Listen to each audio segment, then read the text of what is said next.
I need your help. There's an isolated community in the northern part of Great Bear. Someone there is very sick. What's in the case? See, there's that thing about no questions, remember?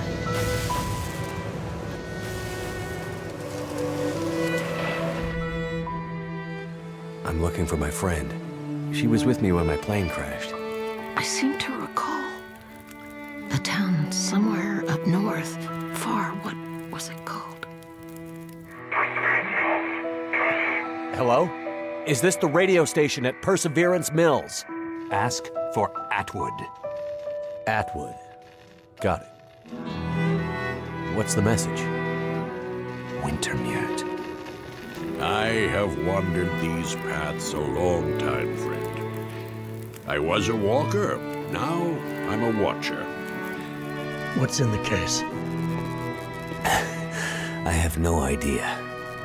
What is in the case? They're all gonna pay now, Astrid. Who are? All of them. We've been in the background, in the shadows, invisible, overlooked for too long. Well, well. Look what my guys found while investigating the old parts of the prison.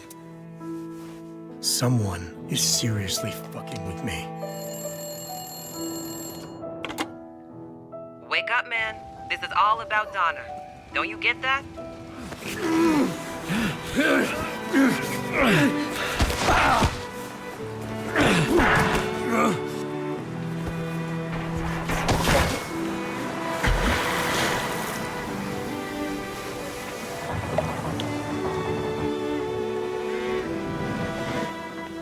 Astrid, you came. You said you would, and you did. But where is the case? Where is the cure?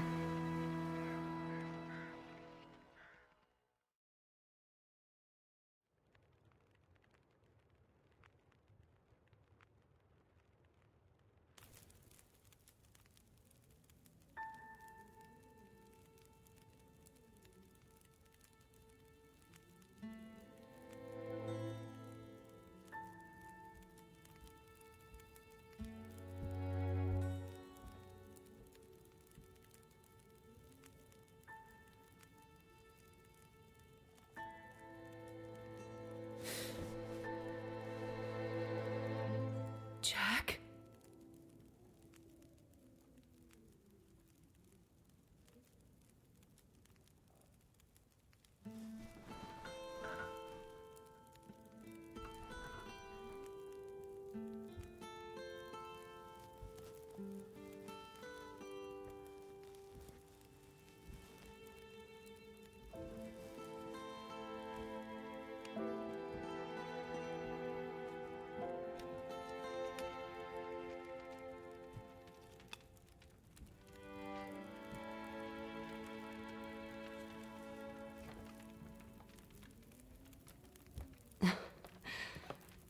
Thank you for coming.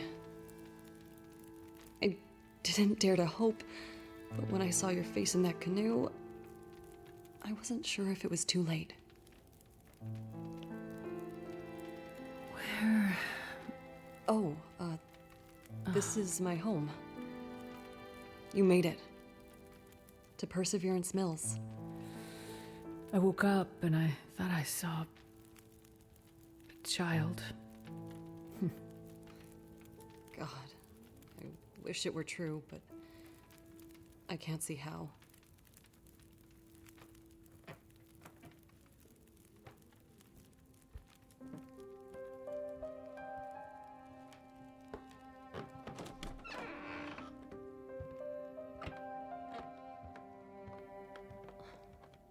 My little sweet Freya.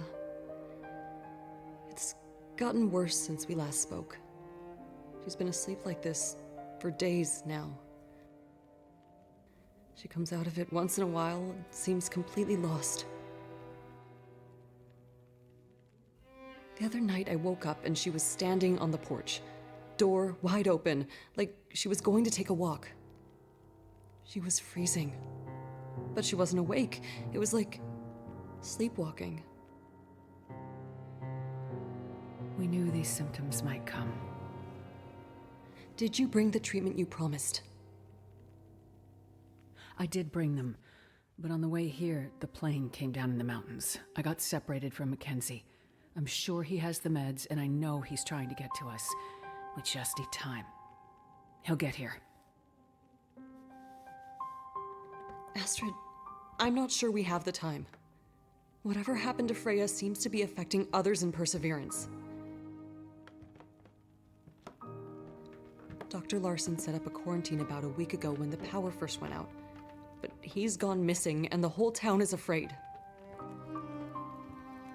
Quarantine? Yeah. He thinks whatever is going on might be contagious. We've been trying to reach other towns on the radio, but nobody's responding. Something's happened to the power. But also, it's more than that. I can't explain it yet, but it feels big. People are getting frantic. Most are scared to leave their homes.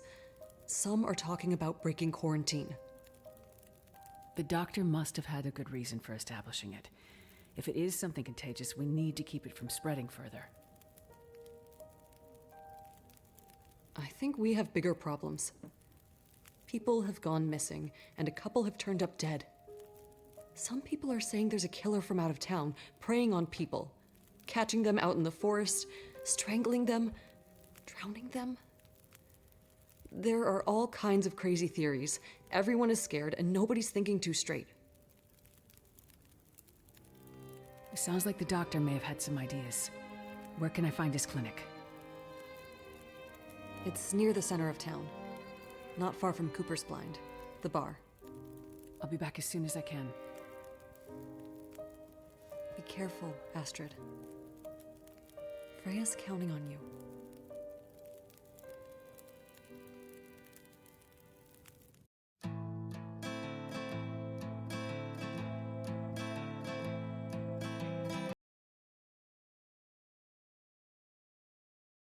Yeah, well, sorry, we can't be having this. Every time this bleeding song plays, my stream gets cut out on audio copyright issues.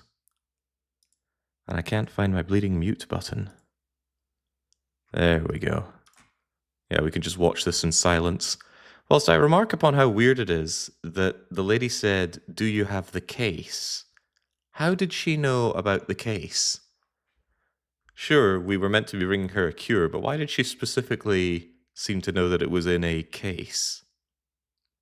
Very strange. Blessed be no copyright to bad YouTube script. Yeah. It's something I have to deal with quite often with videos that I upload, even things from years ago. Still get caught out and they say, "Oi, somebody has claimed this music." And sometimes you find that they don't even have the claim on it, but you're not allowed to contest it like that. Yeah, YouTube copyright ID is absolute cancer for the content creator. Some people really like this song, though, when it was playing before, but yeah, I don't have much of an opinion on it. Even if I didn't like it, there are much bigger, more glaring issues with playing Wintermute. But why can this not be skipped? This is the 5th episode, so it is the at least 5th time you're going to be sitting through it, and not once can you skip it. Unskippable cutscenes is already one of the horsemen of apocalypse when it comes to games. And this one's making you sit through it 5 bloody times. Yeah, the song isn't a problem worth mentioning. I don't even think it's that much of a problem. Alt F4 for the ultimate skip. That'll be the day. Don't worry, we can Alt F4 Wintermute for life at the end of this. Raphael van Lierop. Writer and director. You're single-handedly bringing down this game, which is otherwise so, so good. Is it just playing it again?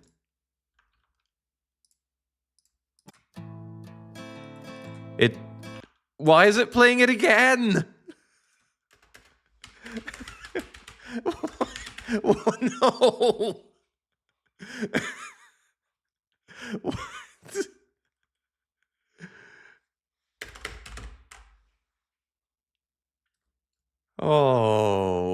Okay. Is Raphael in the walls as well? Huh. Okay, maybe the problem was I tried to press anything on the keyboard. Let's try pressing nothing. What on earth? Be amazing if there's some kind of game logic where if the sound isn't playing, it's not progressing. No, such a thing would surely be impossible. Ah, the long cutscene. Yeah, and I will have to take stock on what has been more painful, Maestro Cage, or do we need a catchy name for Raphael? But yeah, which of the two of them make a more painful experience? The Long Dark might actually be the more painful experience because you can see what has been ruined with it. There wasn't much in those David Cage games being ruined, except some of the concepts with Beyond Two Souls. I actually really like that. The whole detached control. If there was some problem solving to be done with that, it'd be pretty cool. But instead, it's just used for Maestro Cage's fever dream. But I'm excited about this stream because it'll be the last of these god-awful games for a while. Hopefully. Certainly the end of these god-awful story games. I am cooking up an idea for a proper Long Dark survival run, but I need a good idea for it. And we might be coming up with one. Okay. Could we please have the game and not that cutscene again? Okay, this looks a lot like it. Ah. Okay, so Yang has kicked us out into the cold. But we do have a map. Hey! Now, I've never been here before. I know the maps quite well now. Not like the back of my hand, sadly. But this is new. And I don't think you can ever get to it in survival mode. Which is a bit of a shame. It's a lot of a shame, actually. Our inventory has been reset to default, so all that stuff that we got before is gone. No real explanation as to how we ended up here. We emerged on Coastal Highway, we saw the washed up orcas and things. And then for some reason we're frozen on a canoe sailing over to here, and maybe there'll be an explanation at some point. What there are right now, though, are houses. With pictures. This is not Bleak Inlet? No. No, God, no. Nothing about this is like Bleak Inlet. This is Perseverance Mills. I see I can tear down somebody's curtains. Might be an idea. Doesn't really look like anyone's living here. Why was this a separate executable? I'm going to steal all your potable water and ransack your cupboards.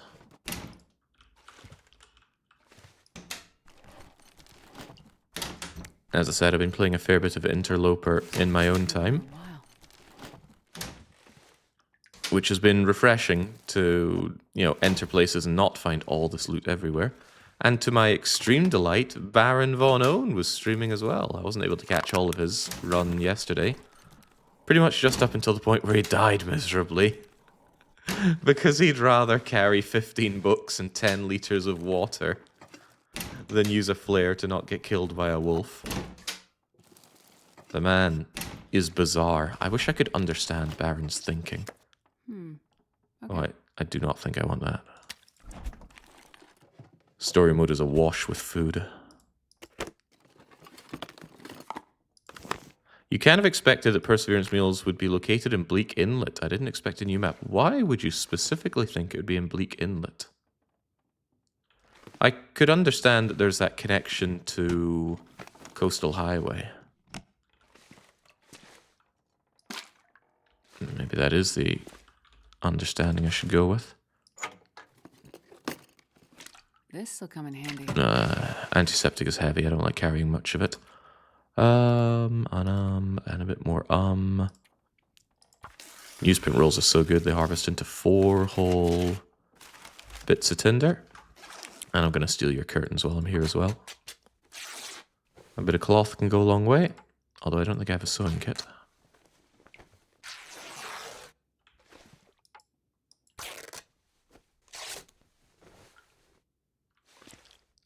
I like Desolation Point. Gameplay-wise, Desolation Point has a forge, which is a pretty powerful reason to go there. Alright, what you got upstairs? Yeah, Bleak Inlet's one of my favourite regions. It might actually be my favourite region. It's so brutal. And it has beachcombing, it's got threatening enemies. Okay, still doing that thing where I pick something up and I automatically equip it for reasons unknown to me. My clothes are all 100% conditioned, so we must have spent a lot of time on that canoe tending to our clothes, which is probably why we don't really have any items on us. Despite this being a new executable, it still doesn't have the improvements brought in on Tales from the Far Territories. I'll take it. I can't press Y and do safe house customization to move items around inside a house, for example.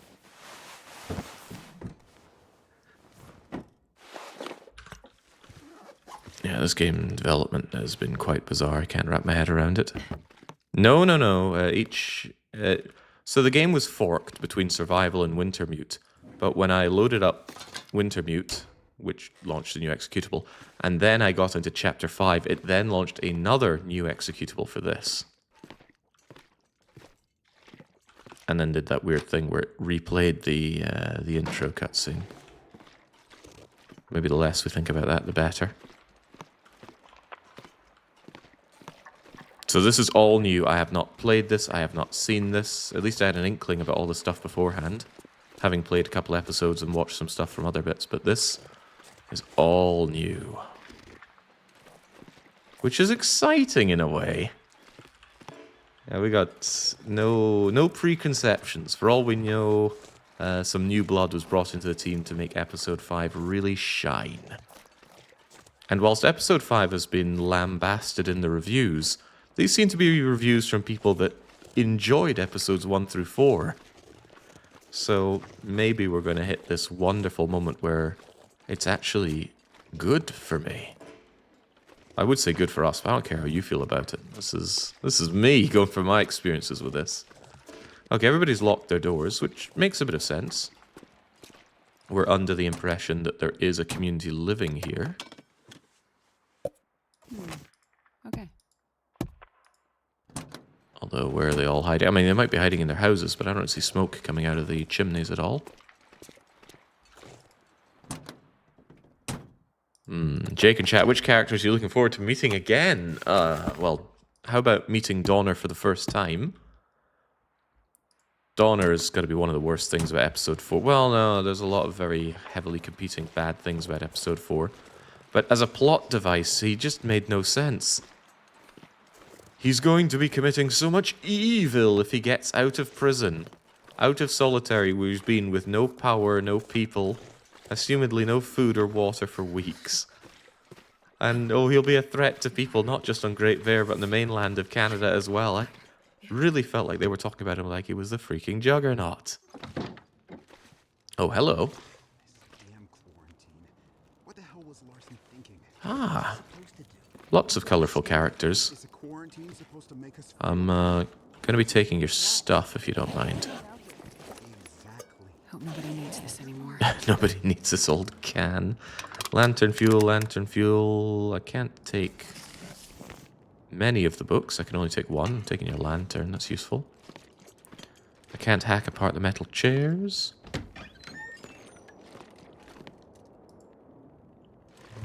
What an odd room.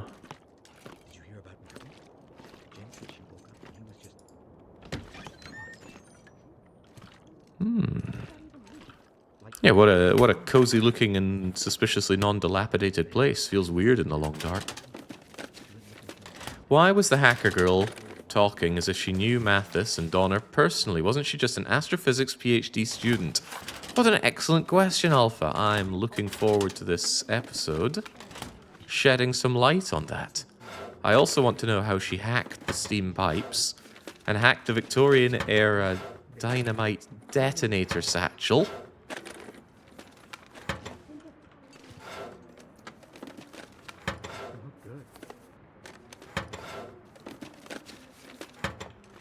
Hackers, man, they're just nebulous creatures.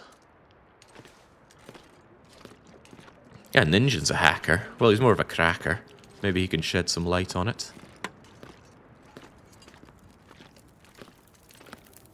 Hello, everyone.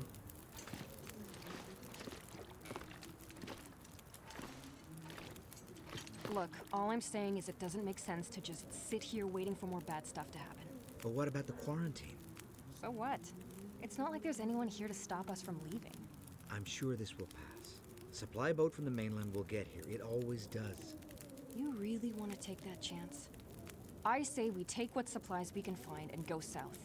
To Thompson's Crossing or Milton. Anywhere. We just gotta get the hell out of here. On foot. Are you crazy? And with a murderer out there. I think that murder story is bullshit. Probably just people getting careless.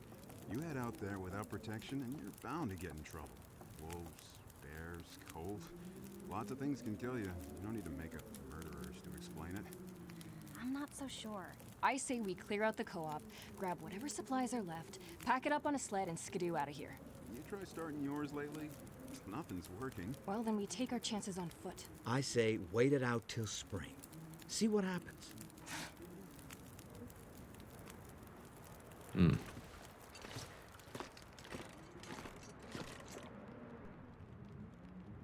Oh, welcome to Cooper's. Haven't seen you around here before. Right. I've been staying with a friend. Ah, right. You're Jane's friend from the mainland. The one from the canoe. You feeling any better? Yes, thank you. I'm looking for the doctor, Larson. Any idea where I can find him? Well, you're not the only one looking for the man. The good doctor set up a quarantine here, what, a couple of weeks ago now? After everything stopped working. Said strange things were happening. People going missing, weird stuff.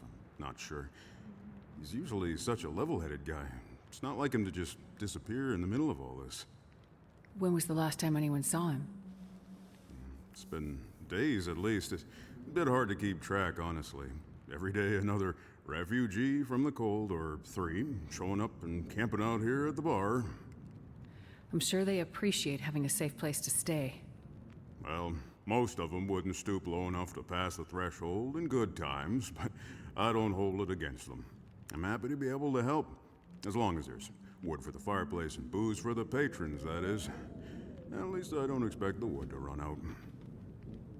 Well, if you have any suggestions for where I can start looking for Dr. Larson. His clinic is just up the street. He leaves a spare key at the bar in case of emergencies. I'm sure he wouldn't mind giving a friend of Jane's a chance to look around. He's almost family to them after all those hours sitting by Freya's bedside. Thanks. I'll start there.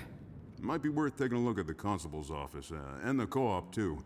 This is a small town, so news and drama tend to show up in those places first. Got it. Thanks. Stay safe out there. And watch out for the mill workers. Someone tried to burn the place down about a week ago. They're convinced it's the same person running around murdering people in their sleep. So they're a bit on edge.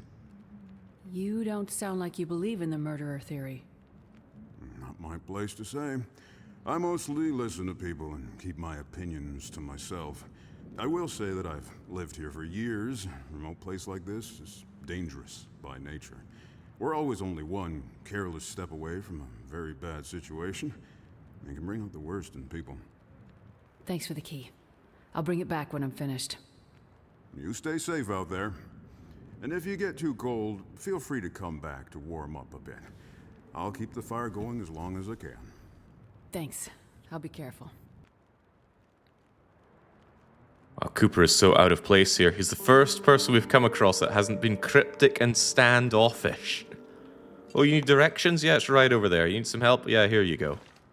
What do you think about all this? Oh, I don't have opinions. Wonderful. He's my kind of guy. Hey, be nice. He's not all bad.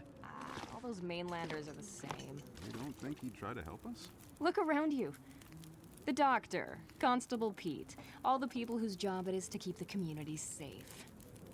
Where are they? You make a good point. We're on our own, as usual. To these people. Although, do they have any fat loot for me to steal? Ah, I could drink the patron's toilet water, and there's no cistern to draw it from. Although I reckon with some creative plumbing, you could draw the potentially potable water out of it. This is where we were, up there before. And they were talking about ransacking the co-op for supplies. Might just have to beat them to it. I wonder if you can get behind the guy and steal some of that stuff. In survival mode, there are some places that are out of reach, and they look like they would contain goodies. And if you no-clip through, you can actually go and check the containers, and they can have things in them. And some wooden crates that look decorative, yeah, if you no-clip over to them, you can break them down for resources, which is quite nice.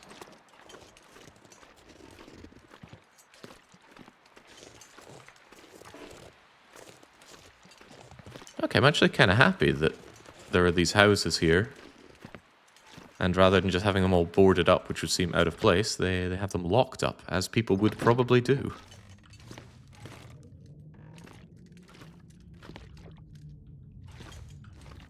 So far, Well, this stuff will come in handy. episode 5's looking great. Well, I mean, it's all relative, right? Dormema is putting money down that Cooper is the killer. What's your bet? I once had somebody bet me, I think it was 50 quid. And you know what? They never paid me. I would have paid them.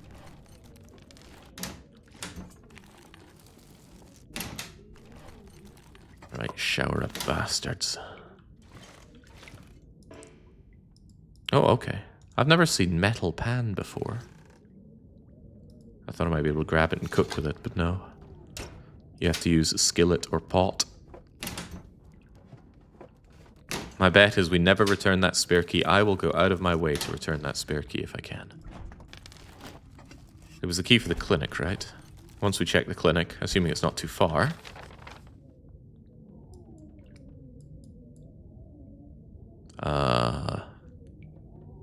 Assuming it's not too far. This one has a cross on it, so we can go open it up and bring the key back. It's the right thing to do. Wouldn't want to leave Cooper hanging. He took a big risk in just giving us a key to somewhere.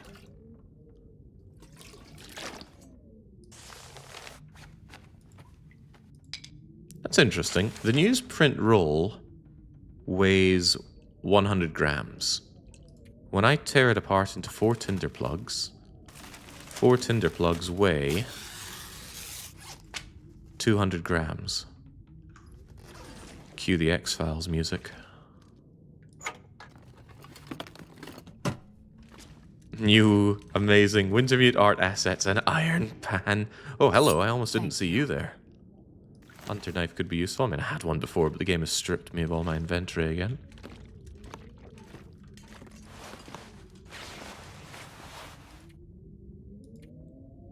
Boy, the things that I'm finding aren't that great.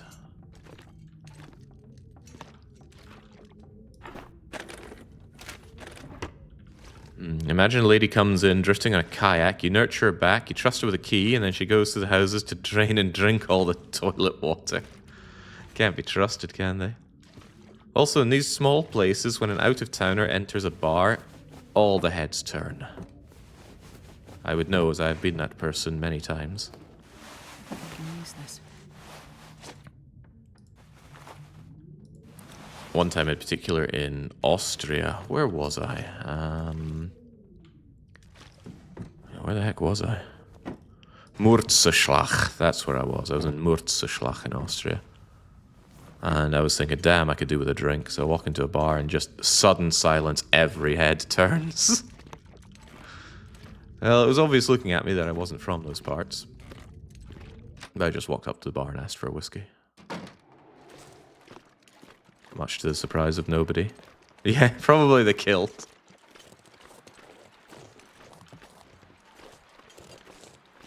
The confused silence is very funny much of the time.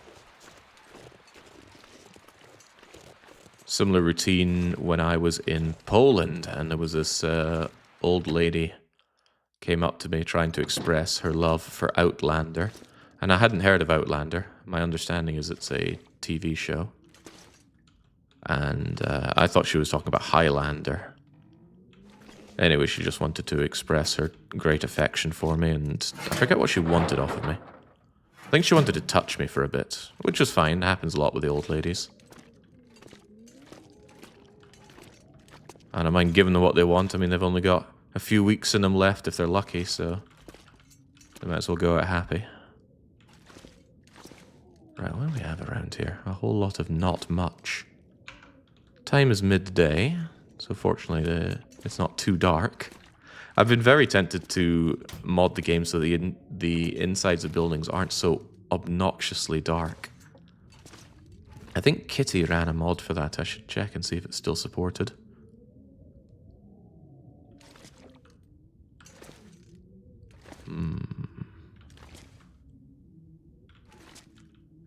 Oh, sure is a lot of nothing here. Ah, bullets! This'll come in handy. They wouldn't happen to also have a revolver, would they? Prescriptions here. Antidepressants, lock all the doors, wake you up, wear earplugs if the ocean is too loud.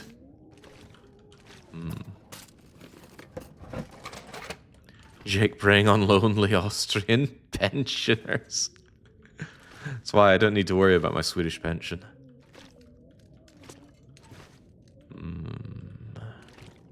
Where's the good stuff? Where's the revolver? Yeah, they were talking about raiding the co-op. It looks like the co-op's already been somewhat thoroughly raided.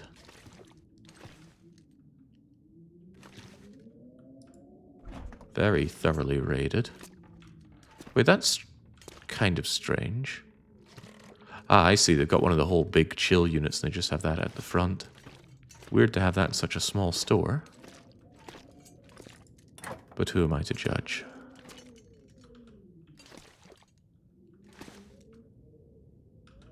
Go bananas! Oh, banana. There really is a fat lot of not much here, huh? Although it's possible there are items and I'm just overlooking them. I'm serious, says Alec. Outlander is a very horny TV series, and I might explain a thing or two then. Anyway, one of the wonders of traveling is meeting all the weird and wonderful people along the way. Especially when they too are traveling.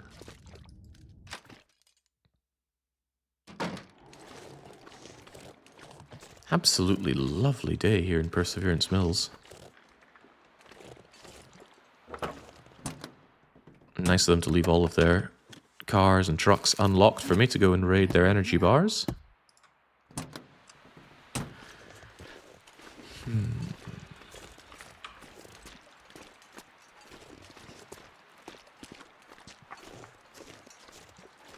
Oh, now that I want a sewing kit.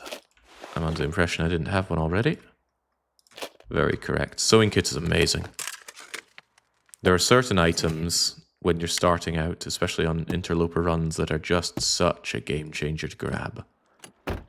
In order of importance for me, it is 1, a way to start a fire. Could be a fire lighter, could be matches, could be the magnifying glass, just a way to make a fire. And it's the most important thing to get. Then hacksaw, so you can get food at a very calorifically good ratio. And then it's sewing kit. Because the sewing kit will allow you to mend your clothes to get a lot more warmth, and of course to make an improvised headset and gloves so you don't get frostbite risk.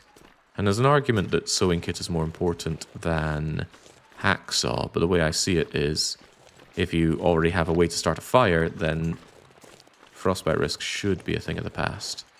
If it grows, just make a fire. Sticks are everywhere. Take it. Oh! Stim in the fridge. Nice. Why do you not keep your video games in the fridge, though? Wait, Aqua Pure. Normally I would throw this away. I'll keep one of them, just in case the game surprises me by actually having non-potable water. Non-potable water is such an unused concept in the game. The only way to get non-potable water is to melt but not boil your own water, which is a bizarre thing to even do. I guess you could save a little bit of time. That's why in the Von Dougal's Quality of Life mod, water that you find in toilets is considered non-potable. So you could boil it, or you could use these tablets. And the tablets are instant. All over Great Bear. Terry's shack. If you need to use first aid supplies, Cooper keeps a spare key to the clinic. Write down the supplies so I can replace them. Oh, that's very trusting.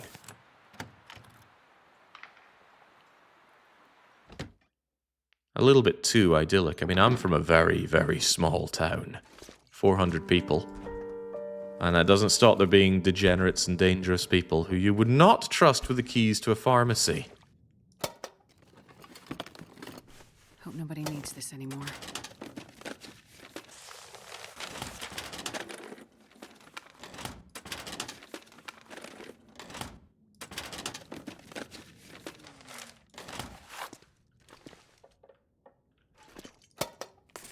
Gosh, looks like somebody has really already raided this place. The game doesn't show what I am taking and what I'm leaving, I think. But, well, you can generally trust that I'm not taking useless things like those stacks of paper, but I am taking the energy bar.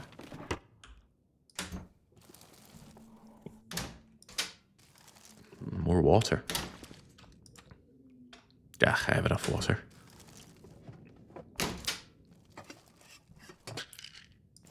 Carrying 2 or 3 liters of water is already plenty. I don't recommend carrying more unless you're trying to stock up an area.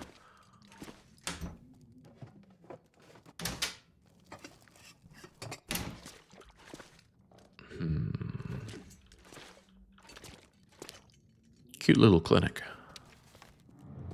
I have no rational explanation for my patient's altered presentation.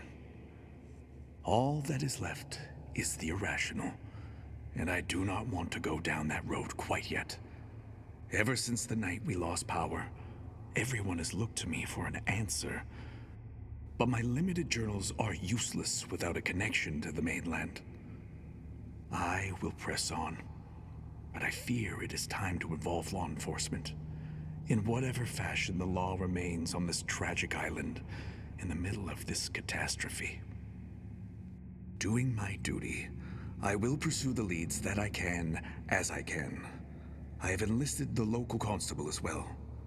He is here lately on his usual rotation, if also eager to leave once he saw the basic quarantine I pushed for. But he is hardy, and he seems dependable enough. We will see. Good lord, what was that incredible, ominous sound? I wonder how it was like working with the audio direction for this. Ooh, gun locker, yeah, I'll be having that. We know that Shepard and Shepard can do good work, but I can't say this is either of their finest work.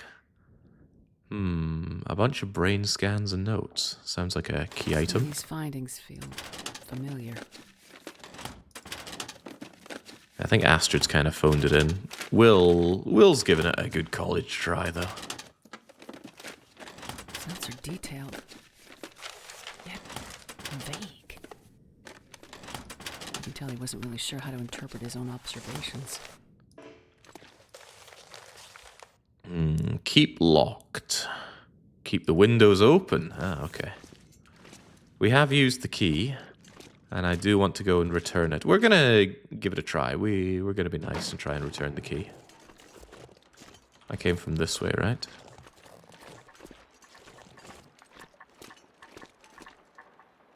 Are those ptarmigans I can hear, or is it just very creaky houses?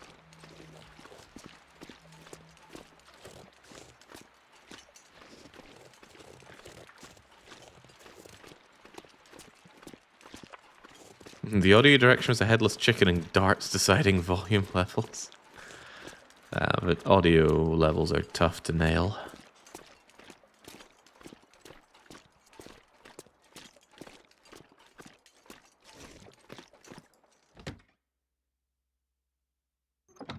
Mary said she tried to drop a casserole off the dock. You want the key back?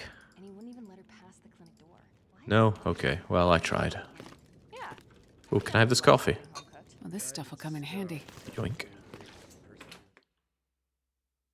I would drink almost anything about now. Anything, Shepherd. I don't know how long this episode is going to be, but I will try to get and maintain well-fed because it's very useful. Plus 5 hit points and plus 5 kilograms of carry capacity. I always recommend going for well-fed when you can. But starvation strategy has a time and a place.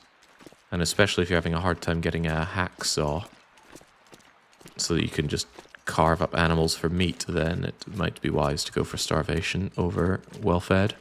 The swing in calories is enormous. You can get by on about 650 calories a day if you go for starvation mode in this game. Whereas keeping yourself well-fed, you can be 3,000, 4,000 calories a day, depending on how much moving you do.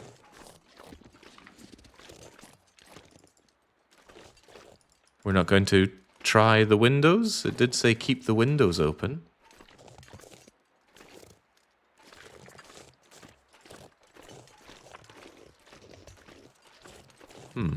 How strange. What about this window? How strange indeed. Maybe it's keep the windows open over where the key is. Where did they all go? Oh no, Shepard's getting drawn into other people's problems again, which I suppose is the whole reason we're here. One of my issues with the Wintermute here has been every time anybody has a problem, we make it our problem. I think I can use this. But I won't. I won't be using spray paint either. Although spray paint will allow you to unveil a bit of the map, which can be very good for understanding where you are in relation to other locations. How do these compare to my mittens? Poorly.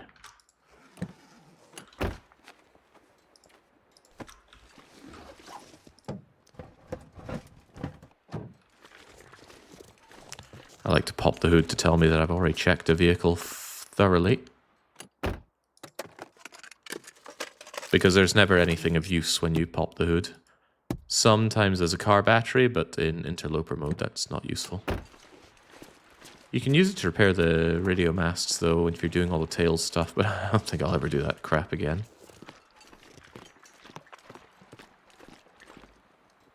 What a nice place. It's gonna reek to high heaven though. Living on the coast. That salty air can really get to you. And a fishy smell. Heading out in a grid search. None of the locals have offered to help. That's not very nice. In a small community like this, you'd think they'd care about their dead kinsman. Local doctor's quarantine is heavy. Breakout. Doctor has vanished. Half his patient summaries. There was a boat. The previous constable stashed here. GPS, no backup. Signing off. Oh, okay. Nice to talk to you. Can I have your gun? Thank you kindly. And let's not make the mistake we've been making so far in not keeping this locked and loaded.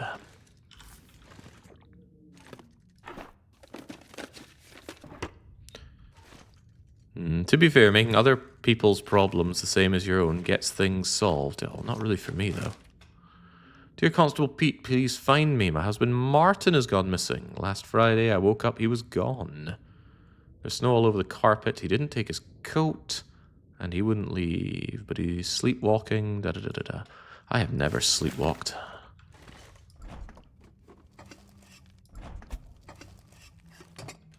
seems an inherently strange thing to do, but it must be real.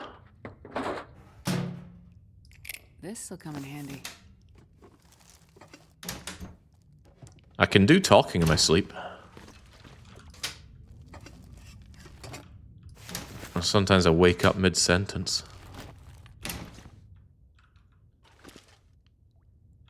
That's quite rare, though. I think I used to do it a bit more when I was younger. Ah, gun. Alright, let's take the local Bobby's revolver. Keep that thing locked and loaded. It's in poor condition.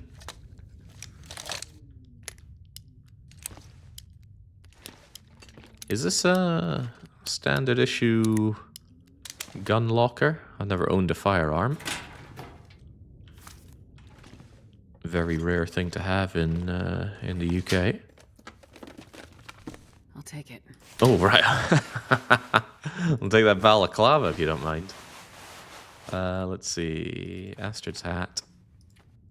Balaclava. And goodbye scarf.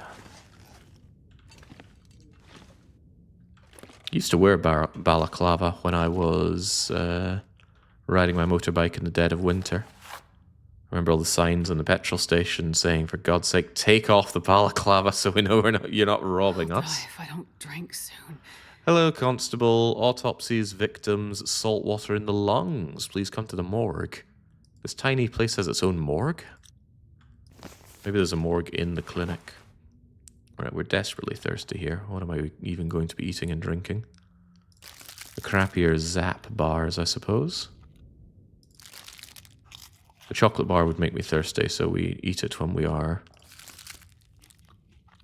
remarkably thirsty, and then we start chugging Stacy's grape soda. And drinking all that toilet water we've been coming across.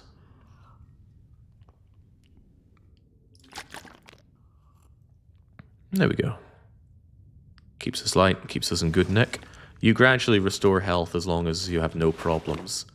So as long as you have at least a little bit of condition in warmth, tiredness, thirst, and hunger, you will gradually regain this bar, which is your overall health bar, known as condition in the game. Wool socks are great. I'm 65 days into my interloper game and I've not found a single wool sock. I saw Baron play, found 2 pairs of them within his first couple of days.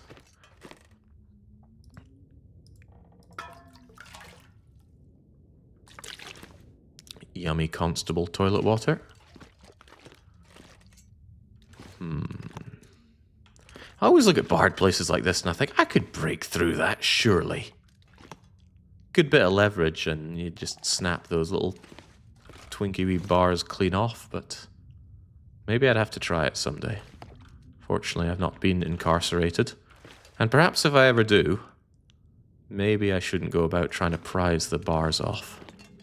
It just looks like it'd be so easy. Or just shimmy between the bar. Yeah. Yeah, maybe. Right, is that it? I suppose we found a key and some notes, right? Oh, but I should take his coffee. Hope nobody needs this anymore. And tactical gloves? Oh, that's very good.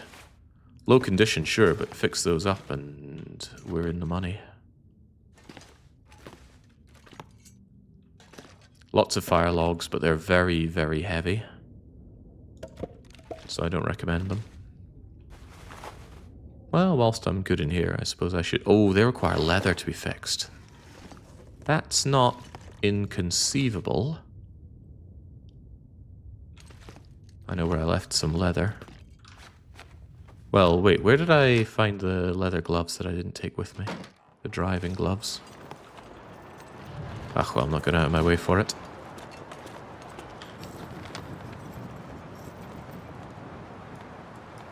Guess we're going to head up to there. The next key location, whatever it was. Can you bend the bar of your home gym? It can bend slightly around me, but Well, this stuff will come in handy. that bar is certainly thicker than that, and it's not the same at all. That bar is free-flowing. Those bars are attached.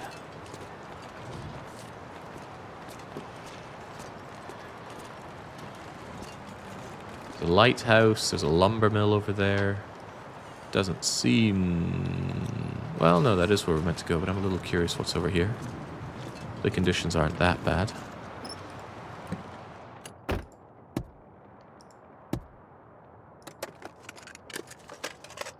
I do like carrying flares.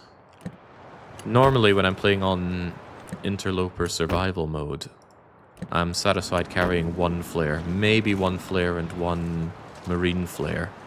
Because they're quite heavy, 250 grams each. But on this mode, with the very scripted wolf encounters, I think you should carry every flare that you can get. There's almost certainly something down there.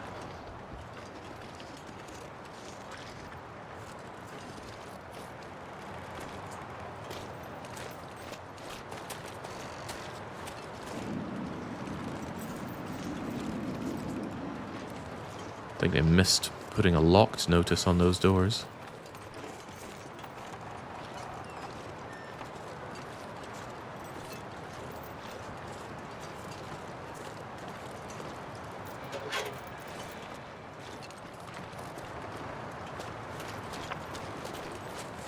Yeah, I haven't found a pry bar or a hacksaw, but I have found a knife, and a knife can do much of what you need.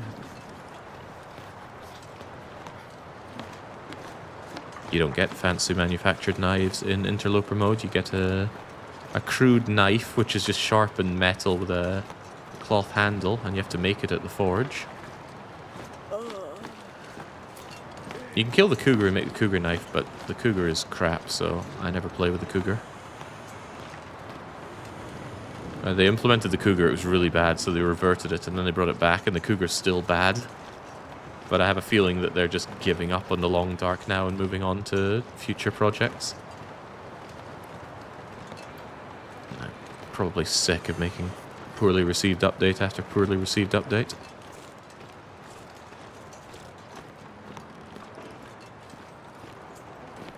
Did you hit up the cozy bar? Yeah, I went back to the cozy bar, tried to give them the key back. They weren't having any of it. I'll probably head back there later, but we need to go and check out the other location. Maybe there'll be a hacksaw at the sawmill for all the hacking and sawing.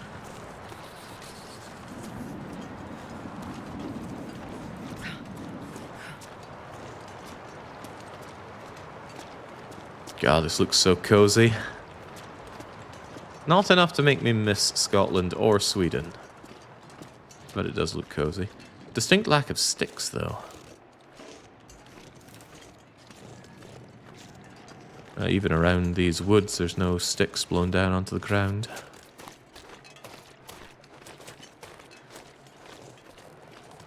And no cattails either. I suppose the locals have gone and picked them clean.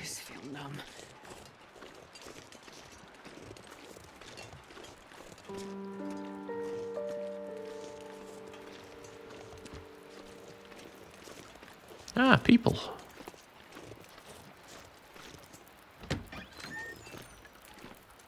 Always feels uncanny to meet people in the long dark. Hey, what do you want? Hi there. I'm just looking around. Well, don't be doing that.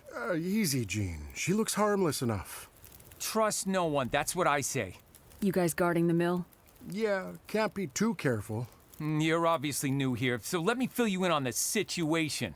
Someone's been going around murdering people, and that same someone is trying to burn the mill to the ground. Come on, Jean. You sound so paranoid right now. How else do you explain what's going on here? Could it be that the events are unrelated? Events? Unrelated? What are you, a cop? A doctor, actually. You a friend of Larson's? No. I hear he's gone missing. Yeah. Missing. Like all the others. And the dogs. Holy shit, Jean. You're too much. What? You think it's all some kind of coincidence? I mean, I don't know, but it seems a bit far-fetched. Can I take a look around? Maybe I can help figure out what happened. No way, lady. Nobody's getting through these gates. Not until whatever crazy asshole out there is behind bars. Or even better. Hell, Jean. When did you get so bloodthirsty? Look, nobody messes with the mill. Nobody. Without this place, we have nothing. No reason to be here. The town would just disappear. You're so dramatic. I'll leave you to it. Be careful out there, lady. Weird shit is happening. I'm sure everything will go back to normal once the power comes back on. Yeah, and I plan to make sure there's still a mill left when that happens. I'm telling you, you have to stop listening to all that paranoid conspiracy shit Terry's always raving about on his radio show. Radio show? Yeah, Terry runs his own personal radio station out of the old radio hut above town. Mostly plays music, but occasionally when he's been smoking a bit too much, well, let's just say things get a little crazy with his theories. Listen, that guy knows what he's talking about. No, that guy thinks he's living in the X-Files or something. Trust no one! Come on, man. Trust no one.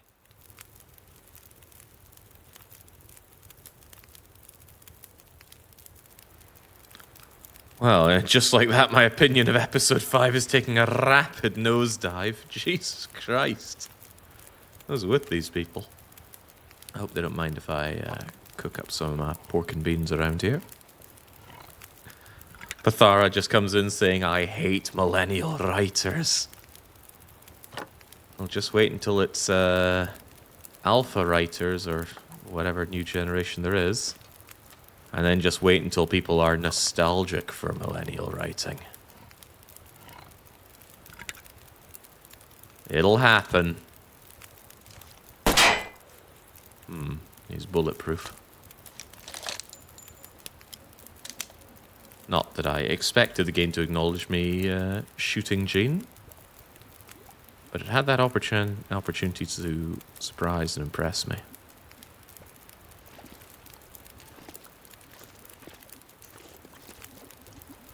I need to figure out this infinite fire technology that all the people around me seem to have.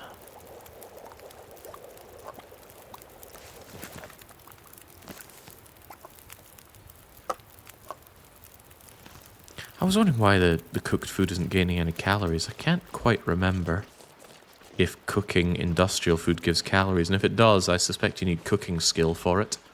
And skill is not something Story Mode Shepherd has much of.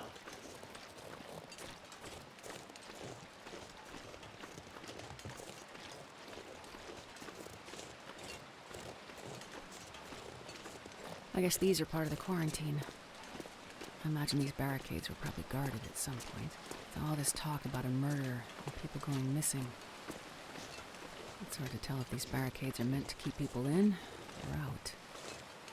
This is a barricade? What exactly is this going to stop? You drive a Volkswagen Polo through that. Okay, is there anything else to see or care about? It'll keep the manlets out. What's the average height of Canadians?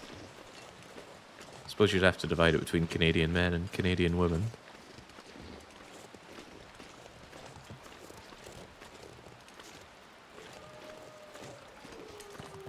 Funny, Athelwyn could say it could maybe stop a wolf, and then we just hear the wolf in the distance.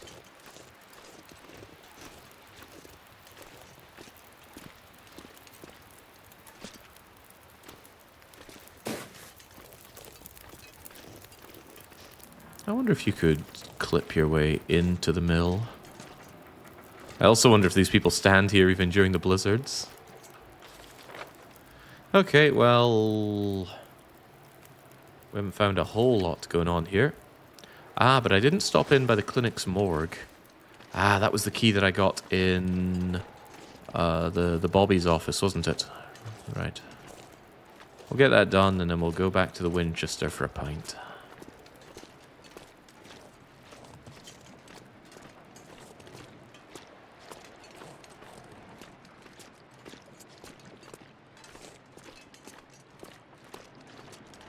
And we're getting tired already here. Maybe we're also getting this sleeping sickness. Maybe I'm getting it in real life. I think sleeping sickness is a real thing. But I'm under the impression that it's a tropical-borne disease spread by mosquitoes and other biting insects, which I cannot imagine would be afflicting me here in Hungary.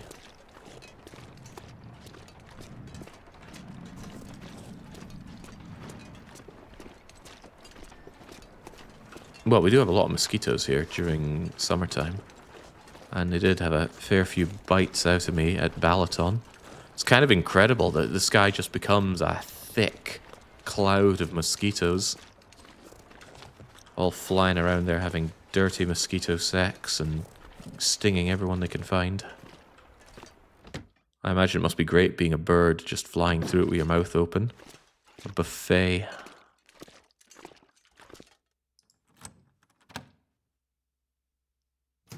Chick, why did you decide to make Punishment Month? Because you all deserve it. Obviously I don't, but you do. An improvised morgue. Looks like Dr. Larson did his best to maintain some kind of quarantine protocol for these bodies. It couldn't have been easy for him, being in such a remote location. Well, the fun thing about remote living, Astrid, What is this? is improvise. You don't always have everything to hand, you don't have everyone to hand, and you don't have all the information. But you improvise, and you overcome. Finding tons of bandages, but given how much I've been nibbled on during this whole ordeal, perhaps that's not too bad. Because on typical interloping, I only carry 1 or 2 bandages, and usually just for sprains.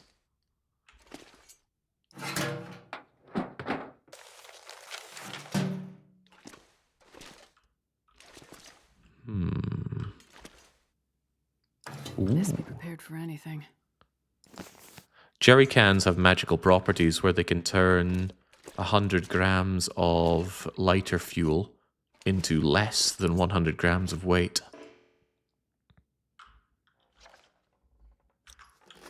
Apparently I'm looking for clues here. We're not going to poke around at the bodies. Maybe I need to have a look.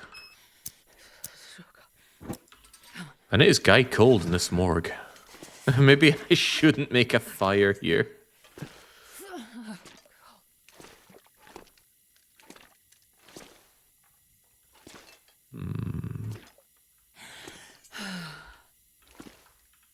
We not, open them up and have a look. Come on, Astrid, you're a doctor. I've never seen a dead body before. I plan on keeping it that way.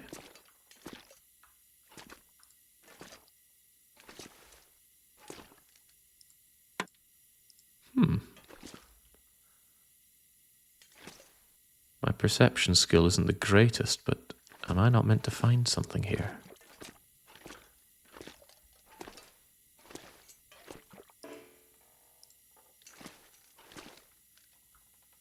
Ah, there we go. I hope you can find this note, Constable Pete. I know you tell me to wait handling it. Can't lose another patient. They trust me.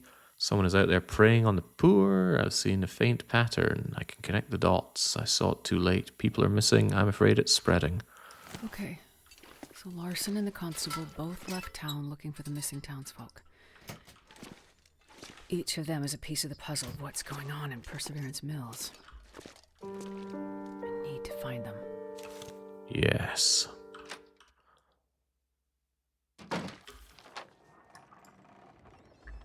So we need to go into the wilds and find them, but really I think what Astrid needs is a pint. So let's head back to the Winchester.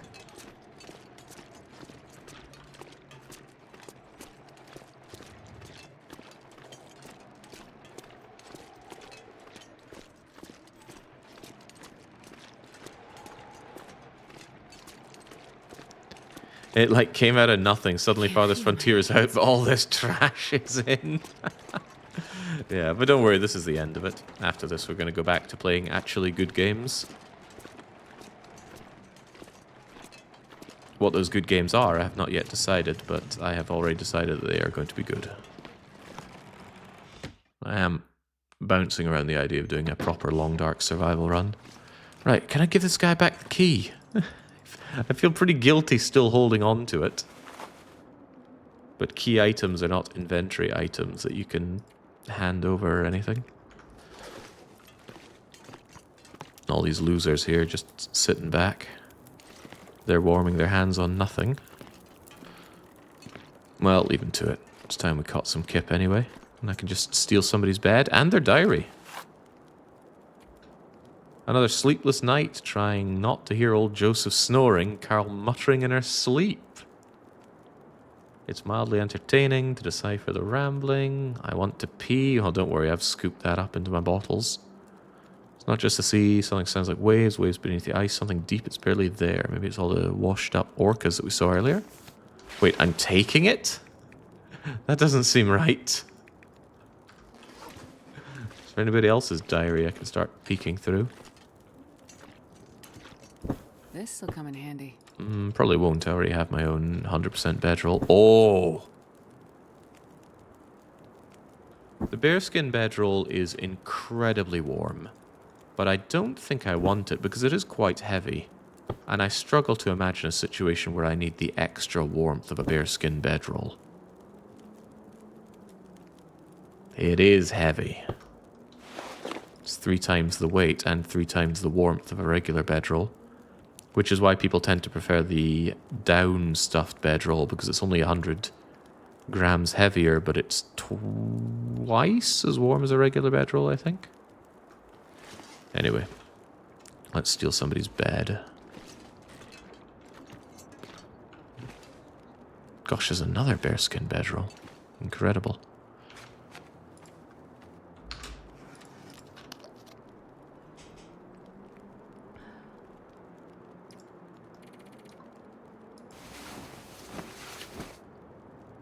Jake, did you play the good game Carmageddon?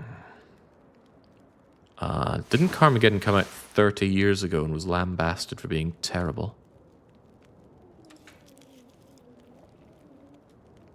That's what I seem to remember, but no, I did not play it. Snow and nothing to drink. Just fill our belly, like I say. I want to go for well-fed if I can. Although I don't know how long we're in this, and I don't know if we're going to be changing our character over to male shepherd.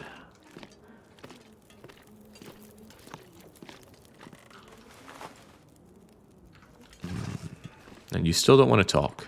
Okay. People seem very committed to their livelihoods here.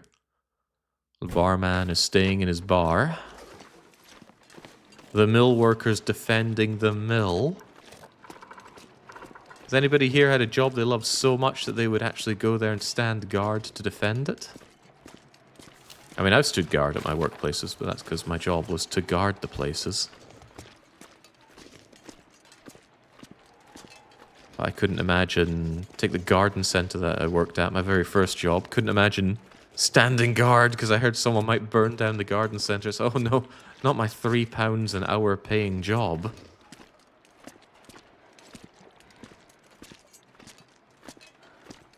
Rainey just absolutely not. I remember the words of one of my fellow guards. He said, you know, if my shift is over and I'm walking away from the building and it suddenly bursts into flames, I wouldn't even turn around to pee on it.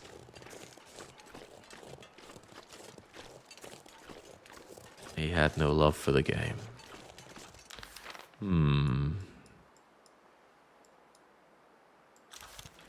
Fascinating to see a new area. I wonder if it's any good in survival mode.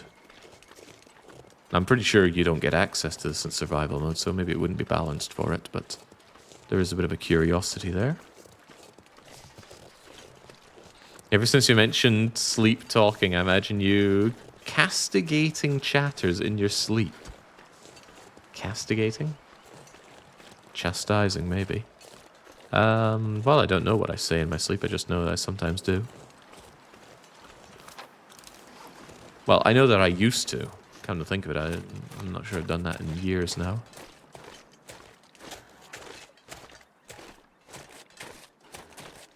No, castrating that, right. Where are all the sticks? Am I really playing the long dark if I'm not grabbing bundles of sticks at every opportunity?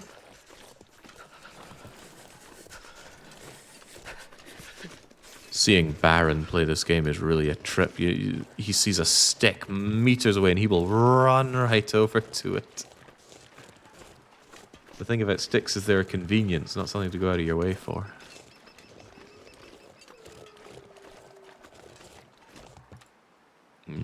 I have plenty of food for now.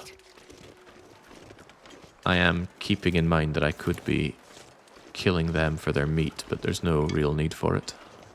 Not yet, at least. I'll just keep in mind that they are here.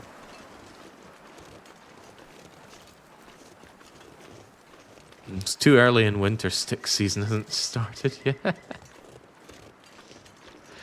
Perhaps official stance on adding this to survival is, oh god, please stop asking me for this. I have anxiety. Is that verbatim? I don't get behind this modern trend of advertising your mental health problems. But maybe I'm just old-fashioned like that. I'm summarizing. Oh, okay.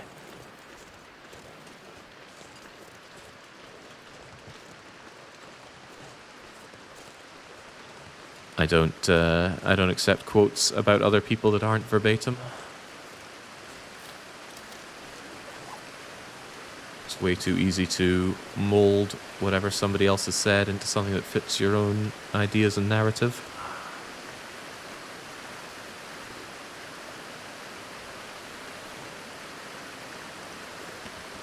Okay, thought I could maybe walk along there, but no.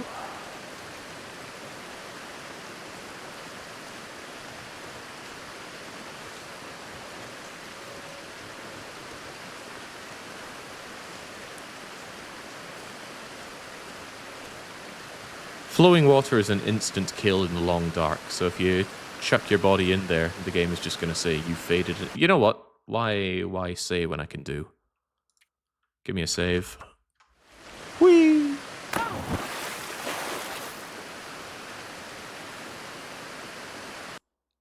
Not the most compelling game over screen. Reminds me of when we got shot in Blackrock. There was a bullet that rang out. It clearly missed us. Fade to black. He died from gunshot wounds. Okay, thank you, game. Bad feeling with these missing people. Well, we did say, have you ever heard someone say I've got a bad feeling about this? And Astrid comes out with that old knocker.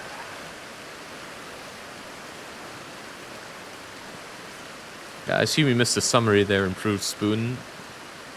Male shepherd made it out of prison by tackling the spunky hacker girl into the freezing flowing water just when they had the upper hand against the angry convict guy. Because, you know, resorting to violence against this guy who imprisoned us 3 times and beat our head in also 3 times to the state of unconsciousness was just too much for our danged good protagonist to do. So we decided to jump into freezing water instead. But where Male Shepherd is going from there, I do not know. Alright, come get some. Let's see if I can actually land a shot. I cannot. I'm actually a whole lot better at using the bow than the gun. Then again, maybe the... Oh lord, they really want a piece of me. It's a bit windy for using a torch, although I could use a flare. Yeah, I feel like I'm just a lot better aiming the bow than aiming the gun in this. He bit me in the neck, Jesus.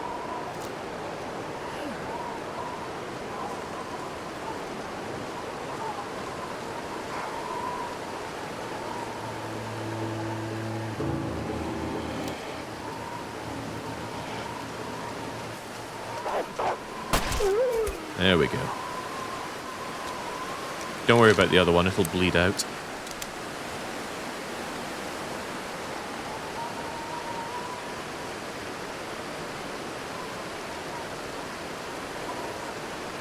That whole choreographing of the fight scene with what's his face, Matthias in the dam area was awful. And the fact that my friend was just standing there doing nothing. until that pathetic kick to the leg at the end. Oh, it was just, it was just really bad. Episode 3 was bad, but episode 4 was god-awful. I maintain hope that episode 5, we're playing right now, might be better. I now realise I should have taken the bearskin bedroll, because it might keep me warm in one of these cars. It would have. Oh well. Because it's plus 12 degrees for those things, and it's minus 10 in here now. I'll take it.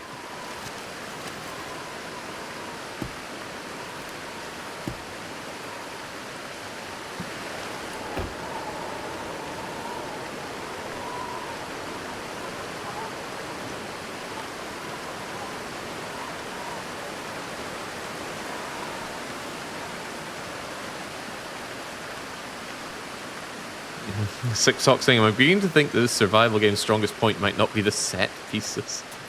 It's all the more reason I think it's by accident this game ended up being a terrific survival game.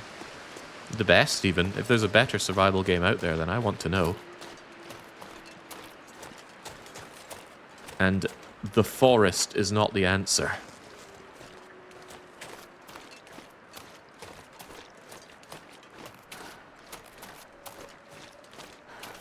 Cataclysm, Dark Days Ahead. I've never had much love for Cataclysm.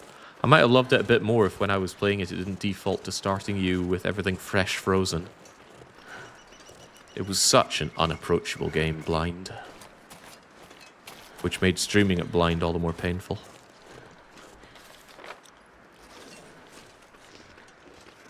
Alright, things have calmed down here. I should definitely start up a wee fire. But I haven't found a lot of burnable things. It's not been sticks galore. Heavily modded Daisy. Oh, I played so much Daisy. What a time to be alive that was. There might be a cave or something around here, but I don't know of one, and I'm not searching for one. I'm just going to realize that I've got 2 million matches. Just strike the damn things. And tons of lamp oil. I just get it started. I'm cold. Oh, yeah. That's a good one. Yeah, look at that. That is not a lot of burnables. So that's all the more reason to have something nice and warm, like my banged up tomato soup. And there's nothing else here really to cook.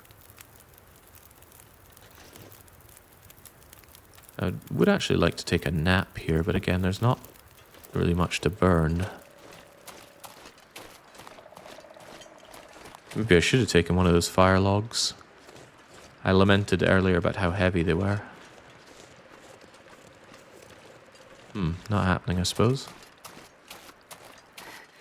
It's so cold. I just want to lay down for a I minute. get it, Shepherd. Alright, here's what I'm going to do. I'm going to place you here. I'm going to go blip and take a 1 hour nap.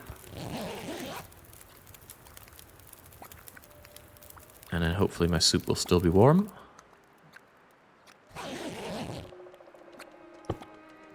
It absolutely is.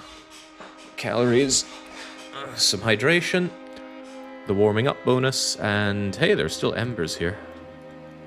If I had something to throw on, I would, but I don't. It starts you in the middle of spring now instead of the first day when it's still cold. Okay, good for it. I'm not interested though. In the end, there's no rogue-like for me that's quite like Rogue Survivor. Oh, how I love Rogue Survivor.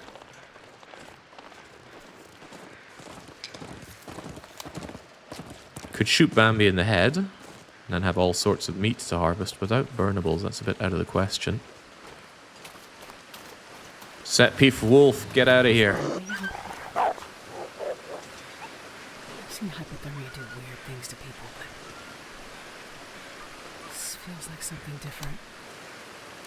I don't need a second one of these.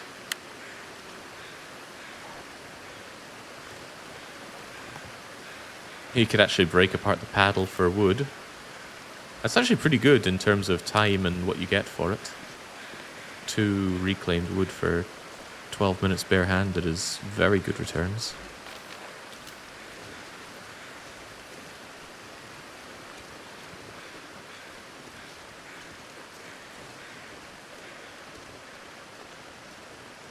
Good morning, TBW. Has the French dev for RS awoken from his slumber? No, not to my knowledge, at least. The thing about Rogue Survivor is that I've already done everything in the game.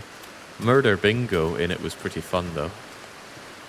I wouldn't be opposed to doing that again, but I'd rather have a good reason for it. This would just take me back to over here where I've already been. There's not much point in walking over this.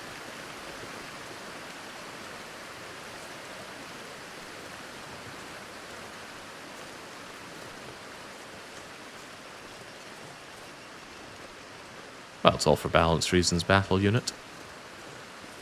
Which I prefer to explain away as just these Canadians being universally wimpy.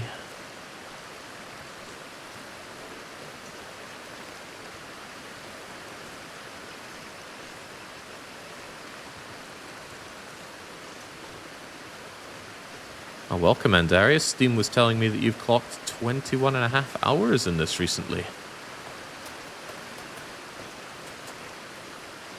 And doing it all off stream as well. I can't believe you'd do that to us. What's your goal now, Jay? That's a good question. Find the patient and the person. So I'm assuming in various different locations in this area we'll find them. And we'll just have to branch out. But yeah, it's a bit of a problem that I don't have many things to burn. As somebody said, it's not stick season right now, so I don't have sticks galore to burn for warmth.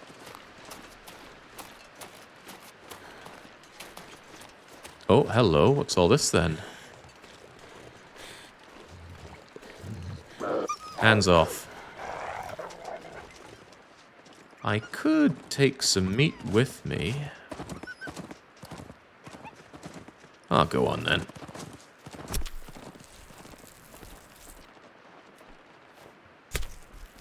Gives me something to cook when I next start up a fire. Should I take even more meat with me? Seems greedy.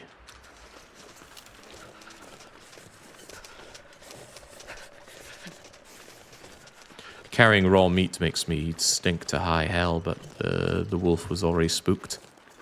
For some bizarre reason, when the wolves are eating, and you aim a gun or a stone at them, they will run away. Instead of defending their meal or attacking you, they will just run away. Yeah, leave the guts and the skin and everything for the wolves, and then also kill the wolves. I'd never dream of wasting resources killing a wolf like that. But we're not playing survival mode here. Shooting them with arrows isn't much of a waste of resources because you can retrieve the arrow, and generally an arrow can kill 4 or 5. It can make 4 or 5 successful shots before it breaks. Sure getting cold. But when an arrow breaks, you can dismantle it to get the arrowhead back, and 2 of the, I think, 3 feathers that you use to craft the thing. So when you use up an arrow,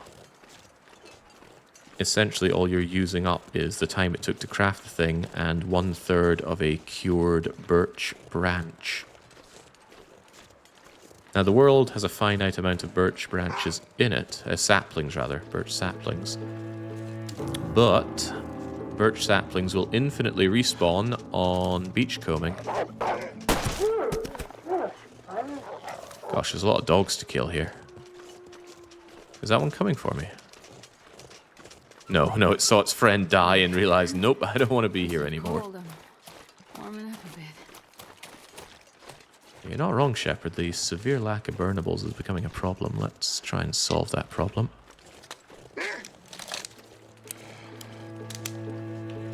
Not big into guns, but I feel like I'd like to try firing a revolver like this. Get a feel for the reload and such. Get out of here. I did hit it, so it will bleed out. I was already feeling like playing some Cataclysm Dark Days Ahead, and it being mentioned was the last straw. I'm relegating you to the second...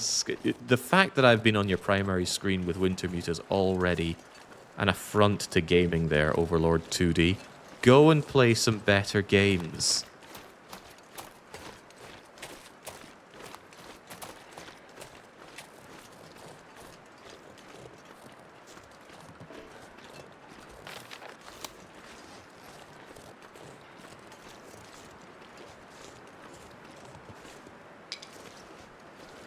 No, not like Long Dark Wintermute, Orlov. Like Mega Man X. Which is just the game I associate you with now.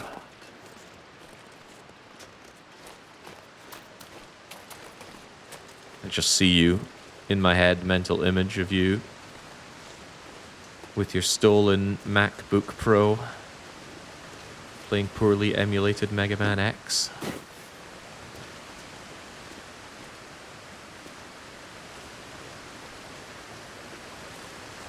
Gravity Circuits tomorrow, Fishy, and you know that. I haven't looked into that game. Not even sure if I picked it up yet, but that's on the schedule. Because around here, when Fishy says jump, I say how high. It's the least I could do for a man that's done so much.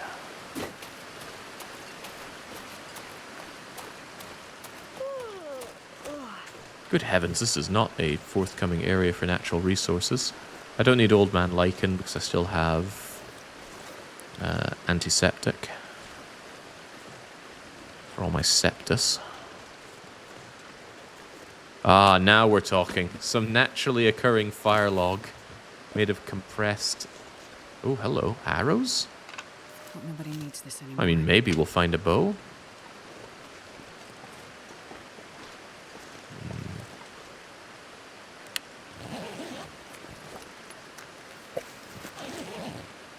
Alright, poor shepherd here is having a miserable time. Let's have a little bit of a fire.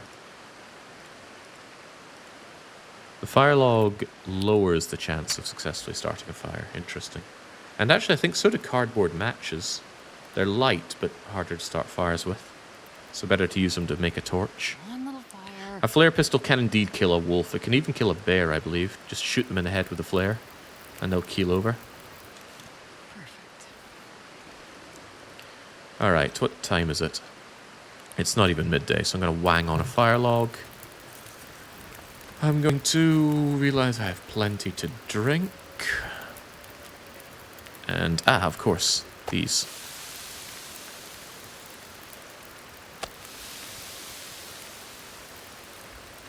Don't know why I'm having such a hard time navigating. It feels like nothing's in where I expect it to be.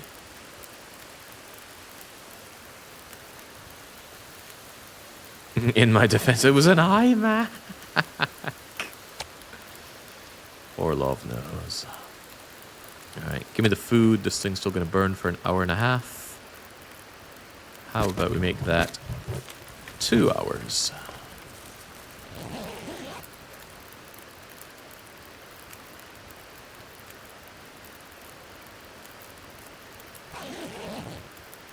There we go. Now I'm warm. I'm slightly more rested. I haven't rested enough, though. I'm going to have a hot coffee. I'm going to throw on one more stick. That coffee will be done in 6 minutes. I'll take some torches with me. Looks like an absolutely lovely day in rural Perseverance Mills. We put out the fires by jamming them into my body. Give me that. I'll just drink the coffee right now. Water, calories, and the warming up bonus, allowing us to go for longer. Not going to bother with rose hip related stuff. Not going to bother killing the bunnies, they don't deserve it.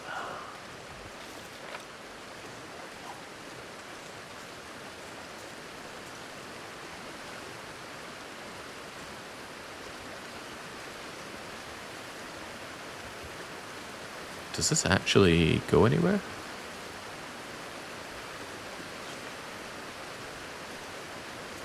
A torch does indeed provide heat. I'll show you once I decide that this is useless. Okay. The air temperature feels like 10 degrees. Air temperature now feels like 13 degrees. So it provides 3 degrees of ambient heat for me if I carry it around me. To the point where I'm actually warming up with this thing in my hand.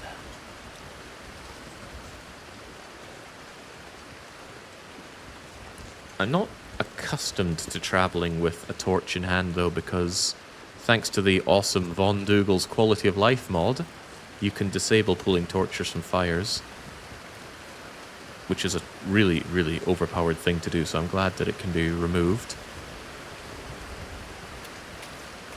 So when you play with that mod, you generally don't run around with a torch in hand. Holding a torch, though, I highly recommend it. It warms you. It lights the area in the darkness, which can be a real lifesaver. Can help you do things like find sticks or notice caves. It also stops wolves from charging you.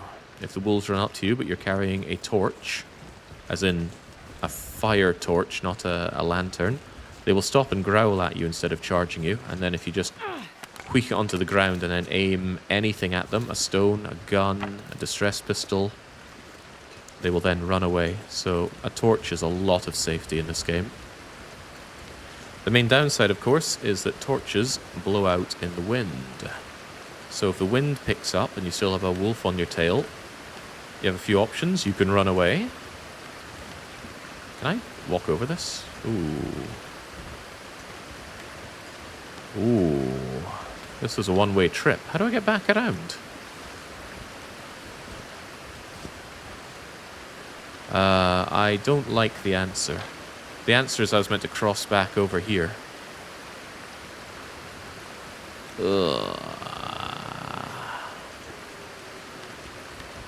Oh well, hope we love the long walk.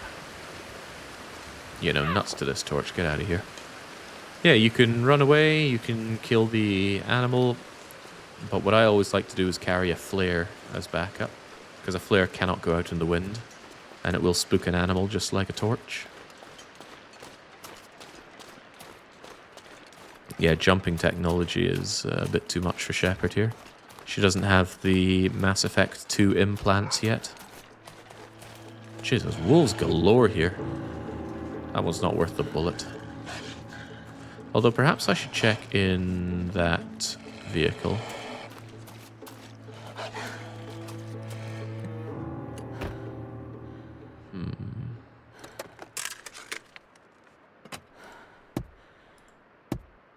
I could take a nap here, but it's a good time of day. Yeah, I'll take a 1-hour nap.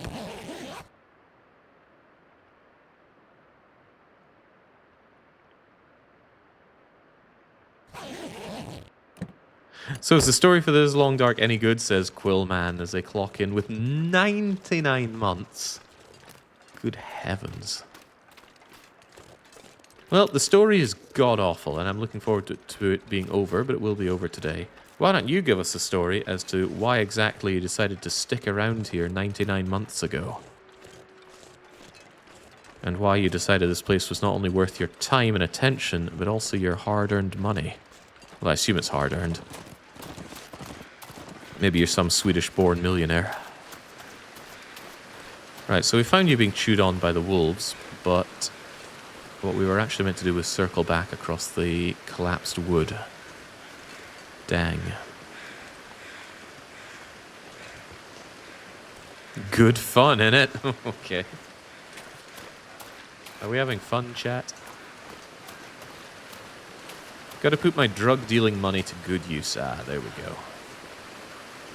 Like I said, millionaire Swede.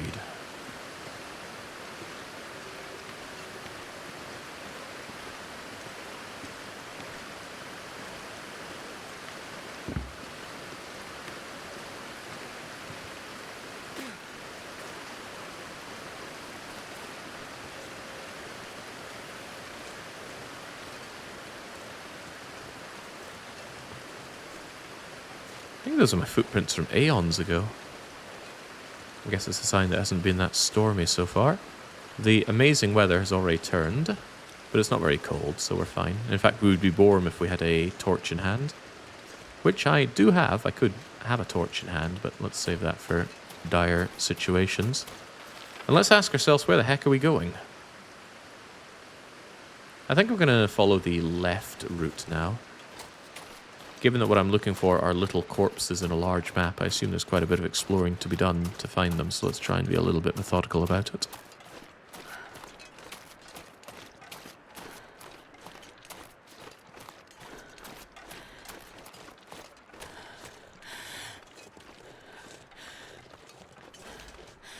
I hear something. Could be a wolf, could be a deer. Either way, let's be prepared. Those are... I couldn't actually tell what animal those markings were, but I'm assuming it's a deer, given I'm looking at a deer.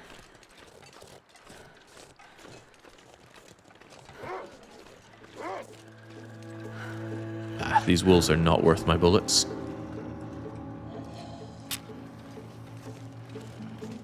Ah, I thought that might be dog food. I could use this. We could, but we won't shepherd.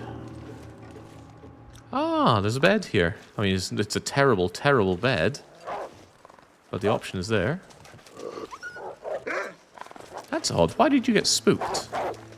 There is always a small chance of that, but it is weird that that dog got spooked by me being there. They can get spooked if you are wearing animal clothes, specifically the wolf jacket or the bear jacket. But I'm wearing neither.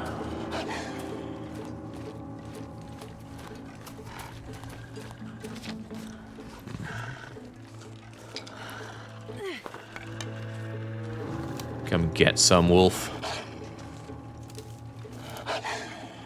Or just blue screen into that tree. Come on.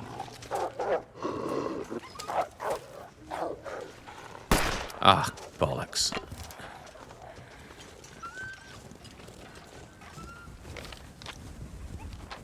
The pick up, interact, and fire your gun button are all the same button. Maybe that's why Von Douglas put in the whole separate interact thing. I never used it because it's never a problem, because I don't use guns, but here I am, using guns.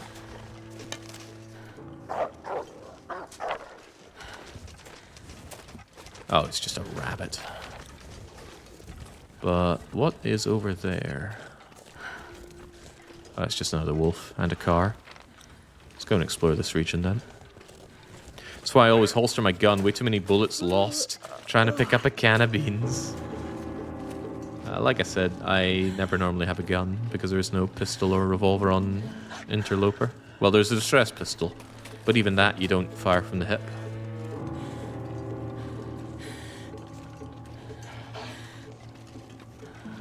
This is a crazy number of wolves, by the way. I have been in so many locations on survival mode, and I have never seen this many wolves.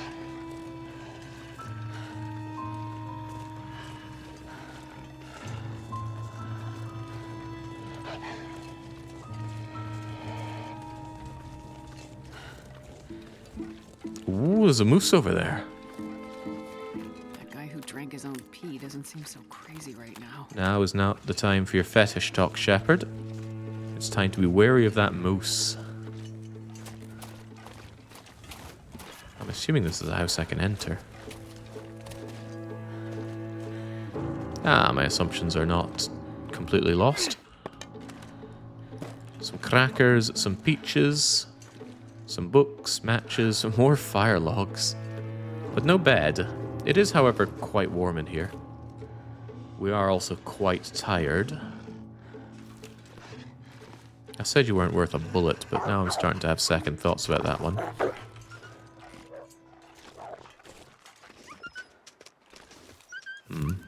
Too fast for me.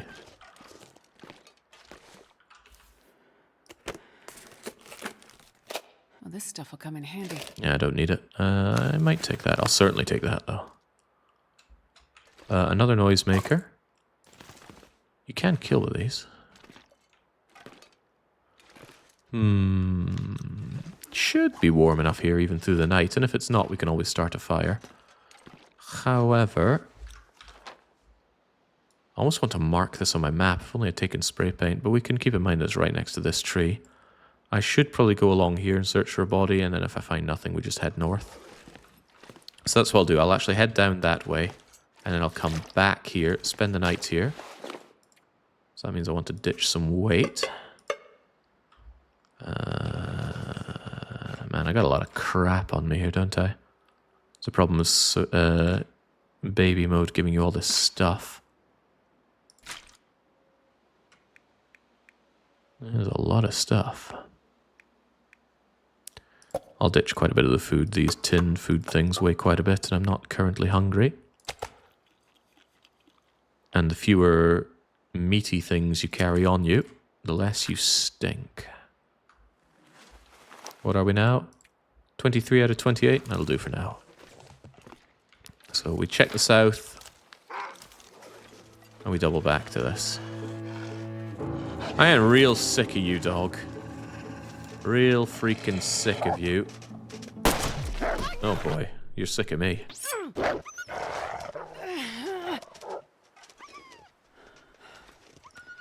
Alright, gotta get some help.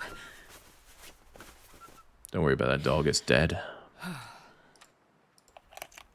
He bit my left foot. He bit through these boots. And he didn't injure the boots in any way. So did I take my shoe off and start beating him with my foot? The world is full of mysteries. And I would really like to pet a moose at some point in my life. I am keenly aware that they are incredibly dangerous, aggressive animals, and that's the kind of thing that if I tried, I would most likely die. But that doesn't change me wanting to do it.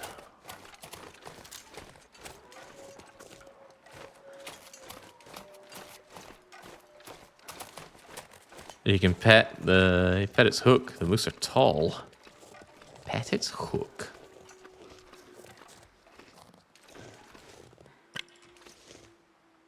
More noisemakers, huh? I think you can light them without spending a match for some reason. How that works is beyond me. You know what? We haven't even used a noisemaker. Maybe we should try it next time. I almost hit a moose in a canoe once, says Baron. How did that unfold? Were you like Astrid floating along in a bizarre frozen canoe here trying to make it to Perseverance Mills? How that moose got in the canoe, we'll never know. I went around a bend in a windy, swampy river. There was a moose munching on swamp grass. Ah. Did it seem in any way offended by your presence?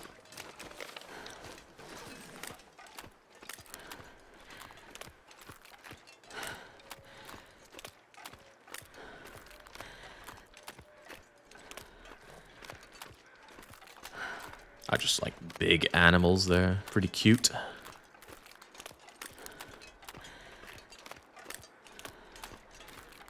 It seemed wary. We very quickly and calmly back-paddled. Wild animals often very wary or skittish. Okay. Might be not for naught coming down here. I think I can use this. Ooh. Oh, yes. Absolutely, yes. Climbing socks are great. And they never spawn on interloper. That's how you know they're great. Wool socks is the best you can do on interloper, and I still haven't found any in my run.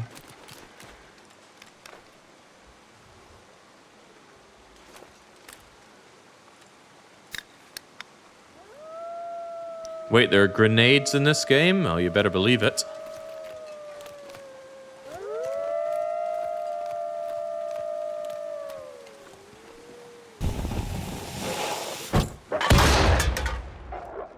Come get some.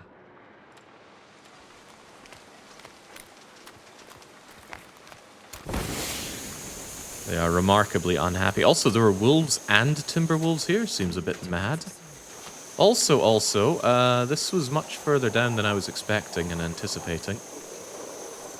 Given that I'm extremely tired, this could turn into a bit of a situation.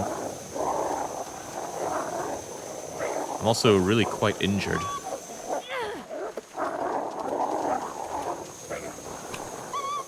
Come on then, dog scum.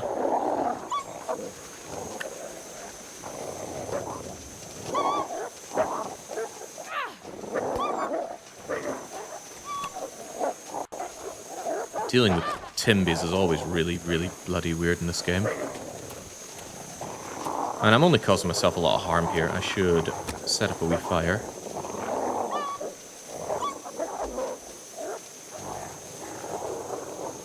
Never seen the wolf meter before. The wolf meter is a morale meter, and if you break the morale, the timber wolves all run away. It's kinda stupid. Well, it's very stupid.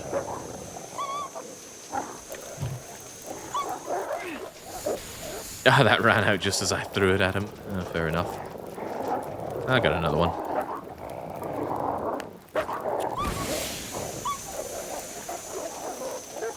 Best thing you can do is kind of have the flare roll around at their feet.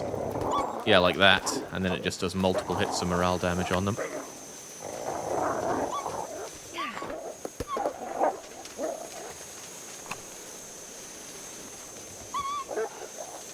There we go. That broke their morale and now they've buggered off. But I am injured and tired. And I'm not entirely sure this is where I'm meant to be going. This goes on way further than I expected. And of course I left all my supplies behind. There appears to be a little shack out there though. We'll go and see if we can take shelter over there. +1 fear aura, +1 awe check. Yeah, I've got animal awe.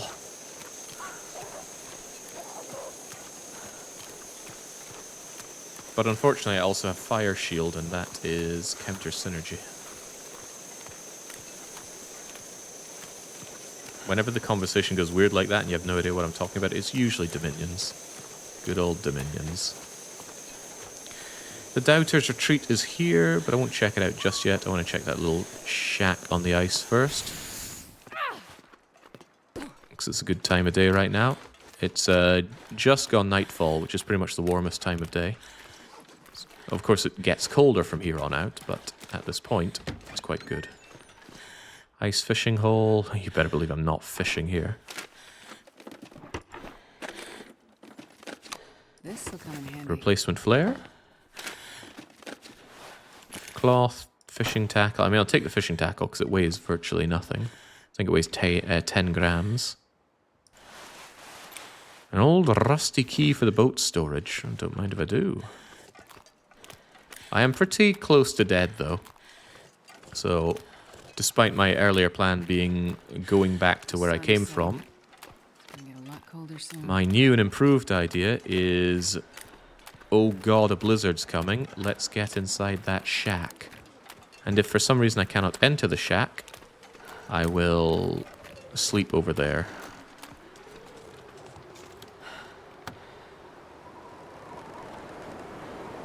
Timbies don't care about the blizzards.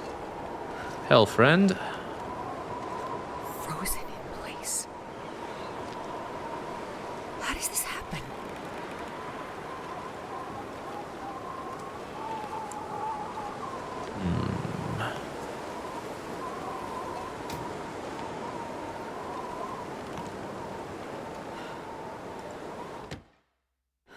Trapdoor.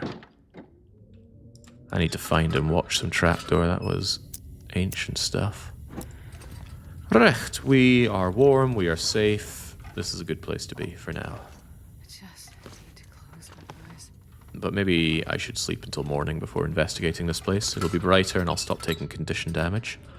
I would love to have some herbal tea. Oh, I've got herbal tea. Oh, that's incredibly convenient. Herbal tea lets you heal more while you sleep, and we're going to want to heal more as we sleep.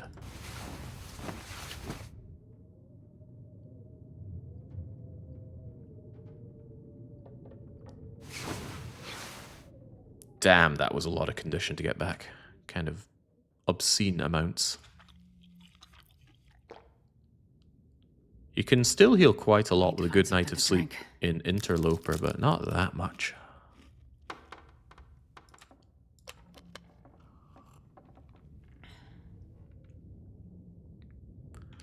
Right. Trapdoor. Fish on the walls. I'm glad I did come all the way down here. So one of the corpses was here, one was here. My video game senses tell me the next corpse is somewhere up in this location, and we are looking for 3. And I'm just assuming they're all going to be corpses. Then again, after the plane crash, we left plane crash victims out in the blizzard for 3 or 4 nights. Despite them not even being able to move. And they still survived. Impressive. I guess that's why there were survivors.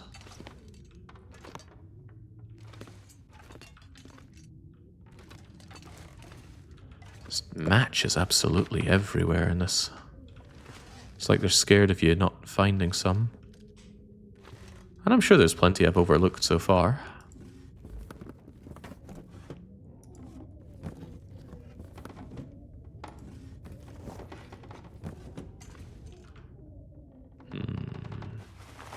After all those wolf attacks, my gear is surprisingly looking quite good. I'll take a bit of time here actually to repair some of my clothes. It's warm, it's safe, but it's also early morning, which is an incredibly cold time of day. And given how windy it is, having a shell in good condition is a good idea. This stuff does not provide a lot of warmth, but it provides quite a lot of windproofness. Astrid's jacket looks really quite cozy.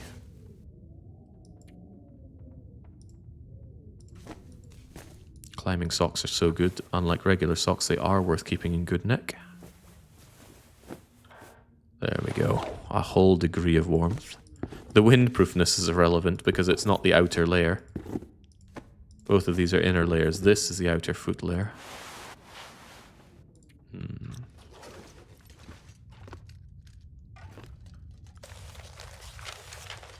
Alright, all well and good. I should sleep until the very maximum of my fatigue meter. Also helps get to a warmer time of day, and then we're going to head up and look for corpse number 3. Because we love fetch quests, it's all we seem to do in Wintermute. Chug that soda, keep my weight down, my thirst taken care of, and head on out after I myself actually take a short water break. I'll be back momentarily.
There we go, much better. I've got no problem going long streams without food, but water needs, those need to be taken care of. There's pretty much only 2 things that give me headaches. Ooh, Shriven's almost took damage from that. Lack of sleep and lack of water. And the worst thing is to combine the 2. If I had to guess, those nasty old wolves are still going to be on the prowl. I don't have a lot to burn, but I have enough to burn, so I can take care of them. It's almost unfair the amount of condition you get back. So I was all the way down to about 20% health there, and one night of sleep, it's all come back to me. This is why when playing on Interloper, I actually like to crank it up a bit and reduce the amount of health you can regain.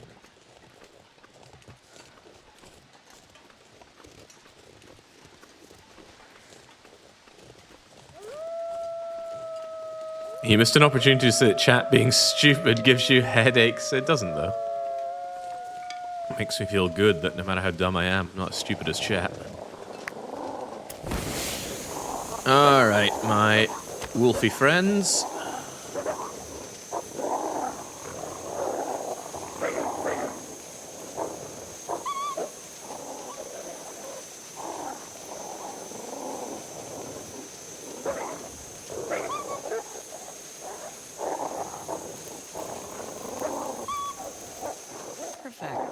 One single stick on that should be enough to keep it going long enough to take care of these four-legged freaks, wherever they are.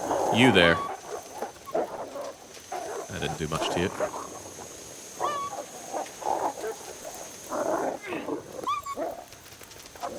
That really isn't doing much to you.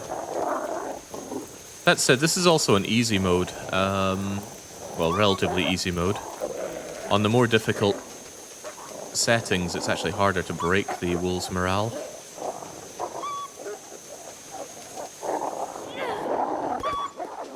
That's what you want. You want it to kind of bounce off their feet for a bit. Of course, there's something else you can do. You can just shoot them.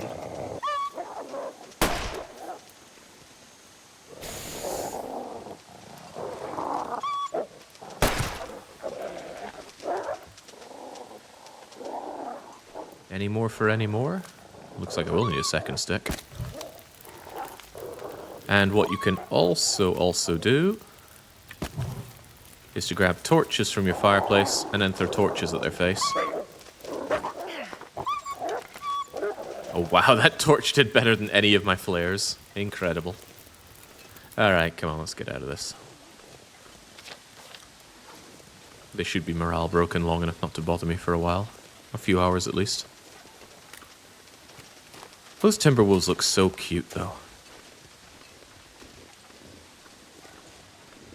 I know all the advice in existence is, you know, do not feed these wild animals, do not approach these wild animals. I don't think I'd have it in my heart to listen to that. I think it's all just propaganda by Big Cuddles. Someone out there, or some organization is keeping all the wild animal cuddles to themselves.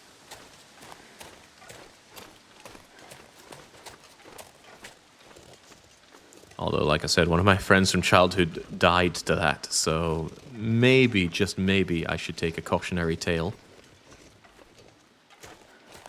But I don't want to. If anything, that's an enviable way to go. So this just circles me right the way back. I don't want to go back this way, because it looks like no return, and I also left some stuff in a cabin along the way here. Random grim Jake lore. That's probably what she wanted.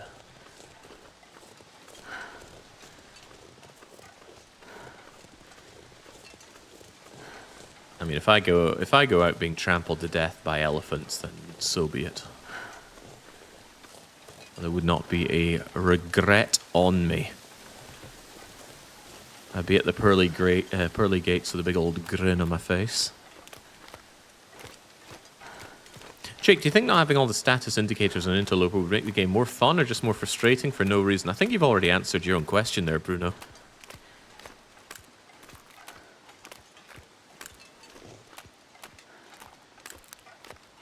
It's the same reason that when I use the quality of life mod, I have the weight always showing on the interface. It just stops me constantly having to go here to check my weight. Most of the quality of life things I ever enjoy is just giving me information that you can get but is otherwise obscured. I want to see my conditions. I want to see my weight when I am playing Roller Coaster Tycoon. I want to put down the benches and the bins without having to go and manually do it one by one. That was another example I had to... Oh yeah, when I'm playing Caesar 3, I want to be able to check the desirability of a tile without having to go and painstakingly calculate everything. And I want to see the merger points without memorizing graph paper. Just give me the information instead of obscuring it. So in your example, instead of thinking, the temperature is this and I've been out here for this long, And I've done this much running, and I've drank this much. Yeah, how about we just see the stuff over there? Is that too much to ask?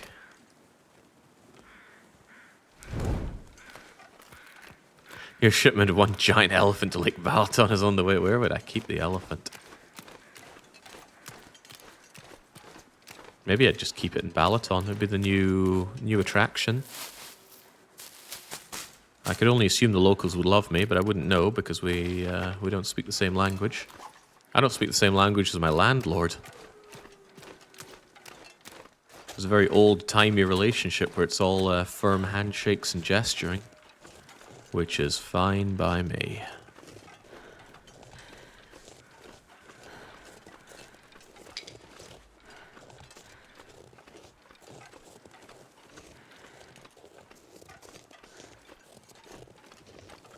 This was not the place that I left behind my stuff.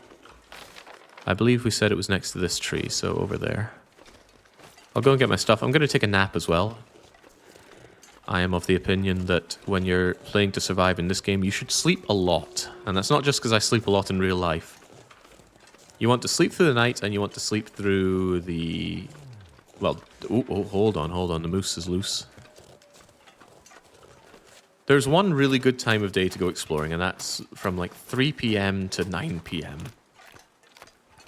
So during times that are not that, you want to be sleeping, or you want to be indoors or otherwise in a nice warm place, reading books, tending to clothes, fixing things, preparing things, drying things, cooking things. But during the warm, nice times, you want to go out and, well, get stuff. Go and chop up limbs, gather sticks, hunt. But that's just like my opinion. It's a pretty good one, though.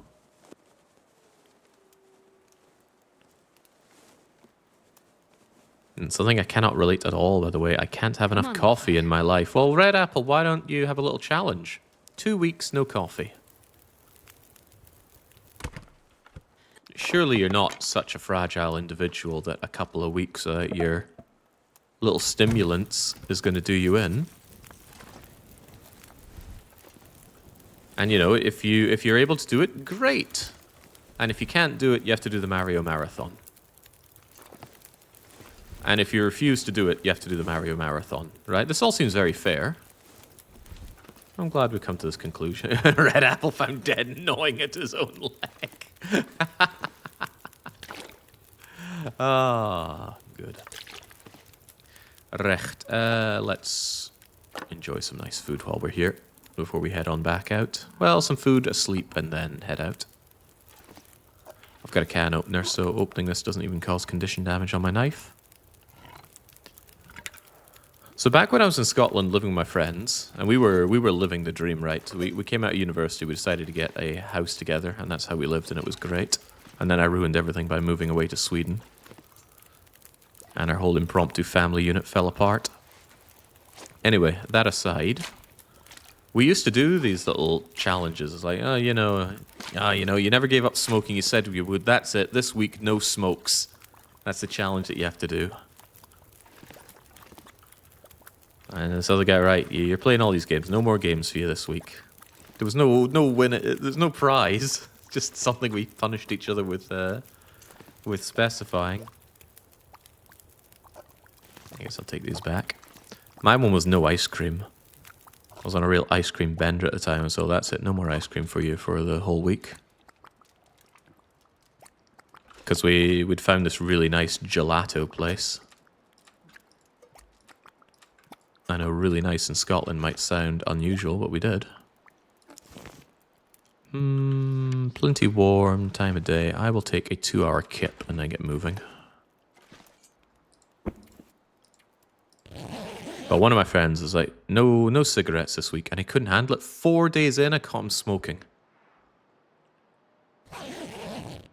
Never seen a man quit cigarettes so many times in his life. I've told quitting is really hard to do, so maybe I should pat him on the back and say, well done for quitting so many times.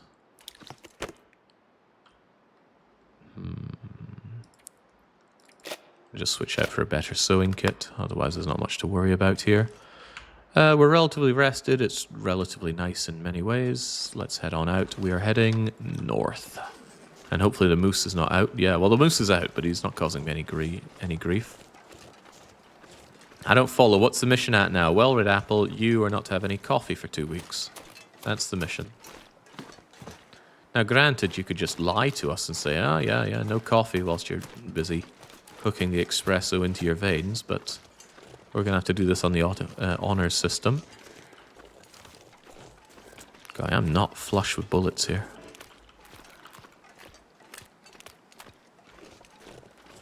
I've been meaning to ask, where can I find info about this Mario Marathon, says L'Ursulant.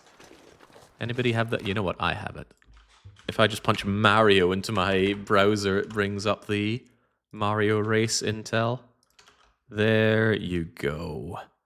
I suppose it doesn't actually give you much information about what it is. It's just everybody's times, but basically you load up Mario All-Stars on the Super Nintendo, or if you're really hardcore, I suppose you could do the NES versions. And you play through all the games. You can do them in any order. And then you compare your performance against that of your peers.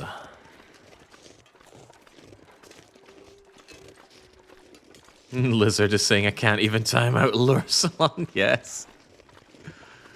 The monster. A mere 2 weeks ago saying, oh, you know, I just want the sword. I'm not going to be doing anything with it. And then he feels the power.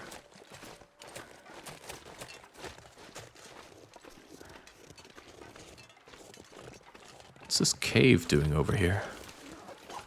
Hopefully housing the corpse of a patient that I'm looking for. I think it's a patient. Yeah.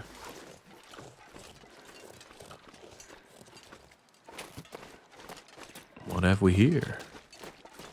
A knackered bedroll, some coal, but a bunch of antibiotics, painkillers, and a storm lantern, which is in worse condition, has less fuel than my existing one. So why is any of this here? Why would I be needing any of this when there's much better stuff back in town? I don't know, but I guess if I had mismanaged all of my everything, there's that. Well, you see, I already did this challenge in the many years before allowed to drink coffee. Oh, well then, it should be easy for you to do it again. Perhaps a little too trivial. We should make it 3 weeks.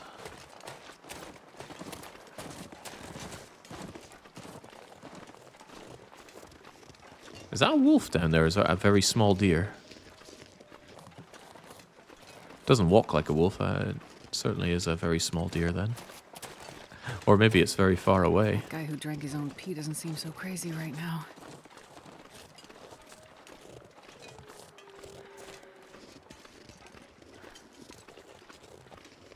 Now, I abhor coffee. I will eat or drink just about anything that is deemed edible or drinkable on this planet, but coffee I cannot handle. That nasty, bitter taste of it. Ugh. And this aforementioned friend who I was living with, and he couldn't give up cigarettes for even 4 days, let alone a week. His breakfast every day was a fag and a cup of coffee. And cigarettes is actually one of the other things I can't handle in life.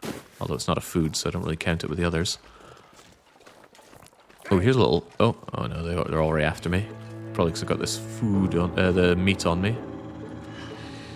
Anyway, so his morning breakfast of a fag and a coffee. I got this horrible memory of one time he comes into my room, drags me out of bed, pins me to the floor and just breathes his nasty coffee cigarette breath in my face. And that is one of the worst memories I have of my university life. He's doing that really throaty, like, come on, Jake, time to get up and go to class. Oh, and he denies ever doing that. He's a real monster.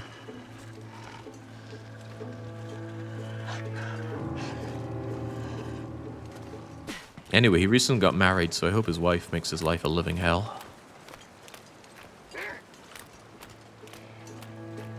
Yeah, I spotted the bow, and maybe I should have taken the bow.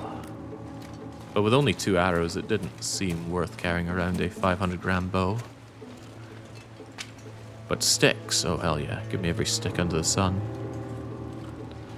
Where's this corpse I'm looking for? There's a building over there which may house them. I'll check the waterfall first, though. I'd hate to have to double back.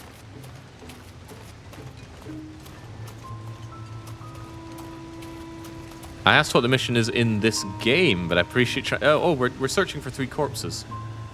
A constable, a patient, and a person. Well, we apparently found the constable, and we found a person, but now we're looking for a patient.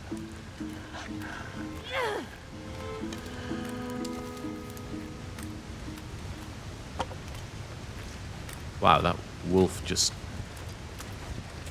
all bark and no bite.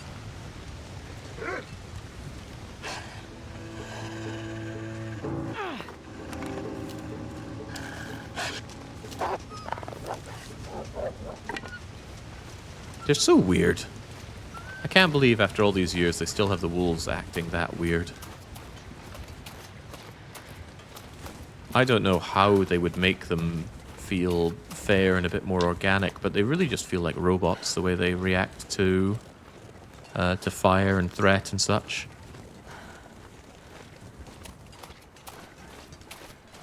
The wolves in the game know if your gun is loaded or not? No. You can aim an empty gun at them, you can aim a stone at them, you can aim a flare gun, loaded or not, at them, and they will always flee if there's fire. Ooh. Hope nobody needs this anymore. Well, now my gun is even more loaded. Take the dog food, but otherwise, this is a pretty crummy looking location.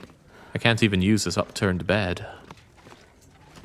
Not a problem, I mean I have my own bedroll, but what an awful place. Ooh.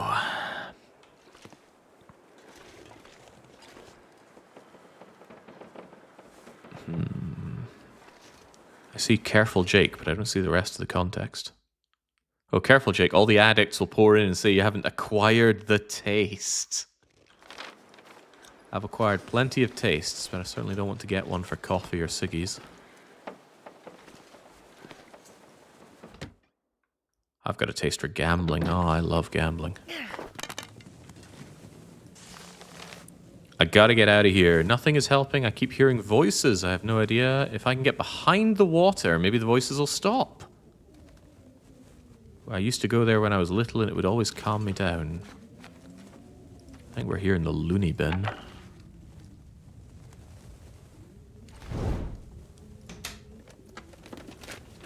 Well, this stuff will come in handy. I'm going to take that just in case it does some Aurora nonsense. And given this is the final episode, they're probably going to have something to shine a light upon the Aurora. Nice bed here. My boots are already quite good, so surely some already banged up work boots wouldn't be very good. But they would strip for leather. So I'm going to take that so I can fix up my tactic gloves later on.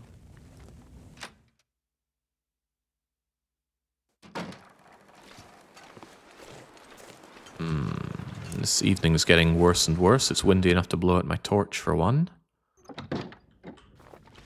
But hey, Probably useful. big win. We've got some beef jerky. Ingredients: beef, sugar. Oh god. So sugar is the second listed ingredient. That means it is the second most populous ingredient. And sugar does not belong in jerky. It is a cheap way to tenderize your meat and add flavor. But it's a very shallow flavor. So if I see beef jerky that has sugar involved in any reasonable amount, I'm just not going to bother. It's worse than my existing hat. Away you go. Well, this isn't great. I'm a bit tired, but am I tired enough? I was already over at that waterfall, so where else could the note be alluding to? Assuming that that's even what we're looking for.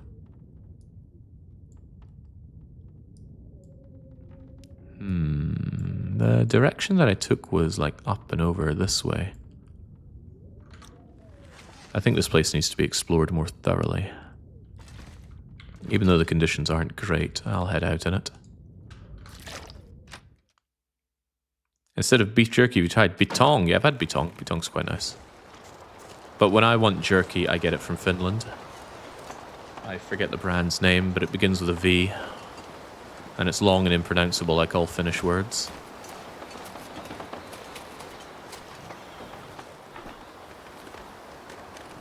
And of course it's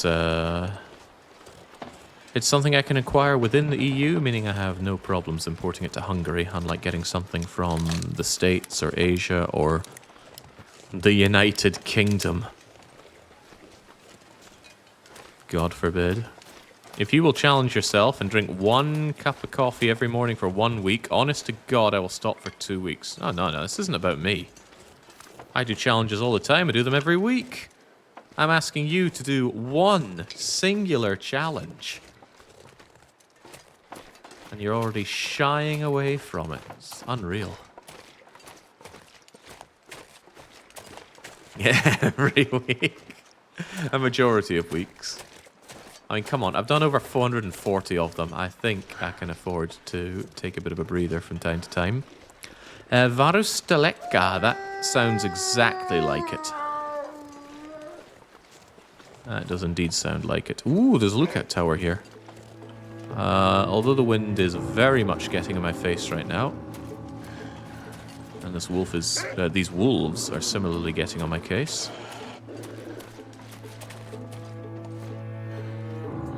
Check this out.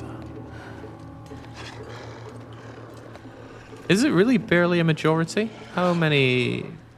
The 2 Hours of Hell is something that I started very swiftly after I began streaming, period. So let's say I've been doing it for 10 years, and I've done 440 of them. How many weeks are there in 10 years? 52 in a year, 10 years, 520, 444, I think, out of 520. That's quite a lot, but according to Lizard, it's barely a majority. Freaking Lizard. Ooh, I think I can use this. Good coffee.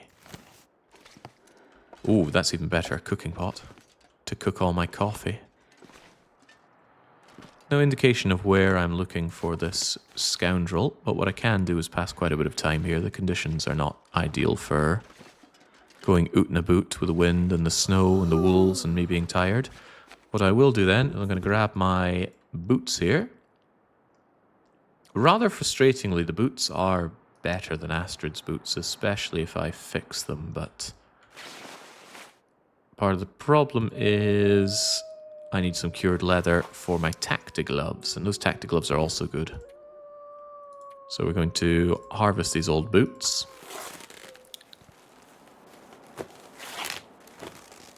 And we're going to sleep until it's daylight, because I'll need some daylight to fix my tacti gloves. Assuming there's nothing else I want to do or care about here. There's papers, radio, cartridge. It's a casing. I can't just use a casing. This will come in handy. But I can use actual cartridges. You can use a casing and then fill it and make your own ammo, but I don't see much of a point.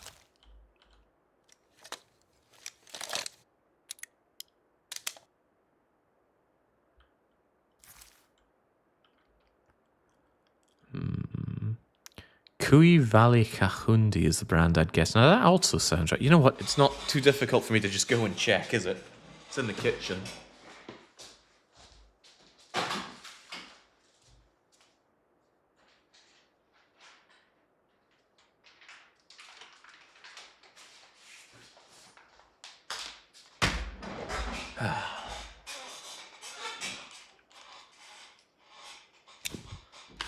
Sure enough, it's exactly what Art Gremlin said there.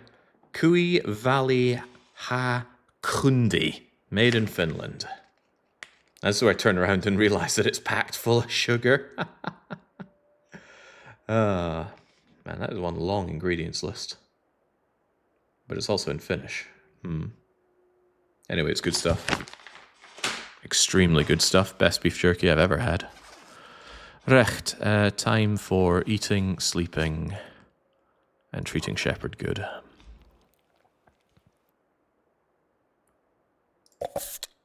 Honestly, Jake does not deserve good fortune in coffee after bringing upon me Beyond Two Souls. Hey, I had to sit through Beyond Two Souls as well.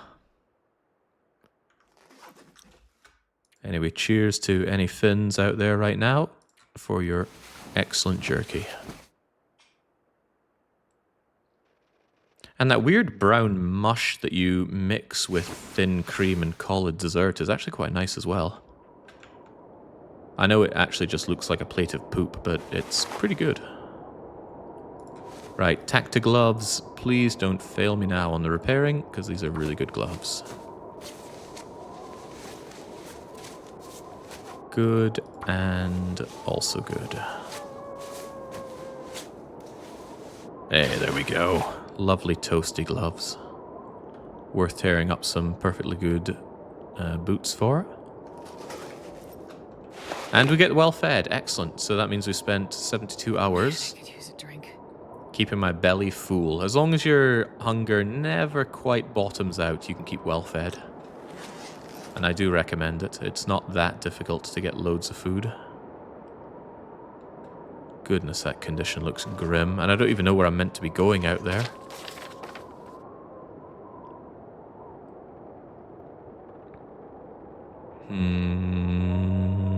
I suspect I want to go up here. I'm going to double check the waterfall just in case there was something suspicious there. And then I'm going to curve along the top part into this little alcove. This alcove is quite suspicious. Yeah, that makes the most sense to me, although it doesn't make a ton of sense. Don't think there's anything worth repairing on my goodies. I could give this a go. Get myself thirsty so I can maximize the value of whatever I drink and eat. And if I eat... Oh, I've already taken care of all the meat in my inventory. Wonderful. That's a mistake. I should eat the heavy stuff first, like you. Pinnacle peaches are way too heavy for what they give you. They're really good for making the peach pies, though, which grant stamina, which is pretty huge for a cooked item. Just think to yourself, if I were extremely dead in a forest, where would I be? Not something I tend to think of. Maybe I should. Alright, we are way below carry capacity right now. I will take another 2-hour kip and get out there.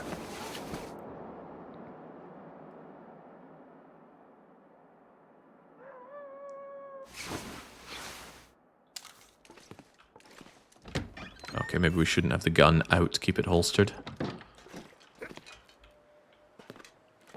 I had a rifle, I might be able to snipe the wolves from up here, but I don't trust the handgun to manage that.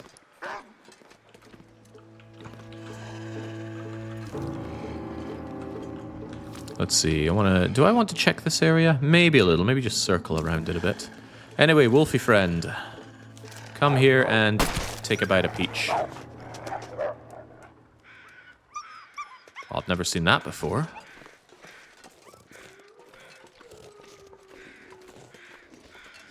Feel bad for shooting the thing now. It clearly just wanted a bit of petting. And there's something dead over there, but I think it's another deer. Hatchet. That's weird. Fire logs are not something you cut off of trees. Fire logs are manufactured things. You crush a lot of sawdust and wood pulp together, mix it with chemicals, and then you press out a big fat log and call it a fire log. So why was it there next to a cut down tree and a hatchet?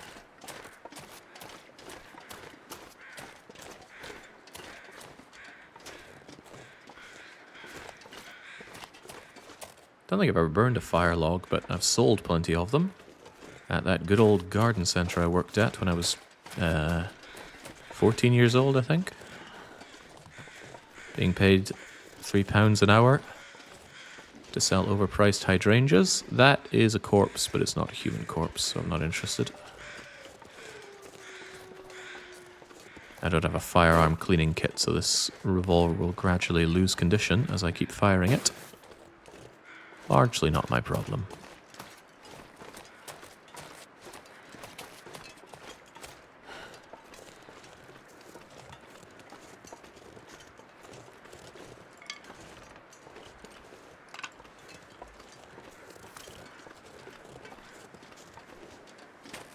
Oh, I've said far worse, Great Skinardo. Not worried about it, though. I don't like walking on eggshells with whatever I say. People want to get worked up about it, that's entirely not my problem.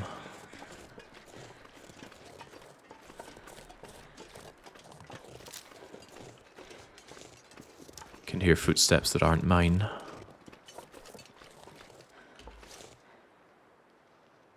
Right over there. No sense getting into a confrontation, so away we go. That's the other skinwalker.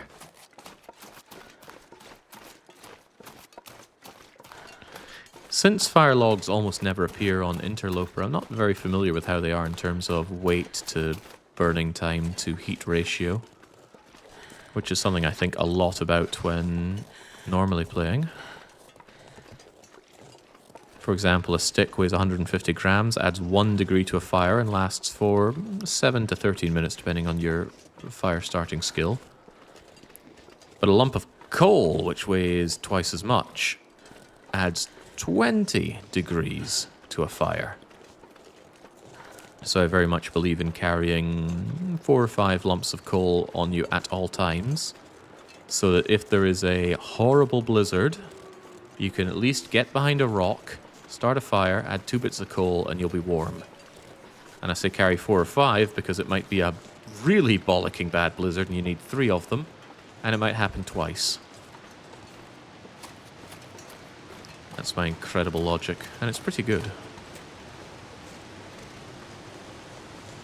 Are there other enemies aside from the animals? In terms of enemies that you interact with gameplay-wise, there is wolf, timber wolf, poison wolf, bear, the story great bear that you need to stab to death with a spear, the moose. There are no humans that will hurt you outside of story elements, and story elements are awful. But there's also the Dark Walker. The Dark Walker appears in a special scenario, and he's quite terrifying if you're quite new to the game, and I was brand new to the game when I first encountered him. And that was a weekly one-shot. I had to escape the Dark Walker. I had immense difficulty.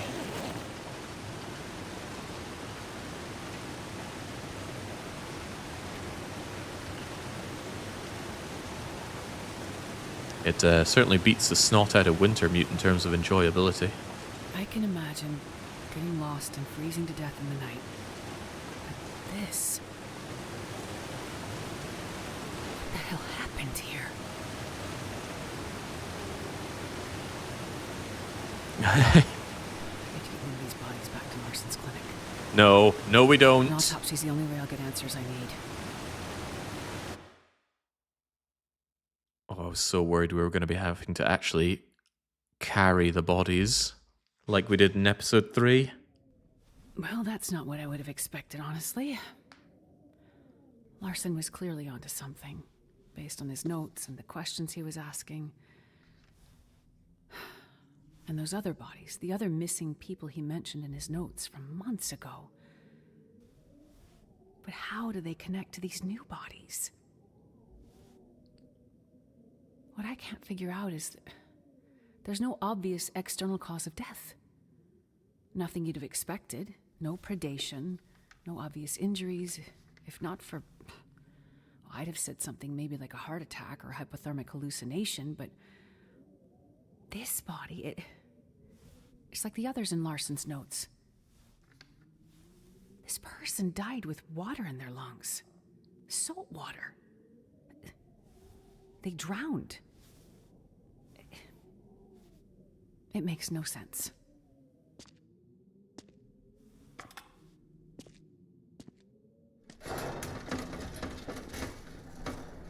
Astrid? Over here, Jane. There you are. I found some of the missing people. Any of them still alive? Unfortunately. Okay. And... I just completed an autopsy. And what I found... Well... It doesn't make sense. Does it have anything to do with what's going on with Freya? I can't be sure. But until I know more, just stay close to her, okay? A friend is with her right now. Go to her. Stay with her. Don't let her out of your sight. Astrid, you're scaring me. There's just too much about this situation that doesn't make sense. You sound like you know what's going on. I don't. But I'm starting to build a theory. Well, while you do that, can you check in on Terry? Terry? Yeah, our local DJ. He's really just a kid from the city, but he's been running a radio station from the old hut outside of town. Wait, is this the conspiracy guy? So you've heard of him. Some people in Cooper's mentioned they hadn't heard from him in a couple of days. They're worried, and Terry's the one broadcasting the quarantine message. So if we want anyone to hear it and come to help... I get it. No message, no help. I'll take a look. Be careful, Astrid. Get back to Freya. I'll be fine. Really, be careful. I don't know what we'd do without your help.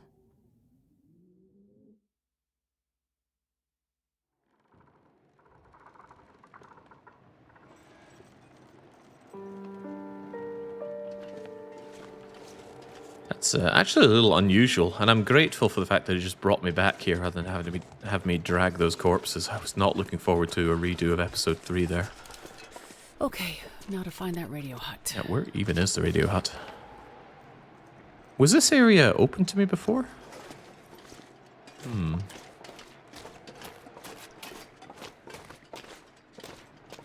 Best not to overthink it. Best not to think at all. Bit unfair in the treatment between Astrid and Will here. Astrid's just trundling along, la la la. This is cold. And Shepard has been knocked unconscious by a blow to the head 3 times. And is just generally going through some misery porn. But with Astrid, it's like, oh, I found you out cold, so I brought you in here, made you nice and warm. Here's a cup of tea. By the way, I'm going to take my rifle and my bow and I'm going to kill every man I see. Okay, thanks, Molly. They made me feel small, so now they're all going to pay.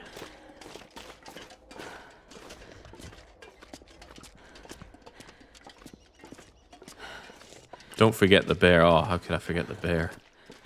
I might have a gun, but the sensible thing to do is to go up and shiv this bear to death. Because I'm Commander Shepard, and this is my favorite bear cave in the Citadel. Oh, this whole Wintermute has been a trip. So cold. I gotta say though, so far, episode 5 doesn't seem that bad. It's given me a nice new location to explore. I didn't have to drag bodies. Get away from people in town, I guess. On average, the characters have been a lot less awful than everyone else we've met so far. And the new areas are well put together, so, so far, episode 5... Smoke from the chimney. Good. Looks like someone's home. Probably the second best episode so far. Episode 1 came out the strongest. I know dealing with Grey Mother was a pain in the arse, but it was a good introduction to the game. Gets a lot of merit on that. But I'm also under the impression that episode 5 is rather long, so it's got plenty of opportunity to turn south. But so far I'm giving it the benefit of the doubt.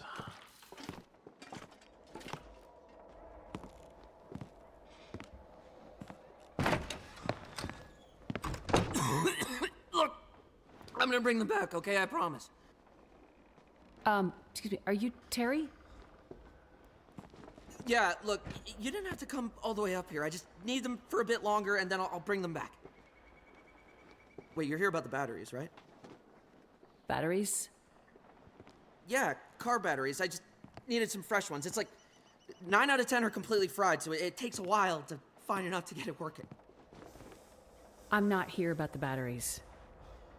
Okay, so... Wait, who are you anyway? Get what working?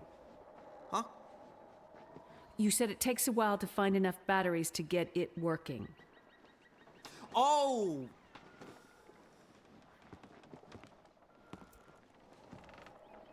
You better come inside, because that's a story.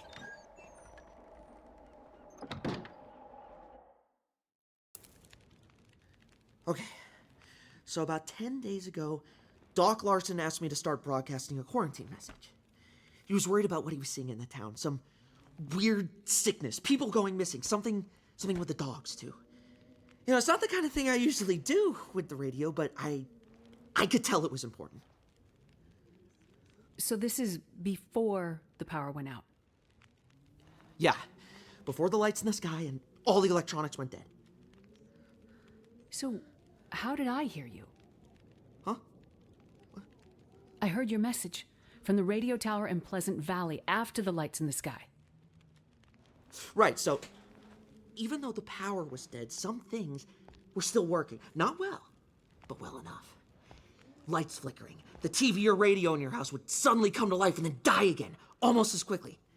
And I'm pretty sure that's even what triggered the fire at the mill. People in town seem to think it was arson. I think they want to believe that because it's easier than thinking everything electronic is suddenly trying to kill us, right? Anyway, I realized that if I hooked up a car battery to the radio, it wouldn't flicker on and off and on and off as much when the aurora was in the sky. So I grabbed all the batteries I could find and have been using them to power my transmitter, to broadcast the quarantine message like Doc Larson asked me to.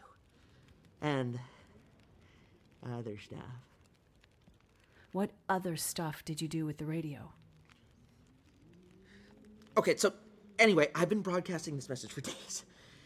Doc Larson had gone missing by then, and people were freaking out. People were going missing. Some turned up dead.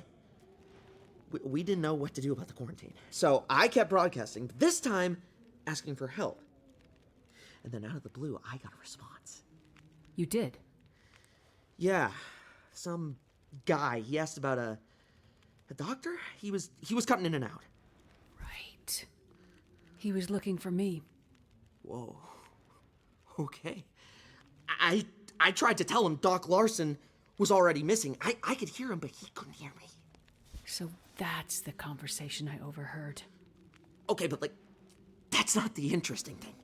There's more. Yeah. 2 things. First thing, a few days ago, I picked up a distress signal. I couldn't make sense of it, because it was a lot of gibberish and maybe not all of it in English. I don't know, I was a little high. Then, I realized it was coming from a ship, but it wasn't on any of the normal frequencies, and it didn't make sense. Did they broadcast coordinates? No. But I was able to figure it out, based on signal strength.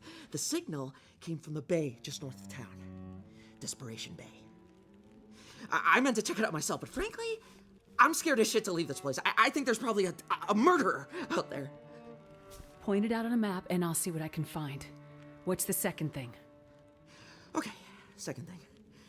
This one is especially cool, like something big. About a week ago, I was just minding my own business, rotating the shortwave around to see what I could pick up. And something absolutely massive came through. This was just before the power went out, now that I think about it. What do you think it was? No idea. But whatever it was, the signal was powerful enough to take out my favorite unit. I've never seen anything like it. Just fried it, just then and there. I mean, I had to dust off this archaic museum piece to keep broadcasting. It literally uses vacuum tubes, for crying out loud. How else am I gonna keep calling for a doctor or someone to help protect us from the murderer? Terry, what do you think the signal was? I've never seen or heard anything like it before. Signal monitor was off the charts. It just buried the needle and then some. I'm telling you, I don't know what it was, but what I can tell you is... Yes, Terry? It came from up there.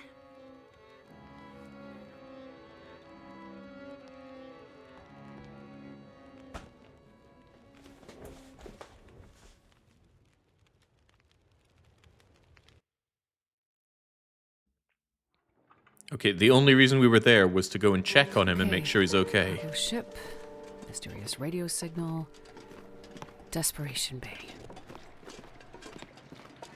And now, for reasons I don't quite understand, Commander Shepard has taken it upon herself to do this laundry list of stuff for Dude Lamau over here.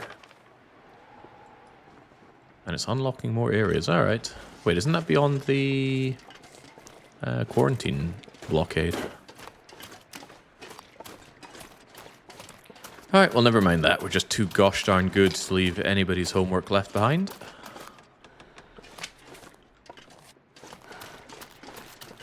How about a fake out into Xenonauts 2?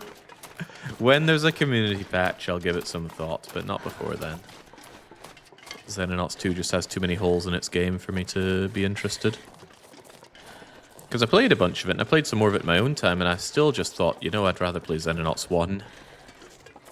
With the community patch, of course. That's not a good feeling to have when playing a sequel.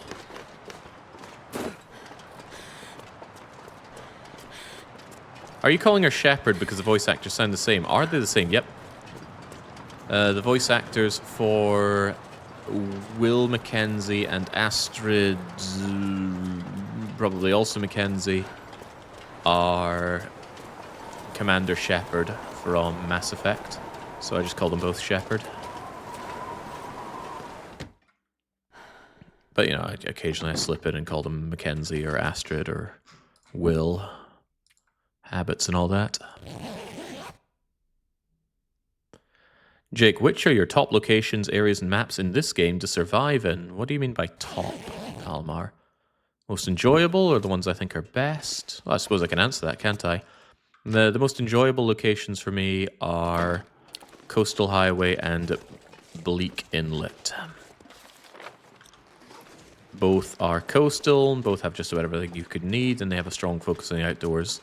The best locations are Mystery Lake and Coastal Highway. Mystery Lake has everything, and it's got the gentlest weather, and it's a central location. It's just the perfect position for everything. Coastal Highway has all the resources to hand, but it's also where you do the trading from.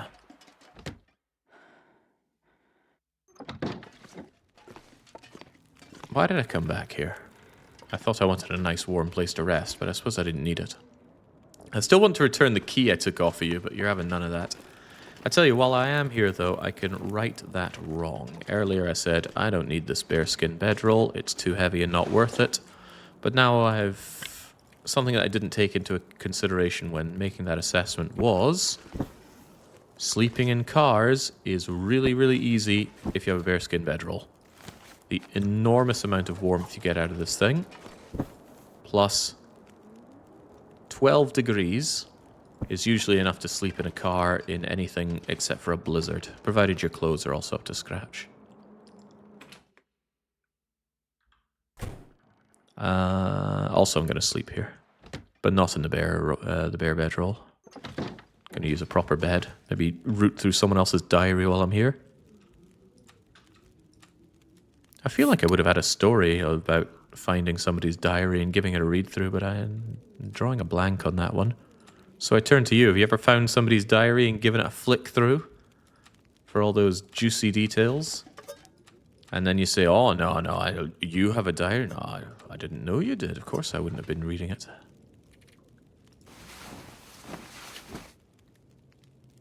Did Jake find his ex yet? My ex? You've lost me, Sagan.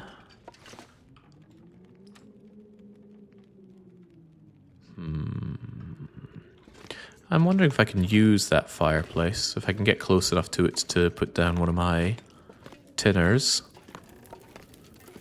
But these survivors are very selfishly getting in the way.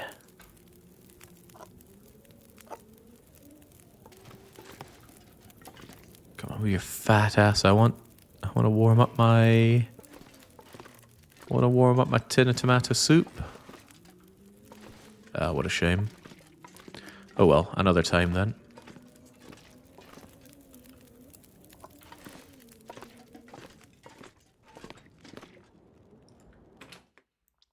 Oh, no, the two shepherds have not crossed paths since the very starting cutscene of the game.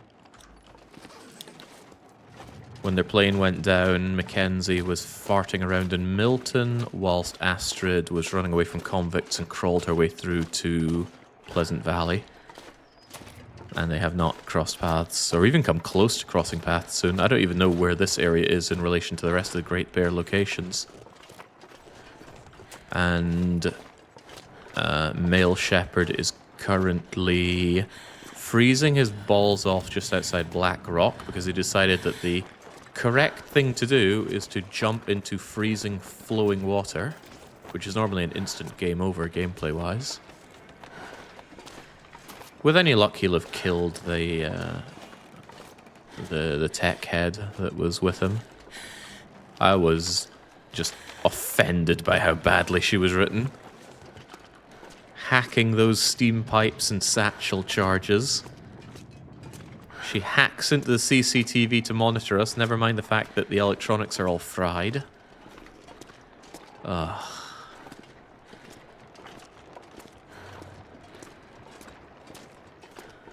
I will YouTube pleb the older episodes and catch up, says Sagan. Oh my. You missed all the important stuff. I don't know. I wouldn't recommend watching this. I'm doing this for posterity. I wonder if Bill and Ben are still here. No, the Flower Pot men have moved on. Then we shall too.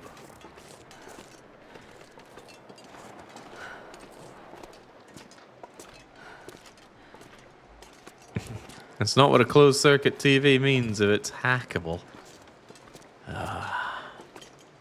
She found a way, alright. That's how she's been watching us. At least that's... well, it's still bad, but Molly just telepathically knew where we were at all times. She phoned us at the burned out old house saying, oh, so you found the survivors at the plane crash, have you? It's like, what are you doing such that you know this? Other than going around and killing every man she can find.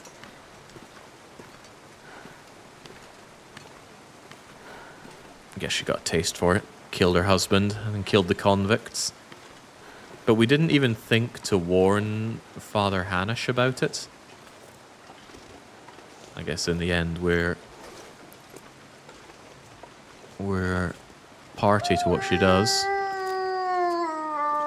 Jeez, Wolf's here. Hello, Wolfie friend. You could actually be a problem given the angle here, but whatever. I'll still pop you. When they charge upwards towards you, sometimes it can be a bit of a pain to land the shot.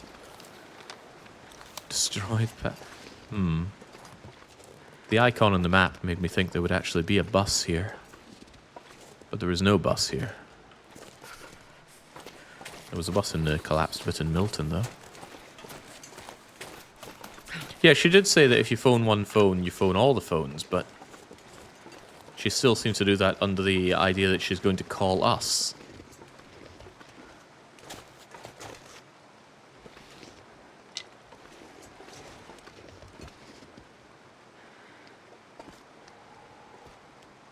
Oh, would you look at that? The gloves show up now.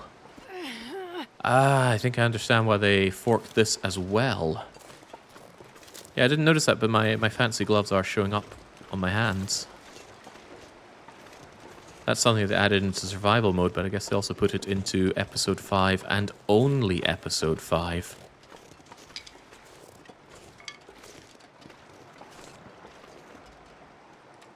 Bunny.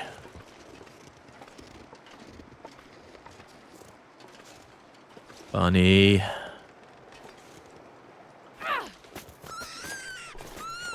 Pet the bunny. I mean, literally pet the bunny. Off you go, scamp. Sorry for giving you a concussion like that. Rabbits are so cute. I mean, I like big animals, but I like the small ones too. Just like animals in general, but not birds. Birds are awful. Right now.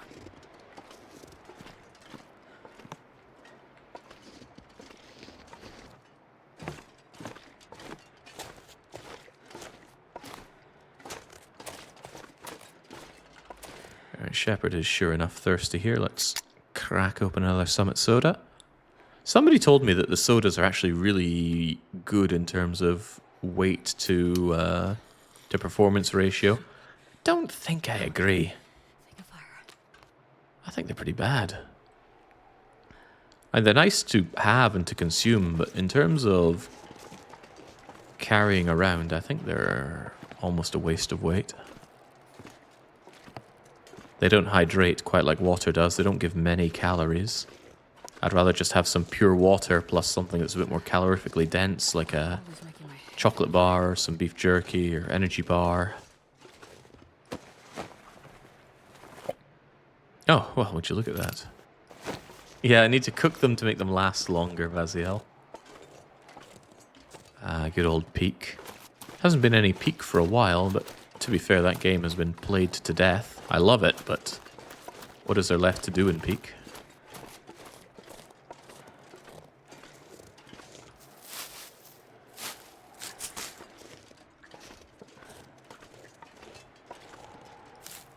What do you have against birds? Some best friends are birds. I don't think they're very affectionate creatures. They're not fun for petting or hugging or doing anything with, so... Ugh. And also, they're absolute monsters. I watched a bird peck another bird's brains out, which was unpleasant to see. A cry for help? I don't recall...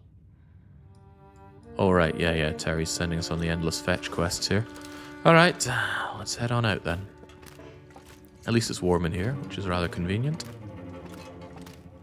Yeah, I was working security for HMRC in the UK.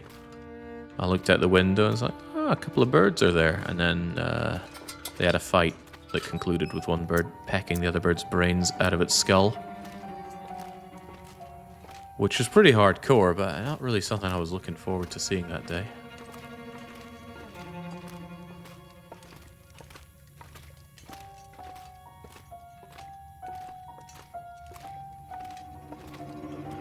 Oh yeah, my uncle has a parrot, and just why? Why would you want that?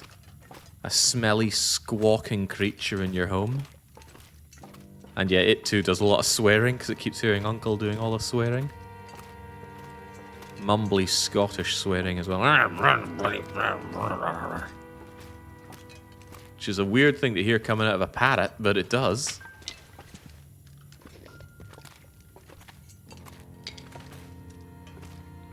Well, still better than the Nancy Drew parrots.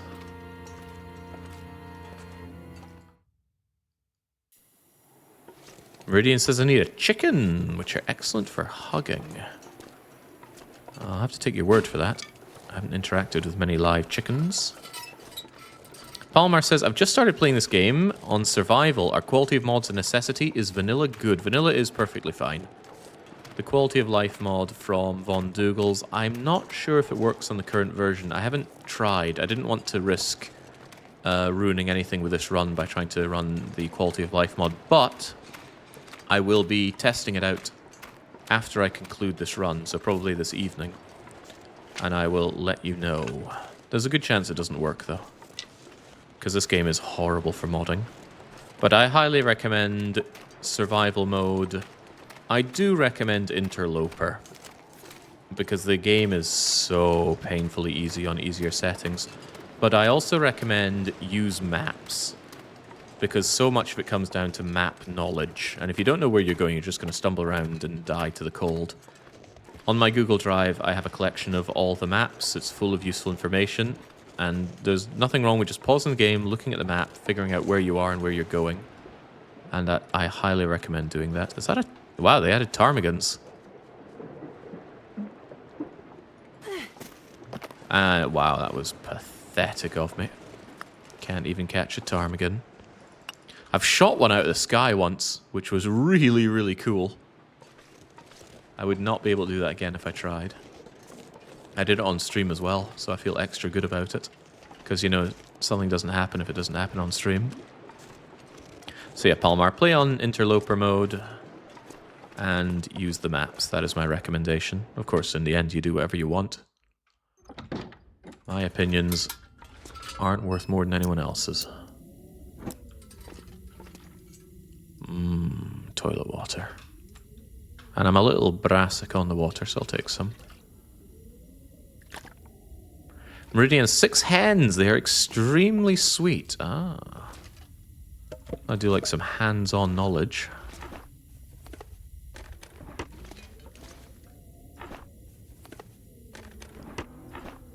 Kind of think about my uncle had chickens as well. I don't recall interacting with them. I recall interacting with his goat. Goats are cool.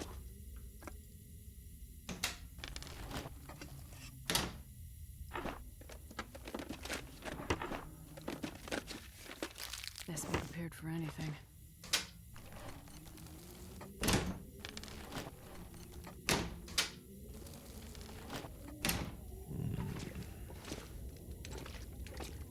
Why am I here again? Ah, yes, for the bullets and the thermal underwear. Sure, carry much more. Second pair of thermal undies, always a nice find. There is a better version of thermal underwear. Good, a map. Looks like the lighthouse overlooks Desperation Bay. But it does not appear on Interloper. I think they're called Long Johns, but I could be wrong on that one.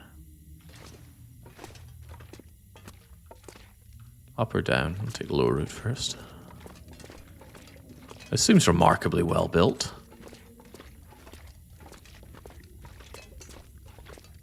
And now we're getting a bit Fritzl level creepy.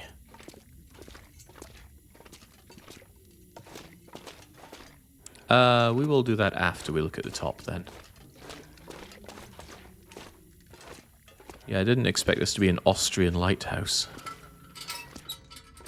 Oh, that was a mistake. Jake, when's the next long play vote? Next week. Or tomorrow after the weekly one-shot if I prepare the vote. I have not decided yet.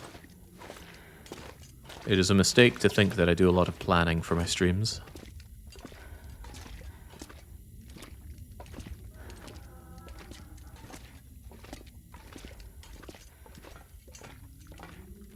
Another knife. No, I think we're knifed up as it is.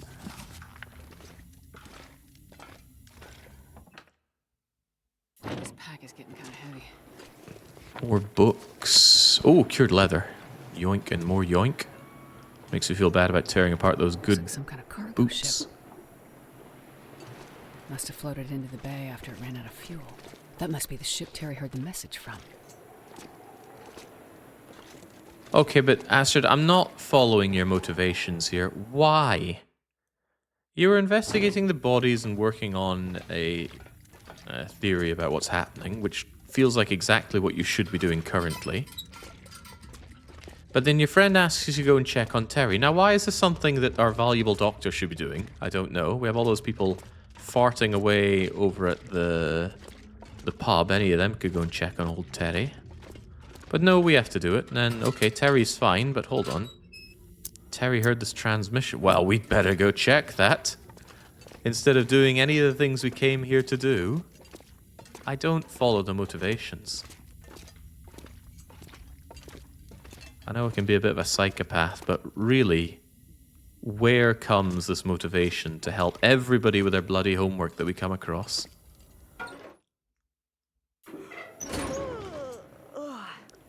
Also, I'm guy's sleepy. What a rugged coastline. Shepard's looking for an excuse to get away from the weirdos in town. They're less weird than everybody else we've come across. I wonder if I can drop any of this gear.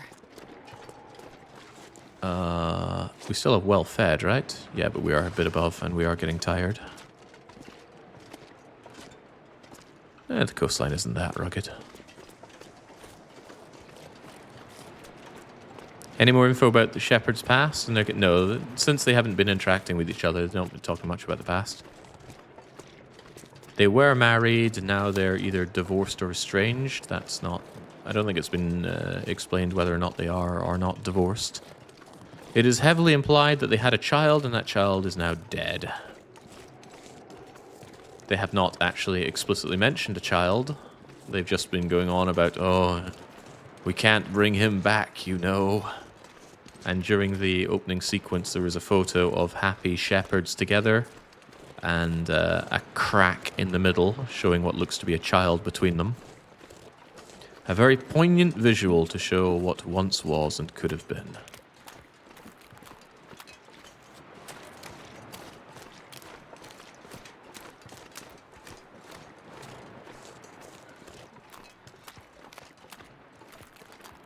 The sad parents era of game making. Well, these days we're stuck in the surrogate parents in game making.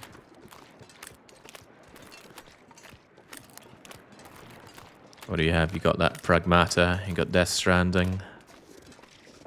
You got that new game about somebody and a kid and the guy's carrying around a It's getting dark out here. camera. Don't know the name of that thing.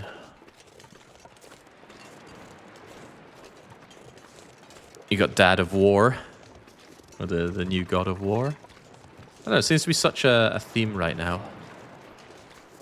What are they trying to tell us with all these surrogate parent games? And it always seems to be daddy games. I'm trying to think of many games where you play as a surrogate mother.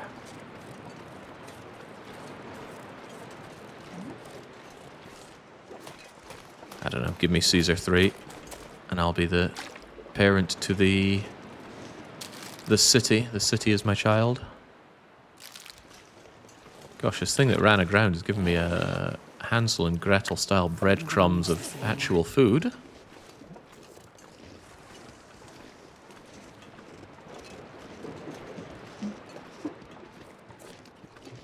Bayonetta counts, really? I never played Bayonetta. Wasn't aware that you were tending to some kind of child replacement in that. Doesn't seem very appealing to me, though.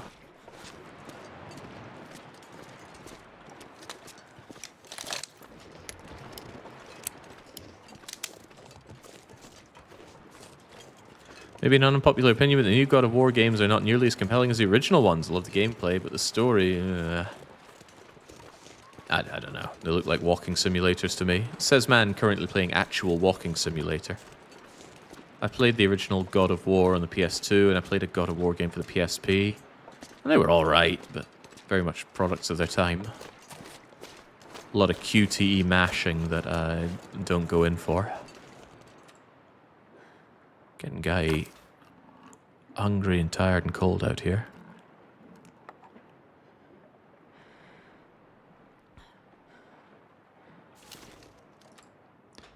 Yeah, that's probably it. All the wee boys who played the Super Nintendo are now pushing 40. So in order to make something relatable for them, you put in these dad core games. Did I say I hate being cold? Because it really... I don't know, I don't have a dog in the fight. I'm not playing them. And they don't seem compelling to me. Doesn't mean I have to have a problem with them. I watch the new God of War games on YouTube and treat them as 10-hour movies. Well, of course, they're Sony games. Oh, jeez. Mistakes have been made. There is some way I meant to go up and around there. And I didn't cotton on to it. And now the wind is really picking up. Perhaps I meant to go down and through here, so that I can get a cave through to there. And it's going to be a cold one. And a tiring one. Shouldn't run then. Running might seem good, but running absolutely destroys your fatigue. That never sounds right. If I don't warm up soon. The fatigue meter will go up a lot. Hang on, this is not taking me through where I need to go. Maybe there was another path up and around.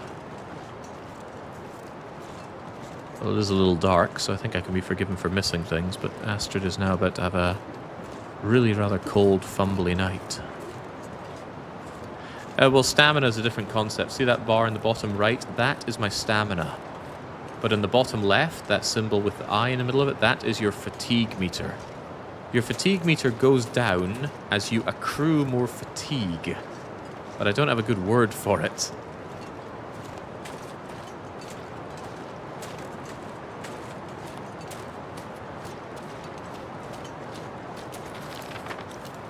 I am going the right way, right? Yes, that was the lighthouse. This is where I want to go. I want to take a right here, somehow. Can I do that?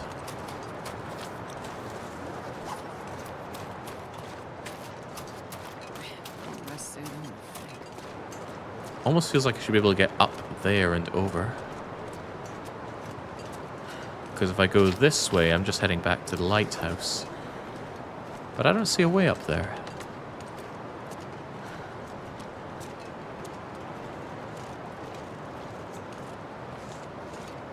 Yeah, sadly there's no lactic build-up bar.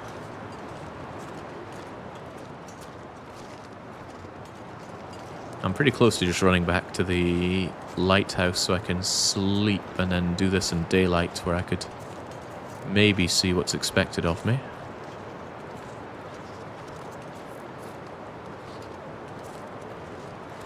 Because between the tiredness and this wind, I am really moving slowly. Oh dear, dearie me. This is a situation that's going from bad to worse.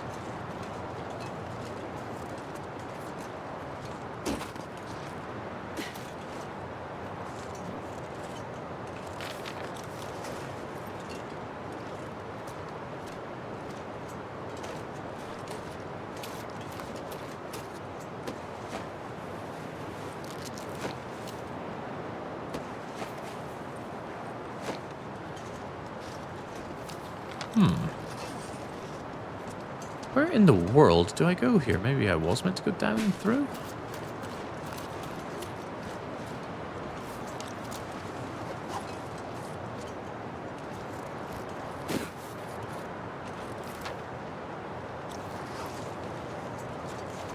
Ah, whatever. If I end up back at the lighthouse, at least I can sleep there until morning time.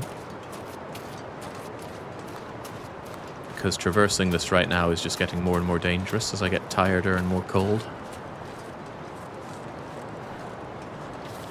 Yeah, back to the lighthouse it is then. I could start a fire and just sleep out here, but that just seems unnecessarily dangerous.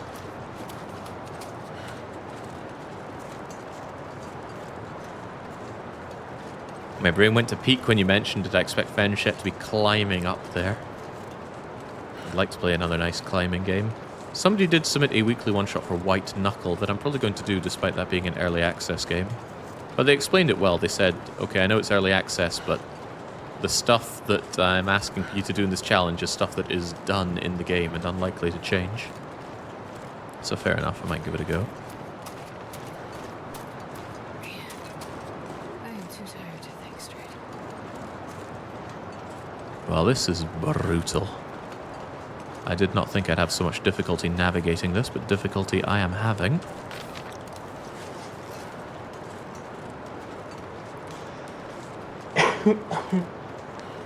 Feels like minus 17, even under all the clothes we're wearing, so that's quite brutally cold.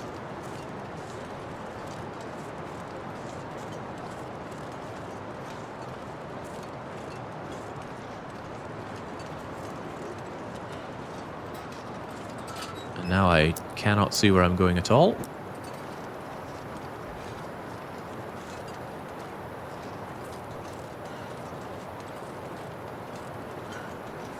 Yes, my movement speed is being crippled by the wind and my intense fatigue.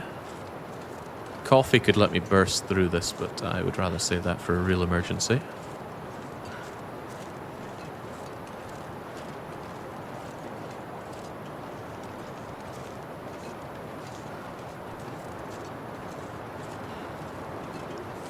Where was the passageway? Where did I emerge from?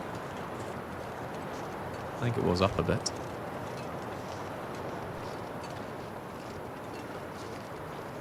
And again, why are we here? There was a signal from over in this direction. Okay, I'll go and brave the bloody everything and check it out. Nothing to do with why I'm here, but I'll do it anyway. I hate these characters so much. I mean, maybe we shouldn't put an end to all Canadians, but I'm just saying, give some thought to something like a mass sterilization program. Something has to be done about this.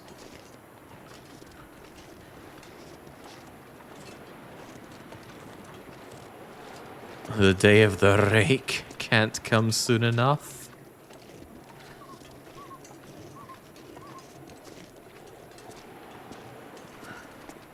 Where in the world did I come from? I think it was over here, though.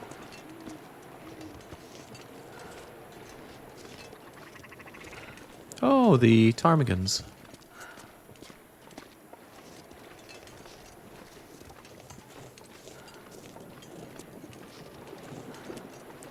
There was a patron at the bar that mentioned that the supply ships always come in, so they're going to wait for those.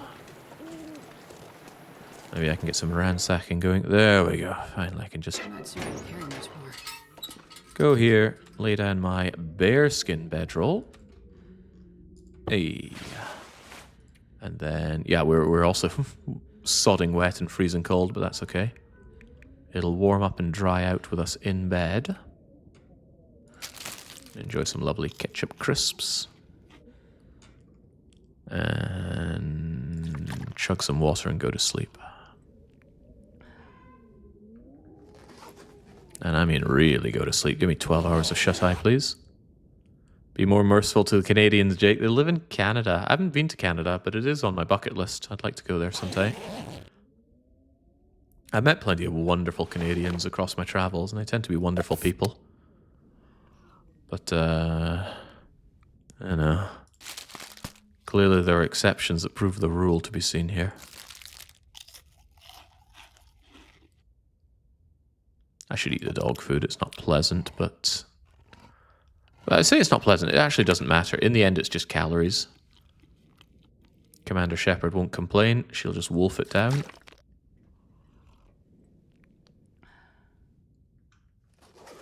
And there we go. Everything is full. It should be nice and bright out there. Let's have another shot at trying to figure out where in the world we're going here. Because it eluded me so thoroughly. And you can see just how much faster we're moving now that we're not tired and burdened. I think I'm a little bit burdened, but it's no big deal. Imagine doing that in your house stairs too hard. I'm just going to camp out in the foyer.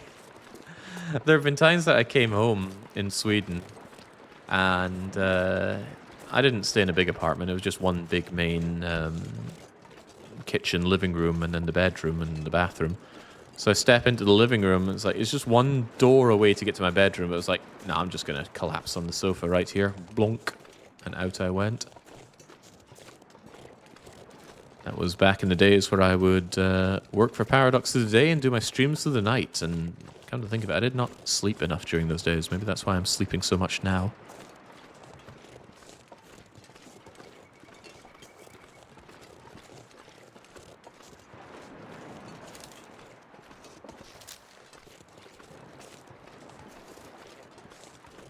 Right, it's a team effort. If you can find a way up here, I'm all for it.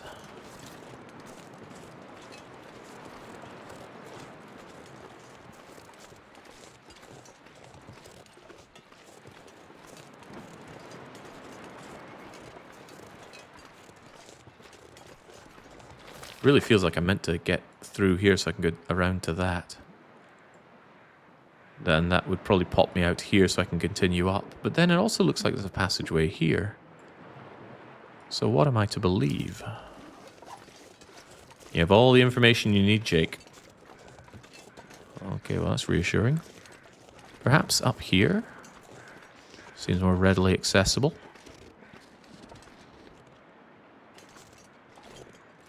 It seemed more readily accessible.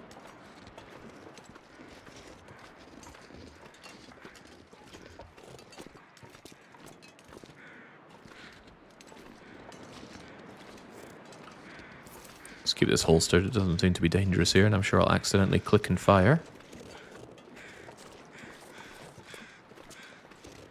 Oh, does a lifelong coffee hater feel sleepy? Quite often. That's why I go to sleep. Okay, this has brought me back up to where the Iddle and Diddle corpses are.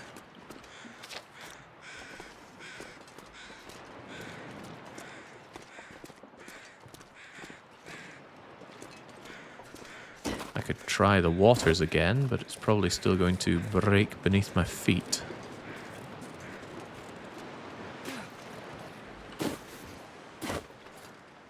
Yep. Yeah, I walk on that, I die. Maybe. It's better further. Nope, absolutely not.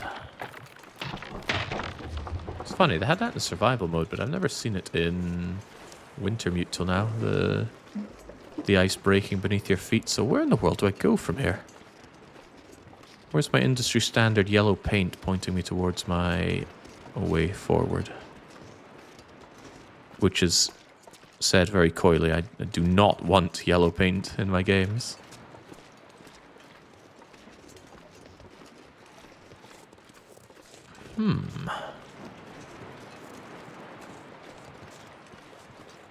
Where in the world to go? I was looking around these places in the dark, but now I'm kind of hoping that looking at it in the light will shine a path for me. You wouldn't think losing height would be the answer here. Yeah, we don't want yellow paint in the snow, no thank you. I went up and around there, I've been through there. I could go around the water edge, like Nancy drew in the shadow at water's edge, but I have a funny feeling this ice will snap between my beneath my feet. Yep. Was I maybe meant to look at something over at the dock area here?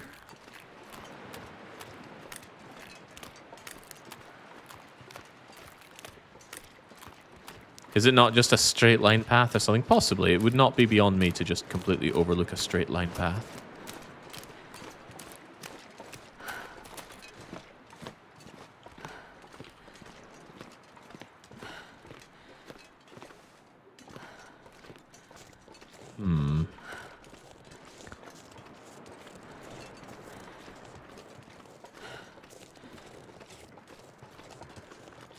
All this coffee talk, maybe get up and grind some, says Greyvoid.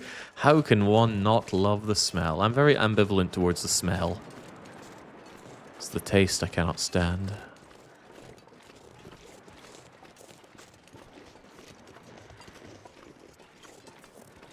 My fingers feel numb. Really? Under your tactical gloves, Shepherd? Pretty amazing gloves. You do not get those in regular play. Right, let's just do the most obvious way. Just moving forward. I'm not even pressing anything. I pressed Z for auto walk.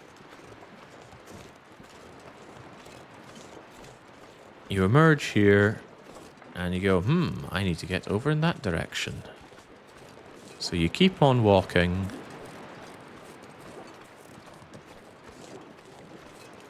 This is probably it.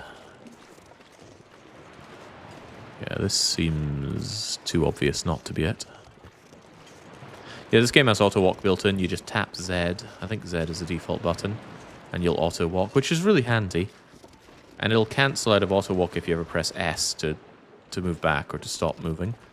Got to be a little bit careful though. I have auto walked into fire before. Fire will hurt your condition badly, very quickly, and give you the burns affliction, which I do not recommend getting. Wow, how do I keep missing those ptarmigans? Quite nice that they added the ptarmigans, though. Those are added into survival mode as part of Tales from the Far territory. Just another cheap source of meat, but you also get down off of them, which is very useful. And yes, you do get up and over this way. Okay, good. It's so cold. I just want to lay down for a bit.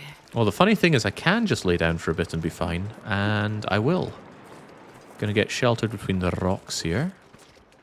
Provided I'm not really close to a cave. I'm not that close to the cave. Gonna start myself a wee fire here so it's fairly protected from the wind. Just make it quickly. Woomph. You can fail a fire even with accelerant, which seems like a bad joke. Let's try one of these fire logs then. How much heat do you put in?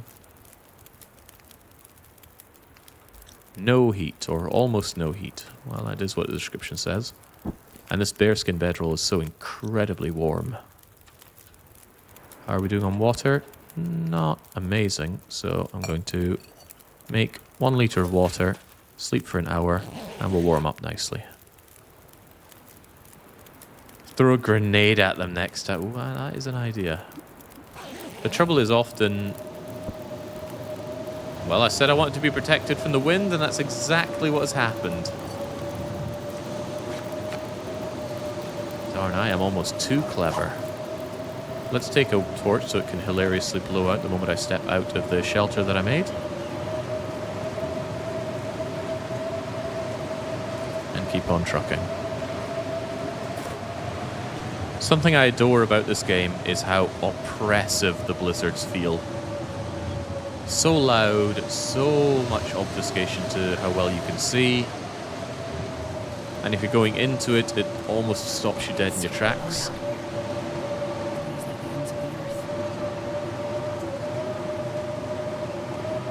It's like a big load of whale blubber drenched over you, immersing you in the experience. I love it. And it makes it all the more cozy to find a sheltered spot like this and just wait out the storm. Ooh, birch.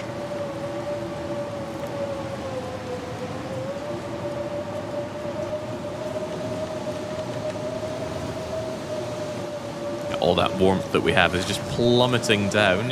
I'll put my cursor here and we can just watch it tick, tick, tick, tick, tick away. In the meantime, I think I will go in this direction. Waste no time, only worms.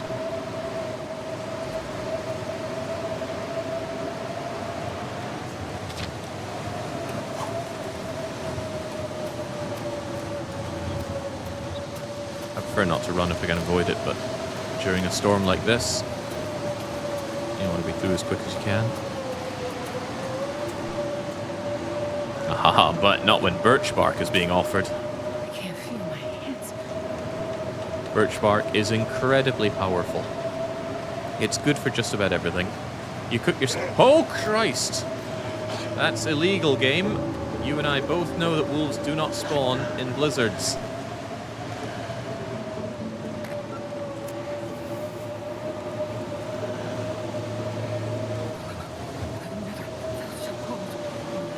Timber wolves, yeah, sure, but regular wolves, no. That is illegal.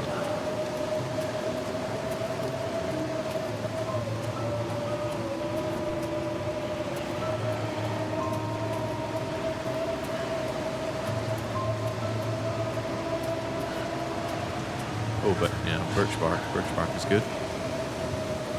Now, how do I get out there?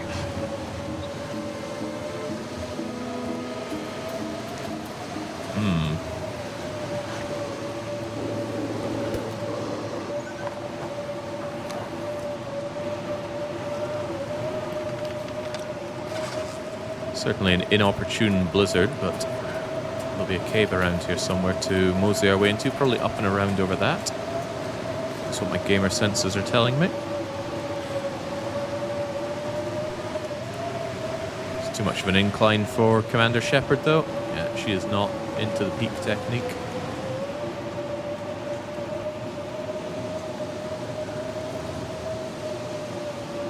You really get emails, Kalpa?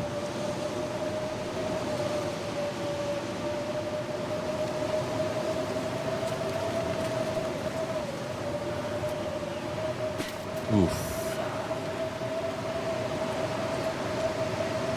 Well, I'm onto something here, but I don't think that's the crossing area for that.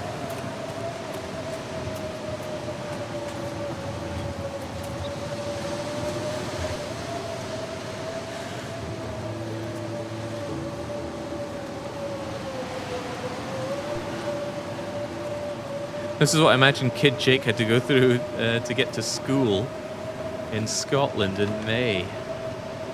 Well, now I had the bus to take me to school, but coming home, the bus would drop me off ages away from home, and then I had to walk a lot, which was It always felt very unfair to me, but what could I do? I was just a kid. I put my boots on and get walking is what I do.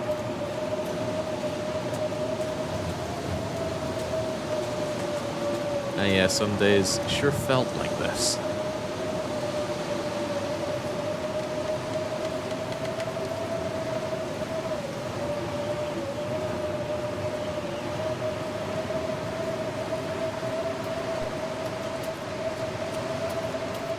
Is that cool?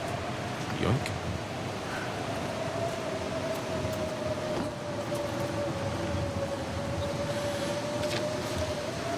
Alright, so it said cave, but it isn't actually an indoor cave. It's a very much exposed cave.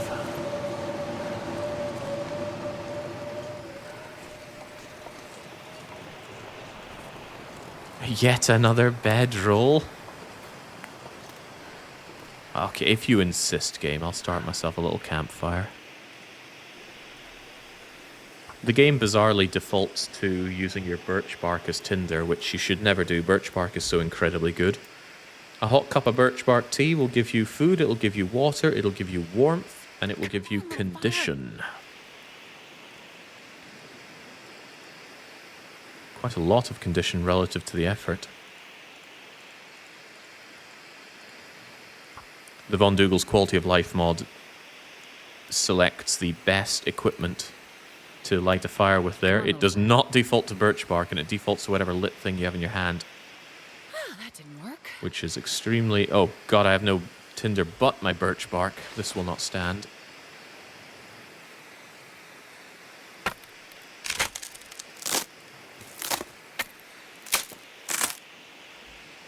You know what? The thing's bloody gone. There's no point even hanging around here anymore. I'll give it one last try. Tinder plug, stick, 75% chance of success. We failed twice now. Can we go for 3?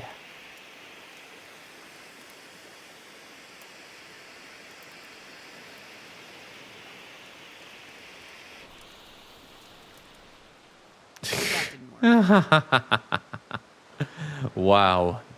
3 75% and they failed all of them. Alright, well, let's take another 75% chance. Except this one's not 75, it's 75.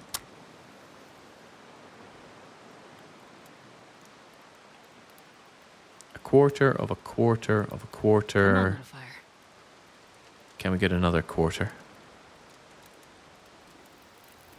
Nah, we're doing it this time. That's okay, it's far from the most unlucky thing we've had happen on stream.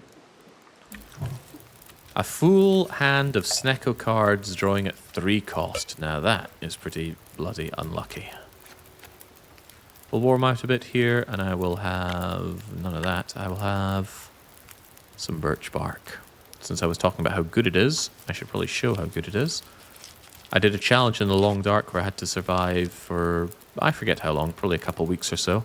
And the only thing I was allowed to consume in terms of calories was birch bark.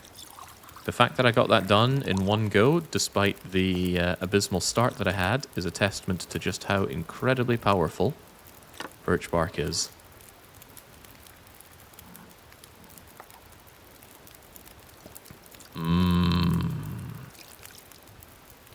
Boy, that is looking scrumptious, isn't it?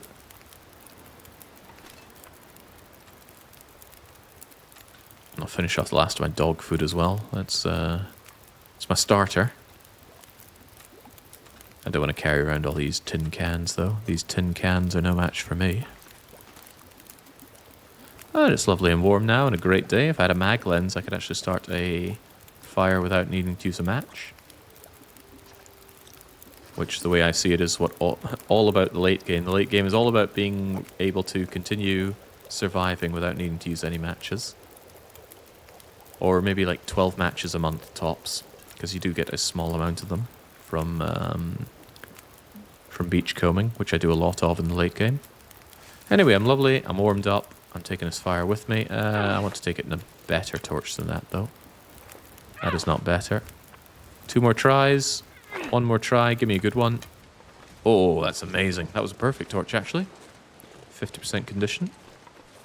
When you draw a torch, it gives you a random condition between 50 and 20%. When you craft a torch, you always craft it at 100%. But torches don't last long. 7.5 minutes real time is how long a 100% condition torch will last. Notwithstanding things like it being blown out by the wind. Gotta find my way down to the beach.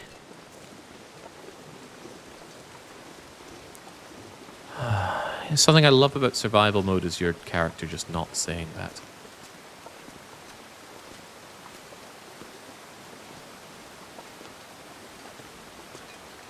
Games talk too much. Talking is my job.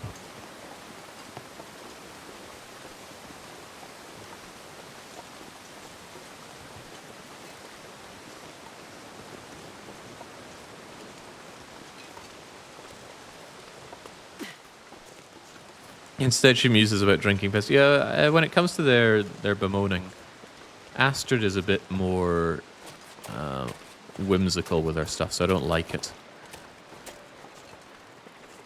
She feels like she's in a cartoon with some of the things she says. Like, oh, I could eat a horse. Oh, but I like horses. Can you eat trees? Because I'm gonna eat a tree. It just seems a bit too self-aware about the situation she's in. You're actually starving to death. Maybe don't be quippy about it. But maybe some people appreciate that stuff, and I'm just being an old grumpus.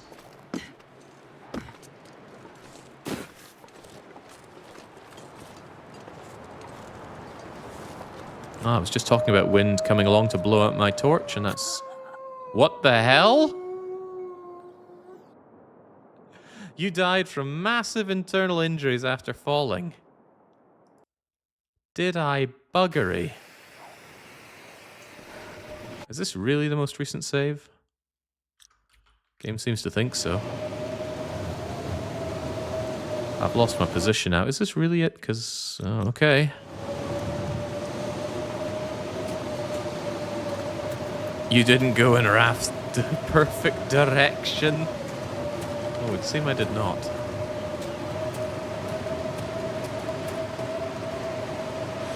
So we've been quite fortunate to avoid that thus far, but the game does have instant death barriers, which they've mostly gotten rid of in survival mode, thankfully. Not entirely, though.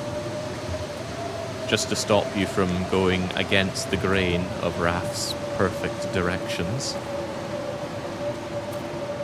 At least I get to try my 75% chances again.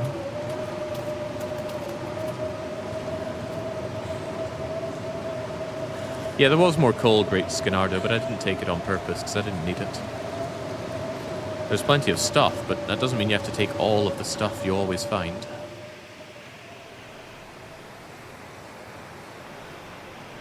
Can't be arsed waiting, just whoomph, off it goes.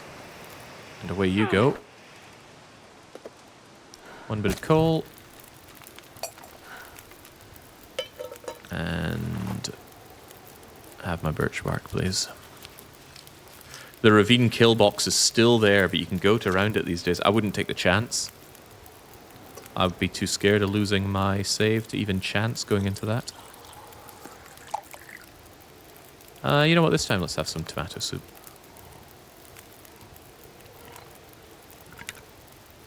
Oh, I'm quite the loot goblin.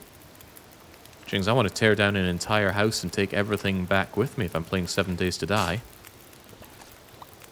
But I have learned to be a better man when it comes to playing this game. Alright, let's stay warmed up, let's stay conditioned up, and let's take the best torch money can buy. Unless I think I should sleep here. I will actually sleep here. Take a fire log. I've got too many of these bloody things, and they're way too heavy for what they do. And I'm going to take a 2-hour kip.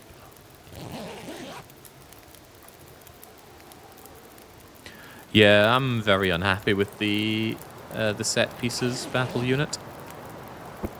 That said, I don't know if they're set pieces, and that just makes me even more annoyed. We know that they have set pieces, so you find things and then you end up wondering, is it set, is it not? We wasted pretty much a whole day in episode 3, I think it was, just hanging around expecting the blizzard to go away, but it never did. Ah, that's good enough for me.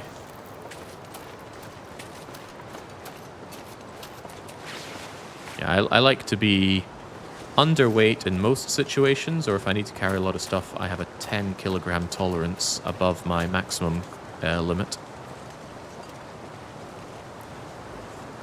Gotta find my way down to the beach. But that doesn't mean you should just grab everything. I saw Baron running around with 15 books, like 30 coal and 10 liters of water. And then he ran into a wolf. And whilst he had a flare, which he could have just taken out the flare, lit the flare, and been safe, he ends up menuing for a while to drop a bunch of water and other items. And of course, the game's not paused when you menu, so the wolf comes over and eats him. Let's save here. Sorry, Baron, I don't mean to bash into you at every opportunity. I'm sharing an amusing thing that brought me joy. And it's a cautionary tale that we can all learn from.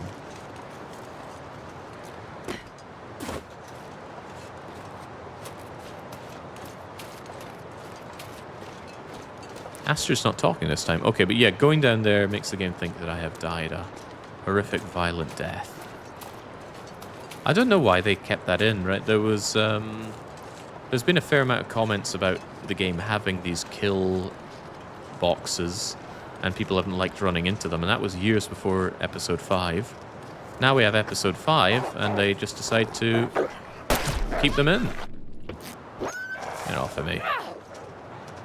The hatchet is a really good weapon in close combat, so I wasn't even afraid of missing the wolf there.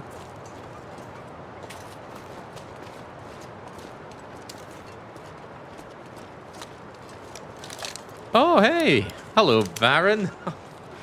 Just talking about your brilliant times in the Long Dark. How did it go after I left, by the way?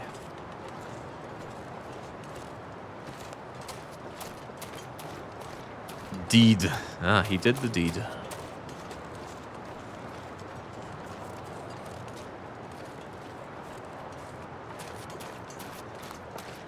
The keyboard issues seem strange, though, but they also seem strangely familiar. Either they've happened to you before, or they've happened to me before. Yeah, the hatchet is just the best close combat weapon. Pry bar is fine. I don't like using the knife. It's not very good, although it can puncture them to death. And the heavy hammer has a low chance of just clonking them out in one shot. But it is low. It's something like 4%. The best thing is just don't get into struggles, because it can really ruin your gear, especially on Interloper. Never mind your life. Ah, it's Lord Barrington! Lord Barrington has put me through a lot of bad things, so how about we give him what's for? Wow, that sucked, Shepard. Come on, let's give him... Yeah. Oops. That's okay, I don't need functional wrists for this. Hey, Lord Barrington. Got a present for you. Yeah, what do you think of that? Bet you don't like it, huh?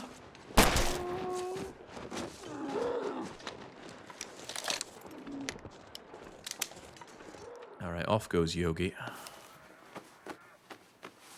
Let's find our way forward. Bears are pretty cool. They're on the list of animals that I'd like to spend some time close to, despite the obvious inherent risk.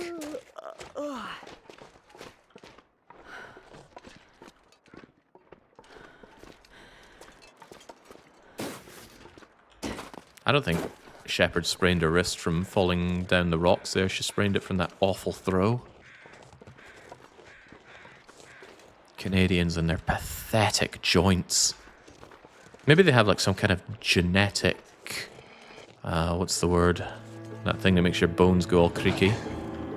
Arthritis, yeah. Genetic Canadian arthritis. I have a funny feeling I'm meant to go to the dock and head on over, but... well, I can give it a go. I got brittle bones. Depends on the bear. Yeah, I think a polar bear will just kill you. But there's bound to be some friendly bears out there.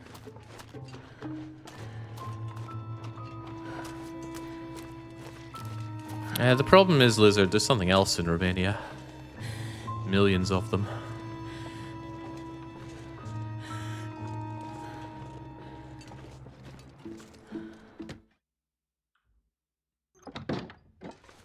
Alright, what have we here? Portable stove.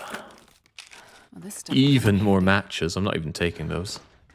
You'd never dream of leaving matches behind on Interloper, but on whatever games journalist difficulty this is, they actually end up starting to weigh you down. You get so many matches.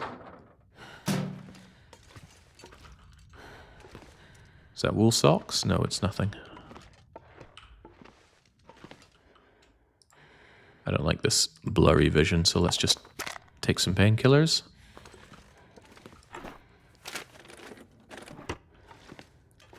Pandas don't have the same appeal. Seem like really lazy buggers. Although pandas are really nice, they're like a fly trap for the Chinese.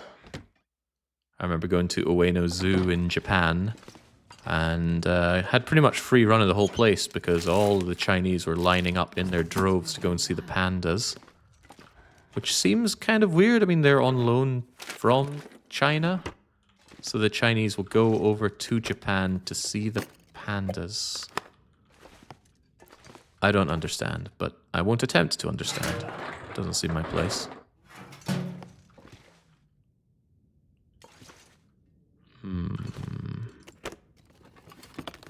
Like an American going to Japan to eat McDonald's, many such cases. But the McDonald's over there is weird and wonderful.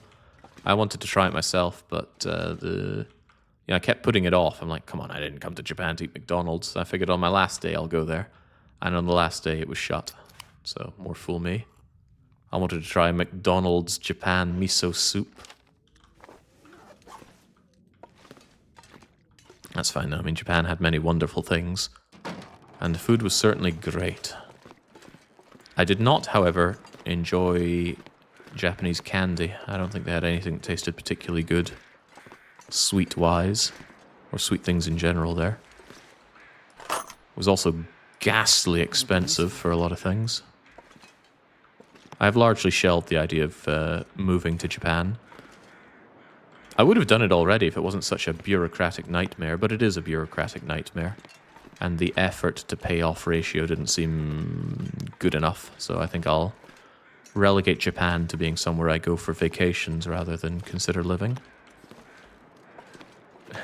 And now I've got the Philippines as the apple in my eye, which should be very convenient because that's nice and close to Japan. No more entire day travels to get over there. Seems very appealing in a lot of ways.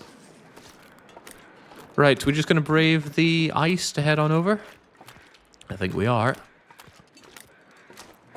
Is this going to be a forlorn muskeg situation where there's bits of ice that crack beneath our feet and we just have to puzzle it out?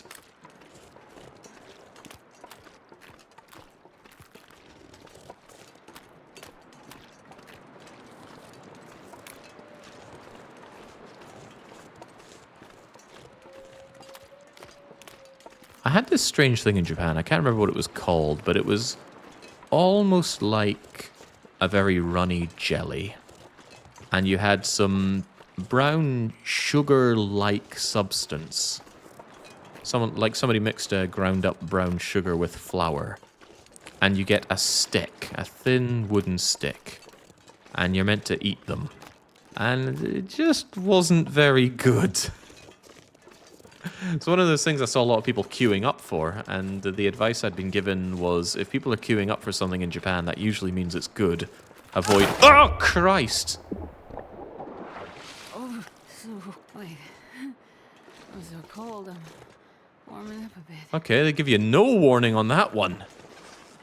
You just splat right through you go. Whew, God, that scared me. Hypothermia is bad. And I have it, and my clothes are all sodding wet now.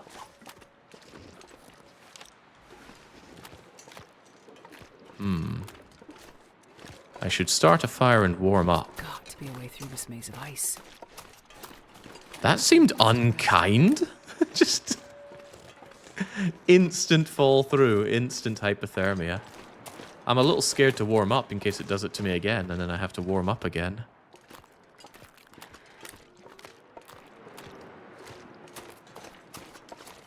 But yeah, full-blown hypothermia is really, really bad. Although it seems less bad on this difficulty. You have to stay warm for 24 hours in in interloper mode. Not this way. Alright, gotta backtrack and try again. It's not words that anybody wants to hear in a game, Astrid. Oh jeez, oh jeez.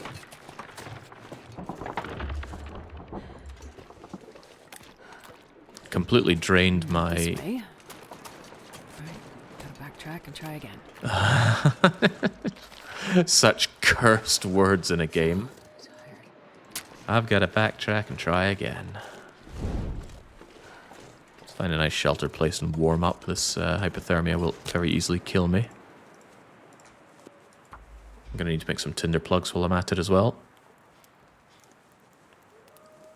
You will follow the developer's intended path or else.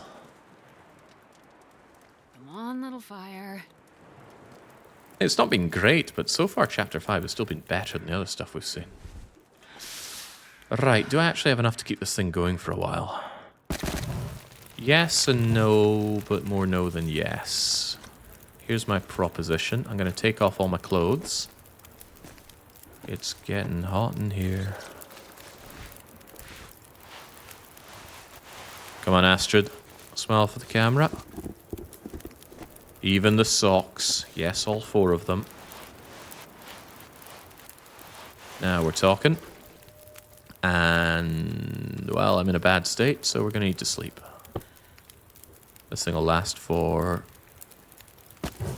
more than a couple of hours. We'll sleep for a couple of hours.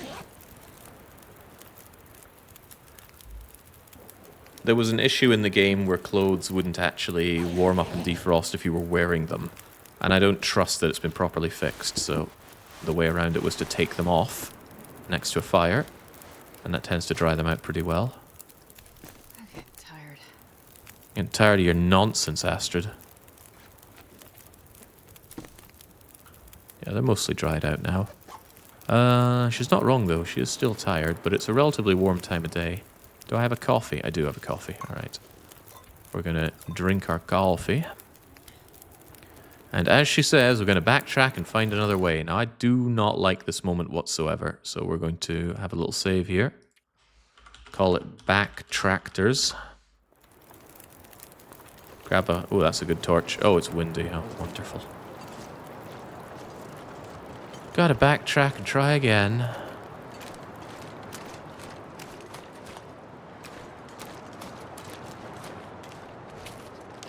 Which way do we think it is? There's not really any indication of which way we should go.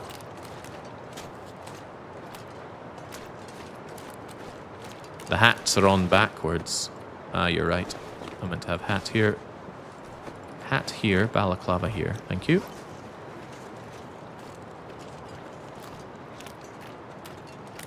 Oh, easy now. I have a sneaking suspicion it's not that way. And this seems incredibly dangerous. Why is Astrid doing this? Do we have any indication that this is a really important thing that we should be doing? A dude who's high on his own oh, crumbs. Thought I could run over that, but I'm completely out of stamina. Take a bite of peach.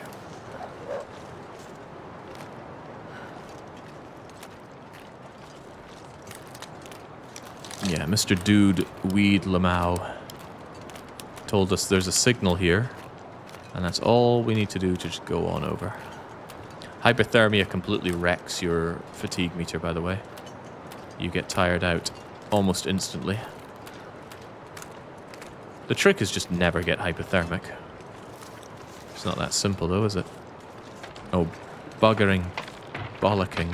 Okay. I have a funny feeling this is not the way to go. It doesn't feel like it's part of Raph's perfect vision. But we'll give it a go.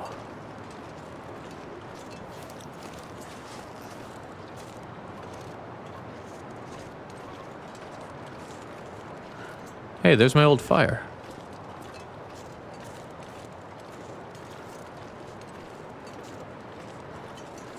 Well, I'm all but certain I'm going the wrong way now. Goating around here seems like an incredibly bad idea. But hell, I'm up. Well, let's continue to follow through with this terrible idea and see where it takes us.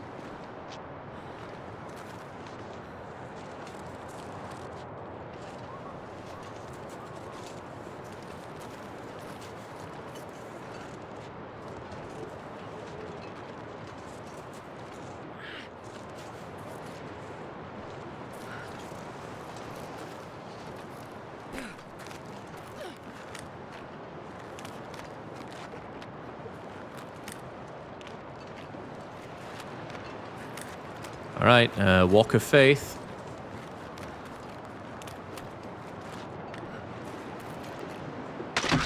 Oh, come on. I wasn't even on ice.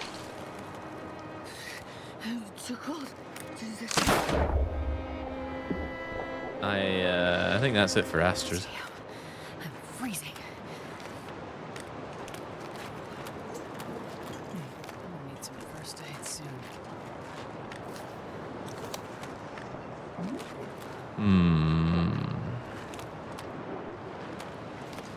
This is horrible. I mean, they've already made Forlorn Muskeg in survival mode. Why would they go around and just make it instant ice death trap in story mode?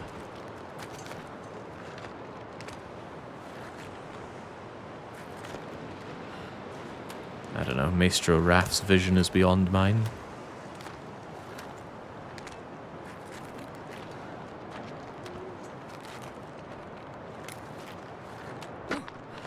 Might be able to get up there if this ice won't give out.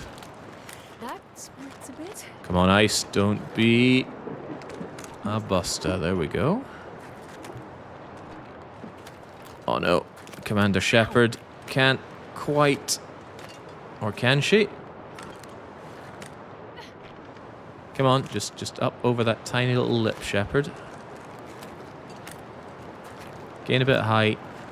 Hug this. Get up and over.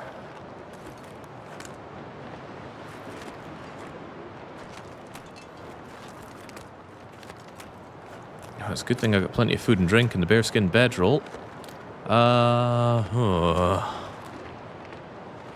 This seems unpleasant and unwise in equal measure. Let's go for it, Shepard. Yeah. Snapping those delicate ankles like twigs. Oh no! There's an invisible wall here. Okay, we'll hug the wall, make our way around it.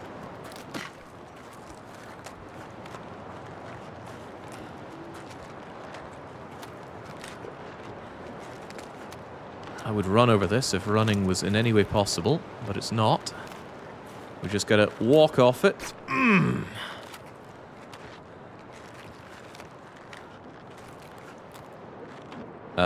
This seems unwise.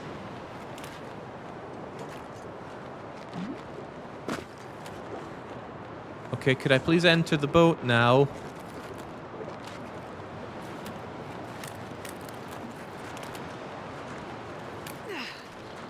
It's a bit, but I'll make it.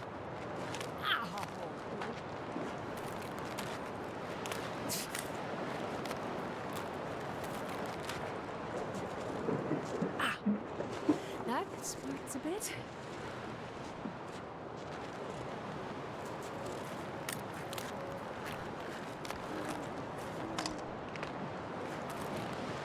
Oh, this is not healthy, navigating all of this ice. First aid soon. Yeah, speaking of first aid, I have a stim. That is about as good as I can get in terms of emergency health. Because even if I stopped and made a fire right now, which is an increasingly good idea, just to stave off the worst of the hypothermia, I'm still tired. And I don't have a lot to burn. And I also think I've just got to get my stuff stuck. Yeah, I am probably stuck now.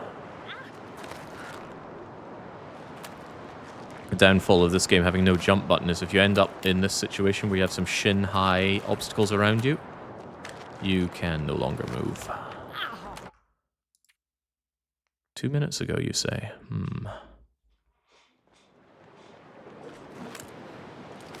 I'll give it my best. But losers often moan about their best. Winners go home and do things for the prom queen. Could you put a bed in and teleport to the bed? No, when you use a bed, you don't teleport to it. You stay in place whilst enjoying the resting.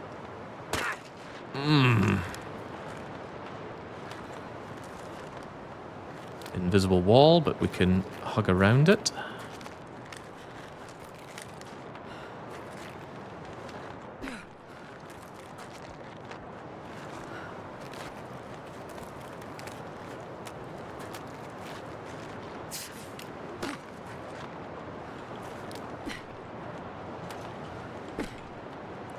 Alright, this time maybe keep a bit of distance and don't go over the jaggedy ice rocks. And also hope that this doesn't give out. We're going to save and save often here.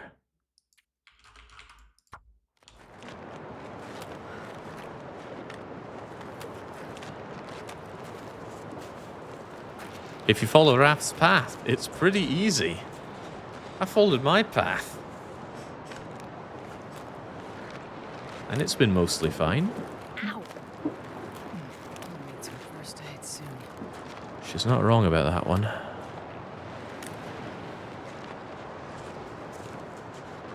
That sparks a bit. I'm certainly hoping there's an internal part to this this boat. If it is, I can sleep off hypothermia and everything and I'll be fine. Oh wait, all my clothes are cold and freezing. That means frostbite risk is a real thing. Wait, I'm getting invisible walled here? How do I get in this? Go! We can't climb. Okay. Please tell me this isn't climbed like a normal rope. Oh god, everything is a problem right now. Okay. Alright, I'm going to make 2 bandages and quickly get up here. You can watch my condition draining like a stone there. Jake, when did you lose some clothes? Let's answer that question later. I need to get up here. I'll use the stim if I have to. Too encumbered to climb. I'm aware I have... Right, that's it. That's it.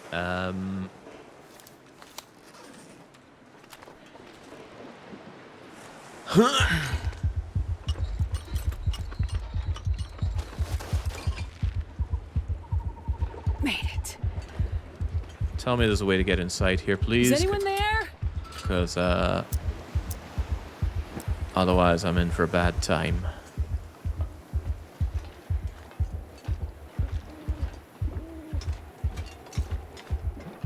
Damn. This place is spooky. You can't just say how the character feels. That makes me so angry.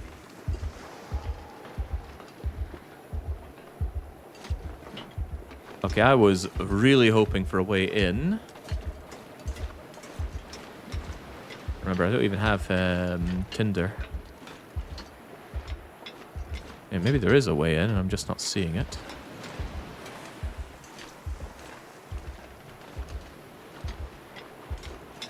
I'm certainly about to run out of juice here.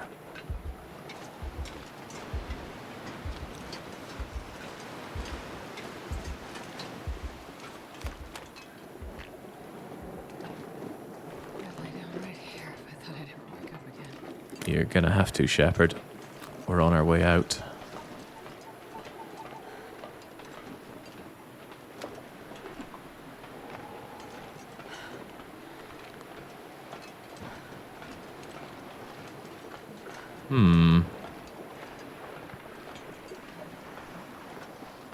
Ah, here we go.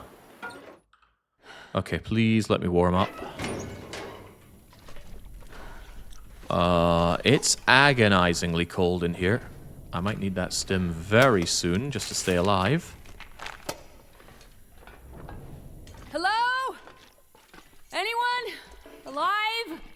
Campfire. Okay, right. I don't have any tinder. I need to make some right now. Death is coming, but don't worry. We just need to start a fire. I'm gonna wang on some coal.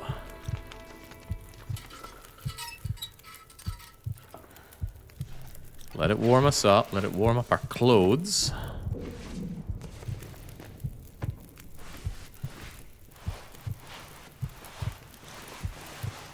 And I need to sleep badly.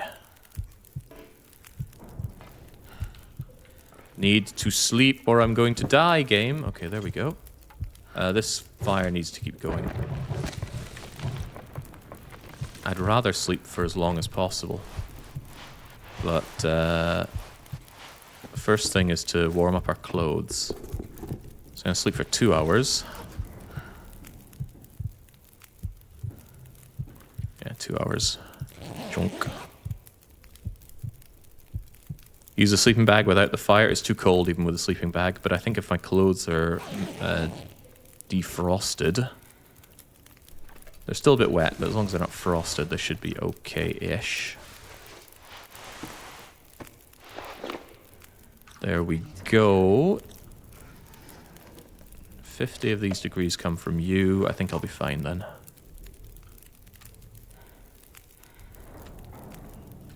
Plenty of food.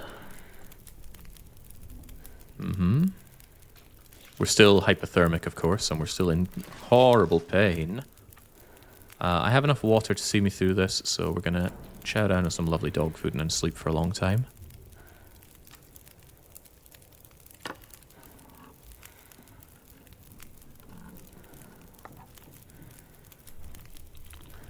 No black winds. This is not... what is it? Rusty Bucket Bay? Or is that level 2? I've forgotten too much of my banjo. Any tea? I don't need tea. Tea would not really do anything for me. Birch bark tea would do something for me, but we've already had that. Anyway, this should be fine if I just sleep for 10 hours. Junk. As long as I don't freeze to death in my sleep, which I shouldn't because of bearskin bedroll, which I'm now very glad I went back for. Keeps me warm enough. There we go. Oh, that's so much better. Let's celebrate by eating some pinnacle peaches, and we're going to sleep even more because Shepard's in a really bad way.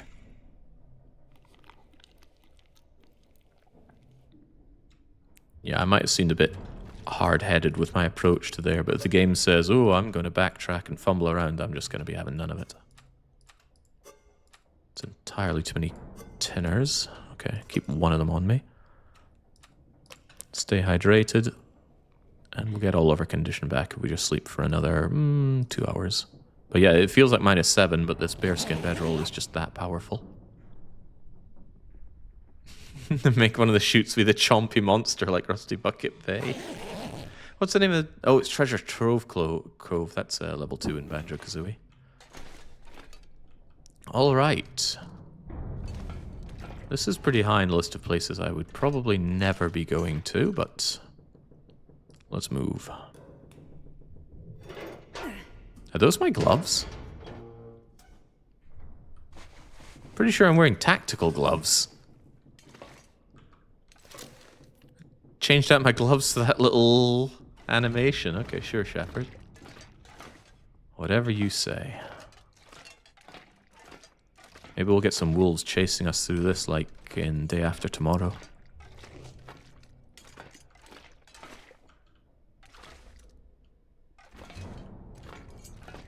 So I said I didn't need that coal earlier, and then I went and bunged all my coal over there on that fire. So, truly, I did not need that coal. But I might want it later. Oh, you gotta be kidding me. No, not doing that. This is what fastclicker.exe was made for. There are some things that as I grow older and crotchety, I get less and less patient for in games, and one of them is mashing QTEs. I have no tolerance for them anymore. I have a special button on my mouse that is set to spam left click. And I do that whenever a game wants me to do it, or I just map it to something else if it needs something else spammed. Something else is games that don't actually tutorialize to save their lives. What the hell? Why was this person tied up? I don't know, for easier looting? You also got a hard-headed helmet there, which is something you can get on survival mode now. But Astrid doesn't want that fat loot.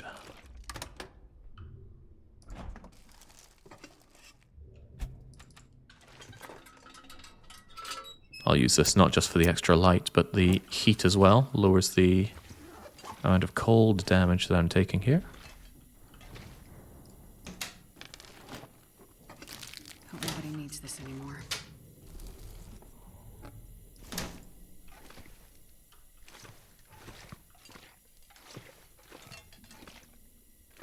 Not too bad as rec rooms go on a ship. I haven't been on many ships, but still seems rather nice. Yoink.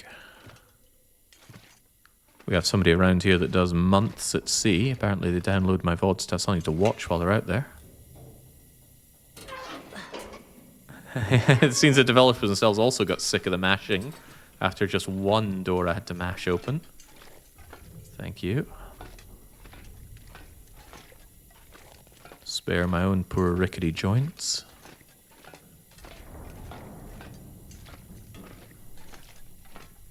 I busted one of my jewel shocks in a Mortal Kombat beat-em-up. Mortal Kombat has button mashing? I've never been a big fan of fighty games. I tried to get into Street Fighter. I took some off-script line from Commander Shepard and put it into the game. Oh, no, here we go again. Thank you, fastclicker.exe. That's the actual name of the thing. What was that sound? Why are you here, Shepard? At what point have you been compelled to step into this imminent danger? Please voice your motivations to me. I clearly need to know.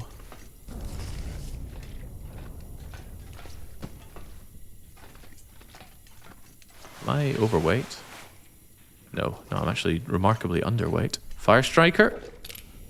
Oh, wow, that makes all my matches a waste of time now. To the point where I should ditch them, but my my learned behavior from all my interloper playing tells me not to do that.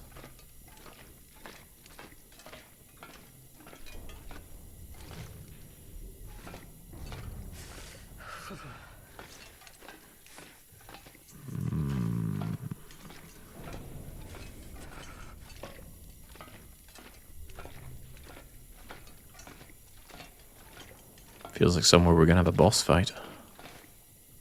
Herbal tea, that's amazing. Aids your healing through a sleep.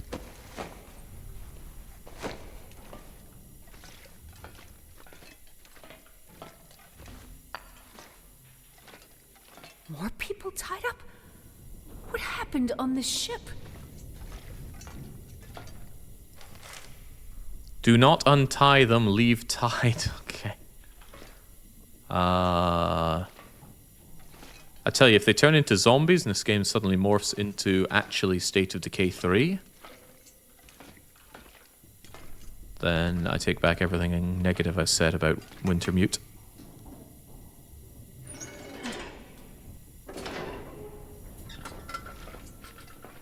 Or maybe Molly just got here before we did.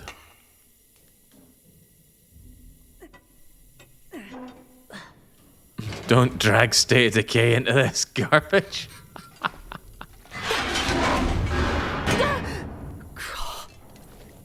Was not expecting that. What were you expecting, Shepard? Boarding this maroon dying ship. And for once, why did you even expect there to be survivors here? No signs of life. Idiot plots, man. They do my bloody tatty in.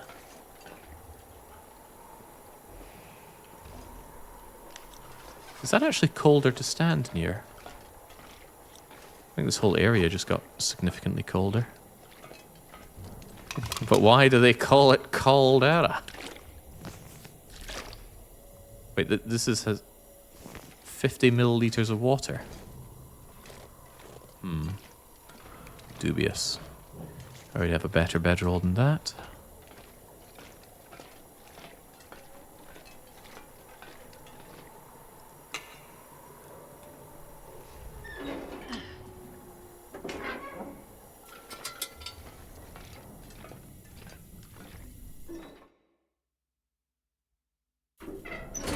I hope it doesn't end with a big forced boss fight. Paratha spent all my bullets on Barrington.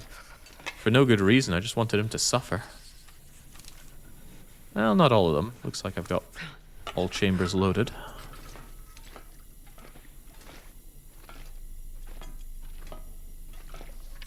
Really, really cold in this ship.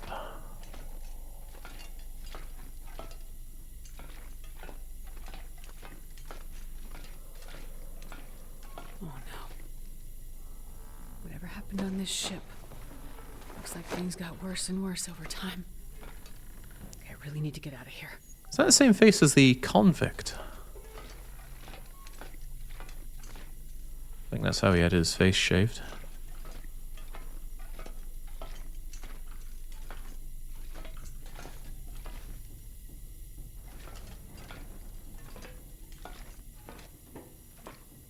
John Bangladesh would have torn half the ship apart at this point.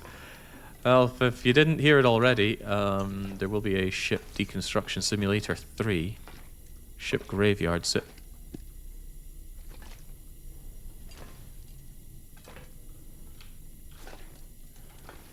It's a freaking game, man.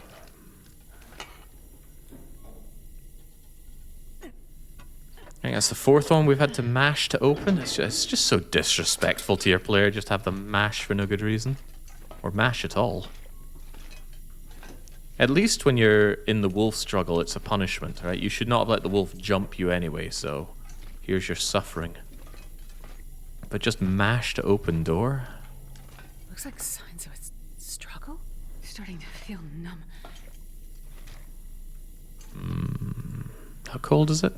I can get through with my bearskin bedroll. Yet another knife here.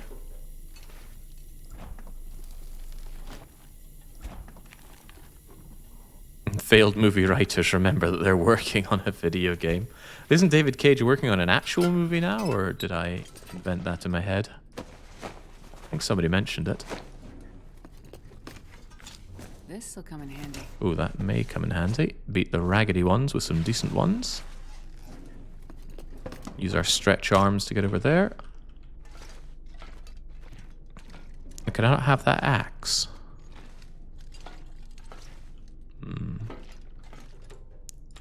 No, but we're going to take a nap.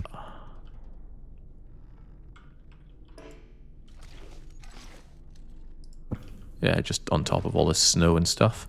Anything I want to do before I sleep? Nah, just take a 1 hour kip.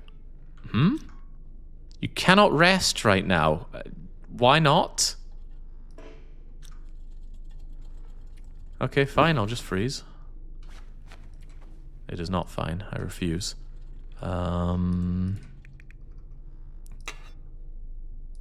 Let's keep you refueled. Lovely. That isn't even worth holding on to. Yeah, too spooked to sleep. I don't want to sleep in a Chinese kitchen, evidently. What we found on the ship? A lot of tied up dead bodies. Some showing mysterious signs of a struggle. But this is Wintermute, we're all struggling.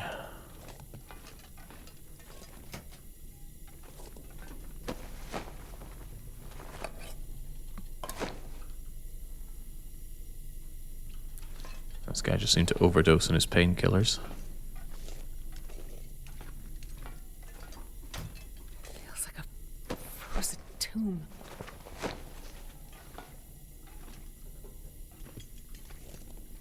Hmm. I'll take it. Single-use disposable heat pack. I've never seen this before. Let's just wang that thing on because I am rather cold.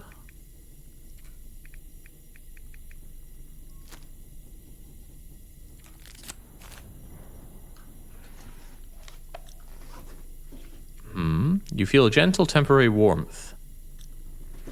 Are you sure? Because I don't feel anything.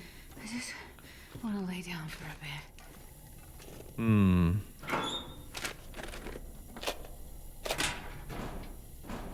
I've never found a pry bar so far.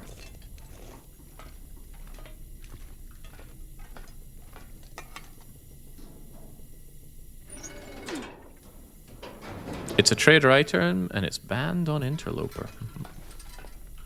Learning so much today. Are you sure you can't take a nap, Shepard? Because you're very cold and you're a little tired. No, you simply cannot rest right now. Never seen that before. Must be enemies nearby. At least that door doesn't disappear. Does this one?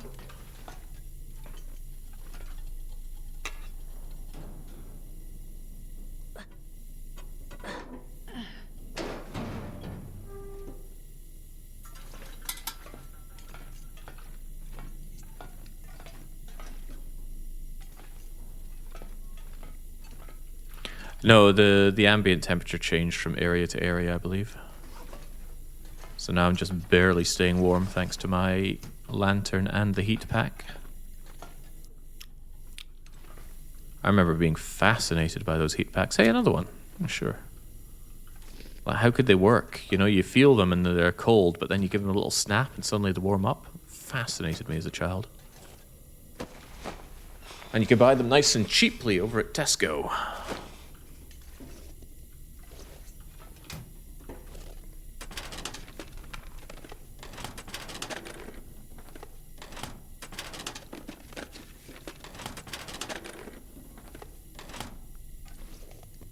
Can't sleep on that bed. Can't sleep at any of the things we've been seeing thus far, but I can drink some herbal tea. No one needs this anymore. And that's the same ID card thing that we saw in episode 3, which I'd rather not think about.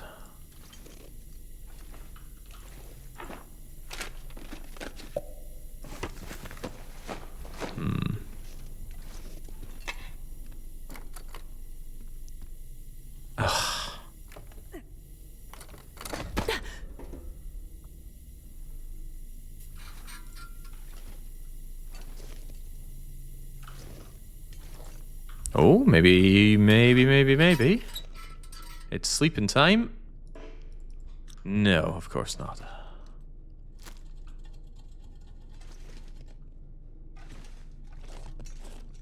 It reminds me of another considerably better game we once played.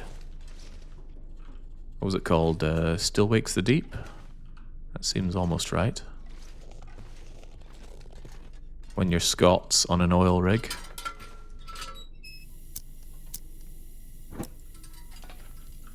Making Dark Young utter the phrase, "That's a woman." Oh, it was a good game. I did enjoy the writing in that. Which is just as well, because the writing's all you're getting. I have lost track of where I came from and where I'm going. I came from here, though.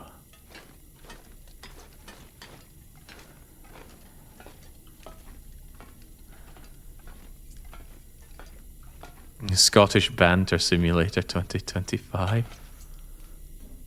Yeah, if you need insulin, just eat some jam or something.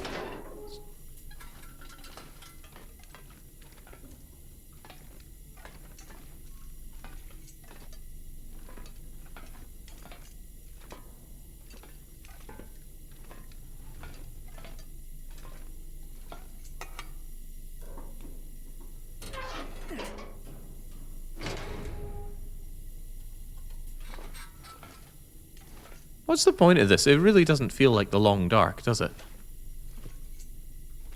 Shit! Someone destroyed all the radio equipment. Must have been after Terry picked up the distress call. need help. Why would you send out a message and then destroy the radio afterward? Unless you didn't want to be found.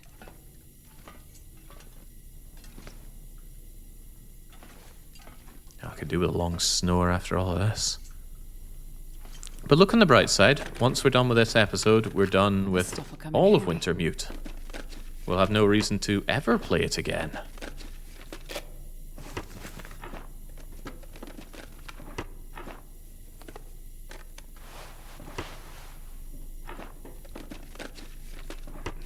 Just one more job, Arthur.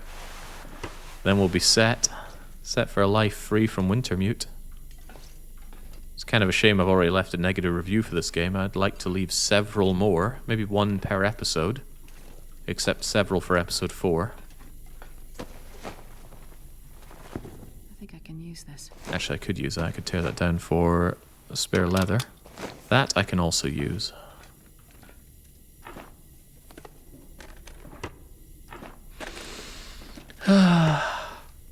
Also, what happened to Methuselah?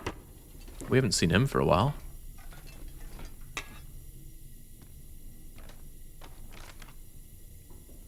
Okay, I'm no sailor, but best I can tell, the ship was passing well north of Great Bear Island until about 3 weeks ago. Based on the chart, the originally plotted course was modified multiple times until the last coordinates plotted on the map, which are still over 500 kilometers north of here. Was the ship lost? Did something happen to the engines? Or maybe the navigation equipment? At some point, they must have lost power like everything else. And then they just drifted here. Very, very far off course. And someone kept updating the chart with their best guess of their current location. So the boat drifted without power for a while. Yeah, but it doesn't explain anything about what happened to the crew. Or why everyone is dead. Or missing. What is really going on here? The ship running aground is a metaphor for the game, which has also lost the plot.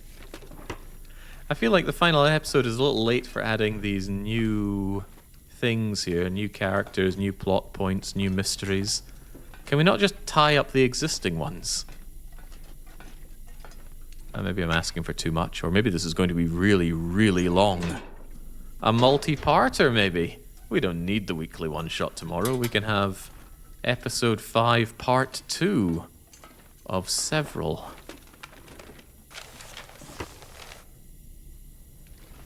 Oh, the captain's quarters. Give me the answers, Captain.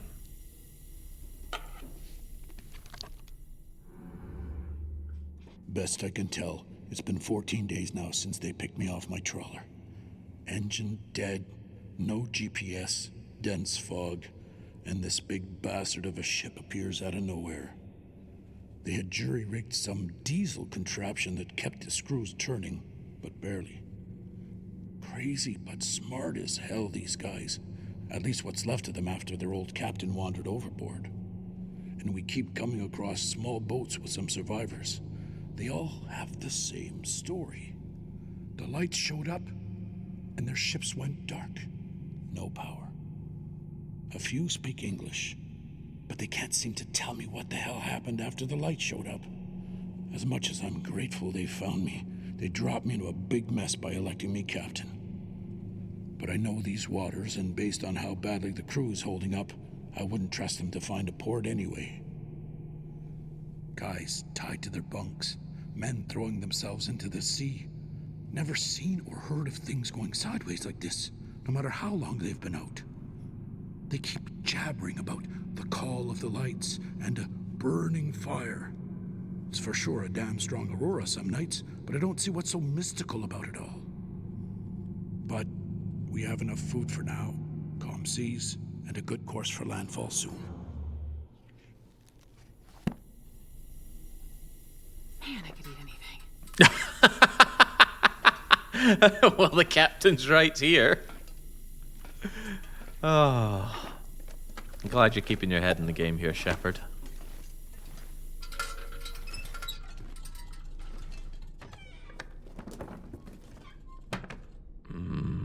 Wait, that's weird. This is a completely unique storage chest. I've never seen it before.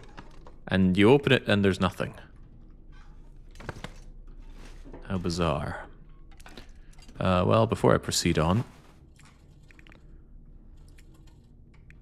how about some lovely... I'm out of dog food. Oh, well. I have the Pinnacle Peaches. Like I said, it's not very good calorie to weight ratio.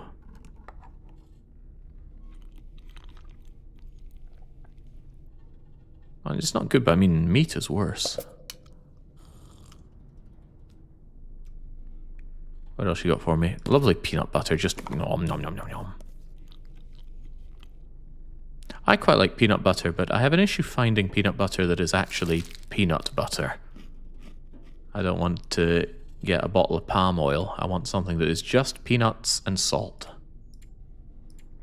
But finding that is quite tricky.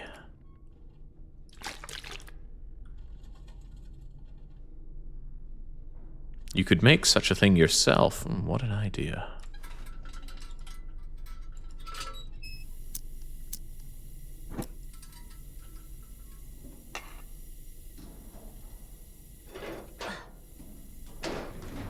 It's all over the place around here. I don't know, Baron.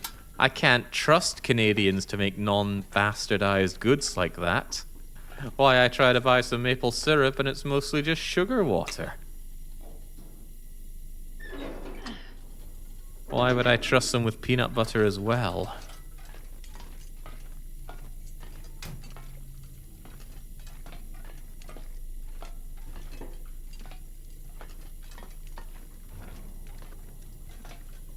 The light took the... Okay, sure.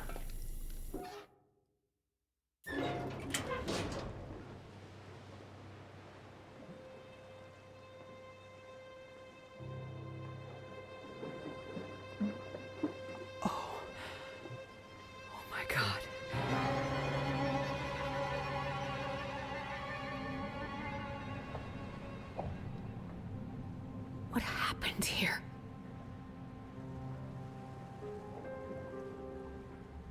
It's worse than I ever imagined. I need to get back to town and warn everyone.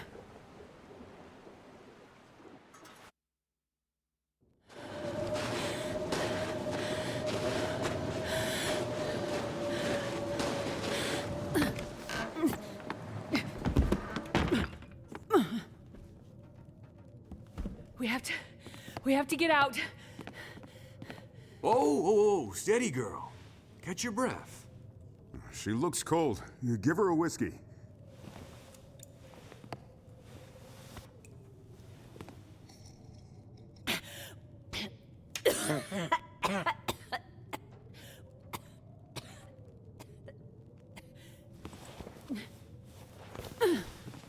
Let's try that again. We have to get out. The aurora, the lights in the sky, the missing people, the ship, they are all connected. What's she saying? What ship? She isn't making sense. The cargo ship, the Fukatsumaru, stuck in the ice in the bay. The missing people, all called to the water, trying to drown themselves. The ship's crew and passengers, all dead. The aurora singing to them. We have to get out. We need to find shelter somewhere inland, away from the water. She wants us to leave town in the middle of this quarantine? And with a murderer out there? There's no murderer! Please, we need to go. It's not safe. Maybe she's right. She sounds crazy. But go where? What is she talking about? Drown themselves. What ship? Listen to me. If you want to live, everything that is happening right now is somehow connected to the aurora. I can't explain how, but I know we are not safe here. Astrid! Are you okay? Jane! We need to get out. We need to get Freya and get out. But what about Freya's treatment? You said McKenzie would get it here. He will. I still believe it. But it might not be enough. It might be too late. Let's go back to my house. We can talk about it there. No! You don't understand the Aurora! I'll make you something warm. Some soup, and we can check on Freya. It's happening again! What is? It's just like in my research. I couldn't help them, most of them. I couldn't help them. Just like the people on the ship. Something's wrong with her. No, I need... McKenzie, why aren't you here? I'll take her. No, we have to get these people out. Hey, look! Someone finally heard my distress call. Well, well. Looks like we found the party. You leaving so soon? Doctor?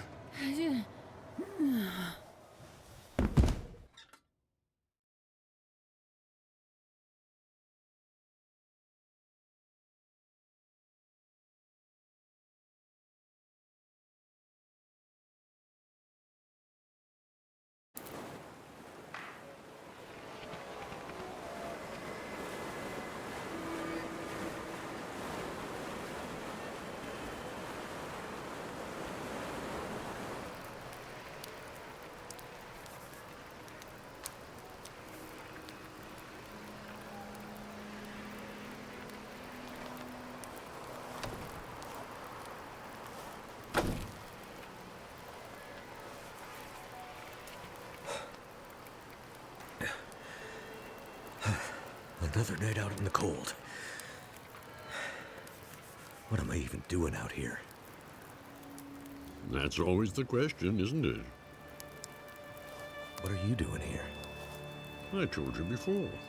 I'm here as a witness. And have you found what you're looking for? No. I mean, part of it. But I'm still searching. Yet you have come such a long way. Yeah. I'm not sure I know what for. It's in your nature. Not a hero, just someone... stubborn enough to keep going. Maybe that's all any of us can hope for. In the absence of a clear purpose. The drive to go on. I have this case. I've been trying to find my wife. Ex-wife. To give it to her. She's a doctor, and she needs it for something. I know it's important, otherwise she wouldn't have come up here with it in the first place. I've gone through hell to get to this moment. And I still have the case.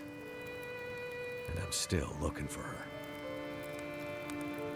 Why am I doing that? That's a good question. You're no help.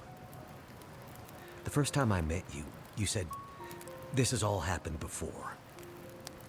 What did you mean by that? Nature works in cycles. Things change, and living things adapt to the change, or they don't. The lights in the sky, they are a warning of things to come. But what is coming? I still don't understand. A time for people stubborn enough to keep going, even when the purpose or the outcome isn't clear. It's not about what's in the case. It's about how far you'll go and what you're willing to do, not knowing what's in the case. Not about the reason or the purpose, but about doing something, anything, because of what you believe. What the hell does that mean? Who are you talking to? Nobody, Jace. Nobody at all. Go back to sleep. Can't you just tell me what's going on?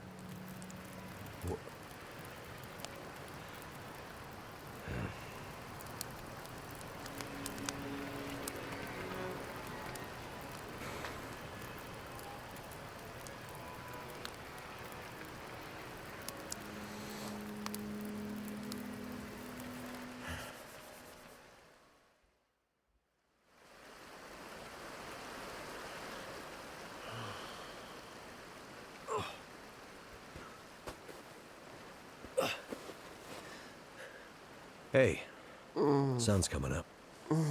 Gotta get moving.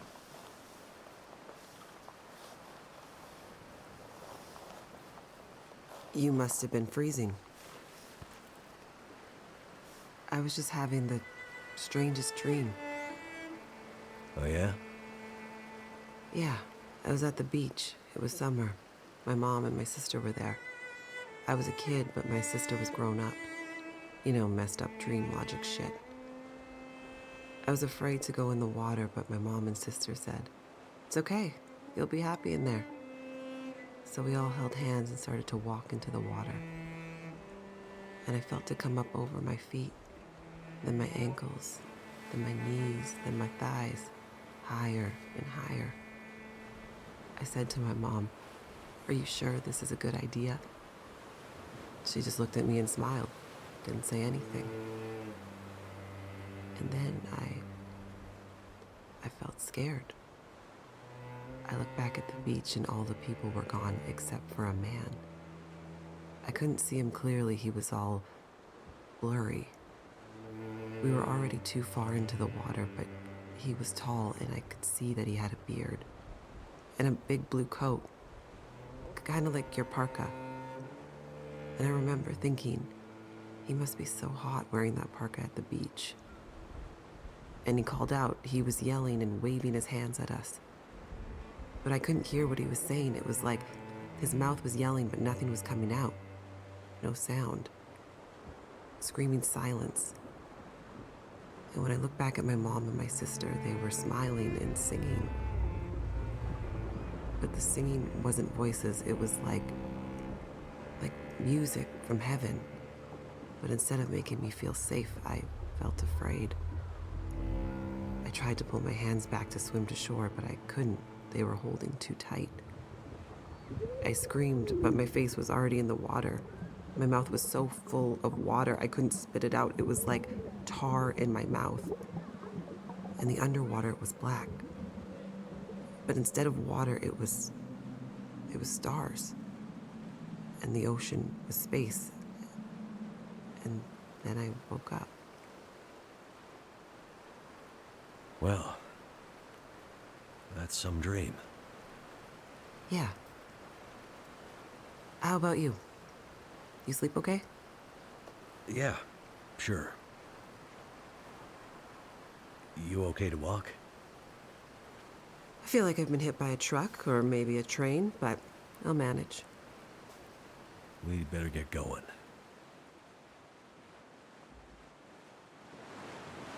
What kind of person does that? Thinking back in the dam, throwing us overboard into the sluiceway? Seemed like the only good option at the time. Think those assholes will come after us? Mathis's gang? Hard to say. But we probably shouldn't stick around. We need to get back to Atwood. Any idea where we should be headed from here? I'm not familiar with this area. My way to and from the observatory was by road. Right. Do you remember any landmarks that might help? All I know is we were high up in the mountains. I remember her complaining about some kind of logging operation at the base of the mountains, though. That could be around here somewhere, I guess. Makes sense. Okay. Towards the mountains, then. Keep up, McKenzie. Who just tells somebody about these weird dreams they have through the night in this kind of situation? Yeah, episode 5 is swiftly nosediving. You see anything? Not yet. Keep looking. Shit! They found us. Not yet. But they're closer than I'd like. Oh, we shouldn't have slept so long. After Black Rock and the river, we were half dead. Now we're gonna be fully dead. We can make a run for the logging camp you mentioned. Make a last stand? You thinking? I was more thinking maybe we lose them along the way.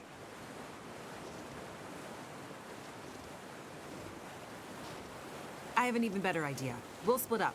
You boost me up here, and I'll take another path. Make some noise. That'll confuse them for sure. With any luck, they'll get lost in the woods, and nobody ever hears from them again. Sounds like a risky plan. You have a better idea? Nothing's coming to mind. Just boost me. I'll lead them away. We'll regroup at the logging camp. Okay, but be careful. I have a bit of unfinished business with these clowns. They aren't messing around, Jace. Yeah, but neither am I. Oh, man. This got so bad so quick. Up you go. Thanks, McKenzie. You be careful now. Don't worry about me. Their delivery is so stiff as well. Hey, convict assholes! Hey! Over here! What kind of whistling was that? Okay, well, with any luck, that's the last we ever hear of her. She hacked those steam pipes, and maybe the convicts will hack her brains away.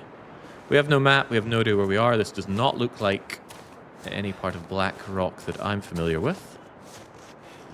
Aren't you happy to get rid of your follower? Yes, yeah, I'm very happy she's gone now. I'm just hoping she stays gone. That bit with Shepard over in the Perseverance Mills was so weird. Like, she had all the time as she was going back to the village to think about how she's going to convince these people to do something suicidal, like get up and leave their cozy warm barn, go out in the Aurora blizzard, just because she says something weird's going to happen. And she couldn't have made it sound more deranged and crazy.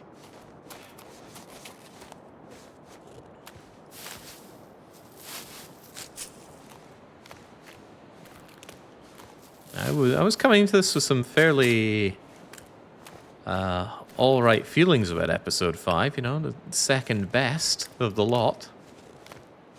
And it's nosediving very quickly. But I have some good news. During that cutscene, I quickly checked how many chapters there are in this final episode, and there are 4! We spent 4.5 hours on the first one, and we got 3 more to go. I am thrilled to share this knowledge with you.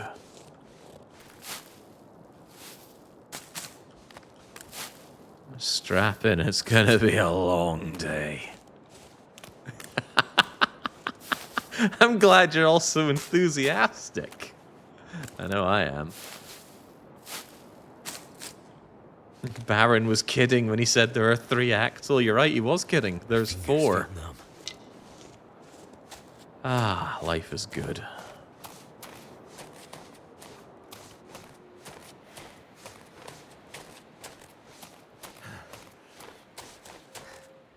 Hey there. Thank goodness. You had me worried. I set a couple of false trails. That ought to keep them busy for a while. Those idiots are not exactly experts at the great outdoors. I don't like this. You see any signs of the logging camp yet? Nothing. What's that over there? Huh? Looks like something in the snow. I'll check it out. Good. Keep going. I feel like we're getting closer. Be careful. You too. The delivery is so stiff, it feels like I'm playing a game from the year 2000. Never felt so cold in my life.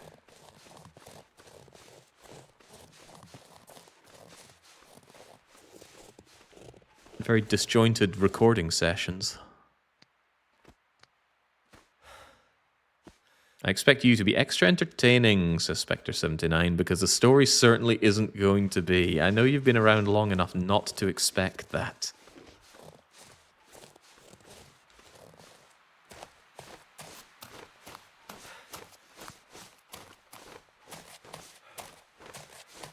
Damn wolves. Will I ever be rid of you?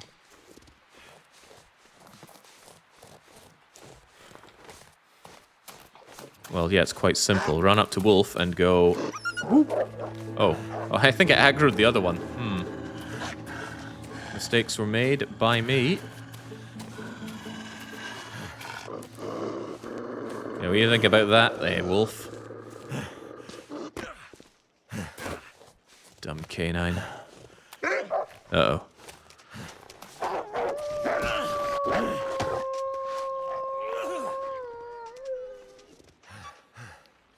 Maybe I was meant to find something to beat them back with there.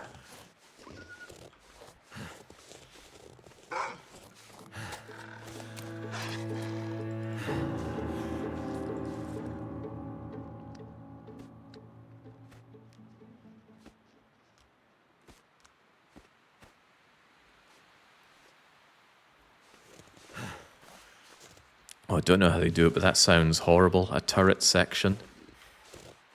There's another thing I'm quite happy that has largely died away in games, although maybe I'm just not playing the wrong games. Last time I think I had a turret section would have been Bully or... No, something came after that. Dead Space. Dead Space had a turret section. Blast the asteroids before they tear apart the Ishimura. Well, that was unwelcome.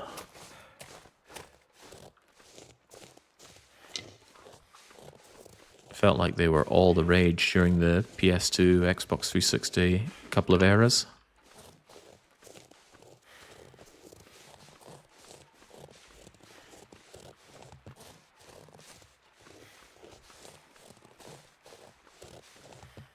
Dead Space was a masterpiece. I enjoyed Dead Space, and I actually played it not that long ago. Good bunny. Masterpiece, though? Not so sure. Because I played it after Resident Evil 4, and it felt like a slightly worse Resident Evil 4.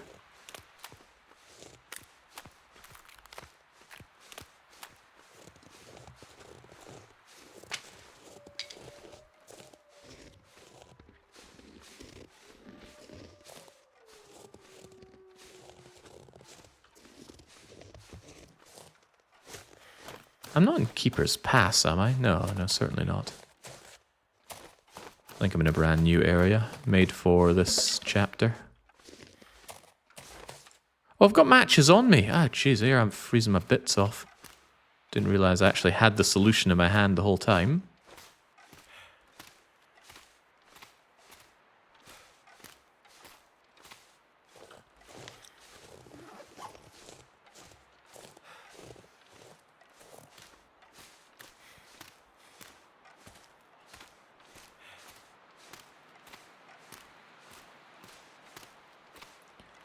This is cool and all, but I have a feeling there was something in that burnt out cabin earlier. And I could sure do with some anything. Commander Shepard is already getting tired, thirsty, hungry, and he's really bollocking cold.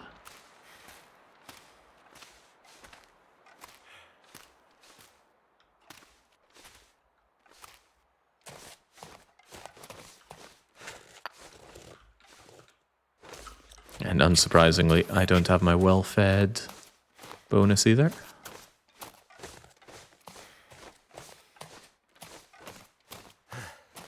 What you got? Oh, crowbar. And some possibly going to make me sick fishies. And some stuff to burn. I think I will make use of approximately all of this stuff down here. Pry-bar won't hack those bunnies to pieces though, so I will not harvest them. But I'll let them know that I could have.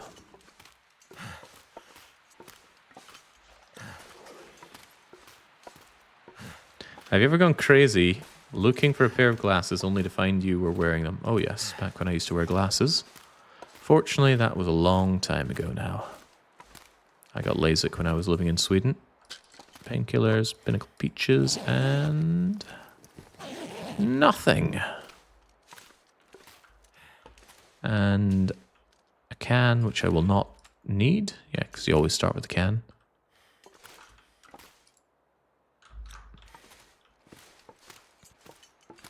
No can opener, no problem. You can still bash tins open.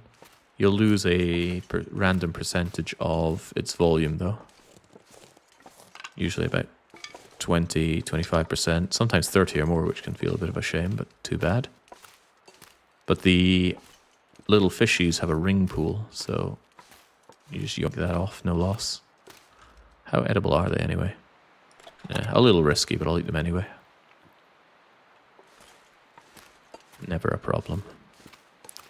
If it's below 75, there's a not insignificant risk that fish in the tin will make you unwell. Which seems weird. Tinned fish lasts a nice long time.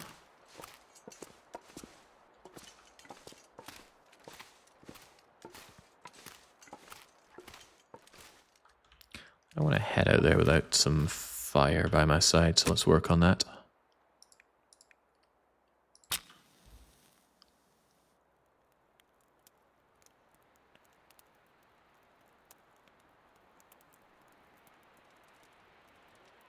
Damn it. Well, that's our yet another 75% failure. I only get 6 shots at this.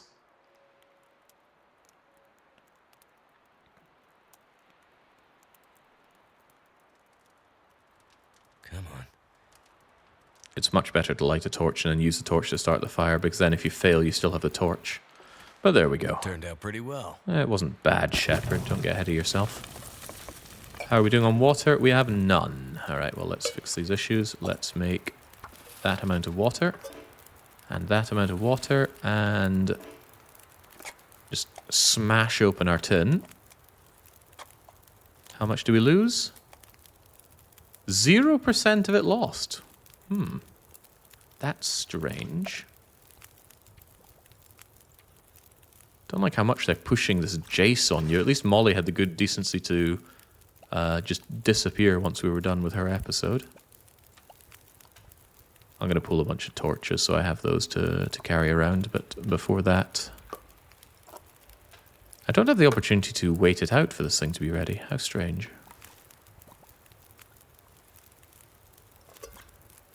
Actually, I've lost the ability to pass time.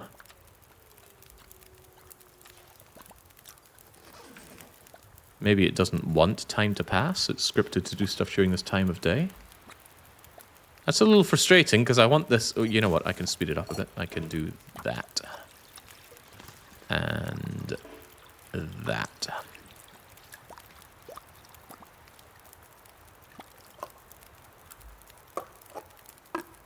There we go. Chomp, chomp, chomp. I even have a few left over.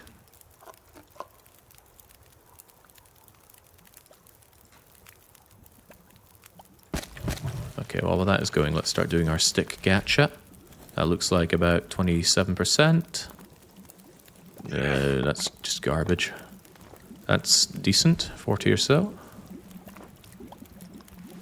That's also garbage. Although maybe I should even consider keeping the garbage one. Oh, that's complete garbage.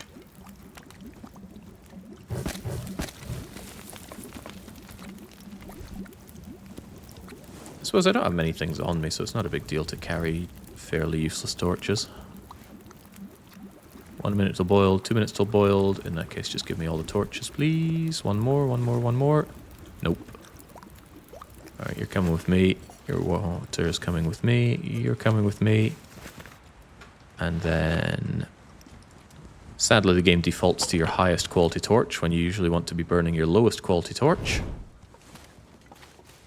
Something that is fixed in the Von Dougal's Quality of Life mod, which I'm very much looking forward to reinstalling once I'm done with Wintermute.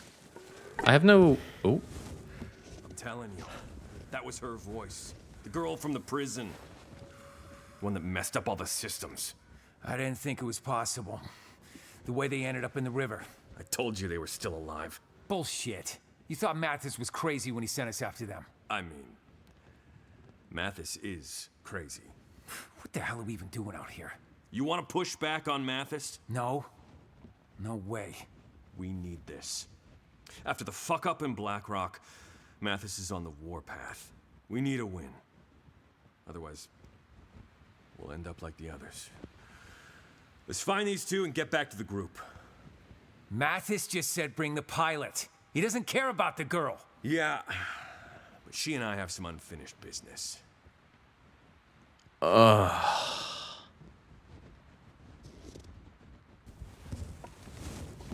both the convicts and her are saying that line. I don't understand. Right? Clearly nobody likes Mathis. Why are they not just grabbing him and shanking him? Again, he's one man. He's not the Juggernaut. He named his son after a kebab.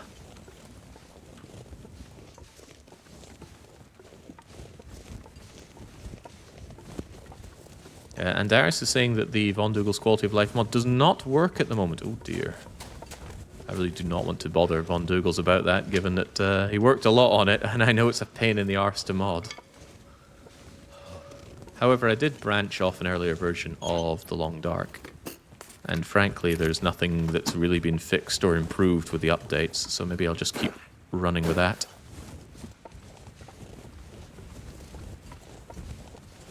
Sucks for anybody else, though.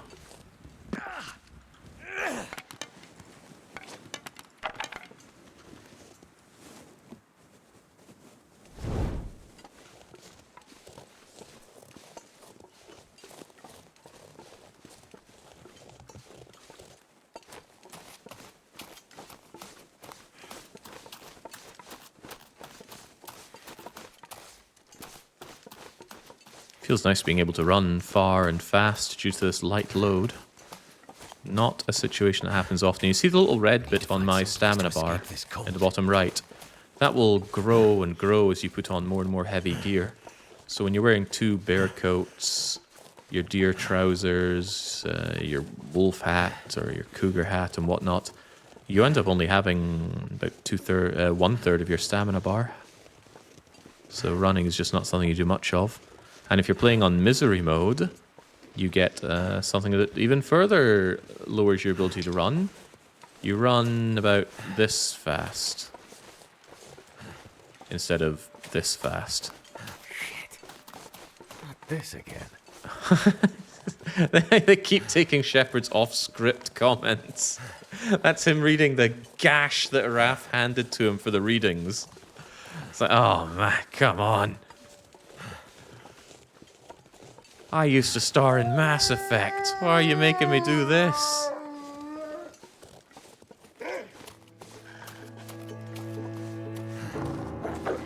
Freaking Canadians, man. What can be done about them?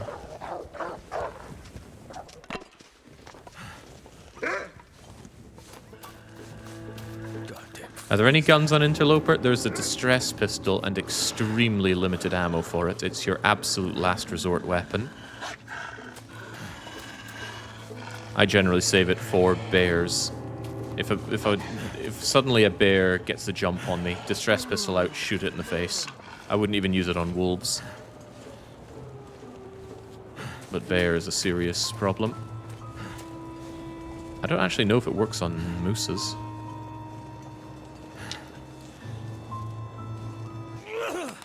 Alright, come on then.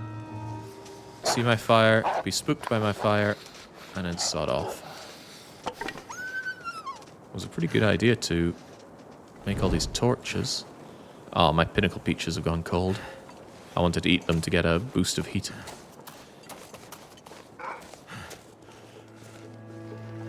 Does it kill bears or only scares them? It does scare them. I think it can kill them.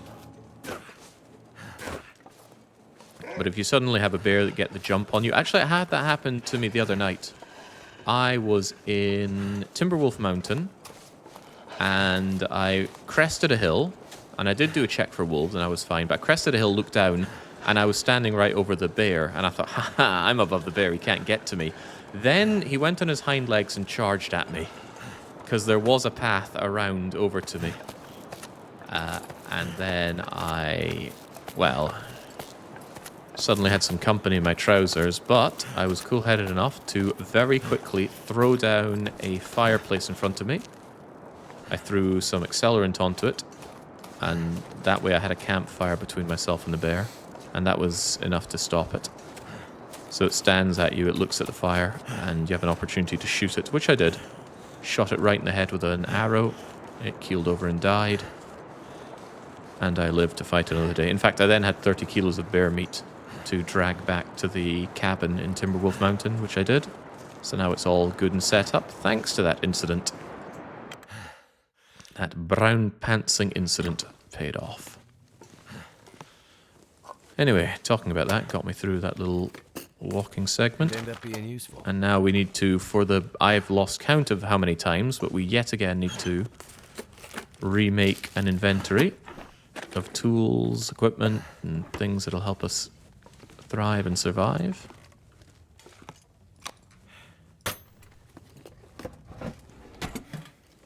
Ah, that doesn't work, Andarius. I think I can use this. Pants means underwear in English.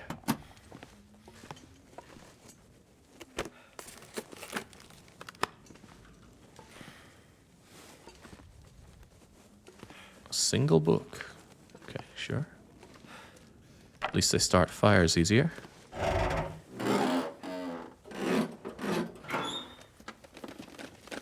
This'll come in handy. Will it though? It will not. My boots are fine. What else you got?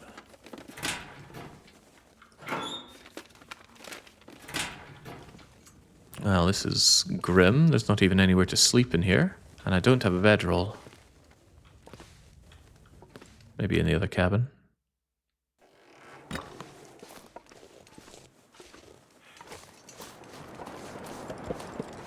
I imagine something, or did something flash red in the bottom left of my screen there? It's entirely possible that I'm imagining things.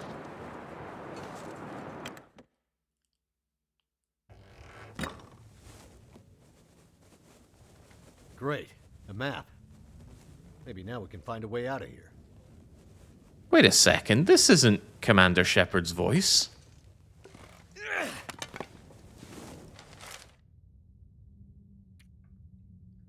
Hand-drawn map of the Black Rock foothills. The edges of the drawing fade away in anxiety or desperation, or both. Okay. Looks like follow the road, go to a cave. Also take gun. That was not Commander Shepard's voice there. That, or they rushed over with a microphone whilst he was trying to get into his car and drive away from Hinterland Studios, never to be associated with it again.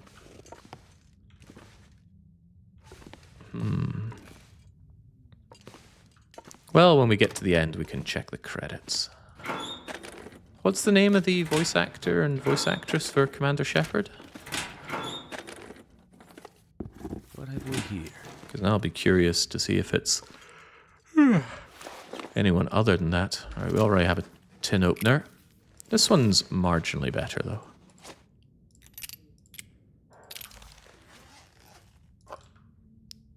Don't need more cans. I will take another book, though. Burning is fine and fun. I could use this. No, you couldn't, Shepard. Leave it behind. Wool mittens, on the other hand, are good, but then so are ski gloves.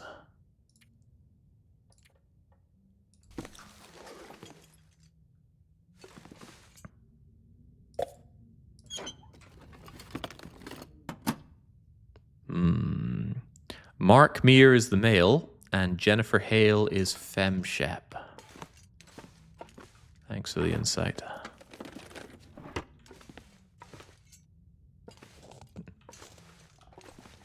This is not the Ritz here. Time to grab what we can and just go. Which is a shame, because we are really, really tired. Maybe I was meant to grab a bedroll right at the start. Oh, Christ! You made it. Yep. Pretty sure I got those idiots turned around for good. Yeah. It's gonna be tough to find this camp in the fog. What happened to you? You look like hell. Are those teeth marks?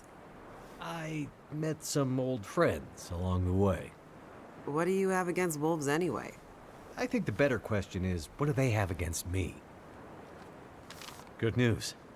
Looks like we're heading in the right direction. Right. Great. I'm mine.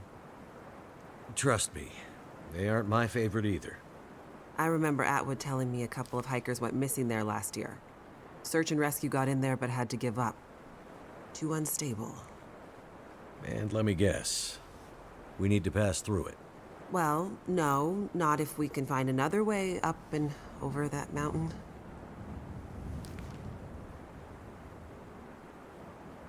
Unstable mine it is then. Except, I don't know if I can do it. We'll go slowly. I'll help you. No, you don't understand. I don't go underground. Mines scare the shit out of me. I'm claustrophobic. Okay then. There's gotta be another way. Well, I guess we could find a way around the mountains. But that would take days. Maybe weeks. I'm not sure we have that kind of time, Jace. Yeah. I'm worried about Atwood. She's been on her own for too long. Let's get closer to the mine and see what we can figure out. Yeah, I mean, it might be one of those mines that isn't completely dark. Our luck has to change at some point. Damn wall! Looks like tracks leading this way. I see boot prints. Finally! Mathis will be pleased. Shit! What was it you were saying about our luck changing? Time for the last stand, I guess. We gotta move. But where? Hear that? The sounds of convicts getting closer? No, the other sound, like rushing water. Maybe the river switches back. Let's go.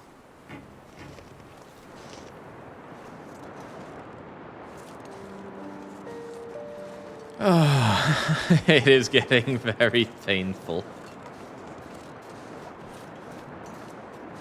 I mean, absolutely tell Long Dark was not meant to have other people in it. Can't feel my hands. And did we really have to have that conversation outside in the bollocking cold? Well,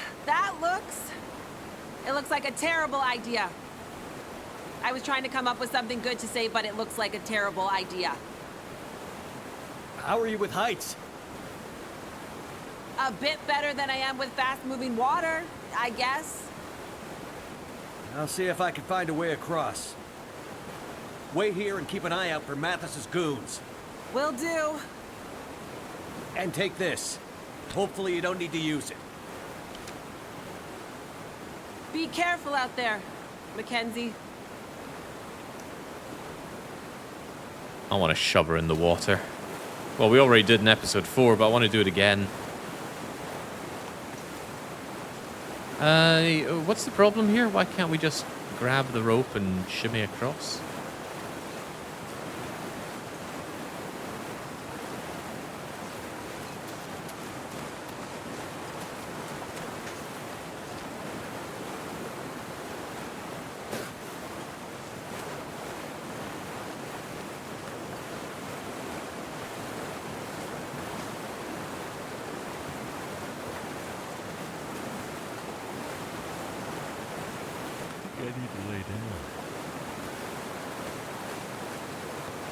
Make a fire nap first. I do not have a bedroll. And you need a bedroll to sleep anywhere. Otherwise, you're at the mercy of finding beds or cars. Because you can't sleep inside cars. Cars tend to be pretty cold, but not as cold as being outside.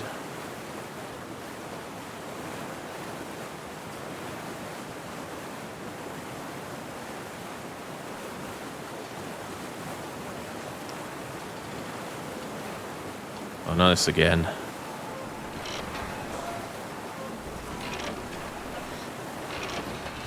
Feels like I'm back in the Cinder Hills lift. This does look pretty fun, though. I would quite like to do this in real life. Like a cable car you gotta crank yourself.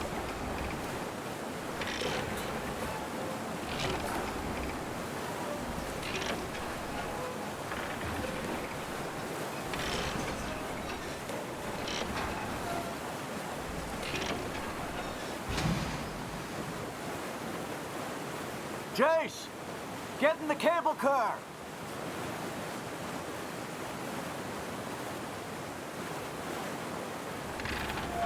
Wait, what? Why do I have to crank her over?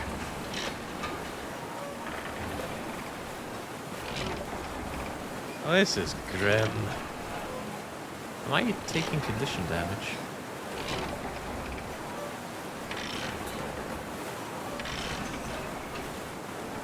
What comes to mind is the play testing they did in Half-Life 2, where everybody hated Alex Vance. Okay, halfway. That was some fancy footwork getting across, McKenzie. You impressed me. Don't ask me how I'm getting... Hey! Why will those assholes leave us alone?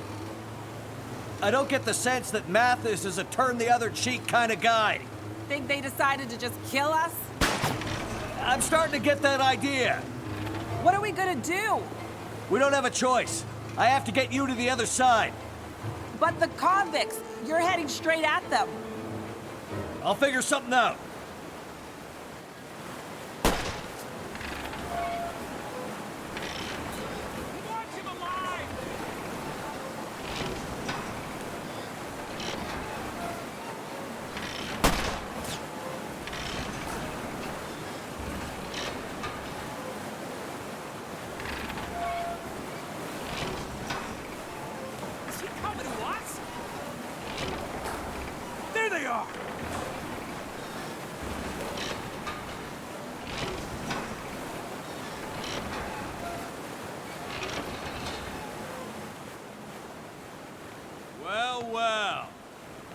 it isn't the pilot. Well, hello again, guys. You're a long way from the burning prison where I left you. Mathis is gonna be very happy to see you again, asshole. Yeah. Happy to split your skull open, he means. I can't say the feeling's mutual. Get out, and let's get going. What about the girl? I told you, Mathis doesn't care about her. She's not the one he's looking for. Look, guys. Shut the fuck up, man. Let's get going. But... Ow! Damn you! Don't be a hero, pilot, or we shoot the lady on the other side. Okay, guys. You got me. Holy shit! Get down!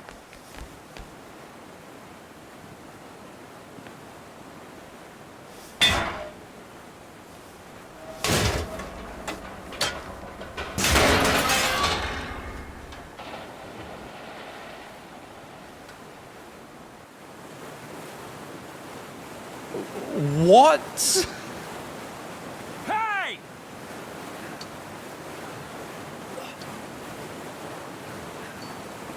Okay, now we shimmy, and now they don't shoot me. What the hell is this? Where do you think you're going? Huh? Maester Cage is one thing, but Raphael, what is this?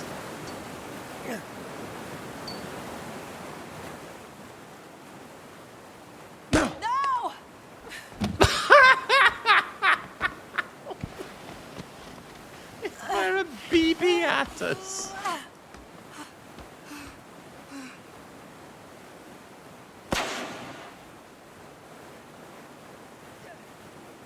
Oh my god.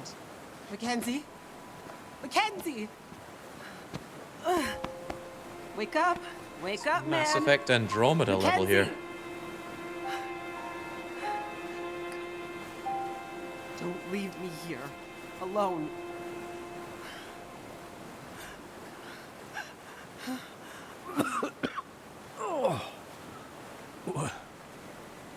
What happened? You've been shot. I don't think so.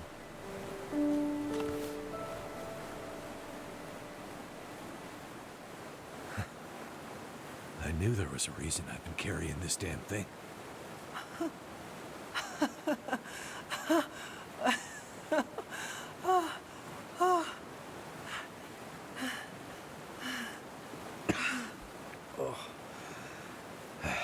Think we should get out of here? Yeah. Looks like we're going through that mine after all.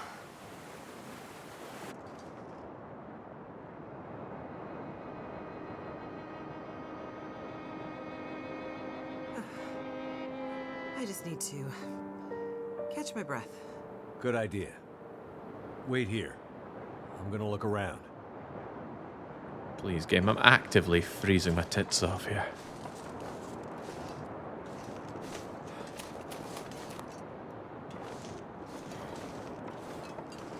Oh yeah, and this episode was hotly anticipated by everyone who thoroughly enjoyed the previous episodes, and this has been delayed for years. The entrance to the mine.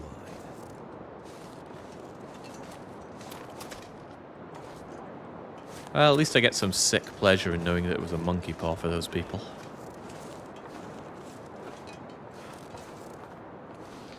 I found a way in. I know. You don't like mines. I don't think you understand. This goes beyond not liking something. I'm terrified of them. Maybe I should stay here, and you can go on and find Atwood on your own. I'll scout ahead. Find some light for us. And then I'll guide the way. I won't leave you alone in there. We can do this. Together. Ugh, I feel like I'm gonna be sick.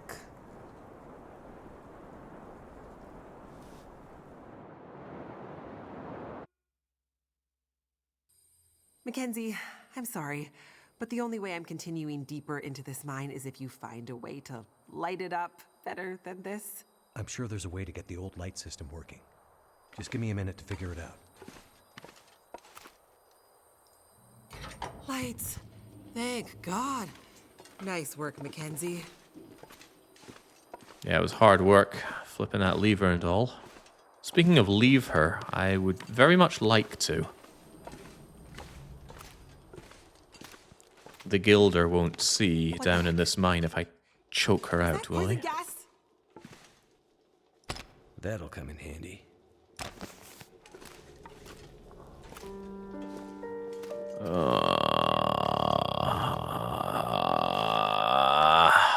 Why have I done this to myself?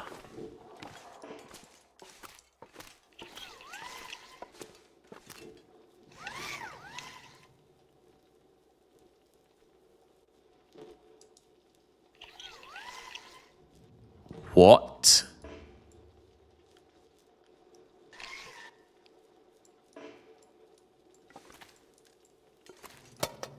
There's got to be something useful in here. When I was a kid, I had a hand-cranked radio, but a hand-cranked torch? Is that even real?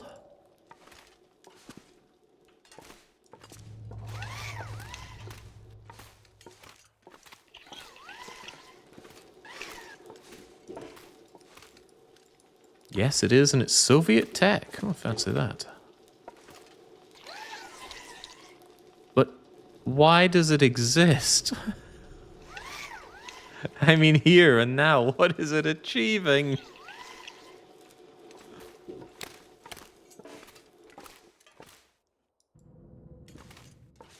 It worked for a moment.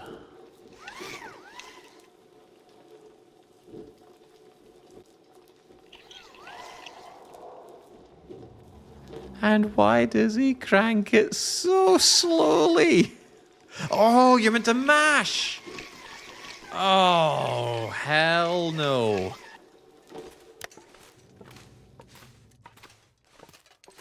Oh.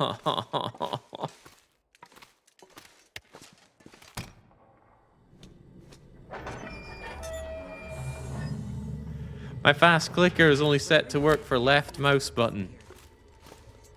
I don't want to change it out to right mouse button. Wonder if I can rebind it to right mouse button. Actually, I should definitely check. Hold on a sec. Yeah, I can set it to right mouse button. Cool. Okay, we'll do that right now, I guess. Right mouse button, please.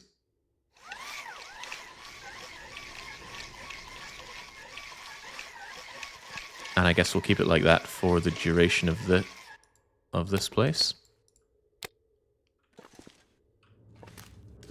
Oh, I have to turn it off in order to grab things. Really? No, not really.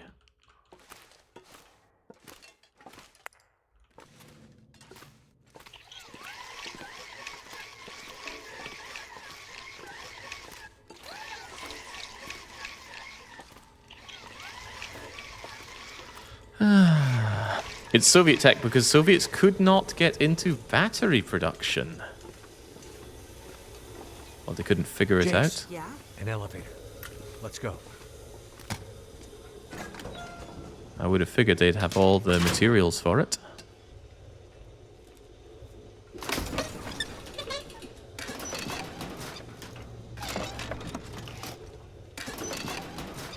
So, you and Atwood.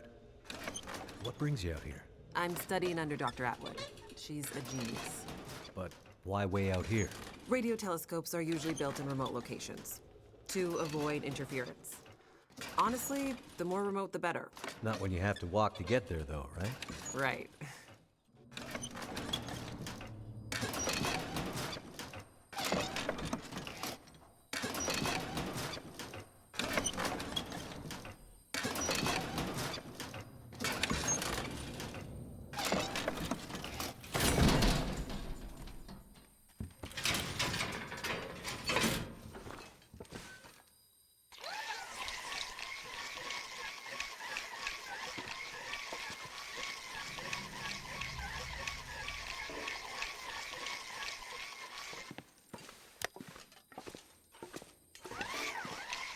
Let's just keep on spinning.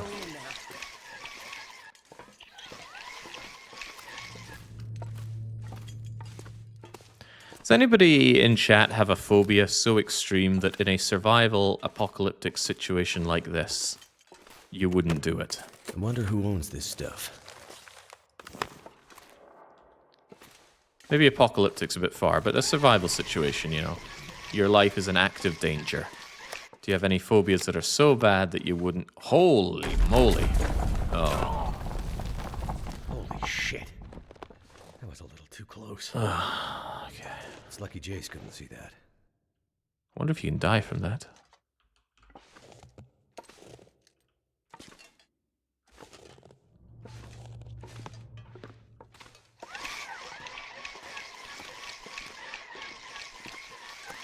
How's it looking over there, McKenzie? This place is confusing as hell. But I think we're getting somewhere. I also sprained my wrist. But that won't stop me from cranking. I think I can use this. I'm just going to take this clean off a dead body.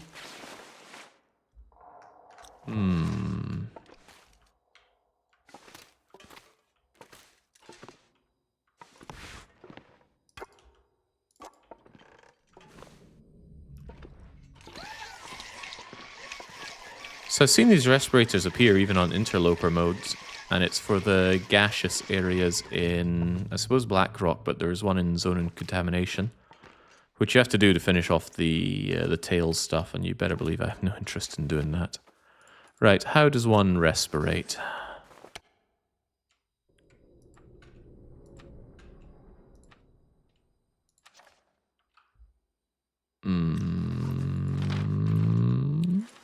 Aha.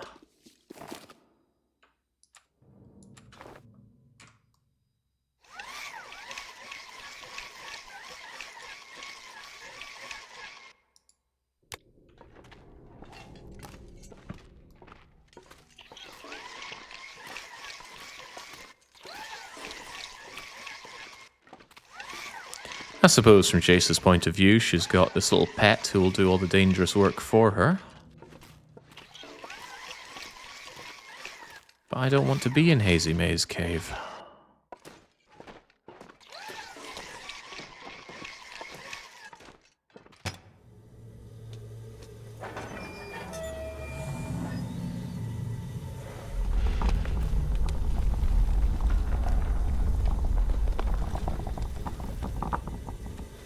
Where was it again? Here we are.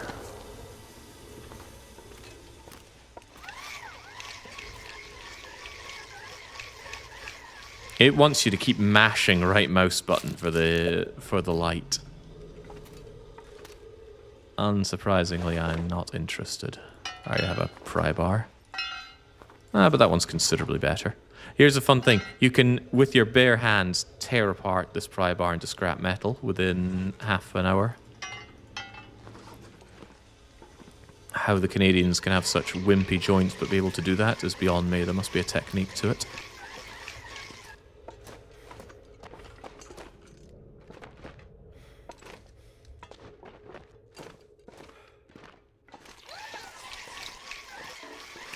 Couldn't you just break it over your knee? I don't think I could. Maybe you could, Marvin.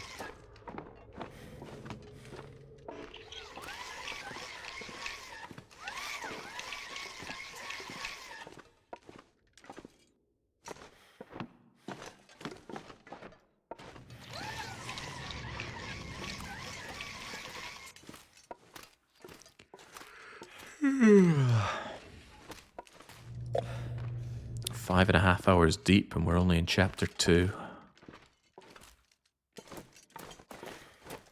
Maybe the chapters will get much faster to progress, but maybe they also get larger and grander. This was years in the making, after all.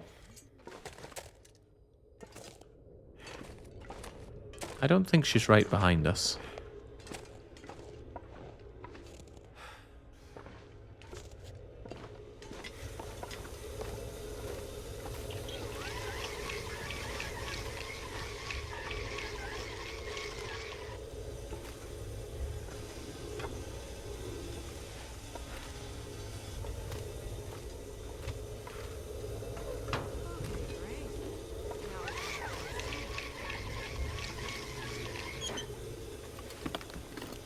Nobody needs this anymore. Did it take us about as long to make as all the previous chat? I don't know, I didn't follow the development.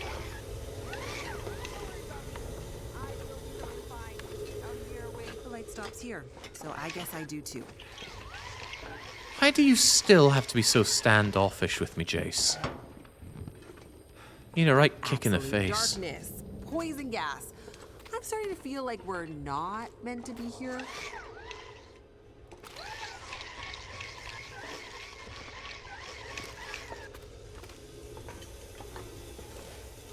Jace. Time to move.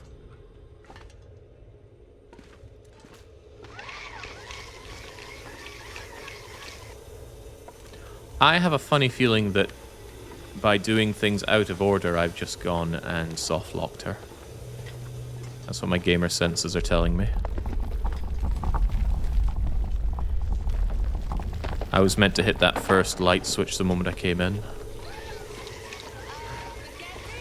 I felt it too, Jace. Oh, there we go. This place is coming down on us. Not if I can. What? If I can help it? What? Am I the juggernaut now? Am I gonna support this? McKenzie, I'm not going in there. I really hope you die, Jace. There's been like one person we met in this entire Wintermute that I do not want dead. That's better. Let there be light. If people were meant to be underground, we'd be able to see in the dark. Looks like there used to be a ladder here. If you boost me, I can check it out. See if it's a way forward. God, you lazy prick. You boost me.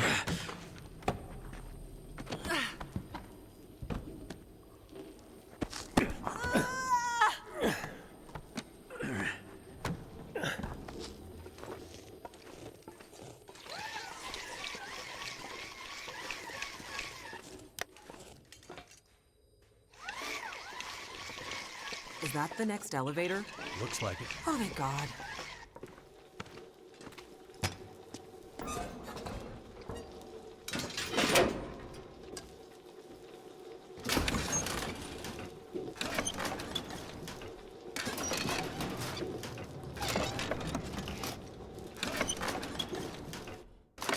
So, the hard case. What's that all about? It belongs to my wife. Ex-wife. Must be something important inside. Yep. Must be. You mean you don't know what's inside? Nope. And you're risking your life to bring it back to her? Yep. McKenzie, Yes, Jace? you're kind of a strange guy. Right.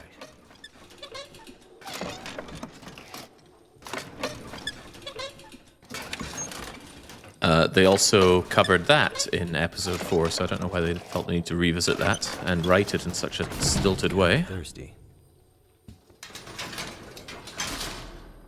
So bad, I'm always forgetting that I'm playing the Long Dark.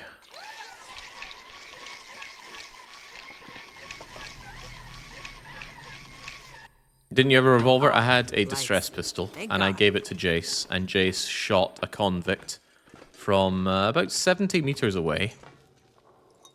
Nailed him in the leg, and he fell into the water. So I suppose for Doesn't look like there's another way around. characteristic reasons, Across this. it was the water that killed the convict and not her. Because we'd hate to have any introspection on our characters. This might be a way forward. Help me push this over. Requires Jace. What's the worst that can happen?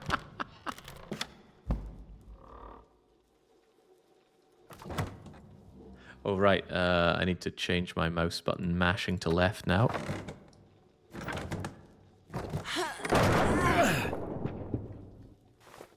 That worked. And it's going right back to right. Because... You leaving me here? Let me scout ahead. I'll find a way for us to get out of here. Suits me. I'd rather wait here by the light anyway.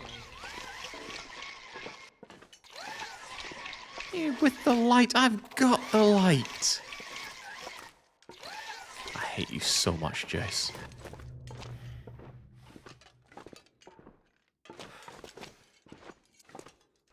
Thinking about it, Alex Vance did some good work in Half-Life 2 by talking a relatively small amount.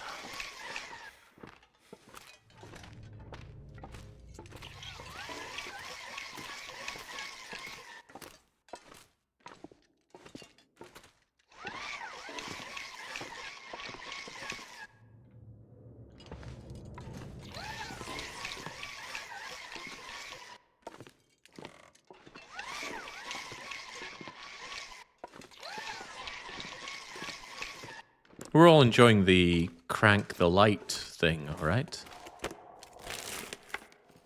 This stuff will come in handy. I mean, I could get out and grab a flare or some torches instead, but then we'd miss out on...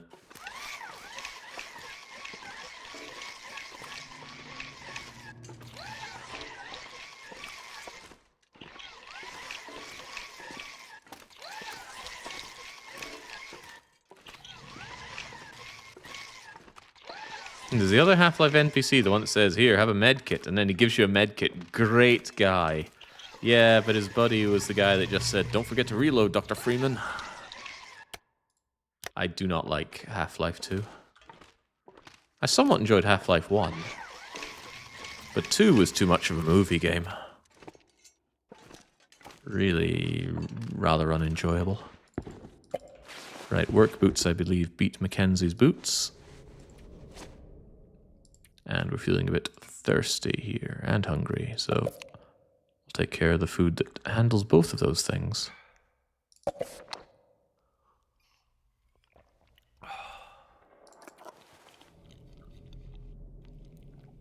Ugh, fizzy orange juice. Not a fan. Oh, sorry, the light's going low. I'd better... Do you only have one sock on you? I've only got one pair of socks. It is a pair of socks, though. You can wear 2 pairs of socks. It's not a singular sock. Hey, I remember you from being underground in the last episode.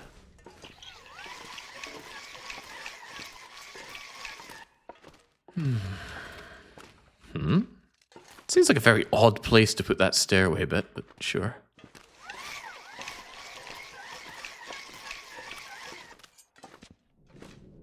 Knocking back 3 cans of soda, hell yeah, my kind of Canadian. I have a kind of Canadian, but I probably shouldn't say it on stream.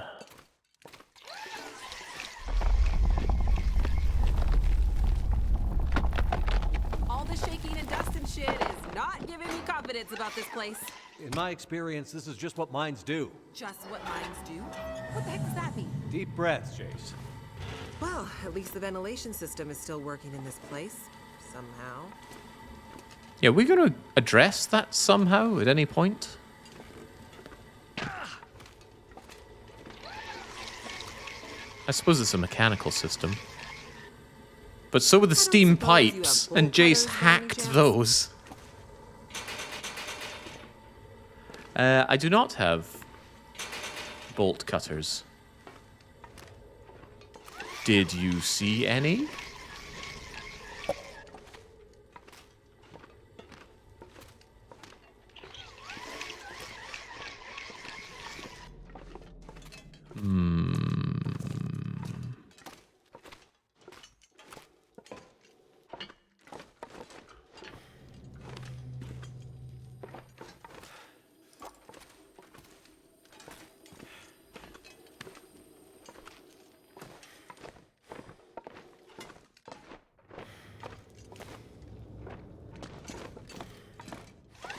Well, eyes peeled, everyone, for some bolt cutters.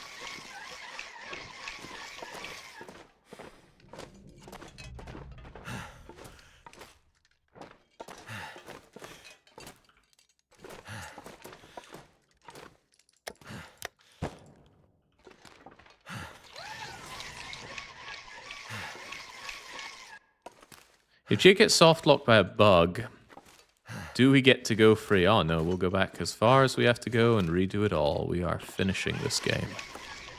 Although I'm really rather hungry. I am hungry, not Shepard here.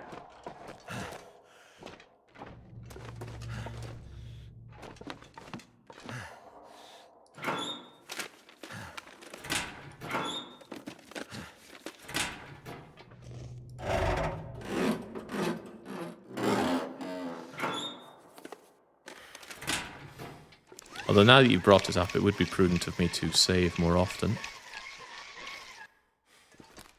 I'll do my utmost.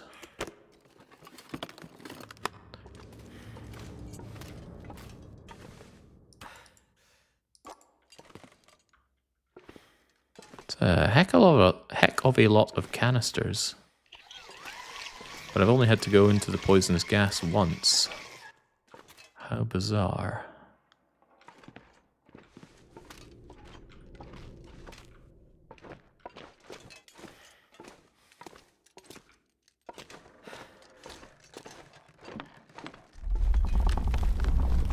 Excellent. Weightless as well, as key items tend to be.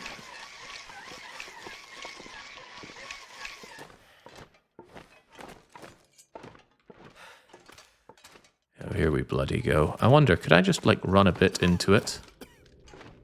You say suffocation risk, but how long until I die? I've got a minute. Surely I don't need these canisters. Shepard can keep coughing, keep cranking.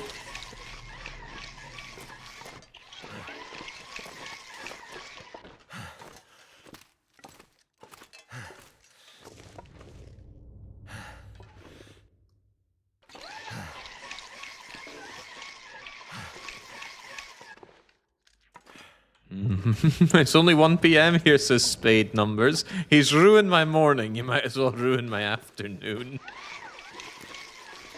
Depending on how late this goes, it's going to ruin my tomorrow. That's alright, I'm in control of my own schedule. If the weekly one-shot starts late, then it was for a good cause.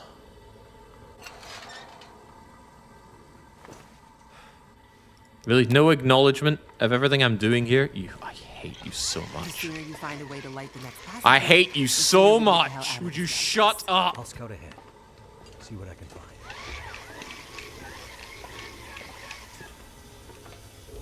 People seem surprised when I just kill NPCs in video games.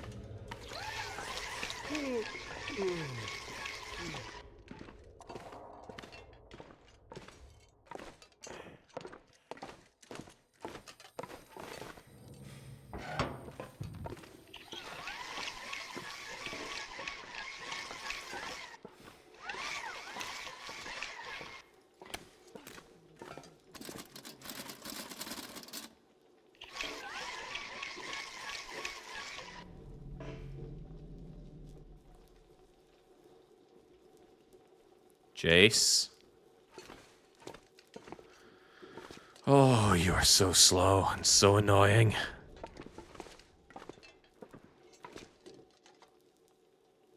Jace! Elevator time, Jace. Right behind you.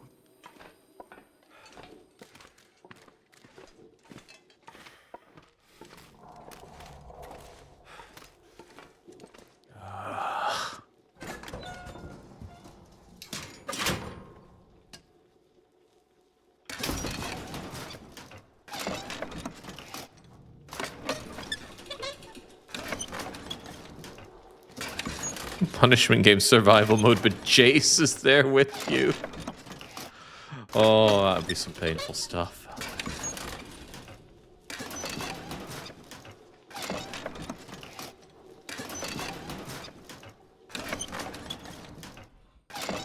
So, your research. What's it about? You know much about astrophysics? Not really. We're scanning for signals. Gathering data. What for? I think it's better if Dr. Atwood explains it. Sounds mysterious. You could say that.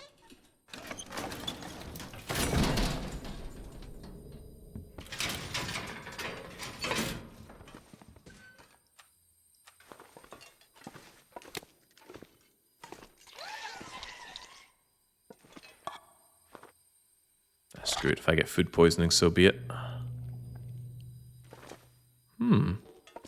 I've taken a number of food poisoning risks on this run, and I've never contracted it. How strange. I'm going to make a save here. This whole place is giving me soft lock vibes.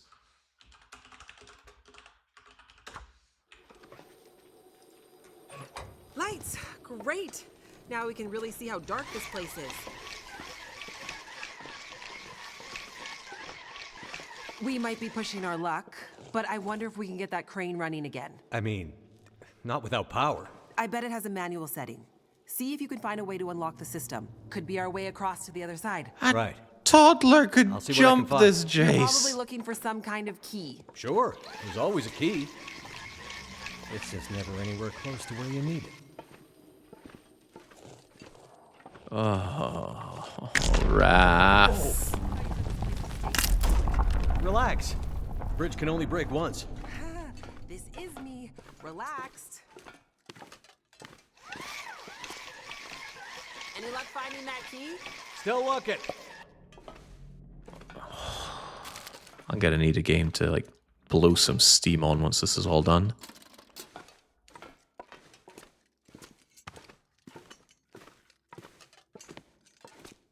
Maybe a killing floor, but you mod all the enemies to be Jace, even the flesh pound.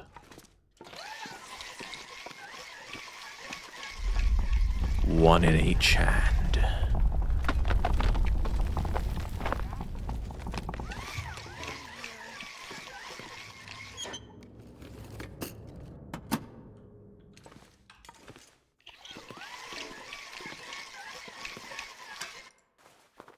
That was too easy.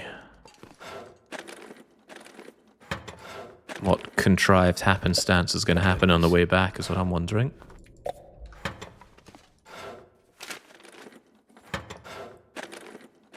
Not today, obviously, but I'd love the comeback of TLD, says Vaskinger.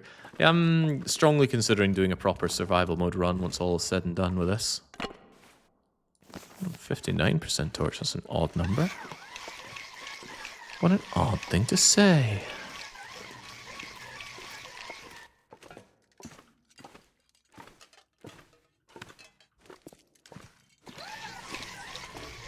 Enslave Jace in RimWorld.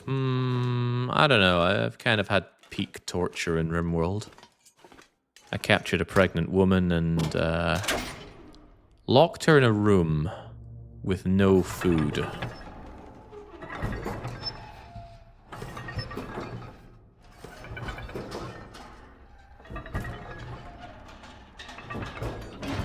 She did have that child. Great work, McKenzie. And then Now get back over here so we can she leave, had okay? that child.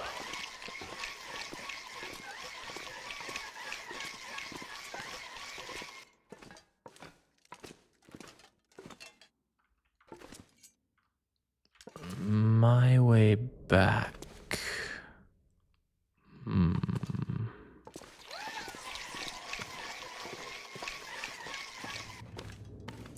Now, speaking of which, Krautburn says, I just had an extremely delicious homemade burger. I have a tasty beverage on hand. I'm looking forward to hopefully at least 6 more hours of Wintermute. Well, can you go across the way you came? No, the bridge that I came across broke. Remember that remark about a bridge can only break once?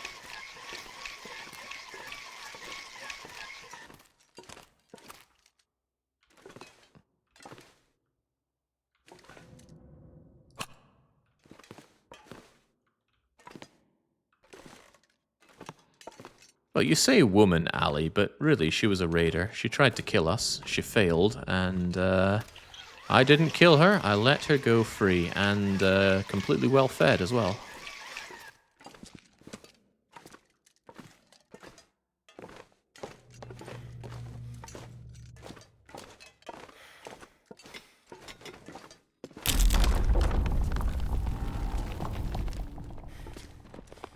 Yeah, that's the way that I came across Marvin.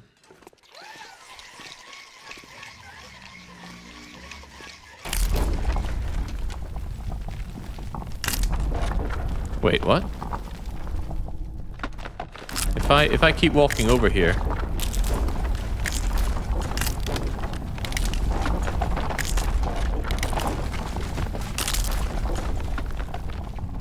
Incredible. I still need a way back, though. I'm just wondering if this could be climbed up and over and across, but no.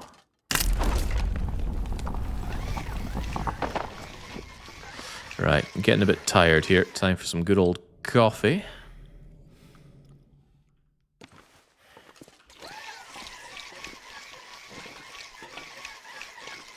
Might be a bit dense here. How in the world do I get across? Ah. Down and round. Eastbound and down. Yep. Keep talking. Hearing your voice is helping me orient myself in this confusing place. Really doesn't quite sound like Shepard anymore. I guess the voice actor had to wait years for this as well, and maybe he was on contract. Or they just had to get somebody else. But when we were talking in the trailer earlier, it just did not sound like him at all. The second we can, Jace. Believe me, I don't much like this place either.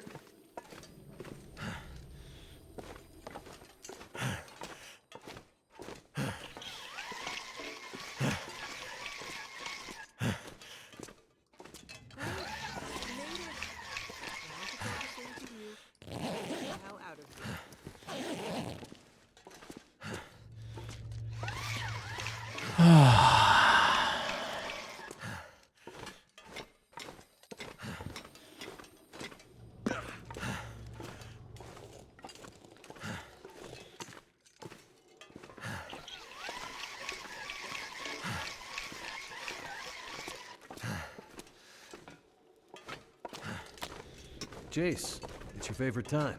Elevator time. Let's get out of here.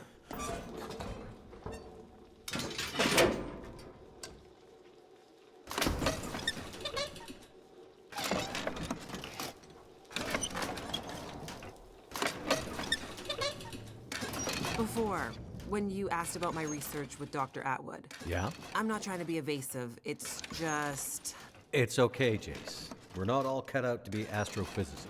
It's not that I don't think you can understand it. Sure. It's more that the research is a little... It's a little fringe. Fringe? Let's just say it's not exactly going to get written up in the regular scientific journals.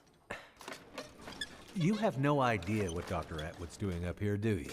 I mean, mostly. Mostly? Yeah. Mostly.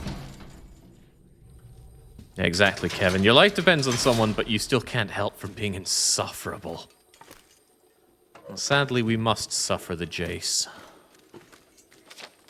Well, I don't know, maybe there's a way to glitch through it and just no-clip your way out of here without her. Nothing to be scared of. Wait, what was that? I don't know. Let's get cranking.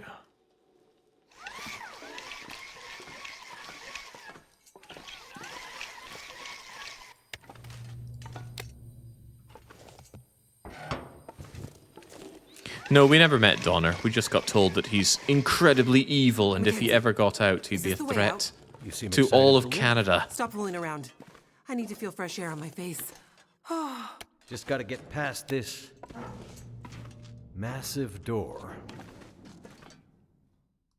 Here, help me. Turn the other handle. Oh no, I'm busy cranking, Jace. Right.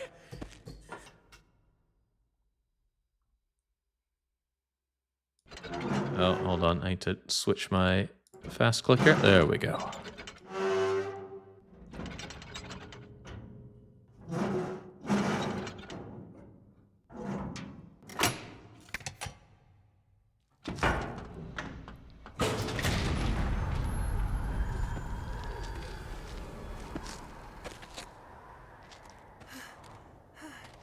Can we get the hell out of this place now, please? Right behind you.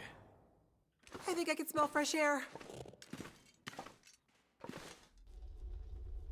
That was monumentally painful.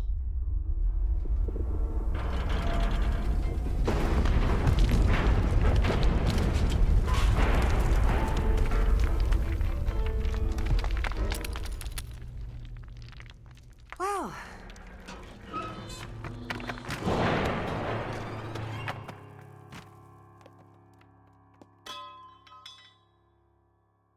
The good news is, nobody's gonna be coming after us through that.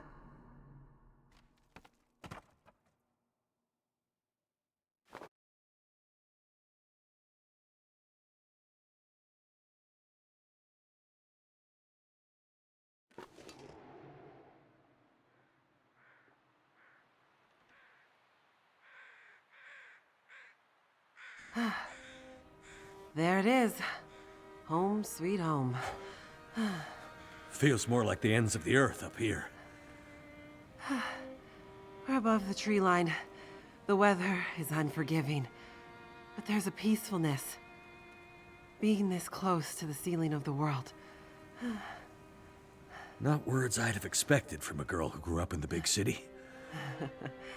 Being up here does something to you. Makes everything seem less, somehow. I think I understand what you mean. I hope we're not too late.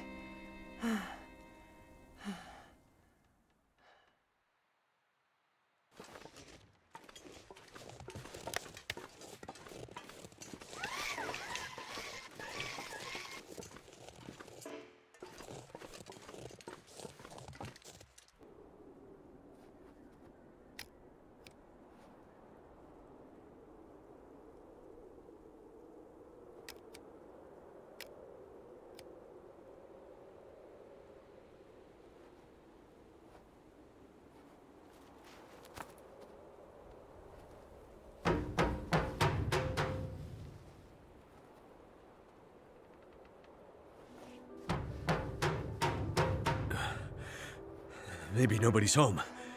This place is huge. We could bang this door for hours and she might not hear it. The sun's gone and the temperature is dropping. I'm afraid. Wait! I think I hear something. Dr. Atwood? It's me, Jace. Hello, dear. I'm very glad to see you again. Relieved, even. And who is this? This is McKenzie. He helped me find my way back to you. You know how I feel about strangers. I know, but I have a feeling he can help us. You kids had better come inside then.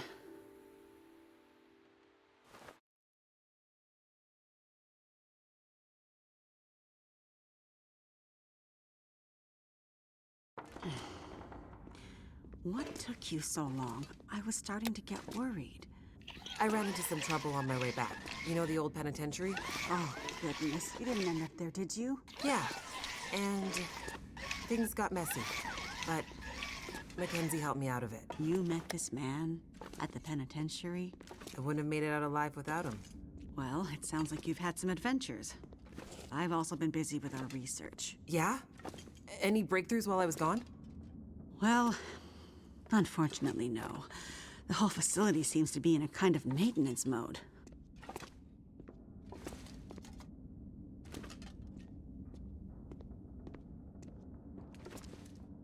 Did you manage to pull our data from the scope before the power died? Unfortunately not. That's what I need to talk to you about. But first, there's something I need to show you in my study.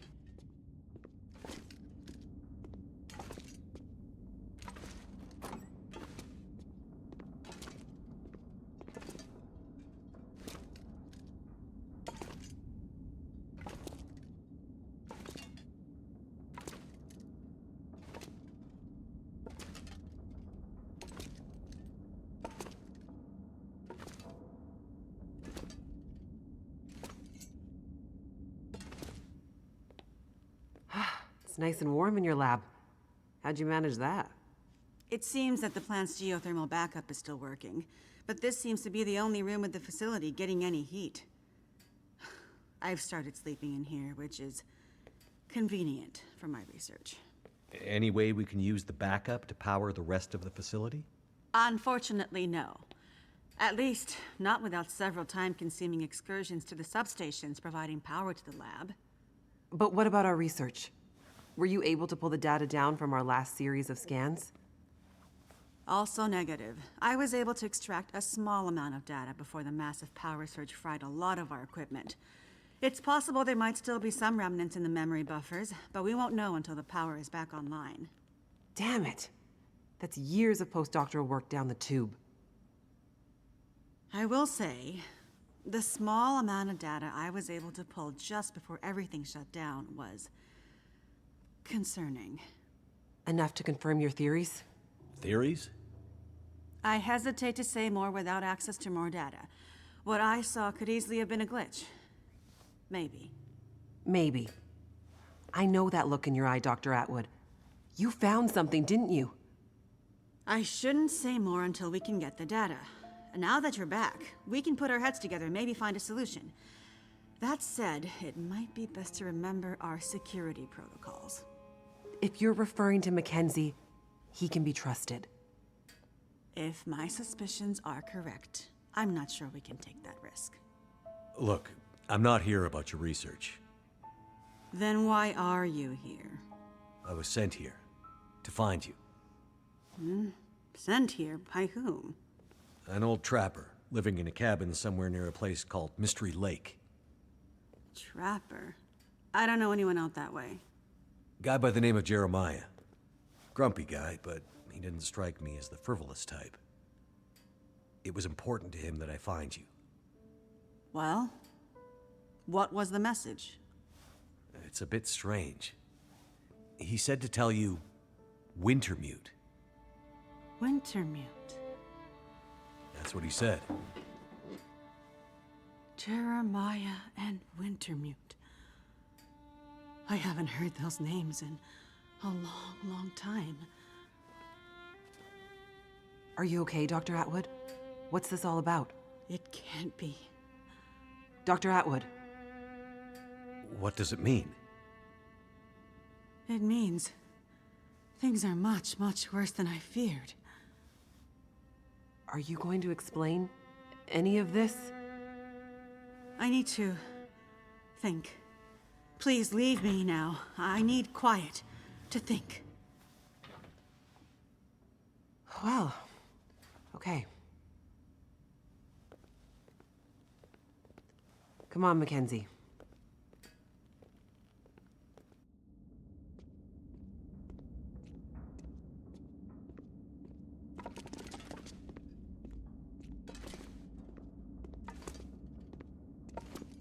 When she gets like this, it might be days before she comes out of it.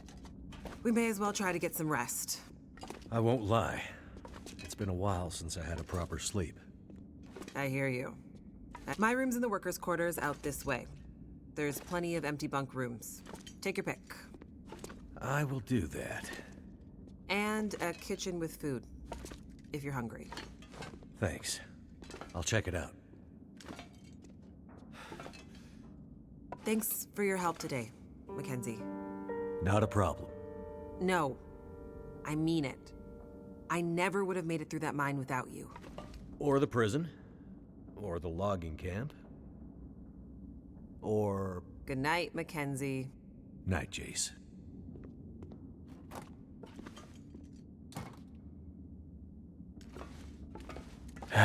It doesn't get any better, does it? The last few days are really catching up on me. Gets a lot worse, though.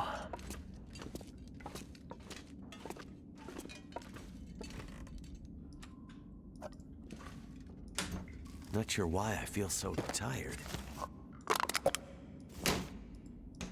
Jings. Wait, why is there dog food up here? Do they have dogs? I'm a bit worried about all the supplies are unloading on me. There was mention about the arduous journey to go to the power places. Is that an arduous journey I'm gonna have to make? Someone's stash. Okay, there comes a point where I should maybe consider leaving this for later. There's that new metal pan. Whoa! I haven't seen that much food in... well, feels like years. I could just have as much peanut butter as I want? Or tomato soup, or peaches, or herbal tea? This is uncalled for. Almost like we're gonna get our head bashed in and have everything taken away. Anyway, the absolute obvious thing to do, assuming that we're allowed to keep this stuff, it seems very suspicious, is to take all this food and drop pretty much all of it. I mean, I should also fill my belly. Nothing quite like swigging a whole can of condensed milk, which I still have in my cupboard. Maybe I'll just try that once I'm done with the stream. I know it's been sitting there since I was in Sweden, but I'll just crack it open and drink the whole damn thing. Seems like a reasonable thing to do. Yeah, get rid of virtually everything.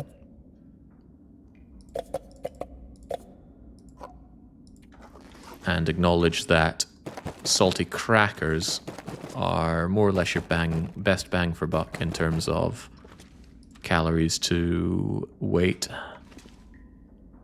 Damn, some nice stuff. I don't want summit sodas. Oh, and I would want some water. Thank you.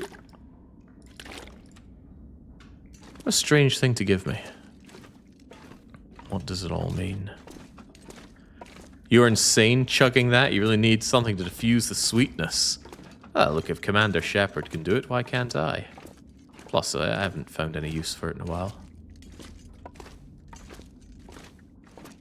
There's a lot of things to search, but what could there possibly be in here that would make me want to go and search? Given the amount of animals we've been elbow deep in, maybe a shower wouldn't go amiss for Shepard.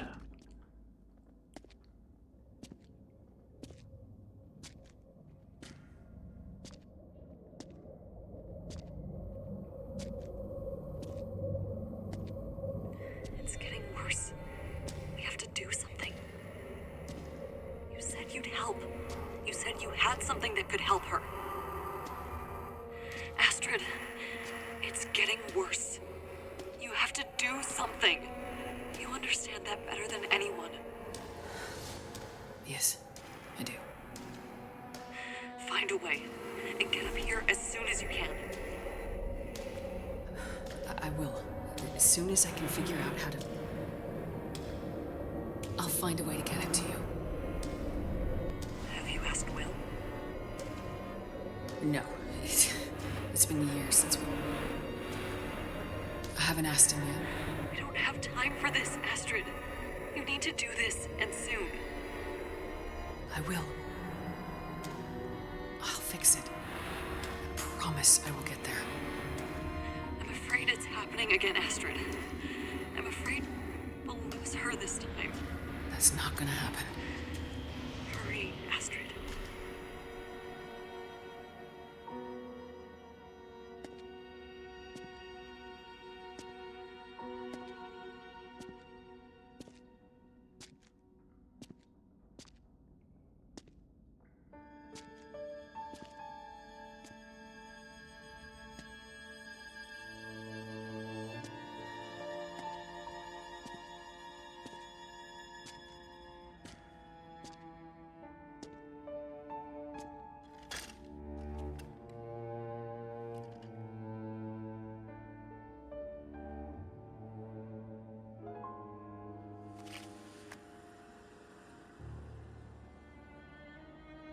Huh?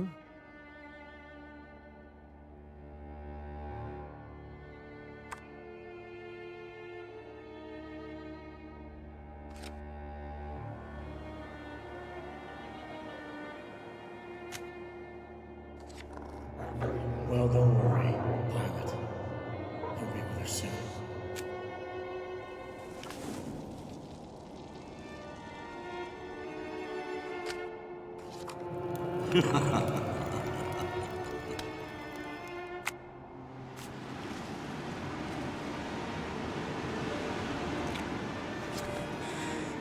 Wake up, McKenzie.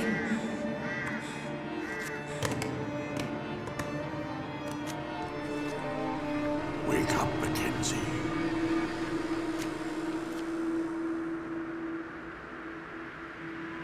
Wake up, McKenzie.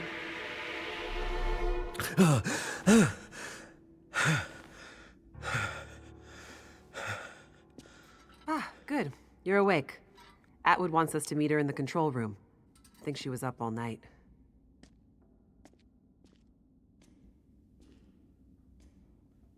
I have to get the hell out of here.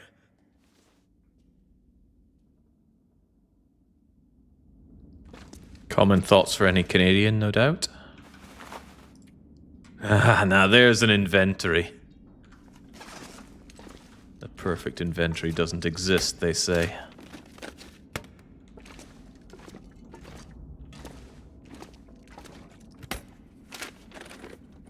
There's some grim conditions. This'll come in handy. It will not. And the sports vest is a god-awful piece of clothing. Kind of a desperation find at the start of Interloper. Oh, can I burn all the books? Oh, I can break the shelf, though. You know what? Time isn't passing. Ah. Oh.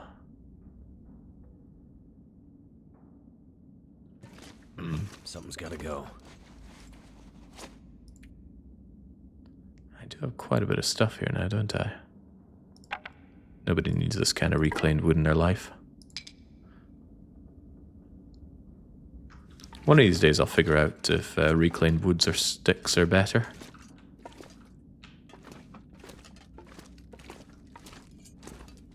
And somebody mentioned that there was something I missed over here. Oh, like another box of salty crackers. Nobody replenished all the salty crackers, though. Shame on them. Is it food or? Oh, man, I'd love a breakfast of just walking in here and having all the everything I could ever want. Oh, well, yeah, I can't not take the coffee. And while we're at it, some herbal tea. Let's just chug some maple syrup for breakfast as well. I think it was mention of some lantern fuel hiding somewhere. Oh god, MREs. Still eat this. That's pretty good, but unnecessary.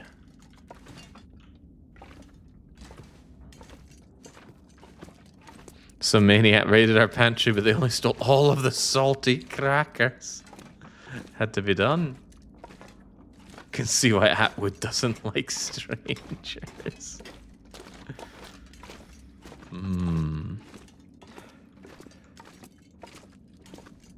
I need to drop something.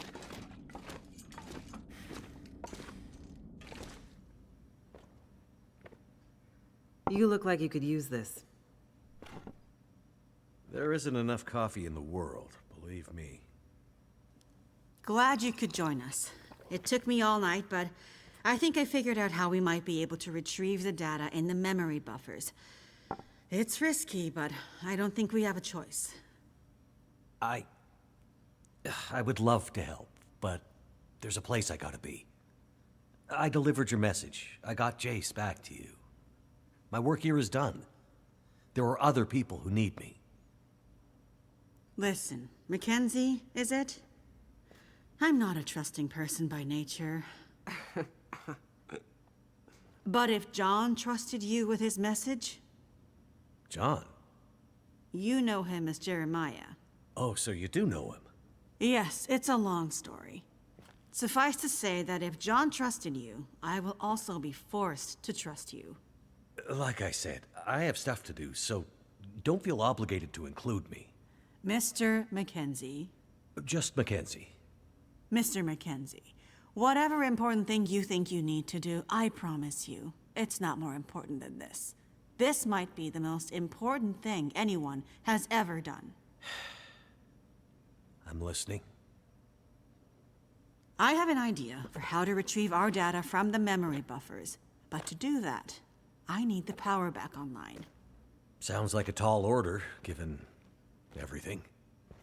Normally, I'd agree. But the Suzuki telescope was built with a very specific purpose in mind. It's electromagnetically shielded. Exactly.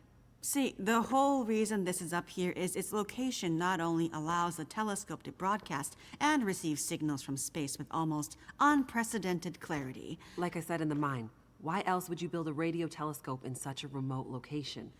But the area's geological and geothermal characteristics lend it some very unique attributes. Look, I'm not a scientist. Can you flip a switch? That I can do. Perfect. Look at this map. See these 3 black rectangles? Uh-huh. These are substations for the station's geothermal plant. I thought you said it was only enough to power the heat in your lab. Currently, yes, but the system was designed to power the whole facility. The project was mothballed several years ago, and only the small feeder line left open, which is what is heating us right now. But the main line was mostly operational when they shut it down. Okay. If we can get the full system back online, we might have enough power to fire up the mainframes and pull the memory from the buffers before... Before what? Before the memory gets wiped. Forever. So the only way to maybe retrieve the data is to possibly get the system going long enough to pull the data down, and if we fail to have perfect timing, the data, my life's work, will be deleted. Forever. Our life's work. What do you need me to do? In each of the 3 substations, you should be able to find a bank of physical switches. They're currently in a kind of testing mode. Prime them and flip them to active. And, with any luck, we'll have power. Okay. Sounds easy enough. Problem is, once you start one substation, you'll have to hurry to the next. Normally, they would be turned on simultaneously by multiple crews. Here, you'll be on your own. If you take too long, pressure will build up in the system and probably create a catastrophic explosion. Right. Let's avoid that. Tell him. Tell him what? You know. Oh, he'll be fine. Tell him. Tell me what? Well, you might not be alone out there. Huh? You might have noticed wildlife has been acting a bit strange lately, since the aurora first appeared weeks ago. You don't say. Well, for some reason, it's even worse up here. Our working theory is the altitude and proximity to a range of anomalous geological strata. It's okay. Strange wildlife I can handle. Great. You'd better get going. What's the hurry? You need to be back before the next aurora. Why can't things ever be easy? If my calculations are correct, we're due for another burst of heightened aurora activity very soon, which means the unshielded parts of the system will be vulnerable. Last time, the system shut down following emergency protocols. This time, there are no more protocols to protect the system. Another blast of geomagnetic activity like that, and the whole system could go up in flames. Right. So, no data. And what's so important about this data anyway? Please hurry, Mr. McKenzie. Get this done, and I promise you all the answers your curious heart desires. There's a supply room by the entrance we came in at. You're gonna want to grab some warmer clothes and whatever else you think might come in handy.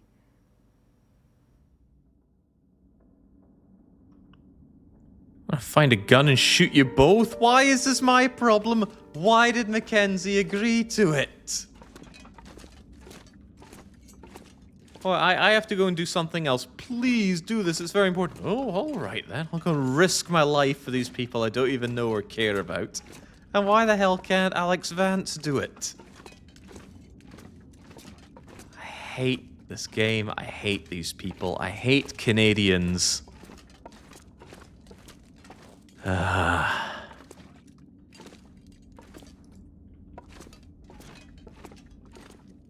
Just to save a couple of boffins their life's data.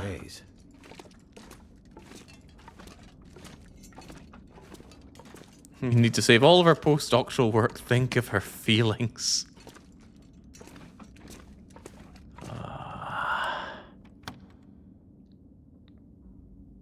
McKenzie, not unlike everyone else here, is kind of an idiot. Shit. Yeah. This place is docked. Shotgun. What have we here? No, don't destroy the shelf. Take the gun. Better safe than sorry.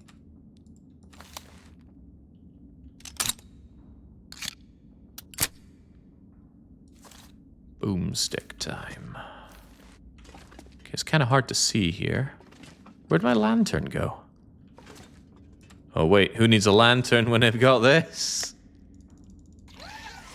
I hate this thing. Right, I'd rather not use crampons. Combat trousers are good, but these are all knackered. Those, however, are not.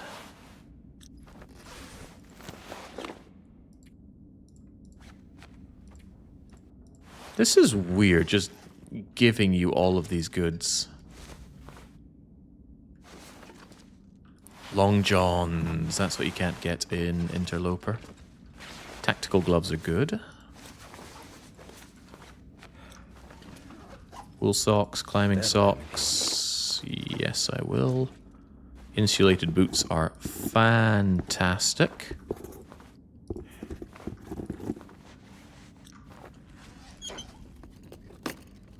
Yeah, am I still playing The Long Dark? Because it doesn't feel like it. I think I can use this.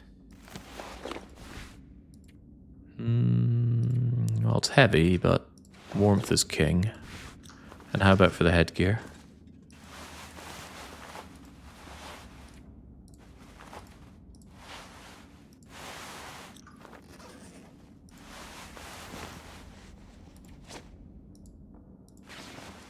Could spend a lot of time repairing these clothes, but I could also not.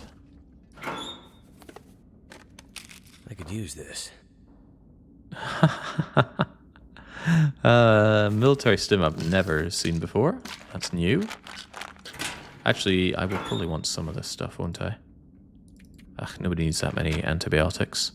I will keep the antiseptic. I've ran into problems with that before. Hopefully I do not need these canisters. Surely they wouldn't send you into the gaseous area again. So let's assume that we don't need the rebreather anymore. Is that too big of an assumption? It would be a really bad thing to be wrong about. Also, where's my rebreather?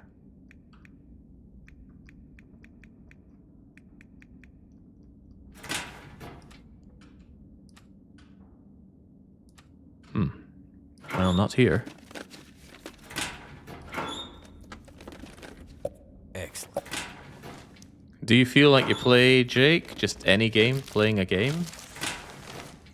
I have severe difficulty parsing that question. Ooh, technical backpack is here. Thank you, carry capacity. Between that and well fed, I'm A-okay.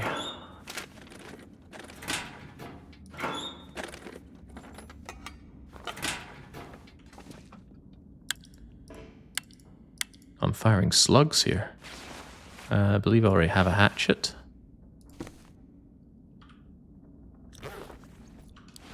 I believe, do I though? Yes, I do.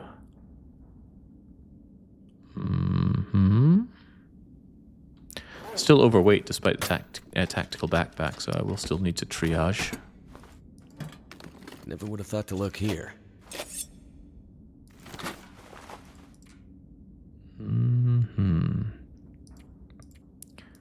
Alright, triage indeed. Goodbye can opener.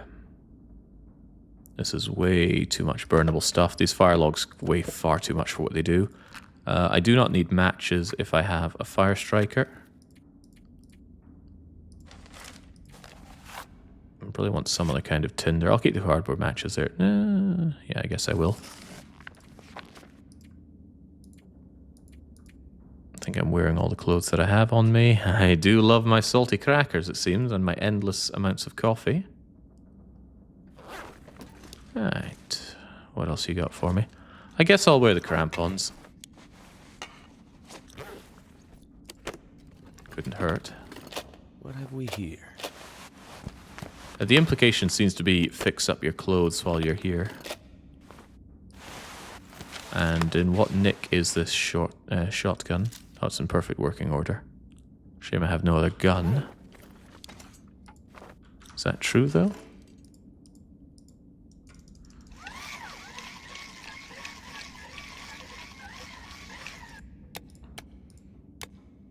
Ah, there's the balaclava. I was wondering why it would give that to Astrid, but not to me.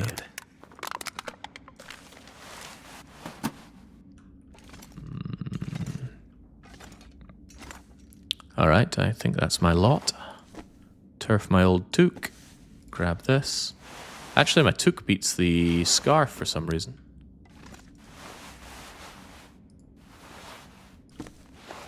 There we go. God. I wouldn't want to run into us. The only thing they're missing giving me here is the moose hide satchel. And they are missing it. Did you ever play this War of Mine? Yeah, I did a weekly one-shot for it. What a miserable experience playing that game was. I think I'm happier playing Wintermute than ever touching this War of Mine.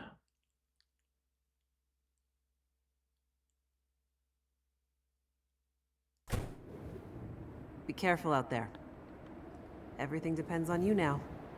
Why? Oh. Get off me. I'll be careful. Just come back, okay? You know, I was never part of the original plan of being here, but now that I am here, I have to go and do the most important... I hate these people.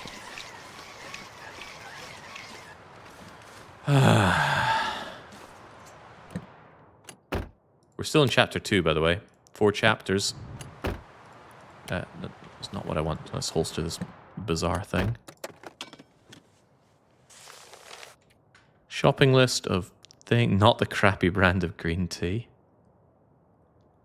Make sure they send the proper spare parts, otherwise don't bother bringing them here. Security protocols, cash only, no names, don't mention where you work. They're being very hush-hush about all this, and they refuse to tell me, despite sending me out into the dangerous unknown. Very curious how this shotgun's going to work. I think a freaking shotgun. I definitely don't feel like I'm playing the Long Dark anymore. Alright, well, let's just go. Wait, I don't have a bedroll. Was there really no bedroll in... Well... Oh, well.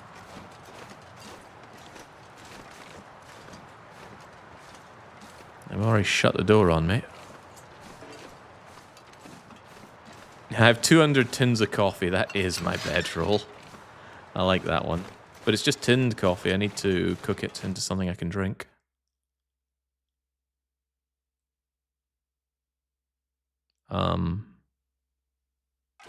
Okay. That's quite the transition. I have 2 hours to activate everything before nightfall. That does not seem like a lot of time. Let's just coffee already then. 2 hours?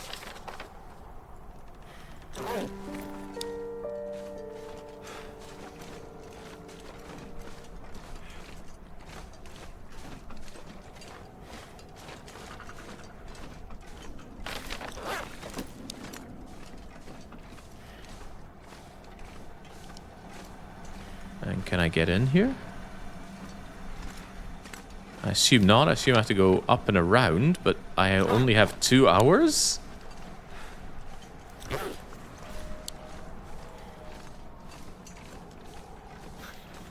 And I've already lost a fair amount of it. Oh well, time to move. If this was so important, why wait till for the last minute for this?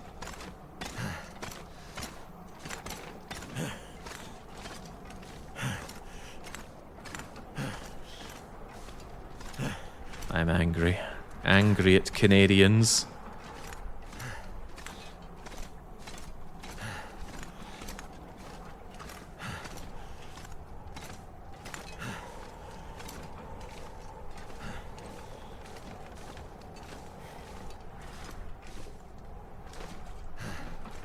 Can I get up here? Oh, jeez. Maybe the idea is I'm gonna have to stim and then burst my way up a rope. What the? It's weird. Hello. Goodbye? What?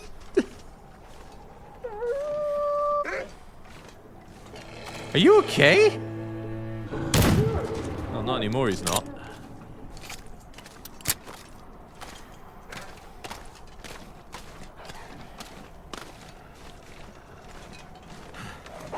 Oh.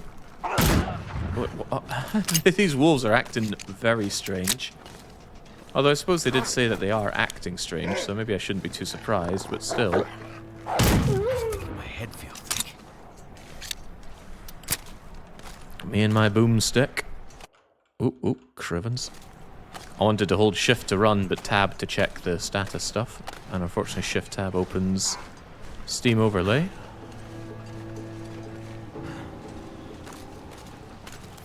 Is this really the right way? I think I should have gone the long way around. Then again, that is broken, so maybe not.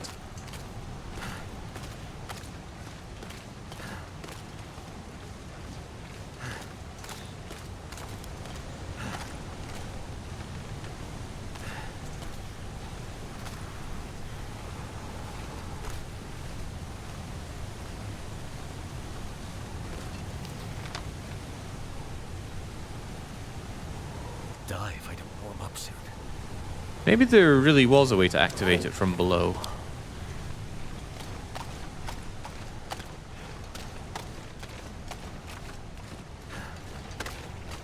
Can't you just reload at the start? That's probably faster, right?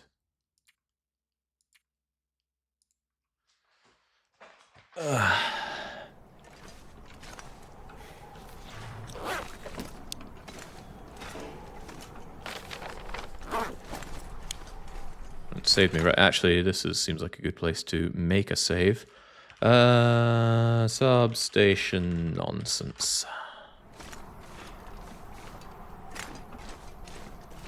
Because it does show to be right here on the map, but you'd think it's that up there. Maybe there's another way to it.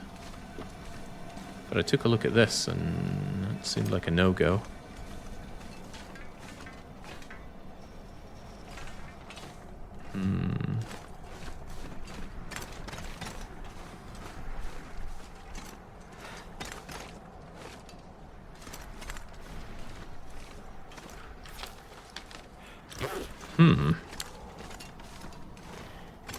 I'm still not sure if this is my most or least favorite part of the episode. Well, this is only the second part of 4 parts in this episode. We have much, much left to do as we're 6.5 hours deep. Once I finish this part, I'm probably going to stop for dinner because I'm getting pretty bloody hungry here. Hungry for a better game.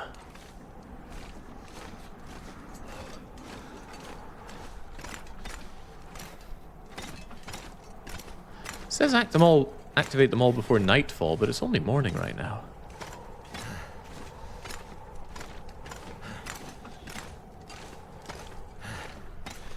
Better game like Avorion. Oh man, I do love Avorion, but if you're wanting me to stream Avorion, it's just not going to happen. I did a 100% run of Avorion, meaning I did everything, meaning there's nothing for me to do by playing it again. It is a game that I occasionally fire up in my own time, though. Feel my feet. But I tend to lose motivation because, again, I think to myself, well, what am I doing here? I can get the best of everything, but I've already done that, and I already have a save where I have all of everything. So why would I go through it all again? In Avorion, the fun part is getting all the cool loot and smashing things to death with your massive death guns. But since I already have... oh, right, you can get off of me. Since I already have all the cool loot and all the big guns, what is there left to really achieve? I just don't know.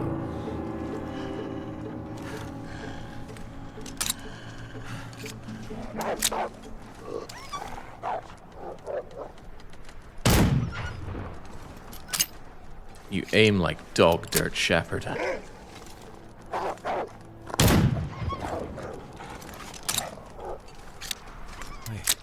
Keep firing over them. Cold and warming up again. I'm a better shot with a bow, that's for sure. There we go. I need to shoot early.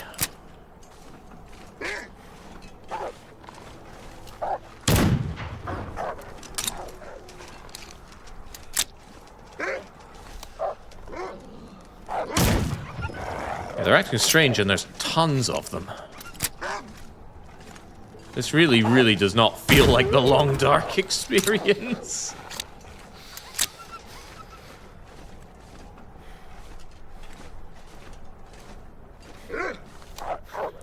But it's all part of Raf's masterful vision.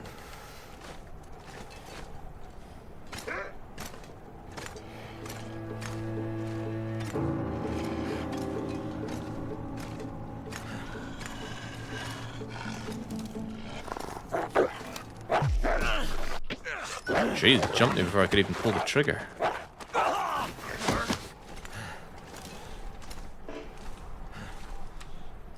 I should have made more bandages. I don't have time for making more. I just gotta move.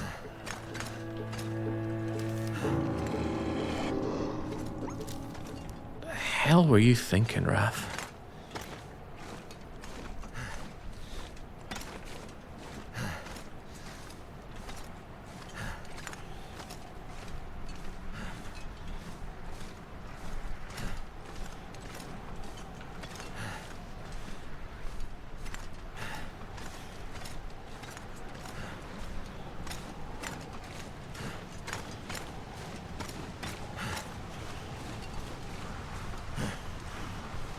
Yeah, I got a beautiful vision as well. For every Canadian, a rake.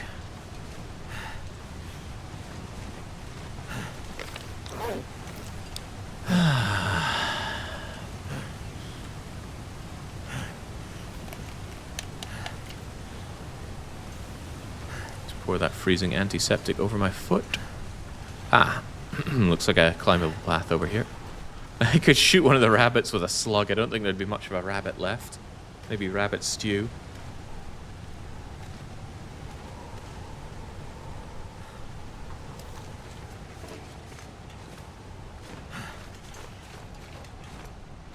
Ooh, ptarmigans. It's a new kind of tree they added in. And it's bizarre. Again, they're asking me to go here rapidly. And just how? The road is out. You expect me to climb over felled trees across gaps to get to your substations before night hits. These people are mentalists. And again, what happens if we don't do it? Oh, their data is lost. Oh, boo bloody who.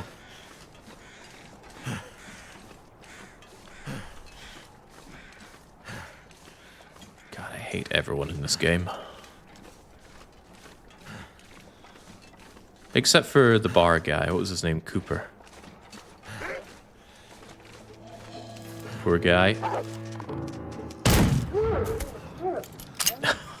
Weird death animation. Yeah, you chose the wrong game to be level-headed in.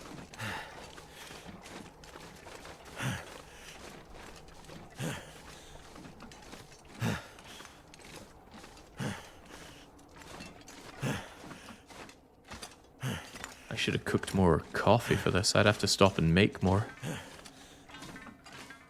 If I'd known it was going to be this kind of rush, I would have prepared considerably more.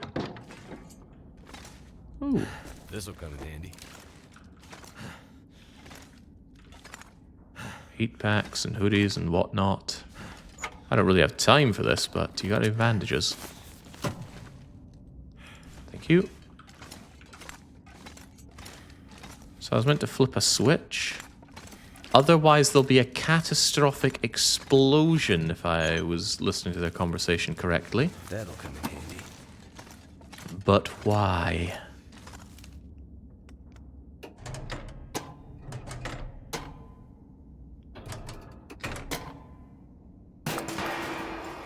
Hope that worked. Oh, joy of joy. Wait, what? Seems to have woken up a lot of bad stuff. It did? That seems to have woken up a lot of bad stuff. Hey, McKenzie. Back to this phone thing, I see. Remind you of any prison in particular? Those were good times. What's up, Jace? Just saw the light for Substation 3 go green on my board. I don't have time. Wanted to check in and see how you're doing. It's slow going. Lots of angry wildlife out here. Yeah, we tried to warn you. Yeah, you did. Okay, well, be careful out there. I'll check in with you at the next substation. Will do.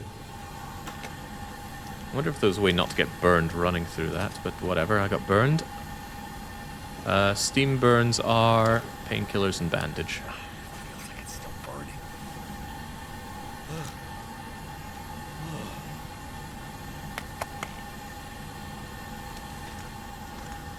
And how about some shotty shells while I'm here?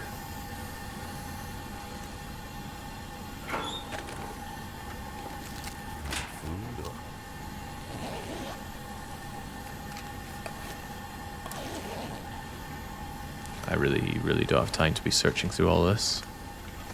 I'll take anything that's obviously out and good, otherwise I'm moving.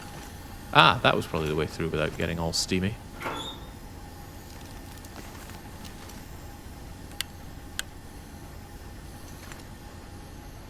Even more coffee. There's no time. Oh, but there's time for this. See coffee, drink coffee. I clearly don't have time to stop and rest. This stuff will come in handy.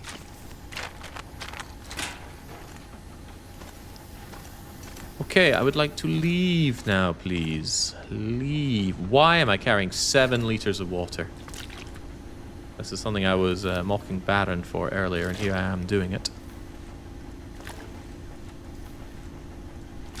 How's that on weight? Well There's gotta be underweight. another way out of here. Oh, we don't want to leave that way.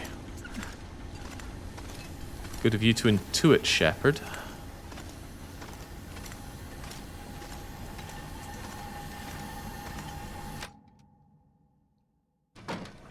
One down. Alright, where am I going? Up and to the right. Easy enough. See dog, shoot dog. By the way, how am I for bullets?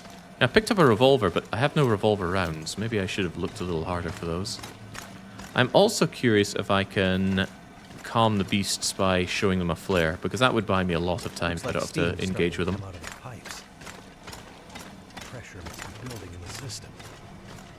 Just like Atwood warned would happen. Gotta follow the steam pipes. They'll lead me to the next substation. Gotta find my way past this mess.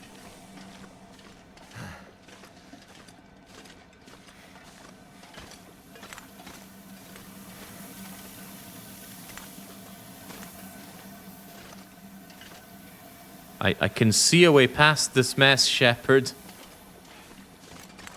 I go back and around? Oh, maybe I have to climb that. That's a tall order. I'm already quite sleepy.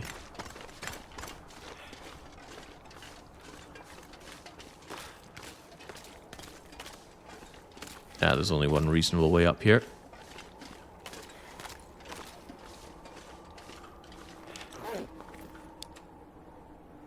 Very curious about that military stim. Let's give it a go.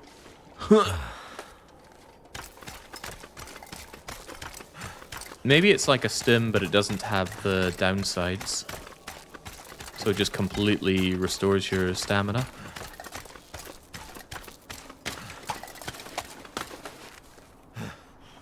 Oh, hello, hello. What have we here? I'm beginning to think that that's exactly what it does. Yeah. It doesn't give you the temporary inexhaustible stamina. But it does give you back all your fatigue meter. Is this really the way I want to go? Oh, God. Just leg it, Shepard. We've got bandages if you sprain your delicate little Canadian ankles. This is so ill-fitting for the long dark. What were they thinking?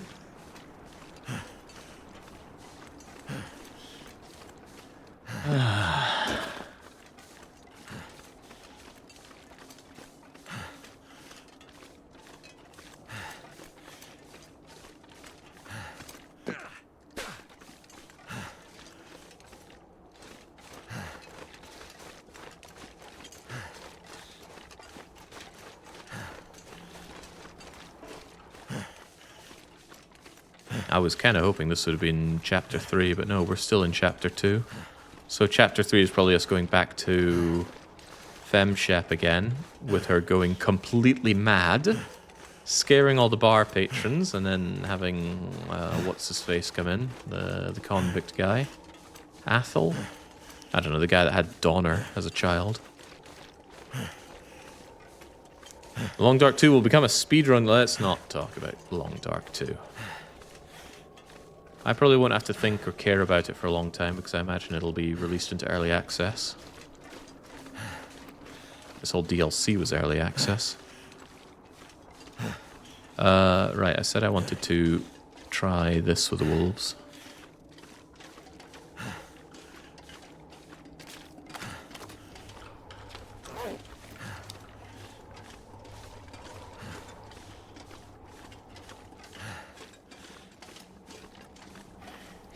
Yes, good question, T-Man Marshall. Why have tense, careful resource management when you could have contrived timers and crap dialogue? Right, does this stop them? It does! Okay, right, well, the gun's a waste of time then. Use flares. It won't cost you so much time. What's my way here? I think I have to go around the back and up. They can sometimes still charge you if you have a flare, but that's usually if you move towards them. Usually. But as we've been informed, these wolves are acting muckle unusual. Oh, wearing the crampons means I'm less likely to damage my delicate little Canadian joints by going up and down steep inclines. You might think that'd be a good reason to wear crampons most of the time anyway, but I prefer to wear insulation and the moosehide satchel. Because warmth is king and carry capacity is queen, so together they're a great pair to have.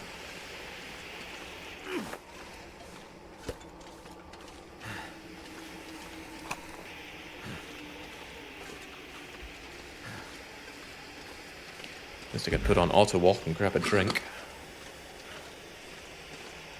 But no kidding, I'm gonna have to stop for dinner at the end of this chapter. Well, this is going on a lot longer than I was expecting, for one. Two, I'm getting really hungry. I could cook something proper, I could just shovel something down my face, and I haven't decided which yet. I brought out that bag of beef jerky. It's not beef jerky, it's pork jerky, to remind me of the name, and it's sitting there staring at me. And I'm actually just drooling at the thought of, just shoveling a face full of that in and calling it dinner. I'd rather have something proper, mind you. Oh, see, he's going for me.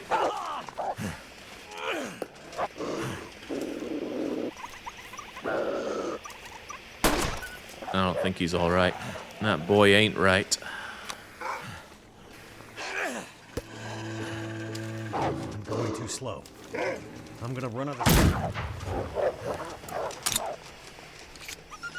They're both bleeding, so hopefully they both sawed off. Although it seems like bleeding is not enough to stop these ones.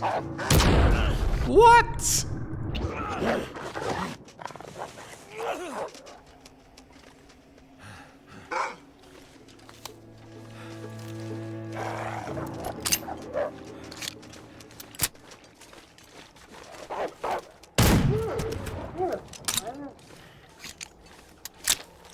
I hate Canadians so much.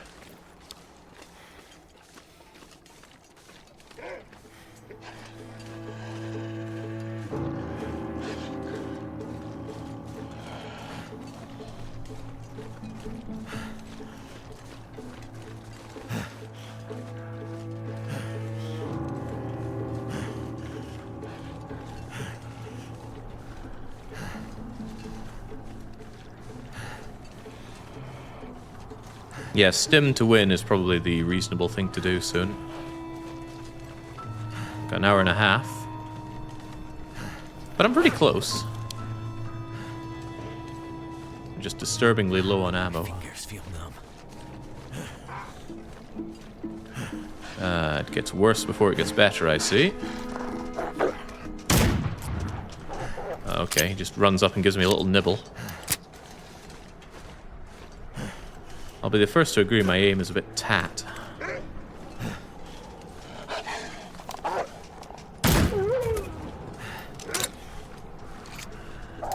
But who would have thought I'm playing this because I don't want to be playing shooters?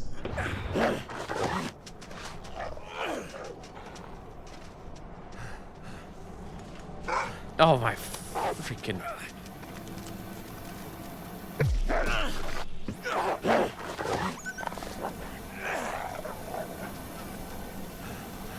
This is just so not the Long Dark experience. Get me out of here.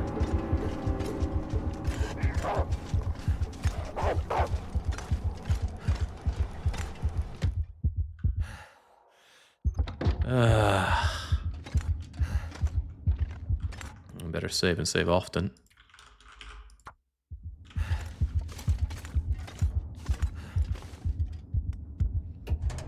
Yeah, that was a normal stim. Save the military one for after, because a normal stim puts your fatigue meter all the way. Right, I need to find bullets, unfortunately. Not the time. I don't have time to get stuck in here. Gotta find a way out. Do I just run through the steam again, or is there another side passage again?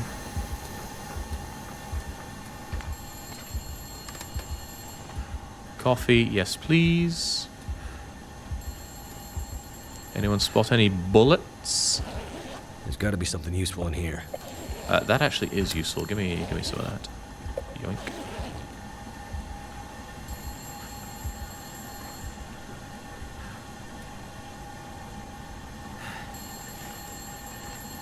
Yeah, look at that. My stamina just zeroed after that. Here we go.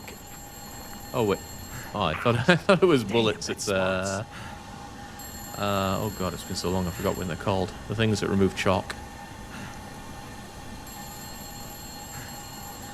I'm not wearing ballistic vest. Hell no, that thing's way too heavy.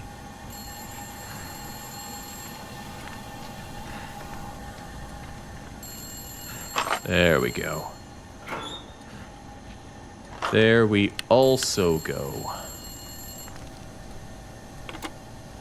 We gotta stop meeting like this. How goes the war? Not sure. I think we're winning. 2 green lights on the board. Feels like we could be. Something doesn't feel quite right, though. What do you mean? I don't know. Can't put my finger on it. We'll keep an eye on it.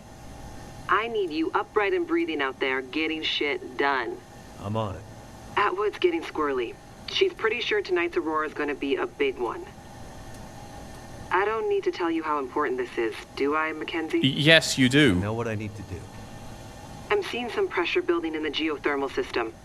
Gotta get that next station online ASAP, or we're gonna have problems. Understood. I'll get it done. Why Sorry is to it add more my pressure, problem? McKenzie. Hey, where's the please and thank you? You know me. Careful is my middle name. I think you mean crashing my plane and having endless bad luck is your middle name. Still here, though. Let's keep it that way.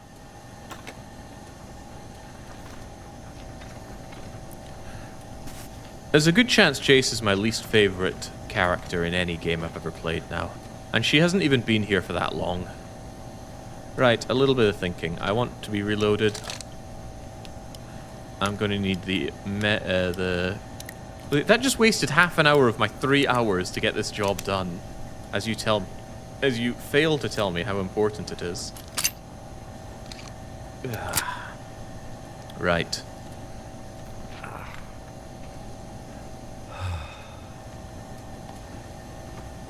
Any other issues to take care of before I get out there? Nope, pain. Well, whatever. Let's just not have him complaining. My foot hurts. Too bad. Let's move. Another one down.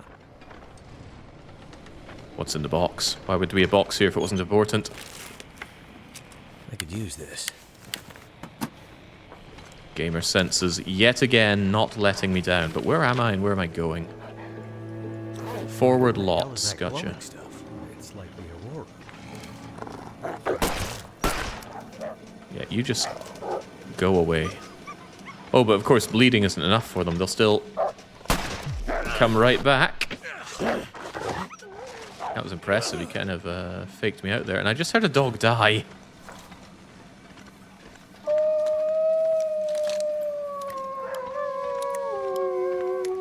Right, that's quite enough out of you, Doglet.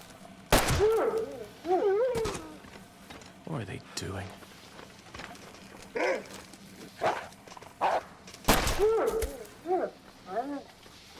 I can't put my finger out. There's something so stiff about the aim. I think it's because you cannot move while aiming. And I like to aim by both moving myself and my aim. You okay, dog? So the aiming feels very stiff. Oh, crumbs. Doing a Baron there.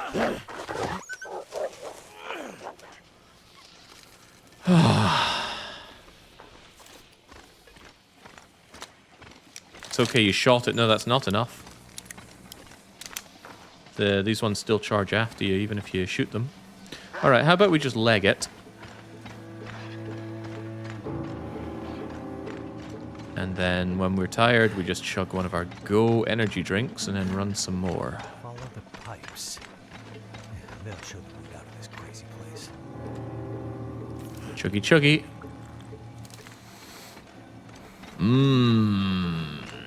Feel the power.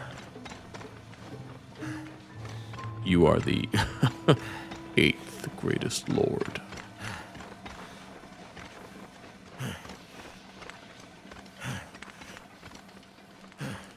Forgive my ignorance here, but isn't piping steam through uninsulated pipes up in a mountain one of the worst ways you could be moving heat around in a system? As Shepard would say, not a scientist. Hope nobody needs this anymore.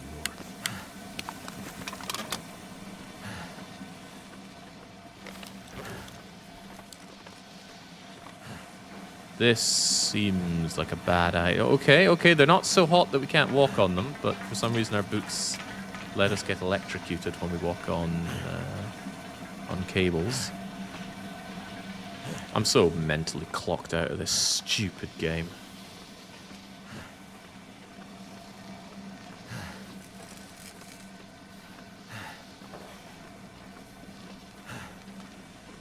What is that? Oh, it says time remaining in a really weird color.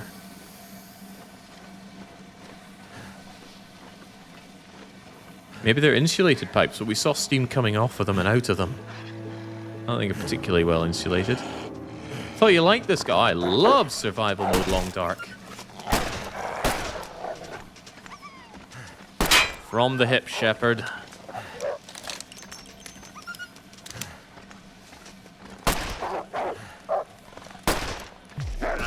Dear. Dog's getting the better of me.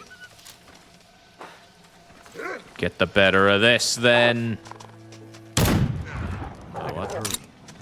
I need to get back to Suzuki before nightfall. Do I now? Also, that's gonna hurt. Oh, geez, that was pathetic.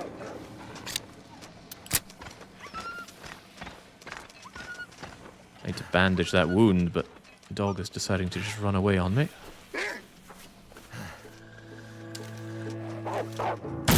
There we go.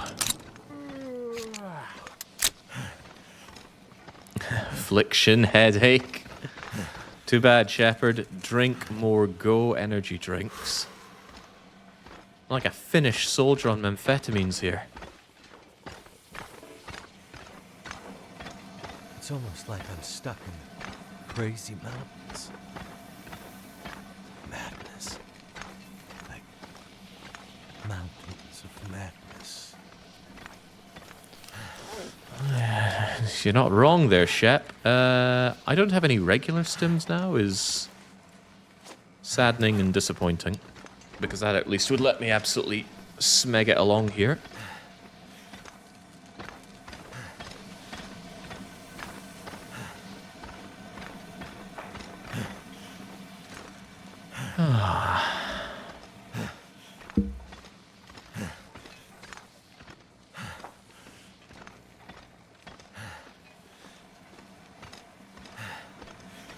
Uniform 764 saying, this is why I love this channel. Very specific niche references to history as a response to everything. Not just anyone, but a Finnish soldier. Yeah.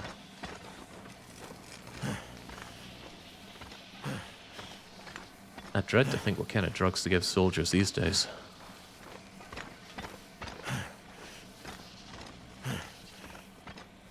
The pipe isn't even bleeding connected!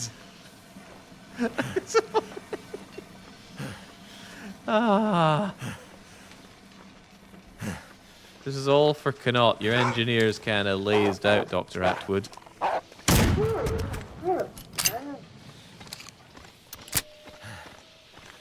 Oh, I am running severely low on time. I'm out of things to get my rear in gear.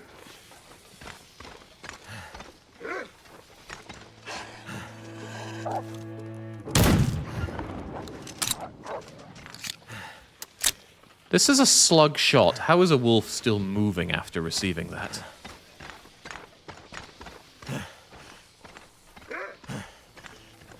That slug could have hit anywhere and that thing would be down. Turned to mist.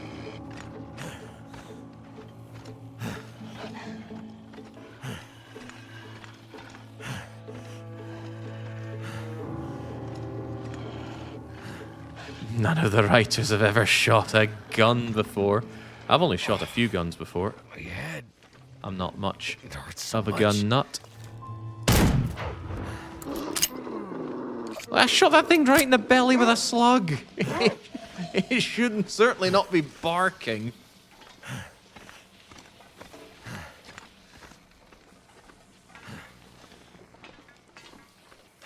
Okay, can we please be done with this nonsense? I'm gonna get the snarky tone off of Jace here.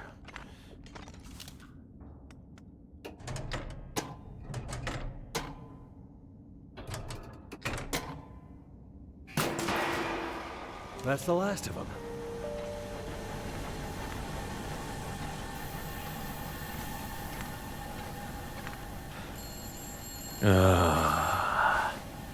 Tactical jacket. Nah.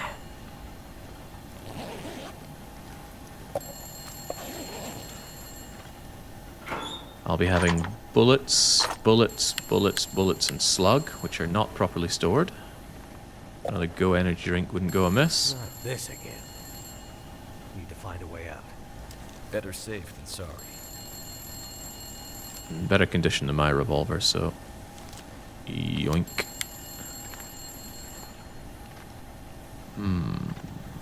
A way out. I wish I could heal a headache in a few minutes. I think there's a rifle next to the cabinet. I wouldn't doubt that, but I don't want even more carry weight spent on guns. And a rifle I don't think is very good in this situation. Clearly the only thing killing these dogs are headshots or lots of rounds. And I'd rather just have a bow. I think I'd be having a much easier time with the wolves if I had a bow. I see 3 green lights on the board, and a bunch of this old gear seems to be powering up. Good news. How's it looking out there? I think I've seen the worst of it. The pressure in the system seems to have dissipated, so that's one less thing to worry about. Great news. How we're at with preparations coming? She's in heaven. Haven't been able to get a word in edgewise since the power came back online. She's been running from system to system, and I am just trying to stay out of her way. All right. Let's hope her plan works. Tell that man to stop fooling around and get back here on the double. I gotta go. If the big Aurora appears before we're ready... I remember. Life's work down the tube. Exactly. Be careful out there, McKenzie, and get back to us soon. I'm on my way. I hate you so much. Alright. Could I just use this thing, by the way? No, it's take it or leave it. I'll sod it. I will take a marine flare, though. It could be useful down the line. And let's get moving. Good. It worked. I'm curious, if I use all of my stamina in the bottom right and then I use the military stim, do I get the stamina back or just the fatigue? Let's find out. Just the fatigue. What a weird thing.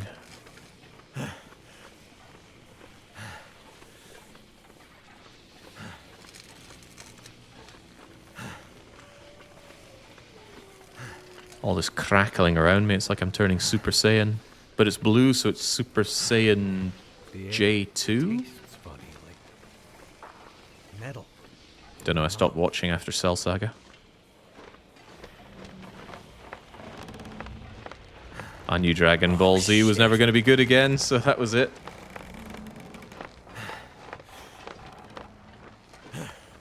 Couldn't get any better than Cell.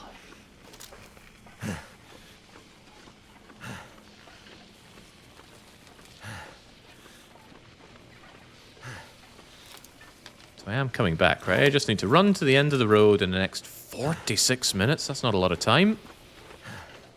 We're never going to get this done without the power of caffeine. Leg it, McKenzie. I wonder if there's going to be an Aurora bear or something, just as a final farewell to my trousers.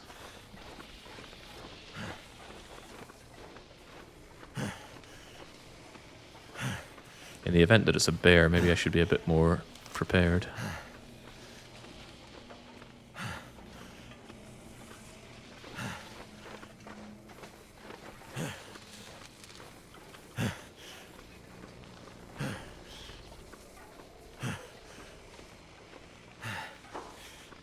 The Aurora Moose, oh lord.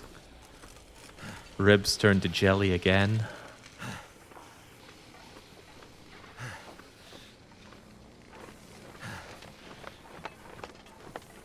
Is it explained in any way why we need to get back before the Aurora hits?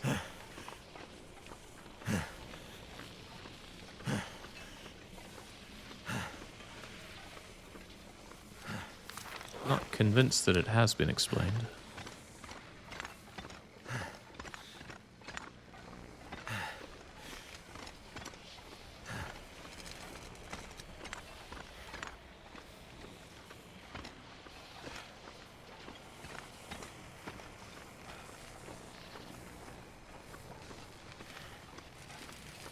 What the hell was that?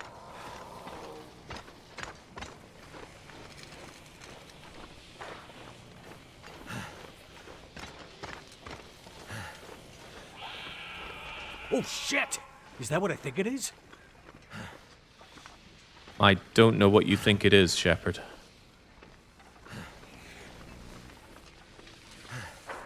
Cougar. Oh, the survival mode cougar. I don't see it though.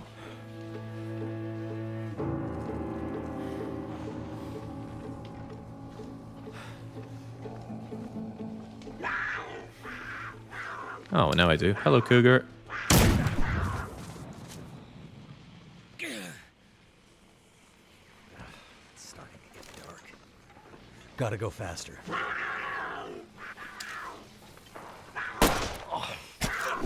Oh, okay.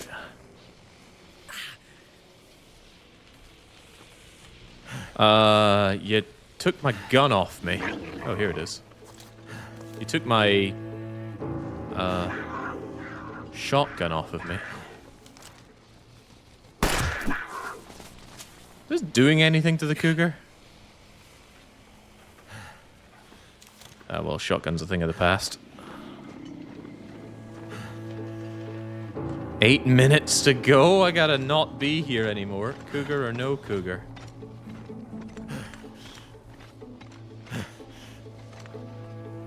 Six minutes. 5 minutes. Now, gotta get back to Suzuki before it's too late.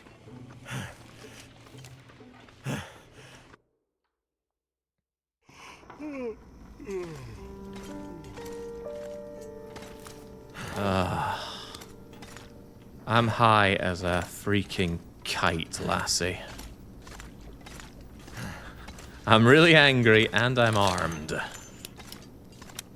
Also, I lost your shotgun. Why is there a cougar up here? Cougar's native to Canada?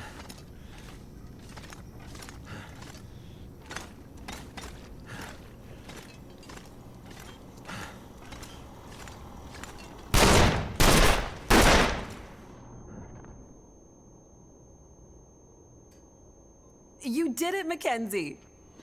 Yes, good work, young man. It was no trouble. Now, do you have everything you need? I think so. I still have a job for you. Right. Please, accompany Jace up to... I can handle that alone, Dr. Atwood. He's already done enough. Accompany Jace to... With tonight's Aurora, we have a chance to pull the data now that the systems are nearly back online. But I'm not sure Jace can handle the next part alone. I don't need any help. We need to get the data from the buffers back into the mainframe and then to the scope's relays for processing. But for that to work, we need the benefit of the program. The program? Just a little something I put together during my graduate thesis. It's a brilliant bit of coding, and without it, we'd be dead in the water. Okay. So, what can I do? The next parts are all about perfect timing, and we each have a part to play. I'm sure I can handle the telescope. Nonsense. This is too important to let pride get in the way. Once more, for good luck. Let's not make this a habit, okay? Works for me. You two had better get moving. We're running out of time.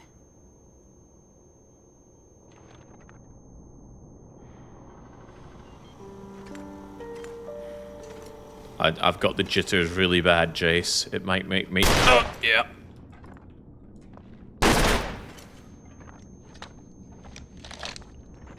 Like one of those Japanese soldiers that doesn't know the war's ended.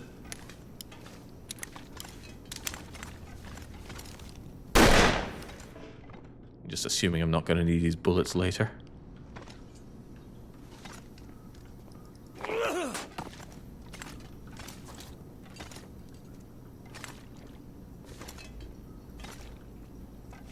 Could they have built a more confusing space?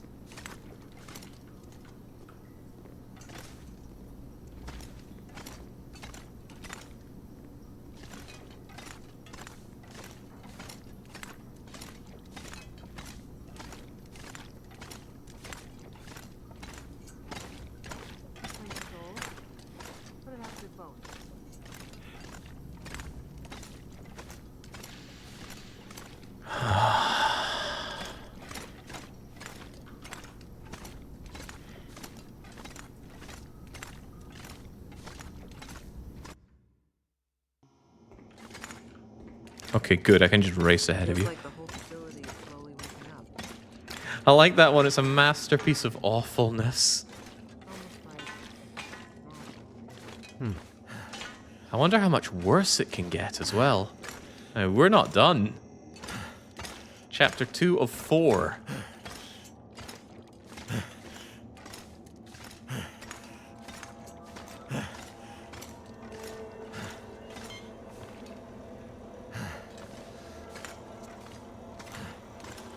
You're needed, Jace, in the testing chamber.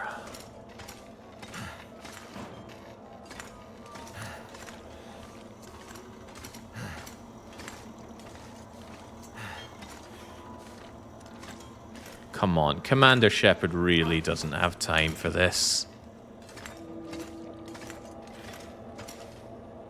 The Reapers could arrive any moment. She's not waiting for me to give her banter back, is she? No, she's just slow as all hell.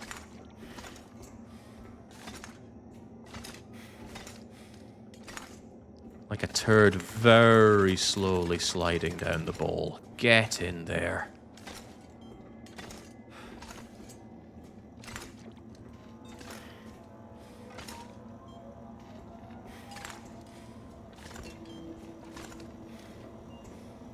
Well, well, there she is. The Suzuki Radio Telescope. Isn't she beautiful? Lit up by the aurora, no less. I've never seen it so bright. You've got exposed cables everywhere, lass.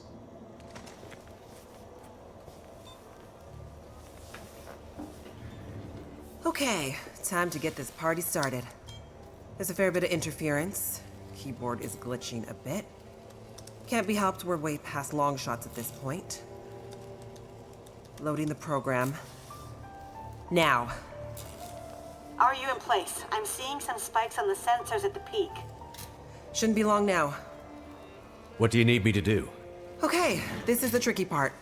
I'm gonna have to run the program and update the code in real time to modulate for the aberrant magnetic field and... Jace.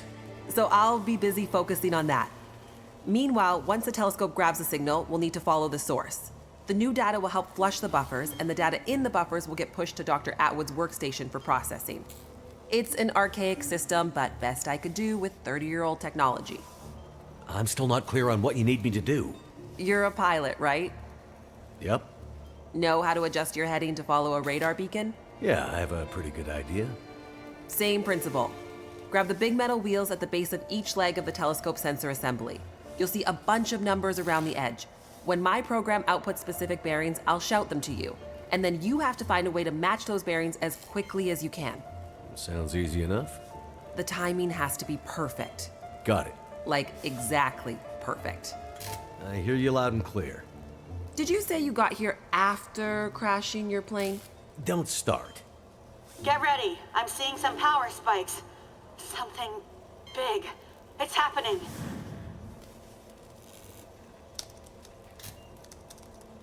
Get ready, McKenzie.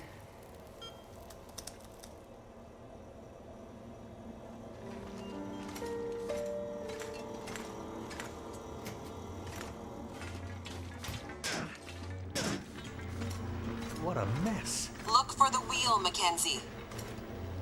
Look for a what now? This looks like a wheel.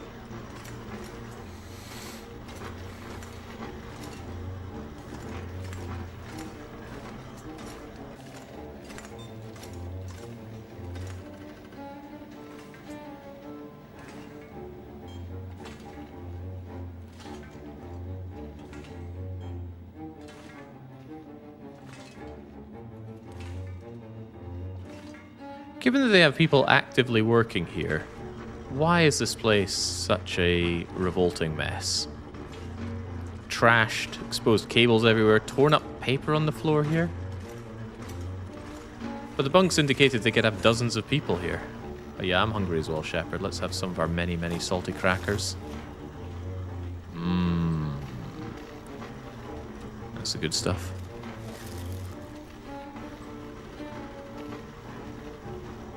Gotta keep that well-fed going. Here we go. 141 degrees.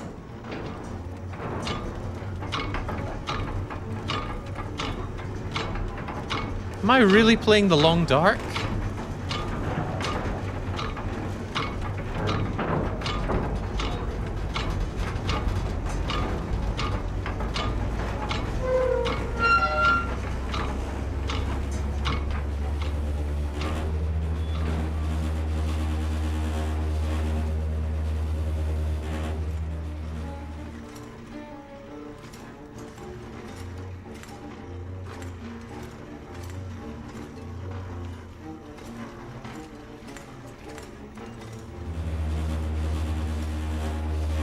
She's at 141, right?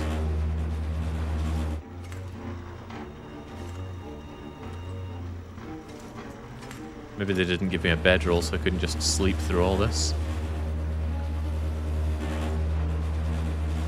And hang on, the intention was that she could do this alone? She'd run down here, swing that, and then run back? Oh. I'm mad as all hell.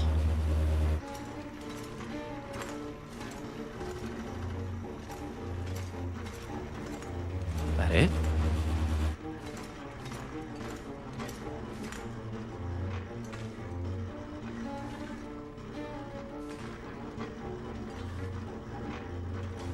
Maybe go to the next one. There was another wheel? Nah, surely not.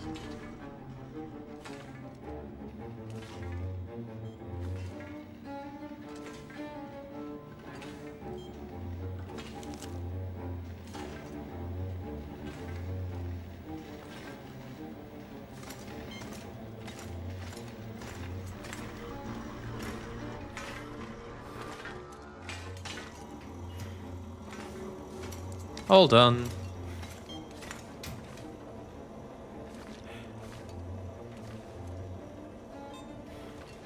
I don't think I'm all done.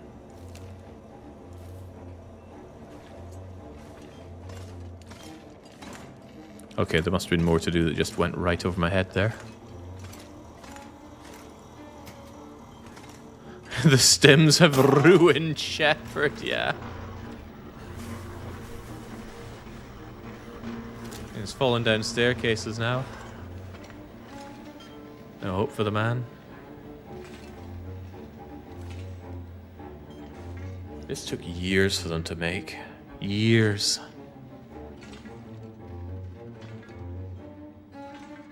Remember when making a game was a 9 to 18 month thing?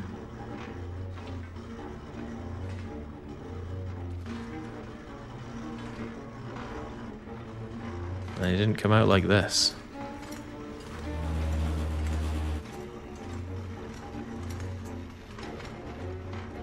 Okay, what the hell caused all of this? Did her hacking get out of control again? Also, it's only -8 despite the exposed roof. Look for the console with the big wheel on it. Come on, McKenzie. Would you How am I stop supposed to find anything down being here? There's gotta such be a way through here. a pain in my butt? The dish is huge. That's it. We're getting close now. Keep going. Okay, 67 degrees.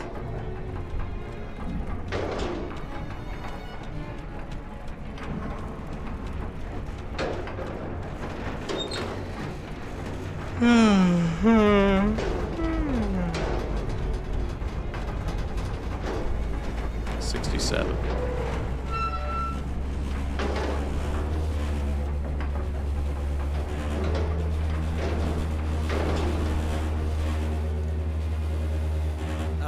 Jace? Everything okay over there? Don't worry. Keep going. Last bearing incoming. Come on, you sweet, sweet program. Don't let me down. I'll want to let you down about 6 feet. Feels like something is sapping my energy. 156, McKenzie. Get to 156 before the whole thing blows. Why would it blow?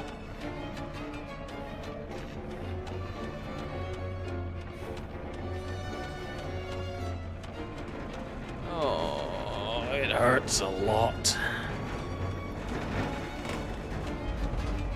156.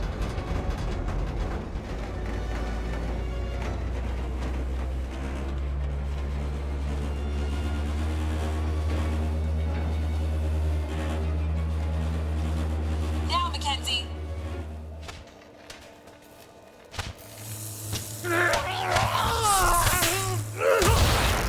McKenzie!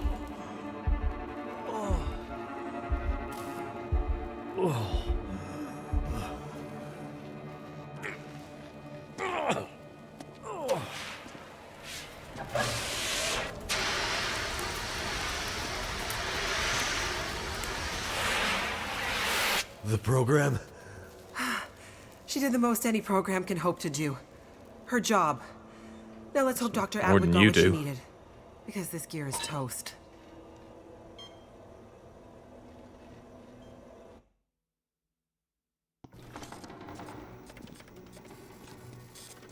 It's coming now. All the data just flooding out of the buffers. It worked. God damn it, it worked. Oh, thank goodness. I'd hate to have to restart my PhD. You did brilliant work, my girl. Absolutely brilliant. We just need to keep the data flow, ensure it comes in a continuous flow, uninterrupted. How long before the data is ready for analysis? These are old systems, and it takes a while for them to crunch through the numbers. It'll be hours before we'll... Well, shit. What the hell just happened? It's not the power this time. Geothermal plant's still showing up green on the board. Some kind of overload, or emergency shutdown. What now? Now we do this the old-fashioned way. We start combing through the numbers. I'll get us some light.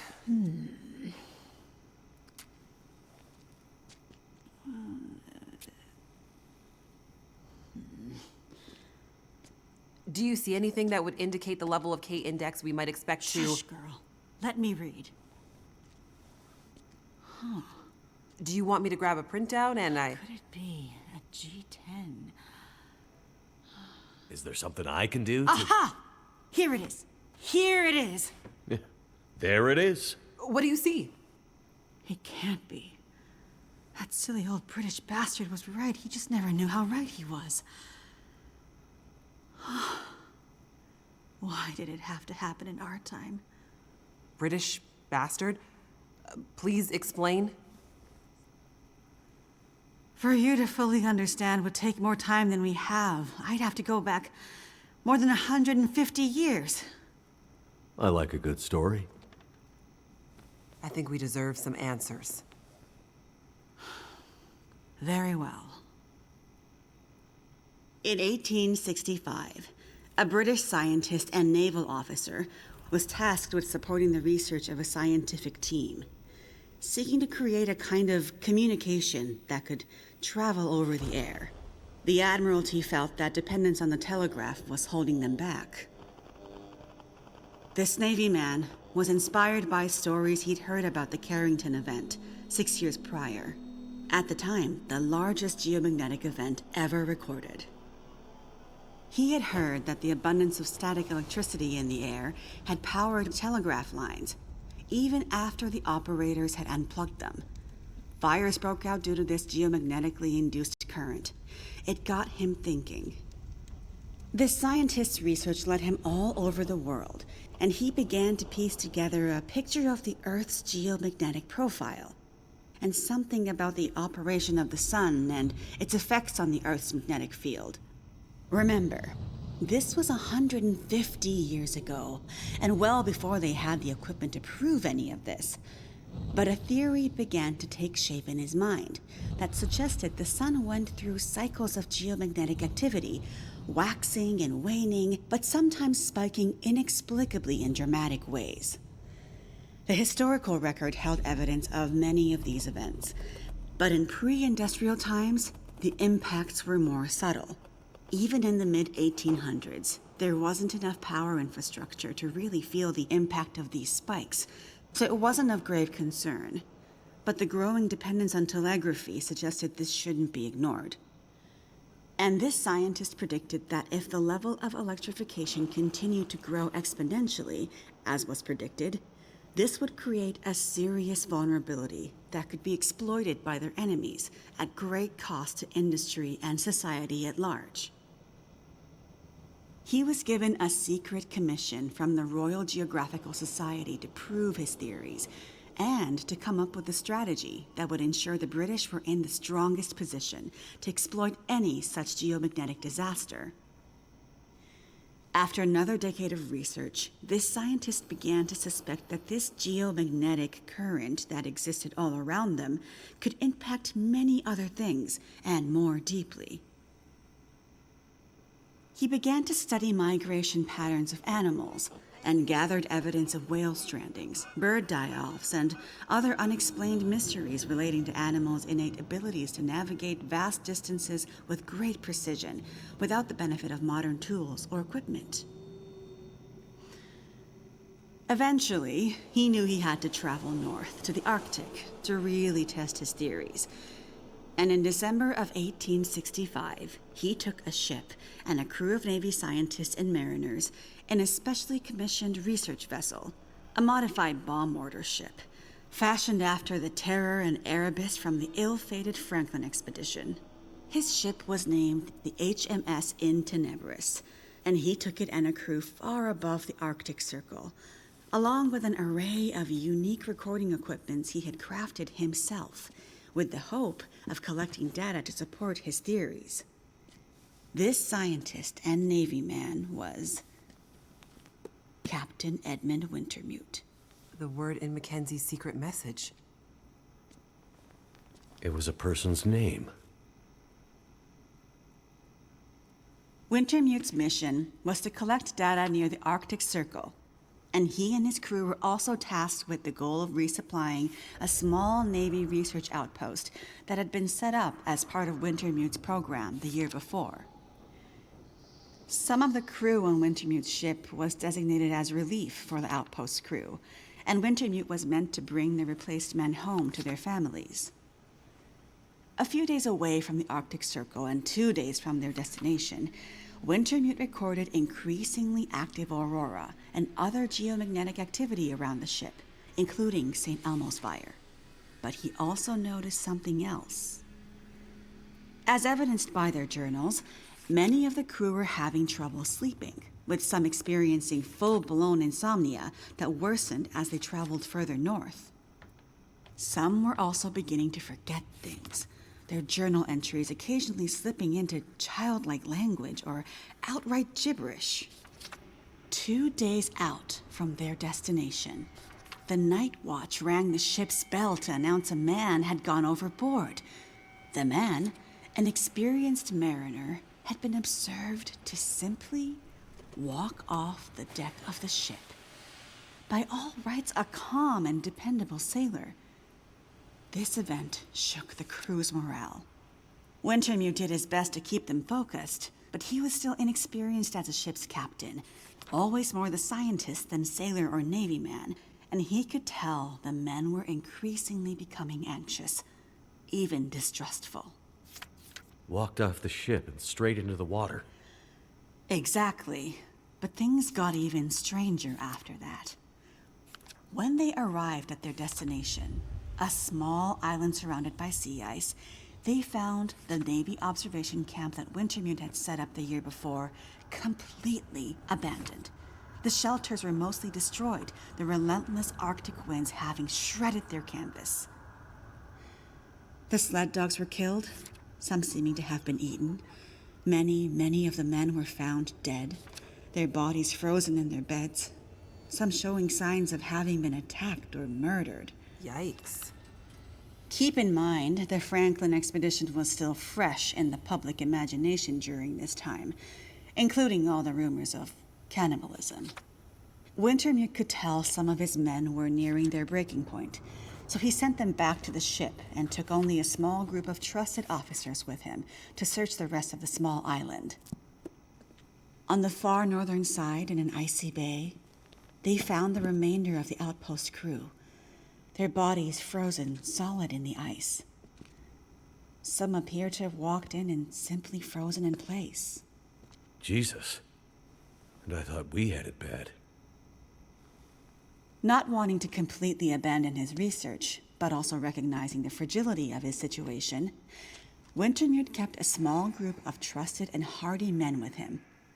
He offloaded sufficient provisions and equipment for them to survive up to 6 months, and sent the crew and the Intenebris back to London, with the request that they send a rescue ship to pick them up. That's dedication. But what does it have to do with our data? I'm getting there. Months later, the relief ship returned to find only Wintermute remained. He had left books of scrawled notes, data he had gathered using his novel devices, sketches and observances of the men he had kept with him, and a detailed diary outlining their slow but progressive decline into a kind of fugue and madness. Wintermute was accused of murdering the men, brought back in shackles, and once back in England, summarily court-martialed and committed to a sanatorium. His equipment, journals, and the data therein were hidden by the Admiralty, and the Royal Geographical Society renounced Wintermute's membership and denounced his research, claiming he had gone rogue. His work disappeared for over a century, until I dug it up. Why haven't we ever heard this story before? Exactly the question you should be asking. I had encountered odd and inexplicable references to his research, but always leading to dead ends. I finally managed to get my hands, through no small feat of my own canny research and a dogged determination, I might add, on a few of his earlier papers. It wasn't easy, believe me. A woman, let alone a woman who isn't white, had to work 10 times harder to get access to this material, but I managed to do it. I spent the next 20 years piecing it together, tracing the fingerprints of Wintermute's theory, collecting his data, analyzing, and then adding to his research with research of my own using increasingly modern equipment. And the more I dug, the more data I collected, the more worried I became. Because not only had Wintermute's original fear come to pass, that the world had become dependent on the electrical grid, a technology that would easily be taken offline should any Carrington-level geomagnetic event occur, but even worse, that the Carrington event of 1859 was like a tiny spark compared to the massive, overwhelming storm that might come in the future. I started to talk to others about this, but of course, people thought I was crazy. They ignored me at first, then started to denounce me, and then ostracize me. Until I eventually found myself so far on the fringes of accepted science that I was entirely isolated, with nobody to trust, nobody who would believe me. I lost my job, my marriage failed, all my academic credentials were thrown into question. Ah, this explains something about your reputation, Dr. Atwood. Nobody would believe me. Except for John, who you met as Jeremiah, Mr. McKenzie. He was a young corporal in the Canadian military when I first met him. Handsome, as I recall. It's a long story on top of an already long story, so I won't tell it all here. But the important thing was he was stationed at a radar observation post along the dew line, far north, and started to observe some strange things of his own. He followed the trail, which eventually led him to me. And when we got together, there were sparks, I tell you. To be believed by someone, it was like a drug. We worked to uncover more data, and he kept his eyes and ears open, using his military connections to gather more information carefully. And he moved up the ranks, but always stayed under the radar, putting his career aspirations aside to ensure he could stay close to the facilities we needed access to. But it was never going to last. At one point, he was caught accessing some classified data shared with our NATO allies, and they thought he was spying for the Russians, so they put him in military prison. And we lost touch. Years later, he actually found me here, at the radio telescope. He was a changed man. His fire was gone. They'd somehow broken him. He said he still believed, but he couldn't be part of this journey. And that's the last time I saw him. That was more than 20 years ago. I can't believe he's still alive. And on Great Bear, no less. You can't possibly believe that's some kind of coincidence. Jeremiah being here. What are you suggesting? Isn't it obvious? He stayed here for you, to be close to you, to keep watch. He's been here ever since, close by, in case you might need him. And as soon as he saw the Aurora and what it could do, he knew. He saw the signs. When I met him, he was nearly killed by a bear, and when I left him, he was still not much more than half alive. Otherwise, I'm sure he would have come here himself. But he sent me to warn you. He made me promise. And he knew by then what that promise would mean. He sent you in his place. And it's a good thing he did, because now we have the final piece. This is the answer we've been looking for all these years. Do we finally have it? I think we do, dear. I'm not following. All my research here, and Jace's since she joined me, has been to try to anticipate, to get ahead. Ahead of what? The next big Carrington-level event. The thing Wintermute spent his life also searching for. And others, lesser scientists, industrialists, crackpots, even here on Great Bear. The island's unique geologic strata and northern latitude created a perfect test bed for geomagnetic research. Even a few decades ago, a German industrialist named Rudiger. But that's not important. Dr. Atwood, do we know the terminus? We do, my dear. And when is it coming? Do we have time to prepare? No, dear. It's already too late. It's already started. What does that mean? It means we're in a new geomagnetic normal. What you've seen so far is really just the beginning. Things will get much worse from here on out. But how long will it last? Carrington was over in a few days, weeks at most. Oh, this is much bigger than Carrington. How long, Doctor? I hesitate to say. With the data I have, I can only offer a vague range. 40 to 400. Hours? Days? Years. Wintermute tried to warn us 150 years ago, but nobody listened. And now we're at the very beginning of a geomagnetic storm. A disaster of such proportion we've not seen its like in recorded history. The power grid is down. Everything humanity has built over the last 100 years or more, based on technology, electronics, everything based on the integrated circuit, electricity, it's gone. It's all gone. Nature is changing, and soon we'll begin to see the impact on people. We won't emerge unscathed. And this period of darkness will last from 40 to 400 years. A new dark age. The long dark. And what humanity will exist on the other side of it, I cannot even begin to guess. Then I need to warn her. I need to get to Perseverance Mills.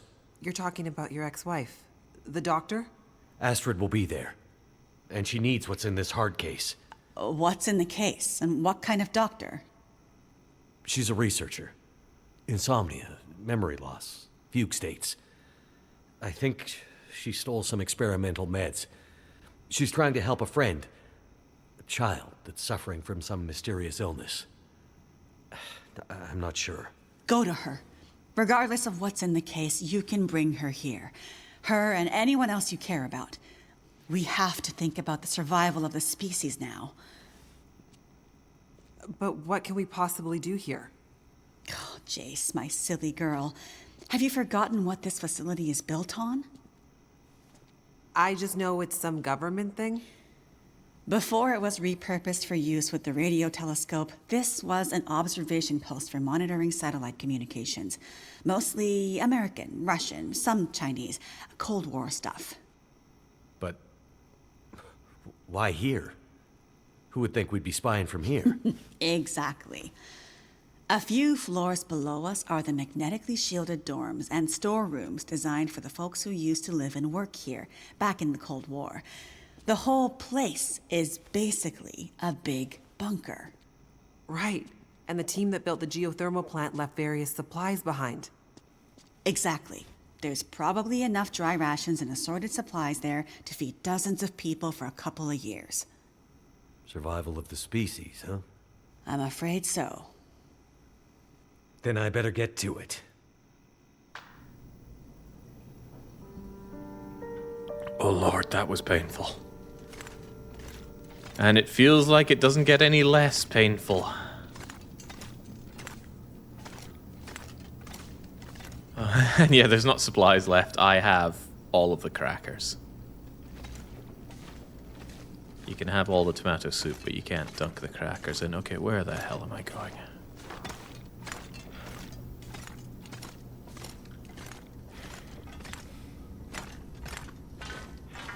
Well, I mean, there are always even more crackers for me, but I think what I meant to do is leave.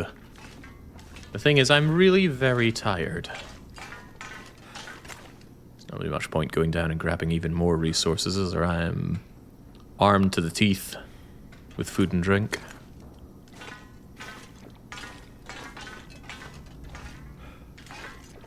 But I don't know where to go to get out of here or find a bed.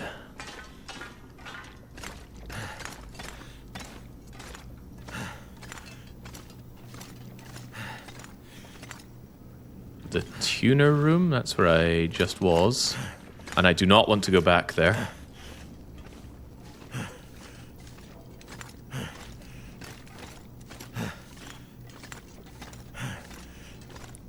You sure you don't have a bed for me? Somewhere, anywhere. The sassy ladies are done with you. Get the heck out, pretty much. Where was the thank you, by the way? My name better be on this research as well.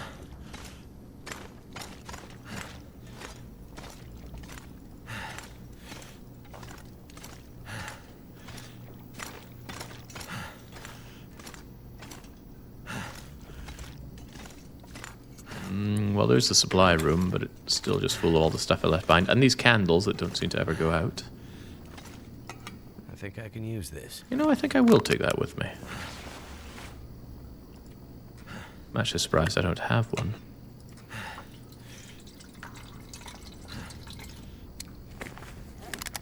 Oh, but what if the cougar is still out there?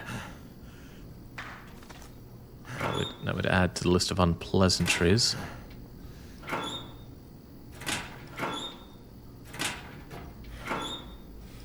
I think I will take that, and for that matter, I'll take you. Does this game ever end? I don't have any idea how long this episode is, but I'm committed.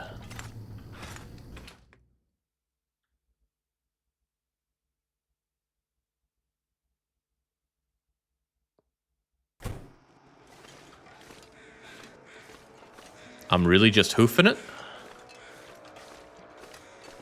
On no sleep?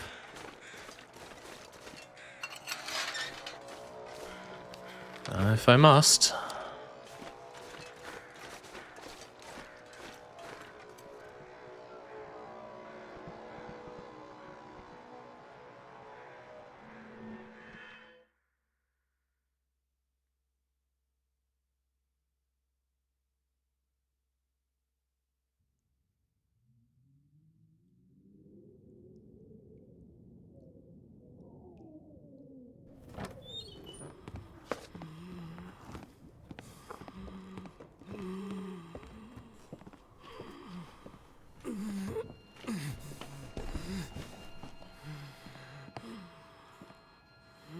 This is your patient. And in case you're thinking of letting him die, consider this a little extra incentive to keep him alive. Astrid! You don't need to do that.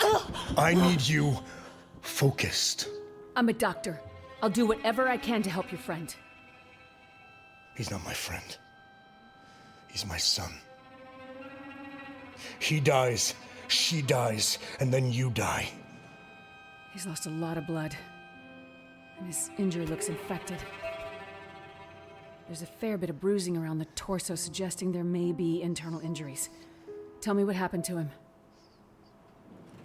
There was an explosion. Then a lot of heavy stuff fell on him. How did you know to come here?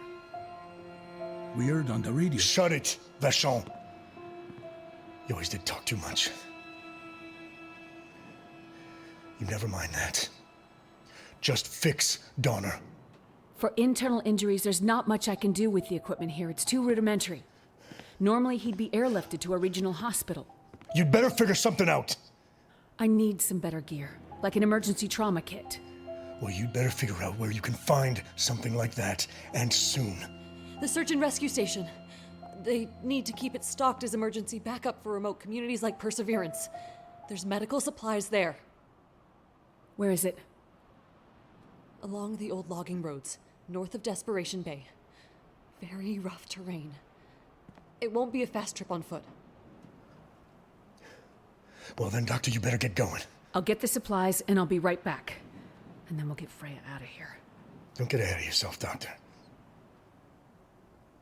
Heller, go with her. Boss! Shut up and get going. A little company to make sure you come back. And remember, Donner goes, and your friend won't be looking quite so healthy when you get back. Be careful, Astrid.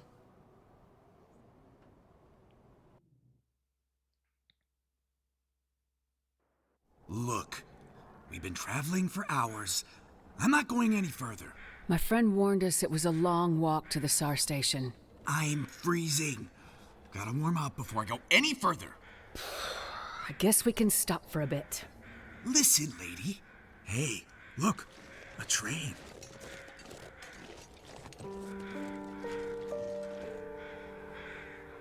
Damn, what an ancient piece of junk. This thing belongs in a museum. You know anything about trains? Nah, not really. Just think they're cool. Oh, God. This track leads to the SAR station. Now we've got an autistic ball and chain. Okay, much to my surprise, it actually kept me with the equipment that I had before as Astrid. Maybe we can take a nice quick trip on this. If I could just get this old steam engine working, it would save us a lot of time. Sure would beat walking. But it looks to be missing some control parts. Throttle, maybe? Must be around here somewhere. So I'm a little lost how 3 people just waltz into this town and just take it over, to the point where they will take someone there hostage. Can't help but feel that, I don't know, the entire town might be able to stop them. Looking for some way to thaw out. Gee, thanks for your help. Anytime, lady. God, it's just awful. Alright, what am I looking for? Things.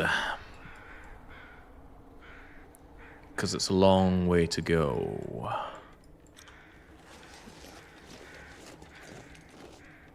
Maybe I can find something useful in that maintenance shed. Like a gun with one bullet. Oh wait, I have a gun, and I've got lots of bullets. I hate this stupid freaking game.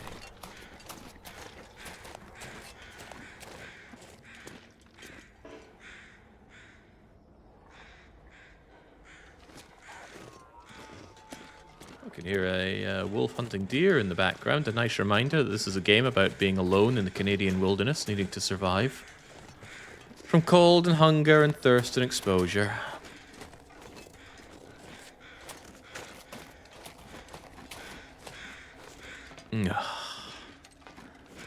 Upper body strength not being one of Astrid's stronger suits. This'll come in handy.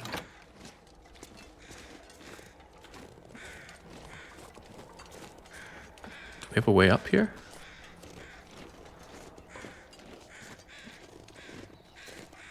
It looked over to there as if getting up to that part is something we could do. But I see no such option and the doors are locked.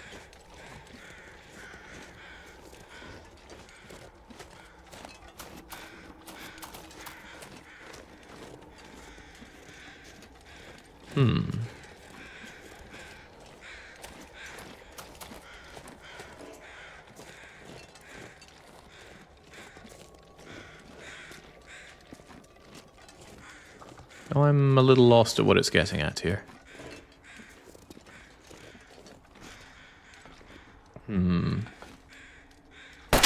Oh, right, that should stay in the holster.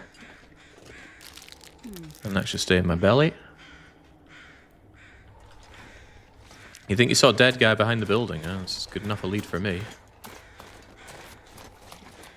Crows normally indicate dead people, so maybe I should go and check on whatever they're circling. Aha! I'll take it. I'm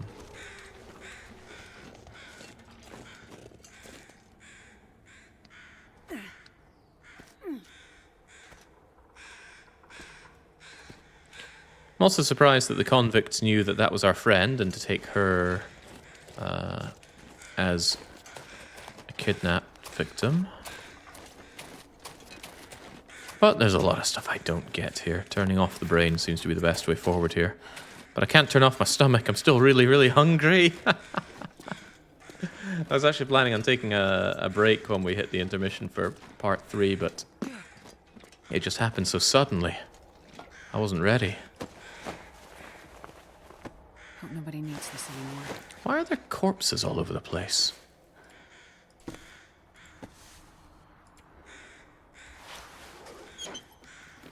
Seems a little odd to have this near enough the active and alive community. But again, this game is so much better when it's not ruined by the existence of other people.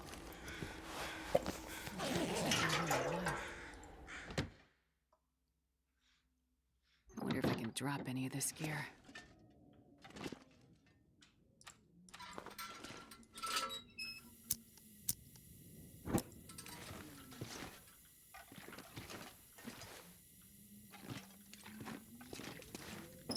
Ah, another way to deal with the convicts. An additional 1, 2, 3, Probably useful. 4, 5 flare shells to blast right in their face. Thinking about seeing this goose, something, far north, blah, blah, blah. Away you go. Food for me, but not for thee. I don't have the well-fed bonus anymore, which I'm very broken up about. Well, this stuff will come in handy. It will not.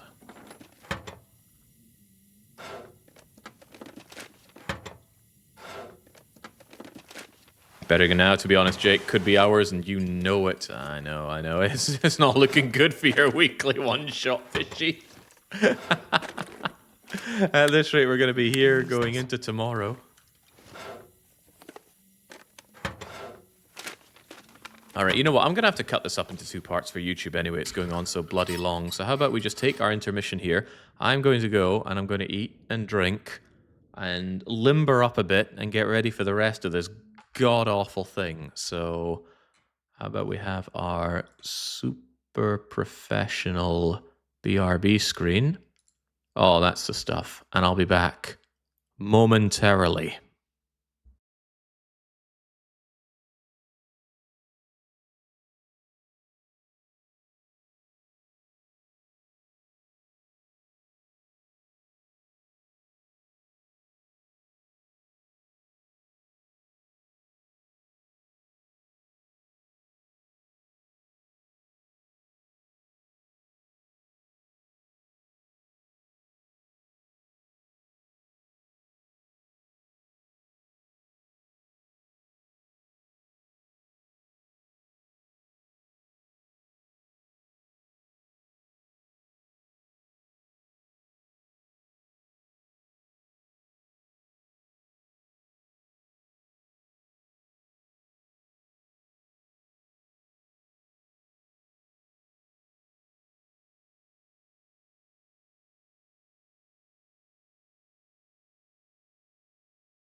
Alright, the silence has been sweet, but it must be broken.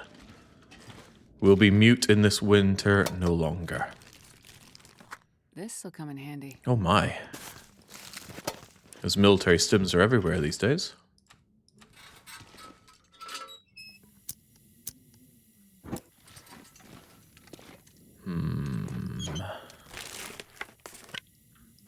What exactly am I looking for again? Find 15 coal and a throttle lever. But we know some coal is outside. I also know that I'm massively overburdened here, so bop, bop, bop, bop, bop, bop. Bop. And I highly doubt I need these crummy torches, and I sincerely doubt I need a whetstone. Food is fine to keep on me. You are busted. I almost forgot about that whole thing about going into the bleeding boat. So instantly forgettable. And as is often the case, Wintermute is just drowning us in resources. Even some peanut butter over there.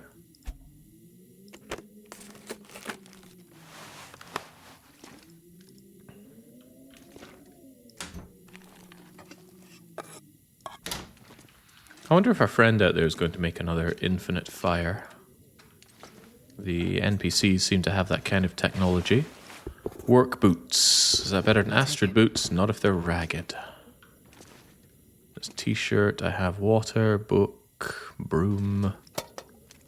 On lower difficulties, just shelves like this can contain stims. Yeah, there we go. Stims are amazing, but in Interloper they are extremely finite. Although I do not know if the trader can offer them.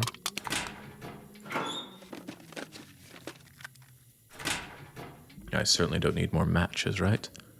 Do I even have a fire striker? Yeah, fire striker means that matches are pretty much a waste of time. So I need to stop grabbing these. I guess I'll keep some, but that's just because the Interloper player in me refuses to depart with all of them. There's some wicked dumbbells.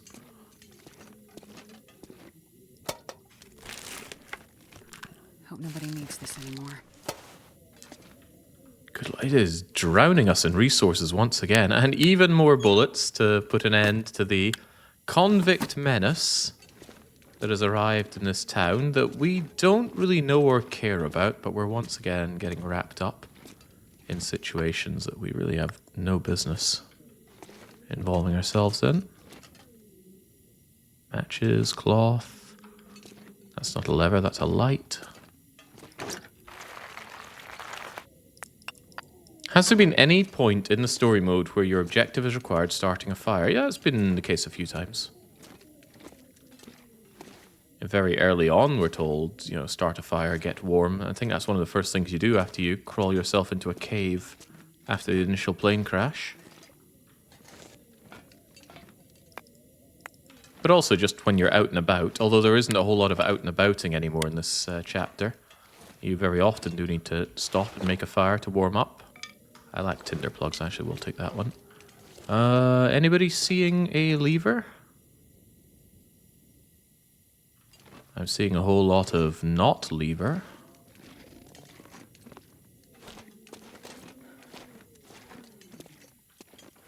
Accelerant, tools, even more coal. Well, this stuff will come in handy.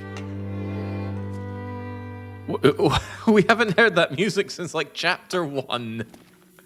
It's playing it again. I'm gonna take this storm lantern, it's more full of stuff. You can't decant liquid out of them unless you're playing with Von Dougal's quality of life mod. That annoys me. Yeah, handmade grenade, I could throw that at the convicts. It just seems like violence does not at any point seem to be a possibility for our players, for our characters. This guy locks me up 3 times, beats me unconscious again 3 times, threatens my life, says he's going to kill me and everyone I love, but I couldn't possibly bring harm upon this man. Oh, heavens no. How could it be our virtuous main character if I were to resort to violence upon this man who resorts to nothing but violence upon me? Yeah, he killed the warden. This guy that we for some reason went out of our way to try and save. Still not entirely sure why. The revolver is actually pretty banged up, but I don't think I'll actually have the time to clean it. Even so, it's only 100 grams of cleaning kit. I suppose I'll take it. Ah! Here we go. But I need to get the train going. You think, Shepard? I'm not sure I can carry much more. Yeah, the Canadians can only do violence if it's in a war crime. Goddamn Canadians. Roundhouse kick Canadians into the Chesapeake Bay. Mandatory abortions for Canadians. Forced sterilization program for Canadians. Crush them under your titanium tip boots.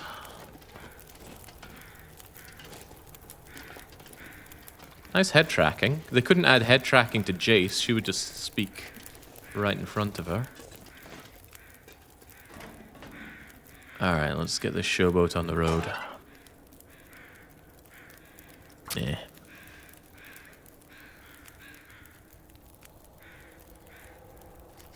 What did Baron ever do to you? Well, come on, Baron is like the one good egg in this Canadian omelette. Perfect. Okay, so the fire's going, and that means the steam pressure should start building any minute now. Just got to install the throttle lever. That should do it. You coming? I just got this fire going. Finally starting to feel my feet again. You aren't worried I'll run off somewhere? You? Nah. You won't leave your friend to die. I'll be back as soon as I find the trauma kit. Better hurry. Tick-tock. Pretty sure there's a C in tick. Right, let's get this thing moving. Funny that this would be here. This is actually something that I want in survival mode. The far territories are just such a pain in the arse to get to. It would be very nice if there was something like this that you could get operating to move yourself quickly among around there. Gotta get the pressure up. Then release the brake. And...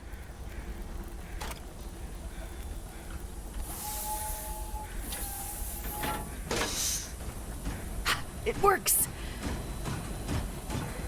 Oh, I am out of here. I feel like all that snow would be a real problem, though.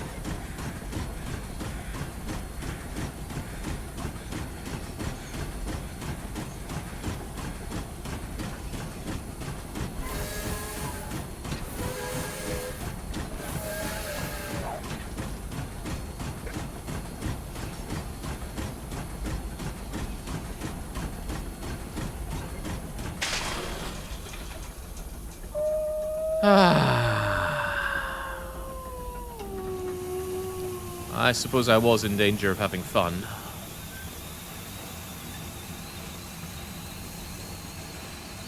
Maybe what I need to do is hit a switch?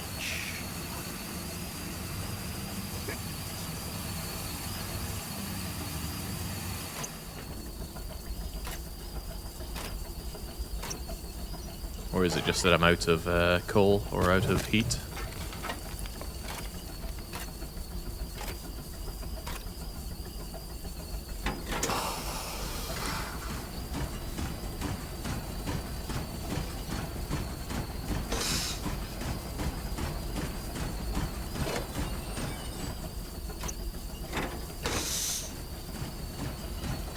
Come on, punch it. There we go. Although the wolf just gets happily dragged along there.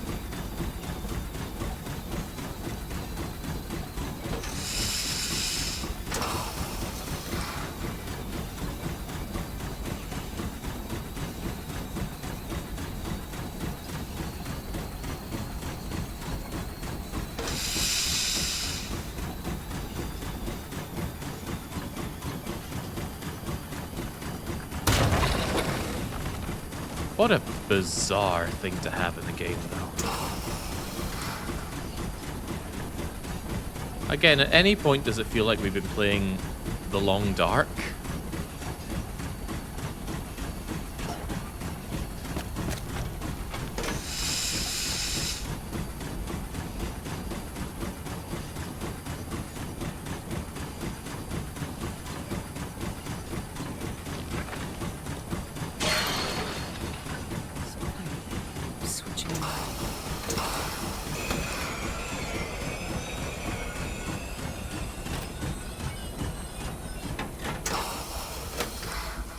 Right, if I had to guess, we actually need to switch.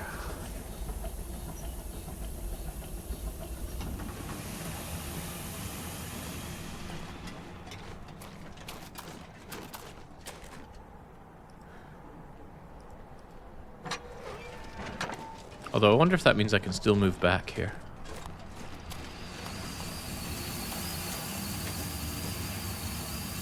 Looks like I need more coal to get the fire burning hotter.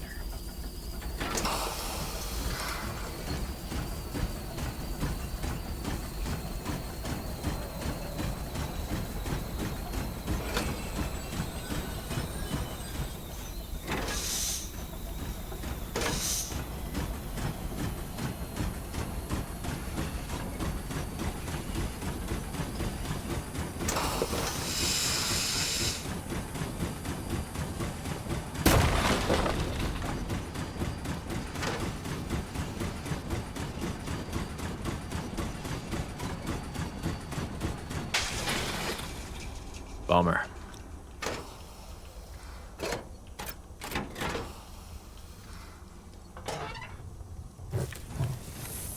Need more coal.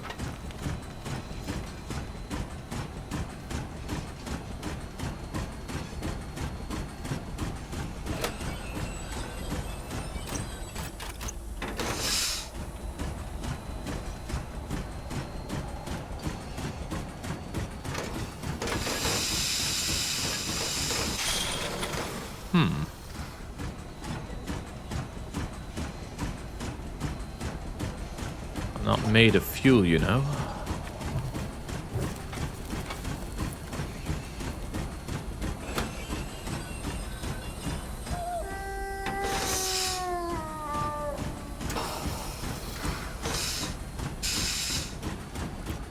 Come on, hit it. There we go.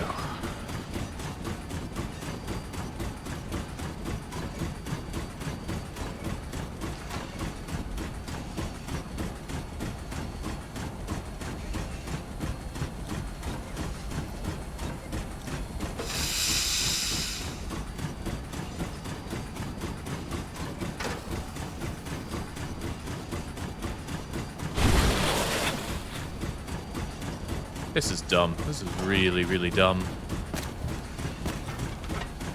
I mean, on the one hand, this is something that I do want in story mode, just as a way to quickly move from one place to another. Seems kind of cool that you might, you know, grab lots of scrap metal and coal and whatnot and unlock the ability to ride a train from one region to another quickly. But in terms of a story mode set piece, this is god-awful, as most of them have been.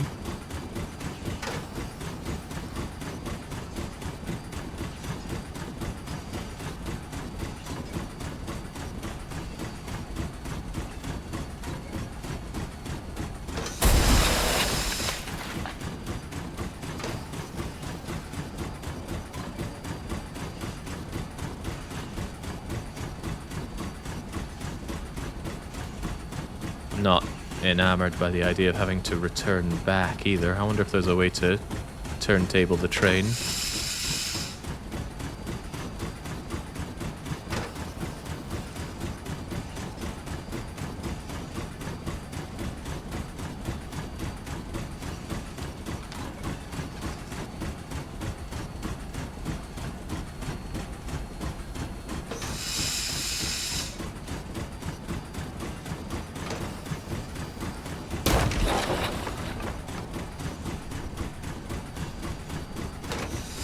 Come on, hit it. Too bad, we still need to just hit it. Ah!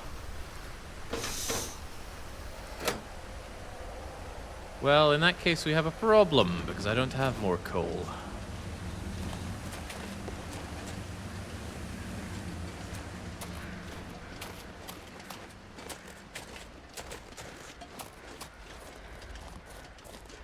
I'm going to assume we can just find some lying around. Yes, like so.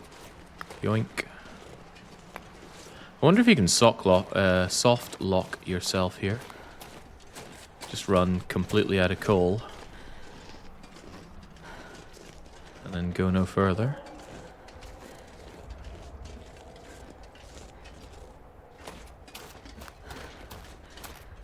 Evening, Jake. We're playing Roller Coaster Tycoon Knock. Oh, don't even start. Don't drag that into this. Doesn't deserve it. Maybe 2 bits of coal is enough to get me through this. Let's certainly hope so.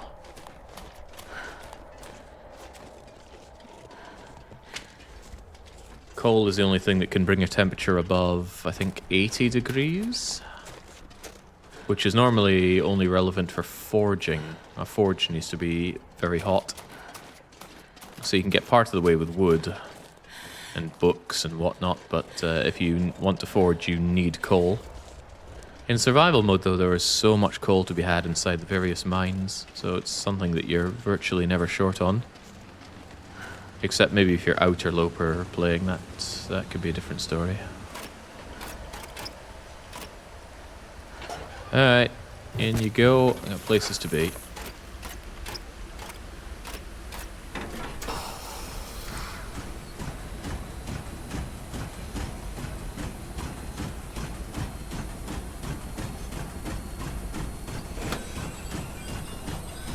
There's an achievement for making this trip with fewer than 50 pieces of coal. Oh god, no, that can't be right. But what if it is?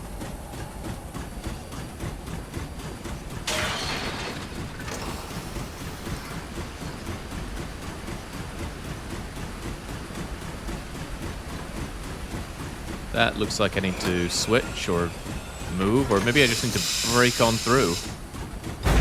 Oh, I do just need to break on through. But it still also looks like I need to keep the pressure up. I need more coal. Still looks like I need to switch it. Why else would there be a switcher here? Otherwise, this is just going into a cave. Sounded like a timber wolf howling.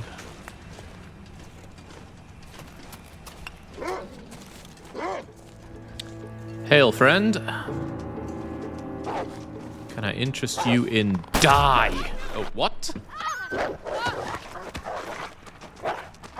Okay, no, I could not interest it in die.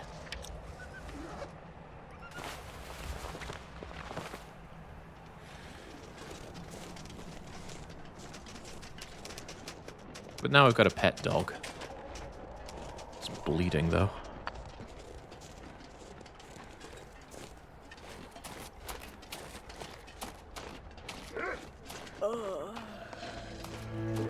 Oh, jeez, I did not even see you, dog.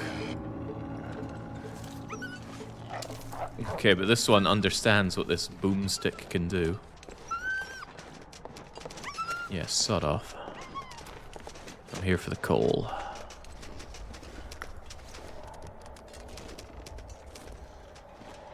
Of which there is very, very little.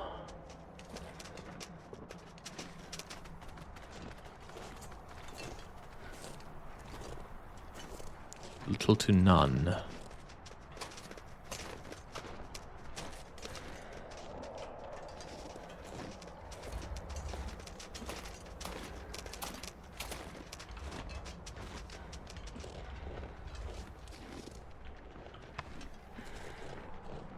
I'm very slow moving back here because of the wind.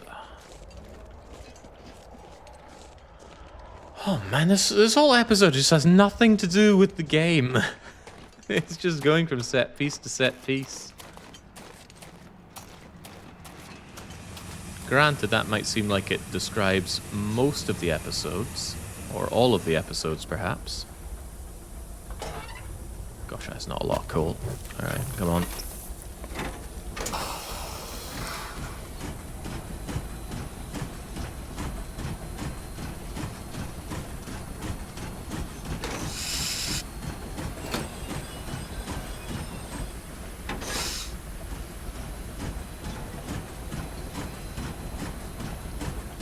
Can you roll over a dog? We tried earlier. It just gets effortlessly pushed out of the way.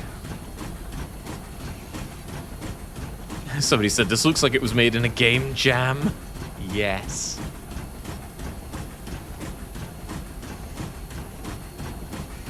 But no, it was made by Canadians, and it took them many, many years. I wonder what's up there. Probably more coal. When you're looking at missing animations, please remember this game is 10 years more in development. Please, please. We're already feeling the pain. We don't need to feel more.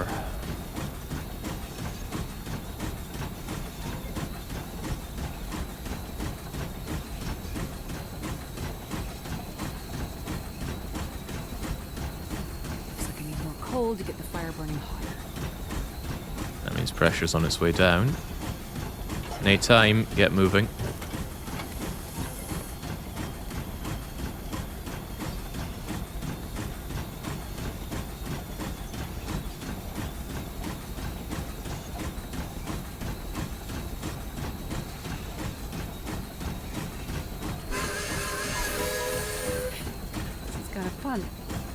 No, Astrid, it is not. Do I need to hit the switch again? I need more coal. Surprisingly, no. Maybe. And try again. You tell me I need to go and destroy the vehicle that's in the way?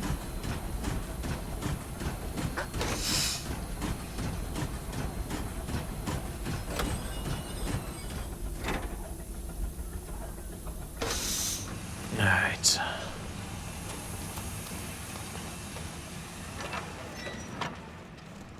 And while we're at it, I'm going to need to get myself some more coal.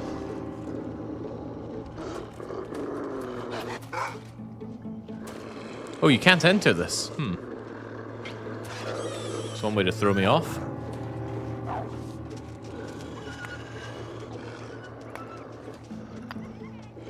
Once you've spooked an animal away from a kill, it will never return to it.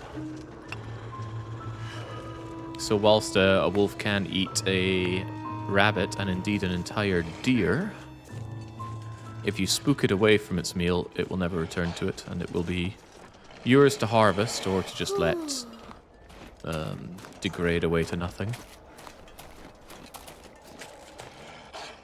So Jake, as a fellow employee of a developer, at what point in the creative life cycle do decisions to add sections like this one to a wilderness survival game take place? I'm genuinely curious as to how a game derails like this. I don't know, man. I worked for Swedes. These are Canadians. Two different beasts entirely.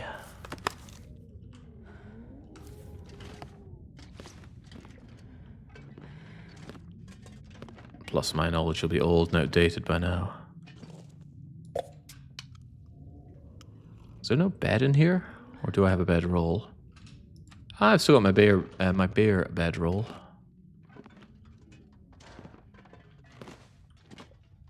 I don't like the Tussar and back. The and back bit makes me feel bad about the journey back I'm going to have to make. How do you add trains to your game and make it worse?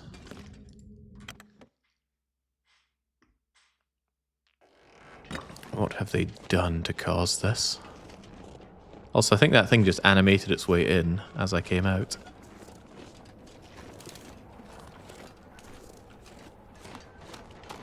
Oh, I know this model. It's from the Far Territories stopping point. Being very careful grabbing things without shooting my gun. Because the interact with object button is the same as the shoot your gun button. I wonder if I can drop any of this. Unless, of course, you're using the Von Dougall's quality of life mod that includes an option for separate interact. Which, despite me seeming like I'm complaining here, I don't use.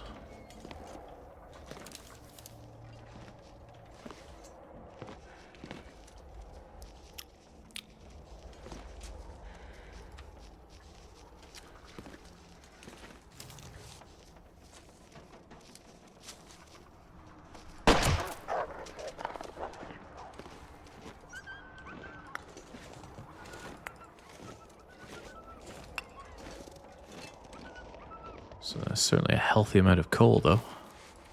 Pry bar, I own no pry bar, really. That changes now.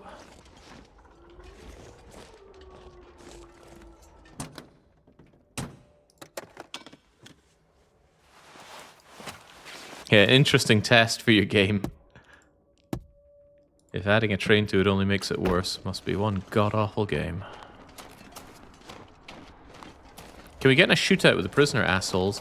They were shooting at us as we got out of the prison, and if you took a wrong turn, you'd have a really stiff death bit where they shoot at you, they miss, you keep moving a little bit, and then the screen fades to black and it says you got shot to death. Awful. Oh, that's right, coal.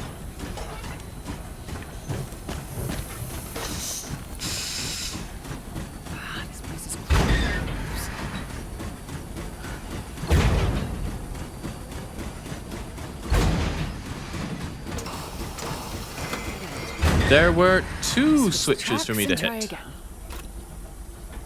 The way she says that puts me in mind of when it was, oh, now I need to backtrack and try again when navigating the ice area. Oh, it was grim, but there's been a lot of grim along the way. Gonna have to consider this as a way back. I'm gonna want to go that way. And here. I think in most games with trains, you have to get out and manually switch the bloody tracks like this. I don't even know which way I'm setting this.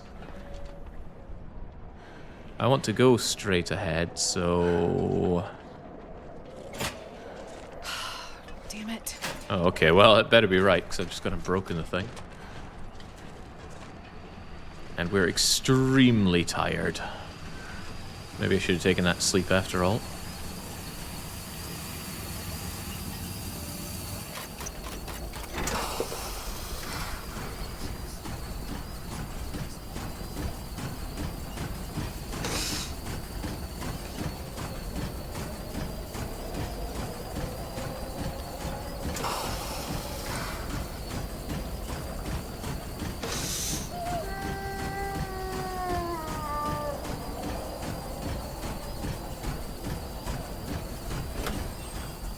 Did I already switch this?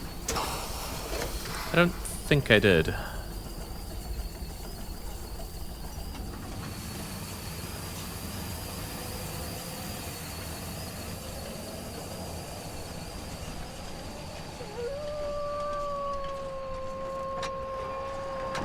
Ah, look at the wee arrow of that. Notice that. Need more coal to get the pressure up.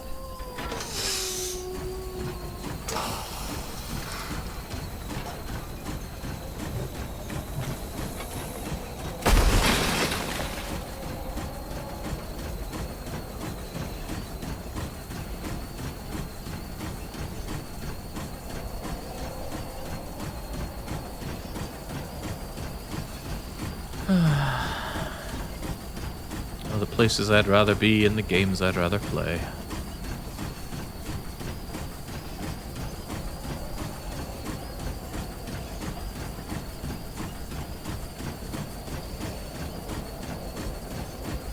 What's your vibe on the game at this point? The vibe? Wintermute has been absolute torture from the start. And it has only been getting steadily worse. And episode 5 here is to show that no matter how bad things have gotten thus far, it can keep getting worse.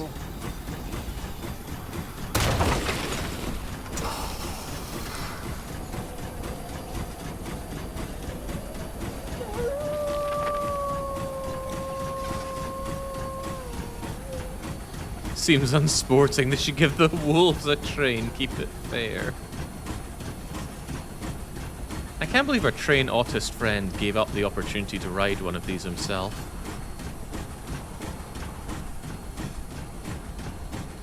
It's one of the more unbelievable parts of this game.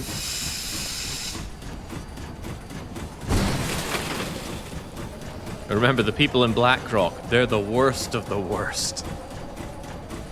They like trains. I wonder what Mathis would be saying if he saw this. He'd be chimping out.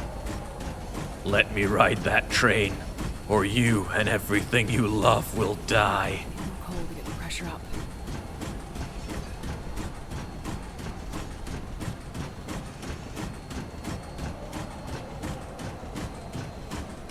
Oh.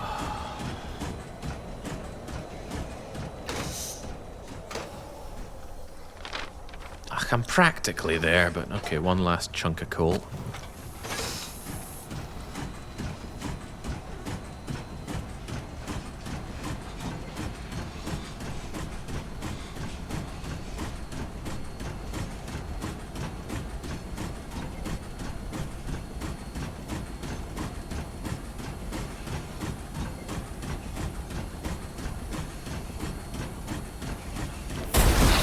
Cold to get the fire burning hotter.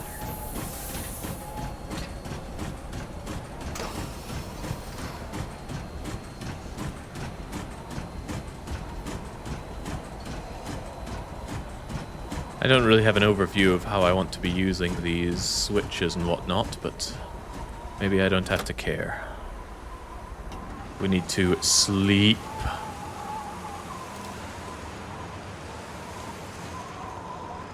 So I guess we go forward, we go backwards, and then we reverse course. And hopefully, having already hit the switches, we can just beans it back.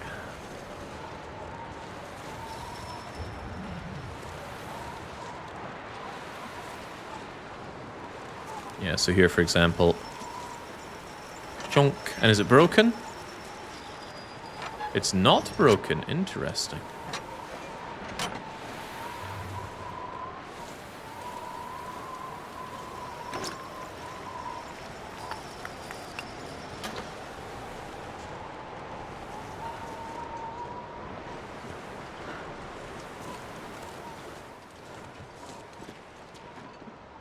Hail, friend. Okay. I wouldn't want to die with the taste of Stacy's grape soda in my mouth either.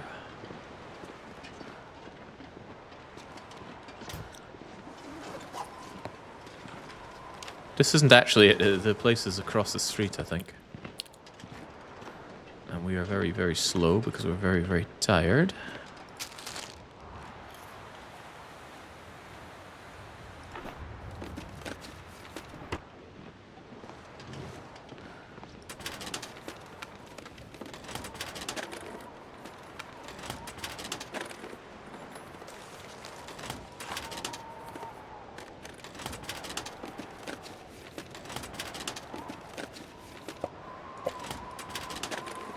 Well, on the bright side, this will all be over at some point tonight or into the morning. Came into this not knowing how long it would take, and it's already taken longer than I'd hoped. It's fast approaching 9 hours. I thought this might be like an 8-hour thing, but it's looking like it's going to be more like 11 or 12 or more. And what was that sudden sparking? Lightning? In the middle of the day? In these conditions?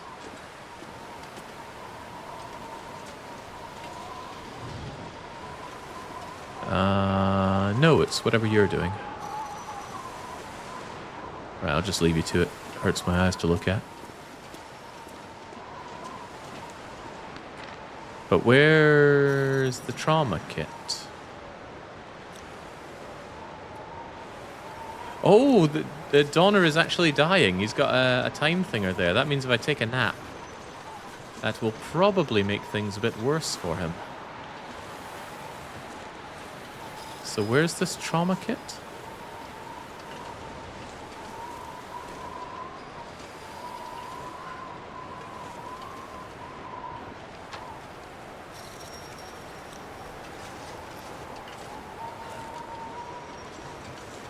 Maybe I meant to keep riding this a little longer?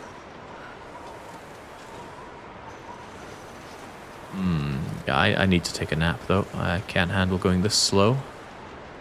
And I don't have anything to perk me up, do I? Or do I?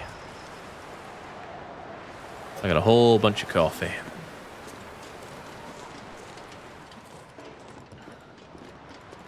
Except I can't start a fire here, and there's no fire area.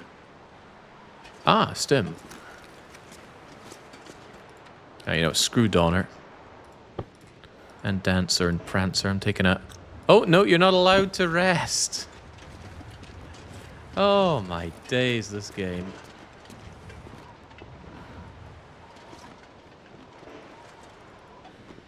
Could I please have fire?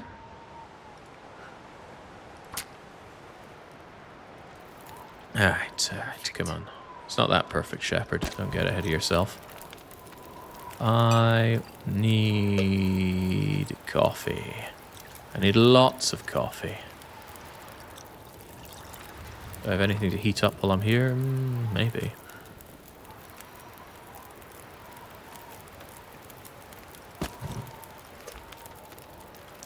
I can't pass time to finish the coffee either. So just passing time is disabled. Probably to stop you from accidentally getting what's-his-face killed.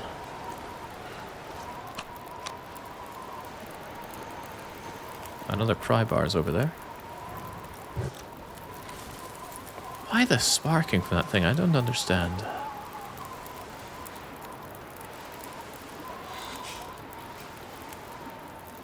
I do wish a shotgun and train made it into the main game. I can dream about it, since I know there's no way. Well, you say there's no way. If it's in the game, it could surely be modded in. Although modding this game is a nightmare, so... maybe pass on that idea. Right, well with that I'm slightly able to move a bit better.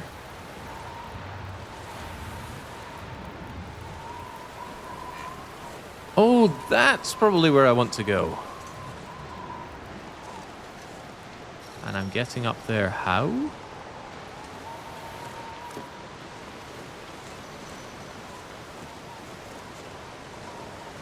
Wait, didn't I find a military stim? Yeah, there we go. So what am I doing wasting my time with coffee when I can just be taking unbelievable amounts of drugs? Okay, great. That simplifies matters. You're getting up there how with difficulty, Jake. Oh, good. We wouldn't want it another way now, would we? Alright, too windy for that. I'm no longer in so much pain. But how do I get over there?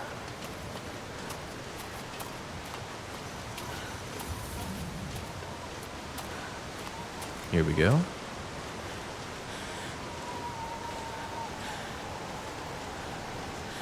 Everything in this whole chapter just seems so artificial. All the set pieces, the set weather, set encounters. Characters voicing exactly what they're doing. I don't want to do this, but you have to. Okay, I'll do this. I feel bad for the voice actors having to do this garbage.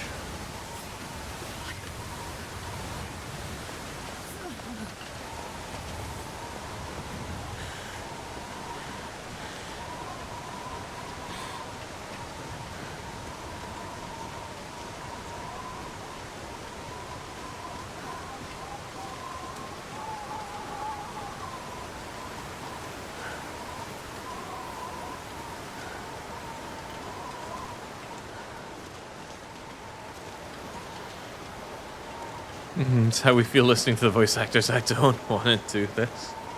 But from now on, I see Made in Canada. I'm going to take that as a cautionary tale. And how's Donner doing? He's fine, actually. He hasn't even lost 1% condition. And again, I have gun. And an entire town of people. Why are we not just curb stomping these guys into jelly? There it is. The helicopter. That must be the star station.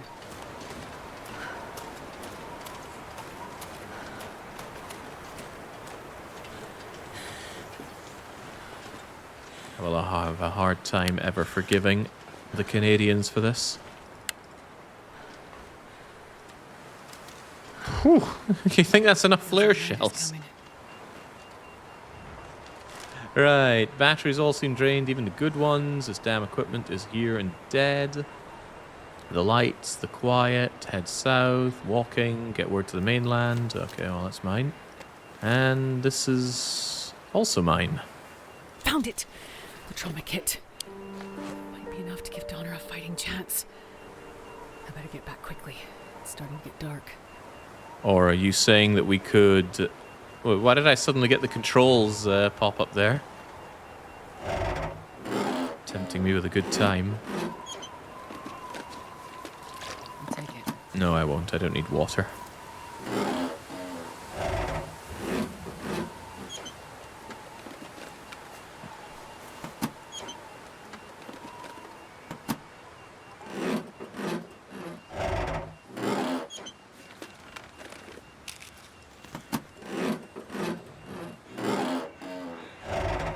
So now that we've all decided there should be no more Canada, what should happen to it? Obviously, the US taking it over would only make things worse, but how about Greenland? Greenland annexes Canada. Canadians turn into Greenlanders. Everybody wins. I've still been hanging on to these shoes thinking I'll scrap them to fix my boots, but I haven't really had any time to do so.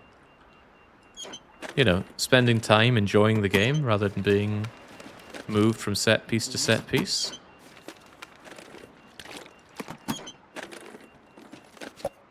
Give it to the Brazilians. Ah, there we go. That way Brazilians can have their winter home and summer home. I knew Dark Young would be onto something. Wonder how TVW would feel about that. Oh, you know what? We need even more flare shells to fire at convicts. Not the gun, mind you. Gun King Gingawa. I think that one was loaded, but whatever. As we've established, we're not shy on anything, really.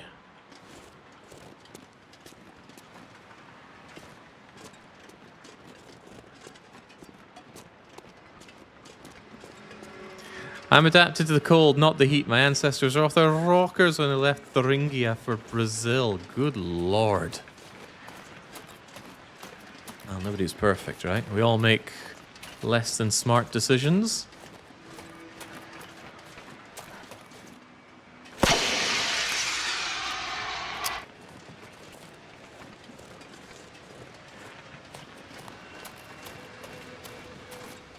Reminded of the scene in Time Splitter's Future Perfect where Cortez takes the flare gun and does he shoot a helicopter out of the sky? He certainly shoots something out of the sky.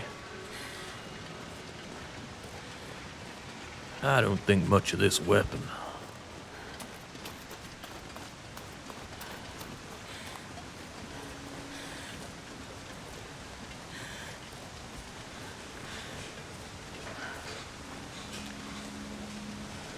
Okay, let's get in our train and get out of here. Still surprised the train nerd didn't come with us.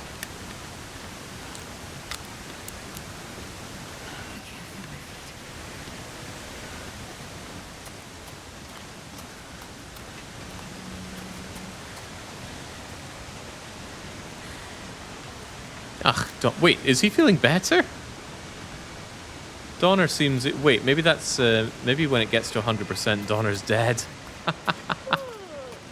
Oh, that'd be funny, because then I'd have to do this all over. Having wasted too much time faffing around with a train.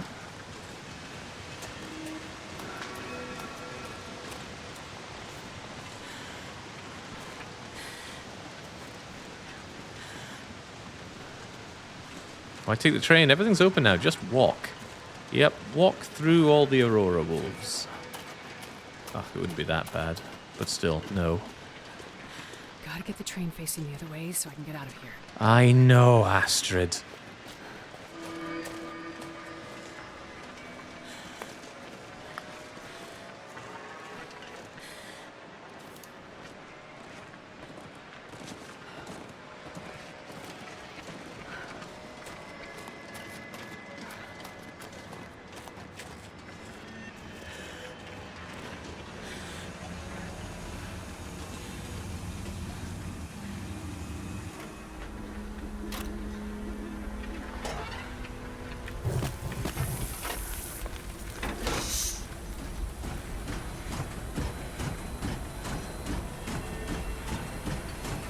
I think it was Pratis saying he wasn't sure if we actually end up seeing Donner at all in this game.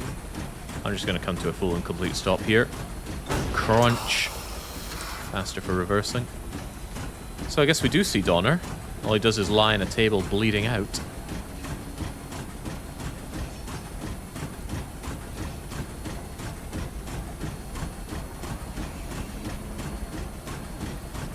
Right, what direction does that switch look like it's going? The wrong direction. And assuming that I set the switches right for the return journey, which is maybe a bit of a big assumption, we're just going to chug in the coal and go balls to the wall.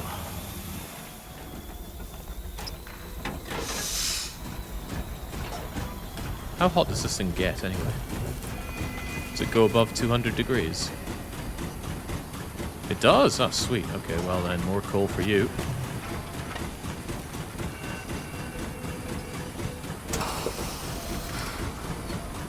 Jake, can you stop saying Donner, please? I want to come back. Yeah, I want some proper food as well. All I did during the BRB time was shove as much food as I could quickly into my mouth in the kitchen. I didn't have that much ready to go. And tomorrow's Sunday as well, so market's going to be closed. Ach, wheel.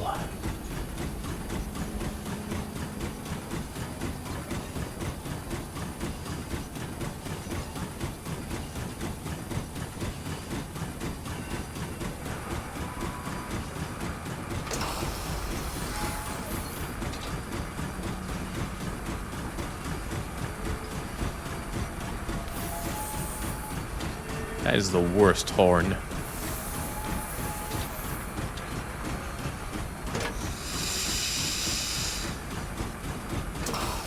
Pressure seems to be strangely low considering there is a ton of coal in the box, but let's move.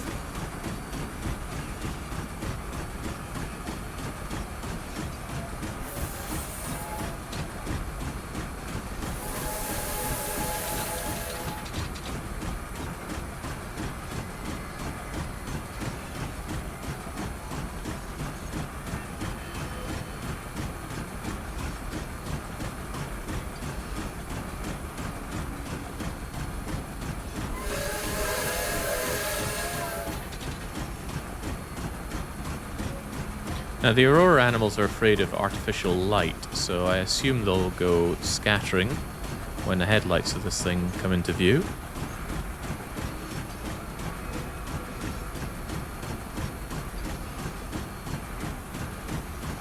But I'm worried about my assumption that I set the switches correctly.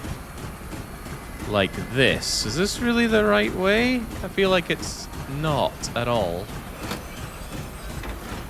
Ah, whatever. Let's see what happens.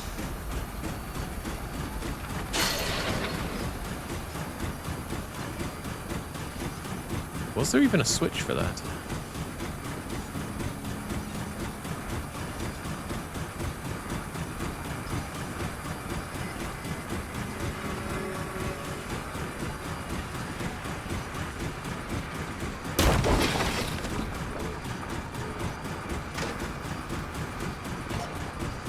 Keep it going, Chief.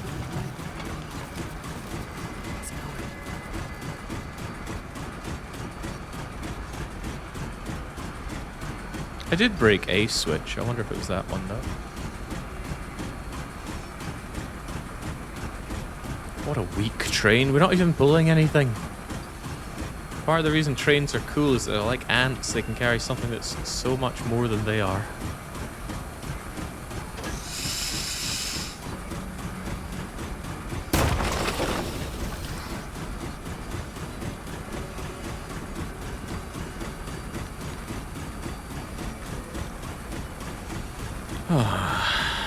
God, this is awful.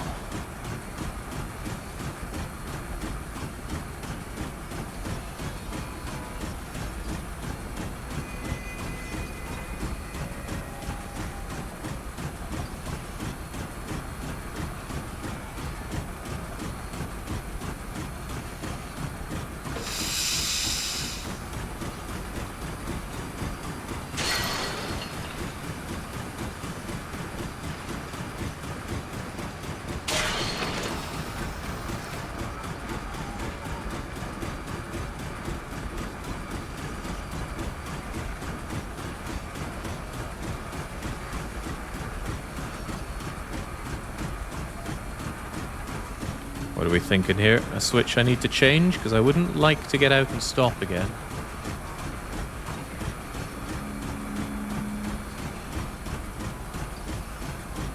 Looks like a damn maze of tracks and switches.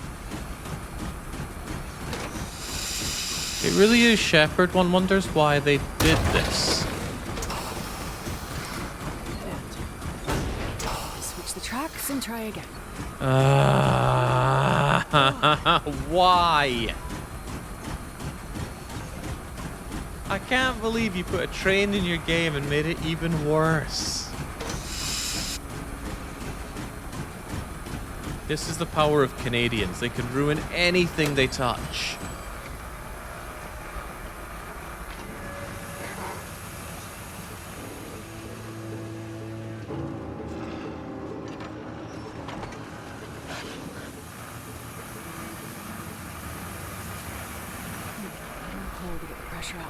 Ah, jeez, I'm almost out of this stuff.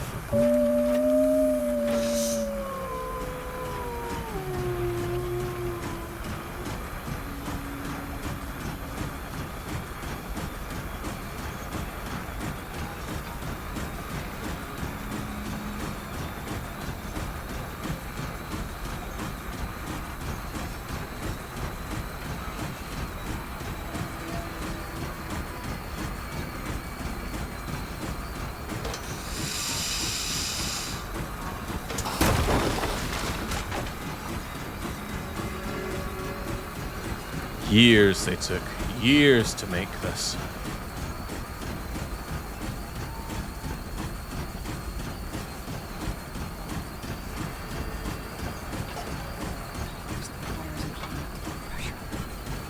Need more coal. You might be slightly out of luck here, Shepard. I sure don't see any coal.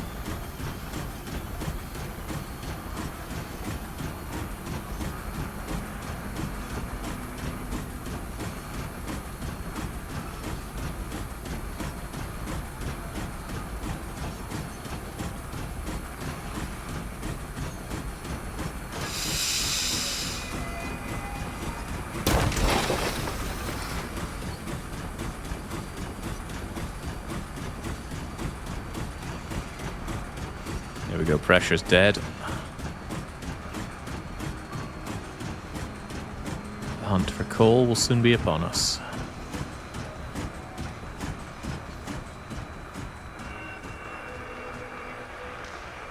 Does the hand-powered light thing spook the Aurora Wolves? That was something that Shepard has. Now we're playing as Shepard. She doesn't have it. These spook the Aurora Wolves, though. Alright, so I need coal. There is a nearby cave at least. Sticks could become coal in the many, many, many years from now.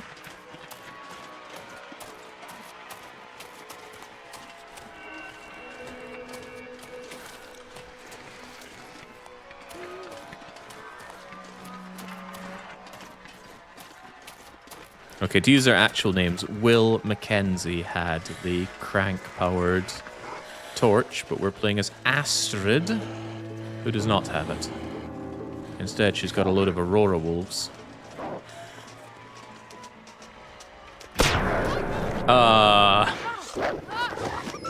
It looked like a pretty good shot. I mean, it's on its freaking face.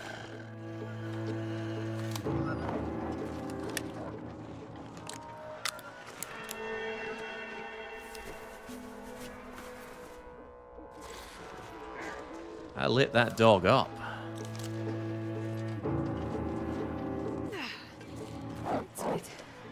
Rough, rough your way out of that. Oh, it did. It did.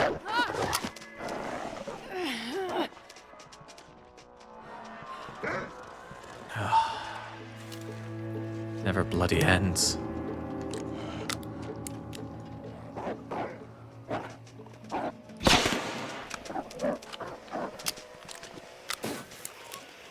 I think I had a torch for this situation.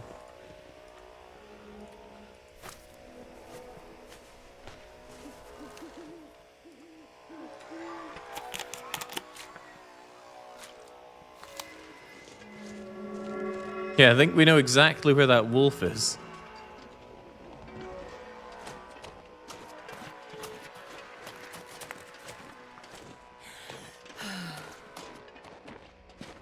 Can't see diddly, but it's a good thing I kept this. Oh boy, I'm really gonna have to find some good games to cleanse my palate from this. Funnily enough, the Long Dark Survivor mode is one such good game. Although I need to look into the Von Dougal's Quality of Life mod.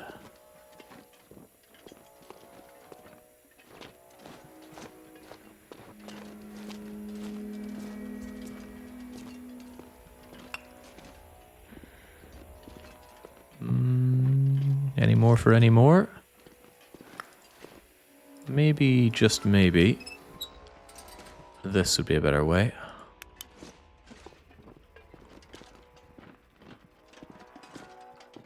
Aha, and it is.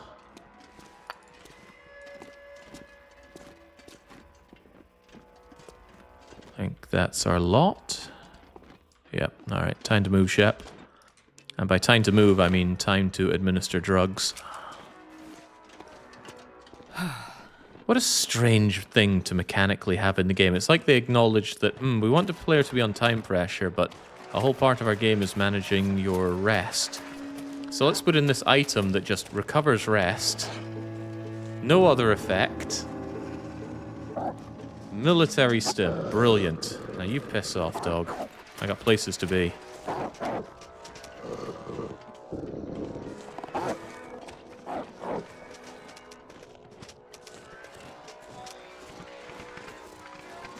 Yeah, dog is like me. It gets really annoyed when you flash a bright light in its face.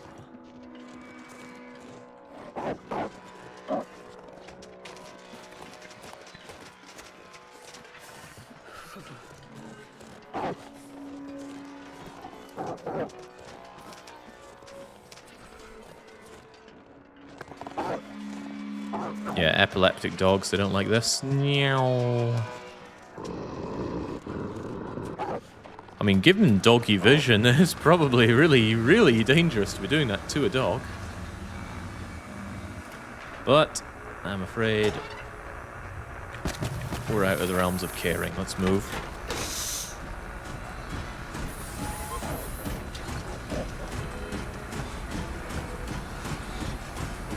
Do they explain why the geomagnetic phenomena makes dogs radioactive green?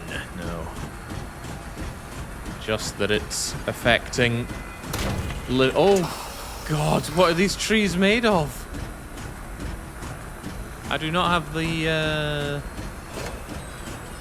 do not have the fuel to be horsing around like this. Come on.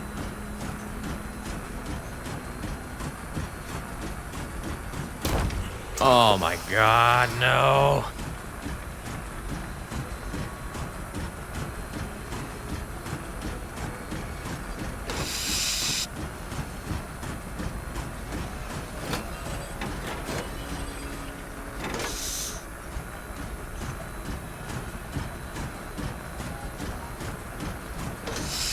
Can I handle it, Captain?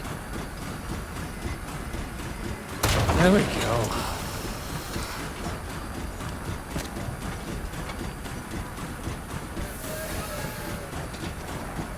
Oh no, this is probably the wrong way. Well, it might be the wrong way.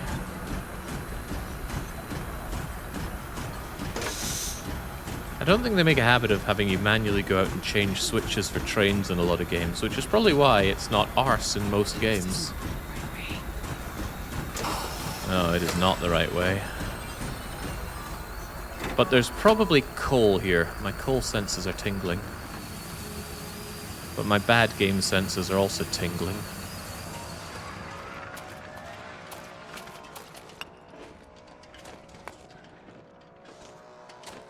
This is so ass. I mean, I've streamed a lot of god-awful games on this channel. Probably somewhere like 250 or more of them. And this is fighting hard for the crown. And it's made all the worse because I love the Long Dark survival mode. It's the greatest survival game.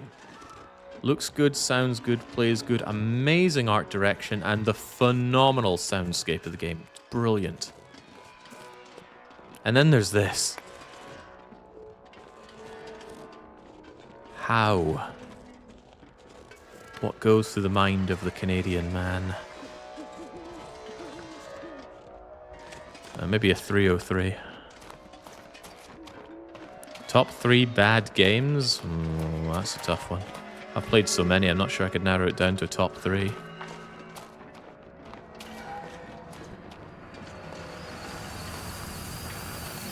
And there's different kinds of bad as well. Looks like I need more coal to get the fire burning hotter.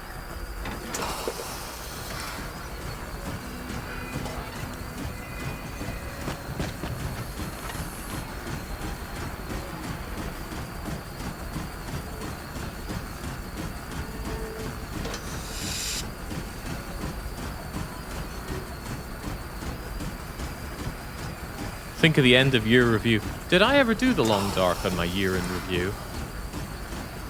Because I do games if I played them that year and I've not reviewed them before.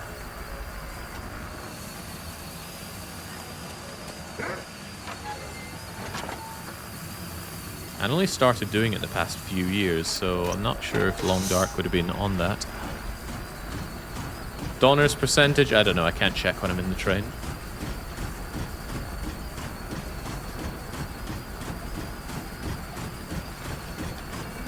But I'm relatively close to him, so it's just balls to the wall. Donner N% speedrun, but you get no sleep and your train sucks.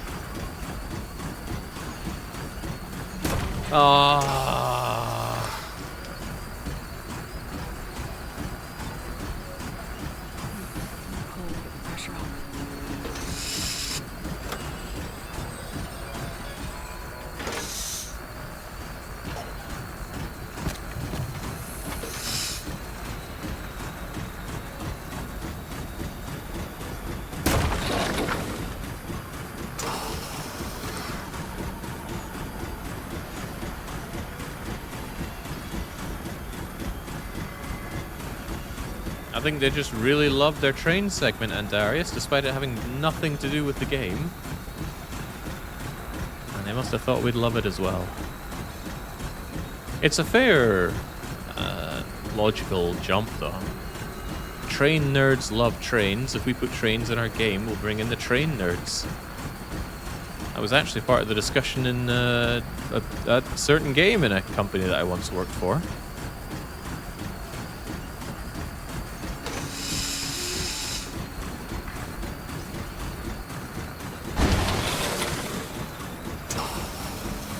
So who knows, it might have been what they were thinking with this.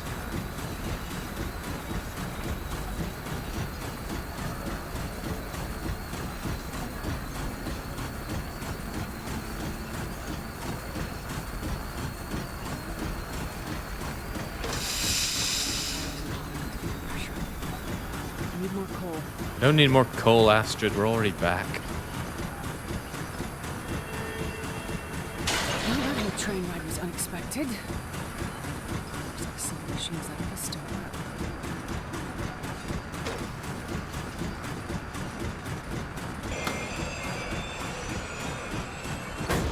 Donk. And where did Hella go? Maybe he's eaten by the wolves. Looks like he's still by his fire. Hey, you made it. What the hell took you so long? I mean, there were complications, of course. Yeah, tell that to Mathis. You find what you need? Yes, I think so. We better get back to the clinic. Yeah. Sure hope Donner's still alive. For your sake. You and me both.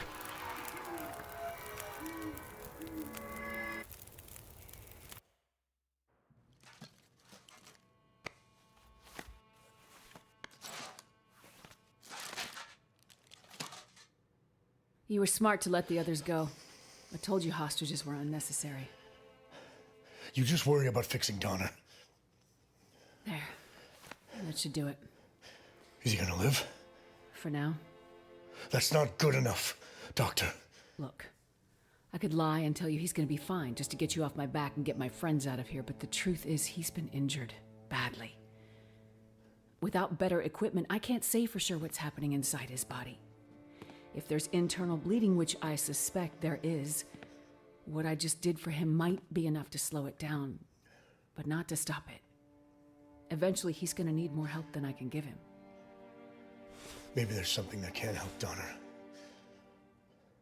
In your special metal case? I have no idea what you're talking about. Oh, Doctor, you are not a good liar. You think I didn't figure it out? You think I didn't figure out that you were what Mackenzie's been looking for all this time? You leave him out of it. Oh, but he's very much a part of it. I knew there had to be more to it. Why would a hard-headed pilot like him care so much about carrying a metal case halfway across this frozen hellscape? Mackenzie's a Boy Scout, but he's not stupid. He did it for you. Look, I have no idea what I'm talking about, right? So this case, whatever's in it, must be really important. I have nothing to say about it.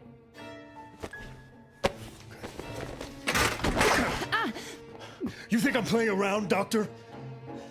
Please, I've done everything you asked. Just let my friends go. What is in the case, Doctor? Nothing. You know, I'm getting tired of asking. It's nothing that can help Donner.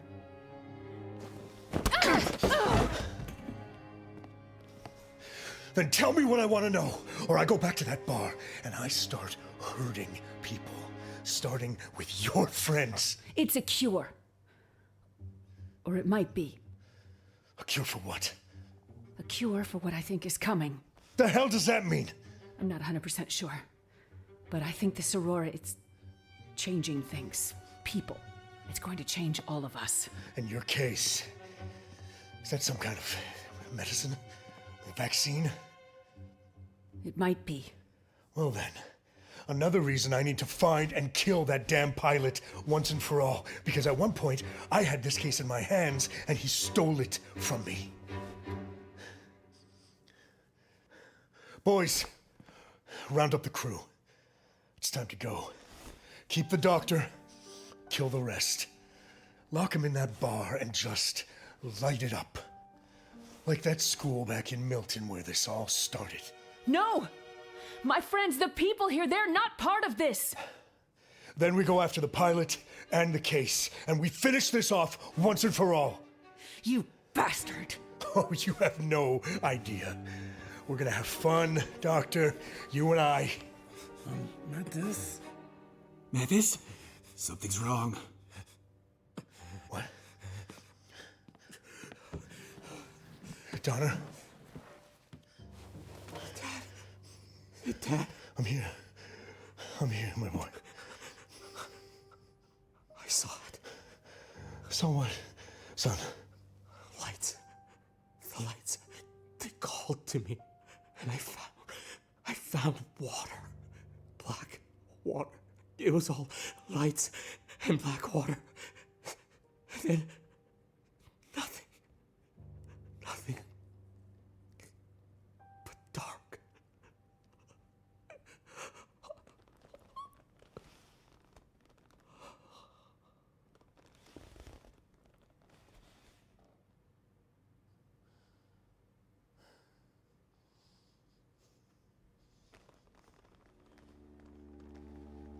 You let him die.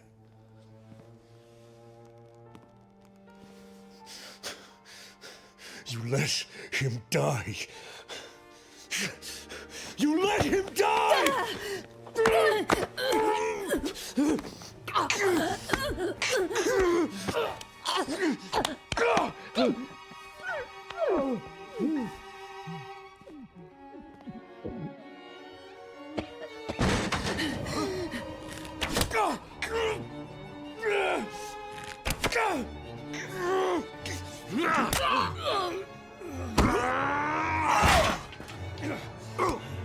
time to go. Hey, Jerry! I said it's time to go! I don't know. I feel like hurting them some more. No time! Fine. Let's get out of here.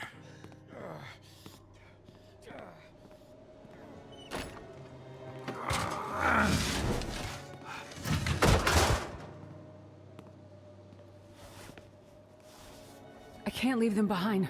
My friend and her child, they need my help. And the rest of the people aren't safe either. Take her. I'll round up everyone I can.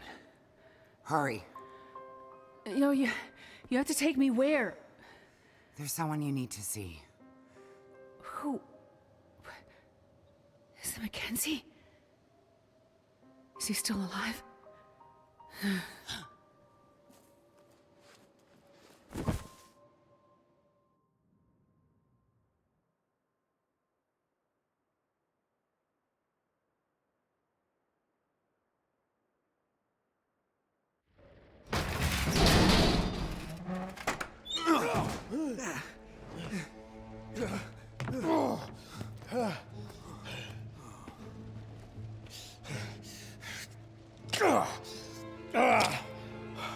Come on, you scab.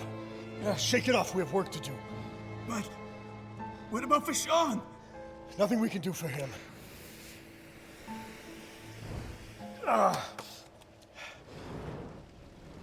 Take these flares, round up the others, find the doctor, and burn it all to the ground.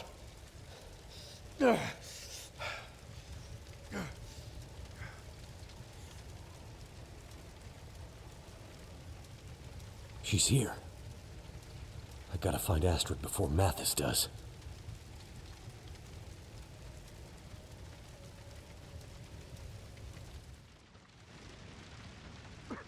And the town is burning because we didn't kill them despite having them dead to rights. Gotta sneak past this guy. Oh, God.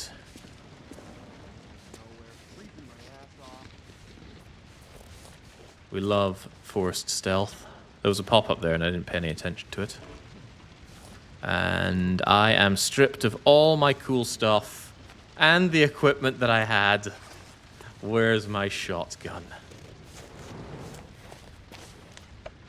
Oh, okay. Well, at least this thing is called Terminus, so that's a promising name for the chapter. What am I meant to do? Like, crouch past?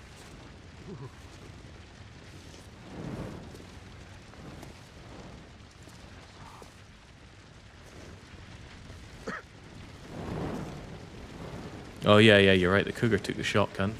I must have offered it my revolver as well. So much smoke and fire. I gotta find Astrid and get the hell out of here. I say find Astrid, but where were they going? Or was he playing the pronoun game with me? I don't know where they were meant to be heading. There was a... Gotta avoid being seen. His back is to me. Now's my chance. His back is to me. Now's my chance. Chance to do what? Kick him in the face? Oh, jeez, really? Ah. And now we kill him? No, okay. It's Kingdom Come Deliverance time. Again, this is a game about surviving against the cold and hunting rabbits and deer. And managing your items and sleep and shelter. But no, we need to take down convicts in a burning city at midnight. I hate Wintermute. But do I hate it more than I hate Canadians? Well, see, Canadians have Baron. What does Wintermute have? Who's out there?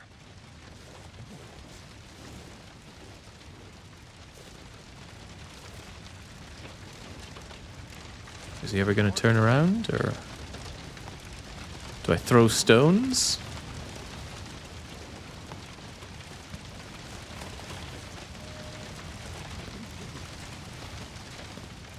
See, I still have my survivor meters. They just feel so superfluous now. After this, I'm out. Sick of this shit. Out there. What's that? We know you're out there. What a nerd. Oh yeah, speaking about nerds, right? You better run. Donna was built up as being this massive threat to all of Canada. And we see him and he's just a nerd. Alright, I wonder if I can just sneaky.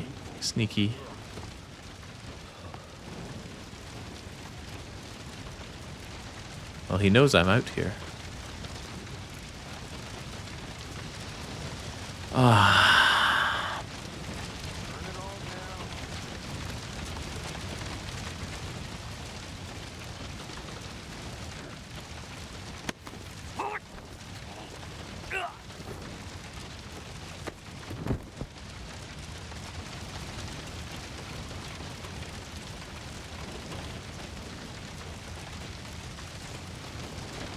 A lot of loyalty for a hired goon.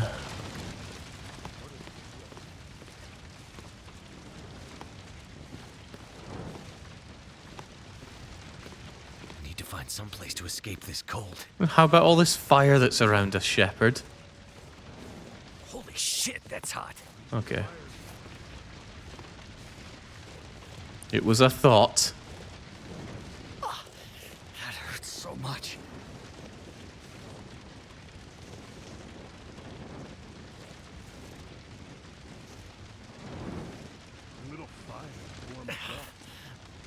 The pain.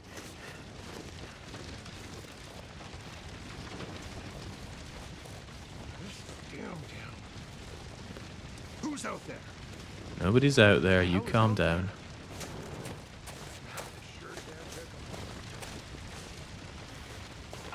Feels like it's still burning. It warmed me up a touch, at least. Damn. At least old Molly's in her element now. She can kill as many men as she wants.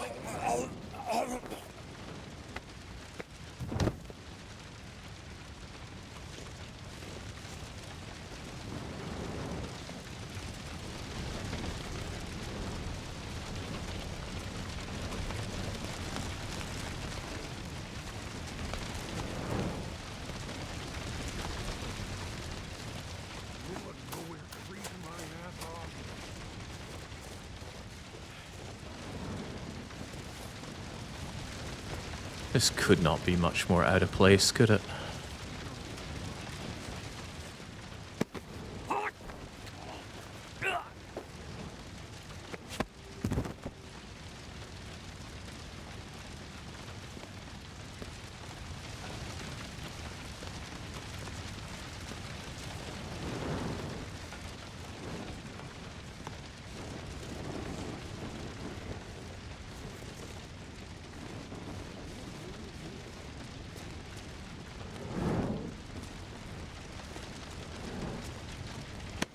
Hey!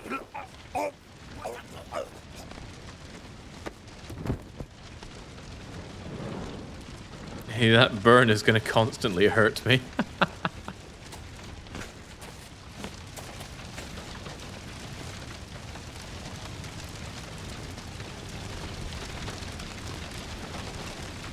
This moment reminds me from a line in Oglaf where a town is refusing to pay its reward, and it says, "Please, the town is poor. The town is flammable."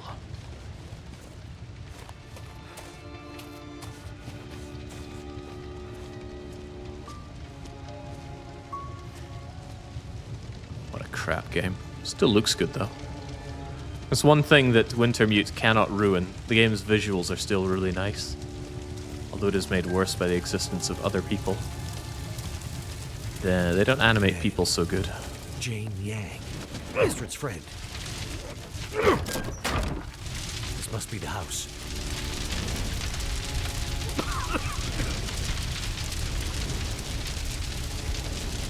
I can search the cupboards here? No? Okay, at least I'm warming up.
Mathis.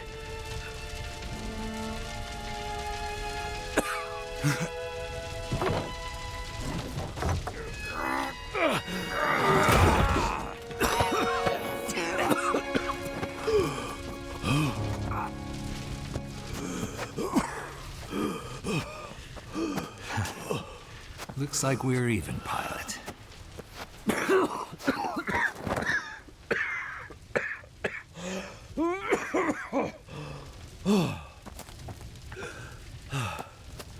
Here. You almost forgot this.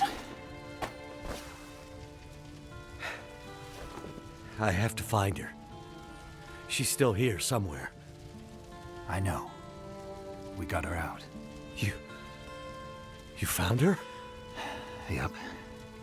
Seems you two have friends who do, well, just about anything to help you out.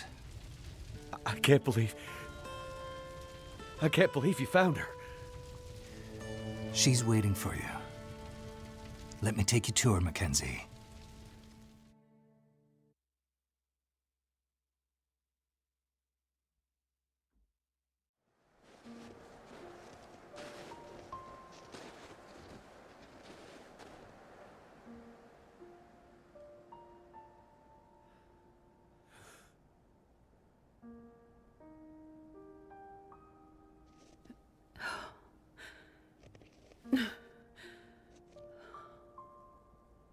Is it really you? I brought something for you. I thought I'd lost you forever.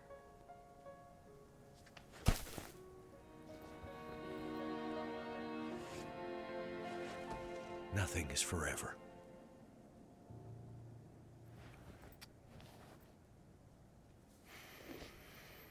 We have to go. Yeah, I know. The radio telescope. Jace, she filled me in. Said we could be safe there for a while.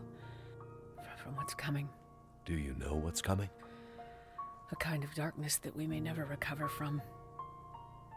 I think it's affecting our memories. I need more time to study it, but what's in this case might buy us some time. We'll have time to work on it when we get to the radio telescope. Yes. Let's go there. Now. Jace. Jeremiah. Take her. You have to go with them now. Wait. Go with them? What do you mean? Where are you going? Go with them. To the telescope. I'll be right behind you. There's one last thing I have to do.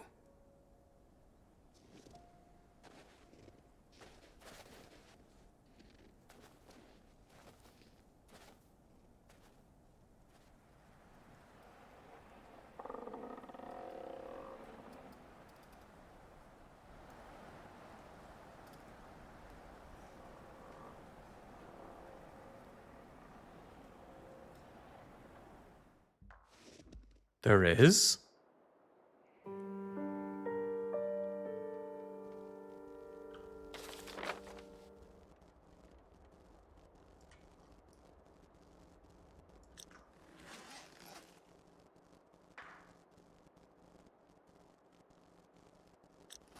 Of course. What? Okay. Once more onto the trapeze, dear friends. Oh, my clown friends.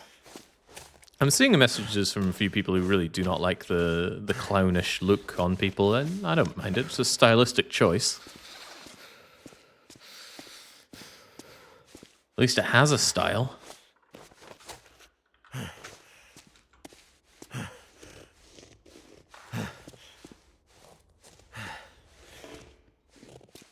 Oh, yeah. Somewhere along lines, those horrible burns of mine got treated. Very nice. What about all the people that were living here? Are they no longer living here? And how about the DJ? And, you know, the dozens of convicts that still seem to be there.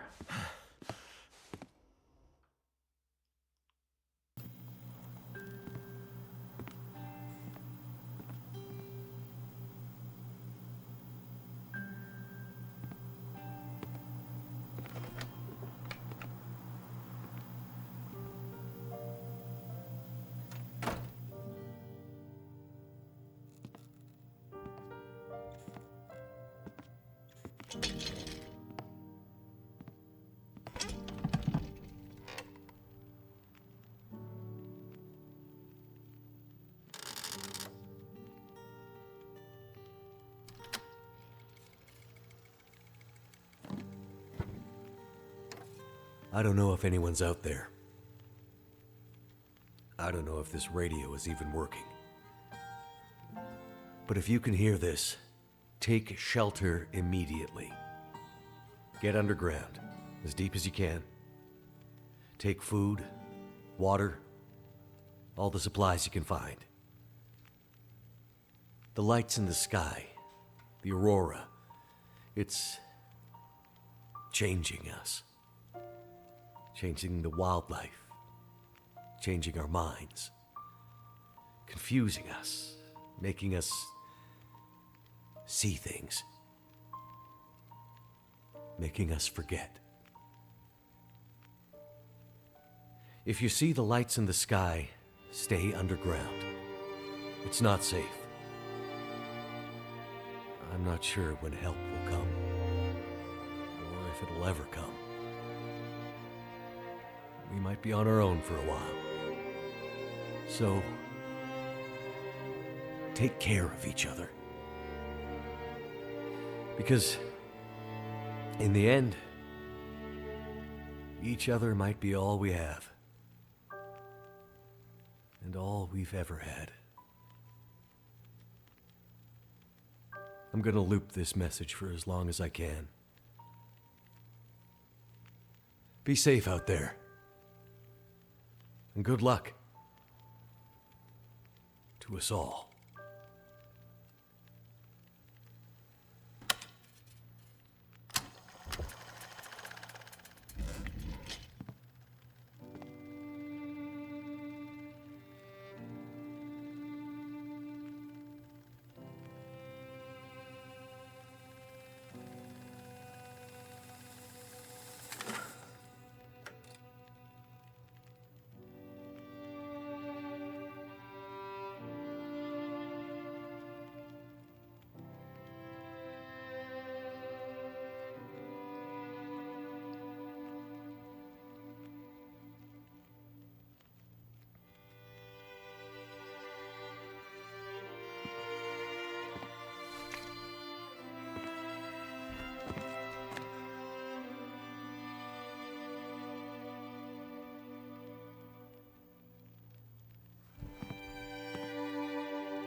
Love you, Jack.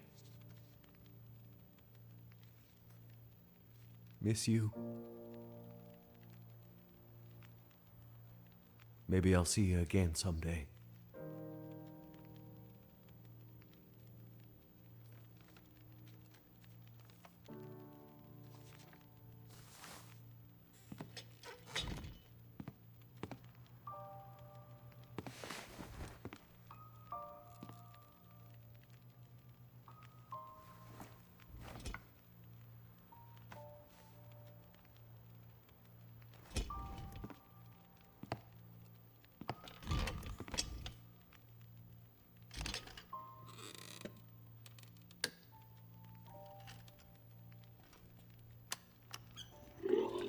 Anyone's out there. I don't know if this radio is even working. But if you can hear this, take shelter immediately.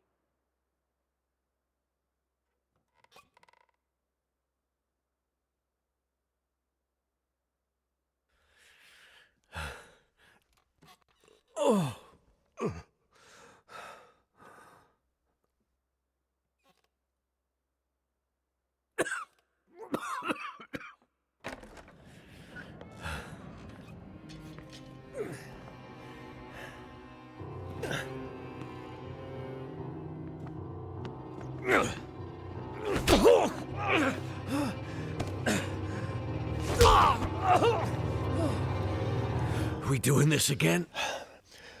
Remember back in the prison? I told you I would destroy everything you love. Remember? Yeah. I remember. Well, now I've seen who you love. Now I understand what drove you all this way. I've seen her. I had her in my hands, and I almost killed her. She got away. But you see, I know where she is. I know where to find her. And it's time to finish what we started.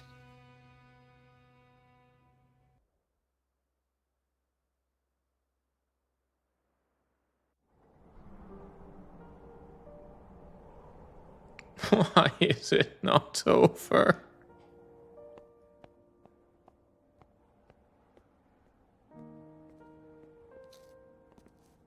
He'll come.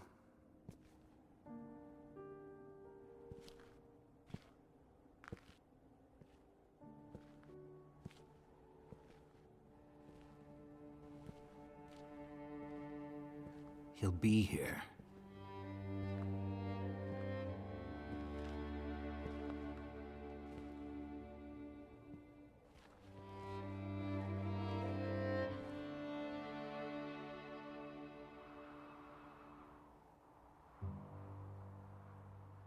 I think I see something. Looks like a torch. Someone with a torch coming up the pass. It must be him. Maybe he found the others in town. Ones we missed?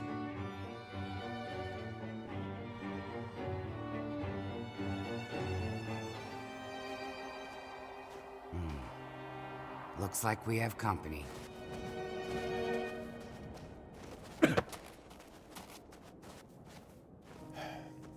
No!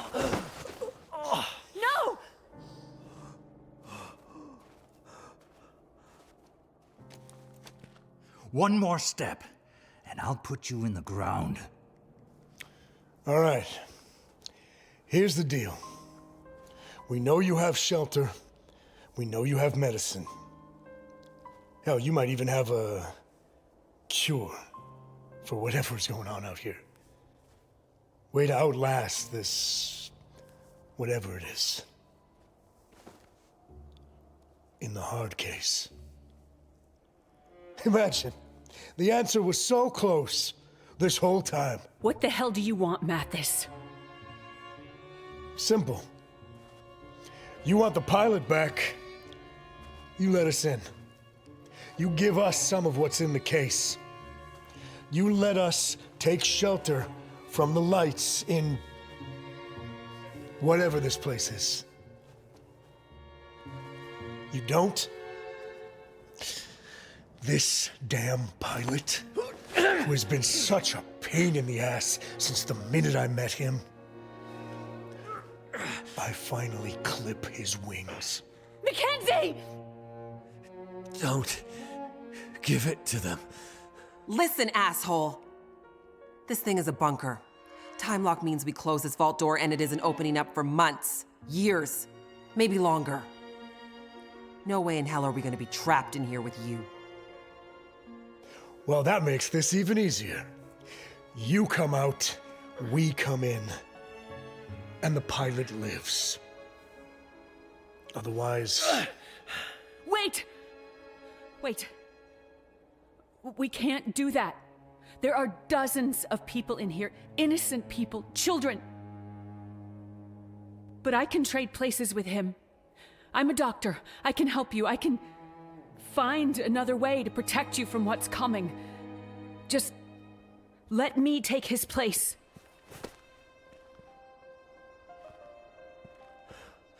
That's not gonna happen.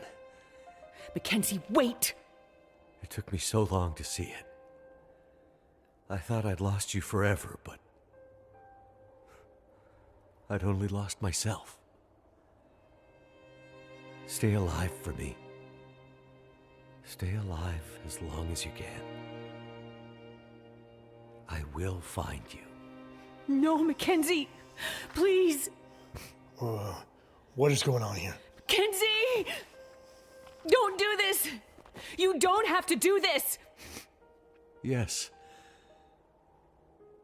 I do.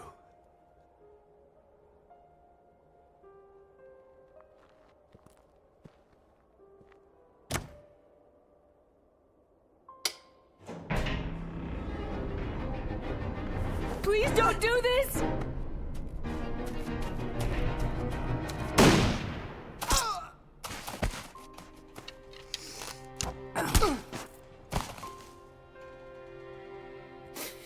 All the time we lost, I would do anything to have it back.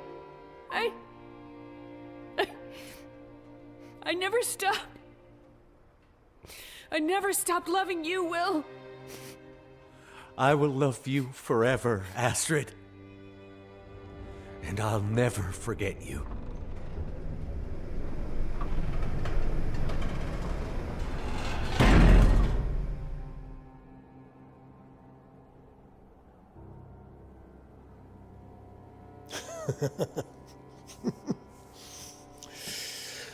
Well, after all that, looks like our fates are bound together, you and me. You better stand up, pilot.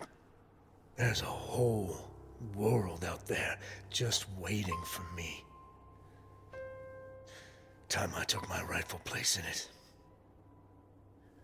And you are going to help me. Okay. But first, there's something I gotta do.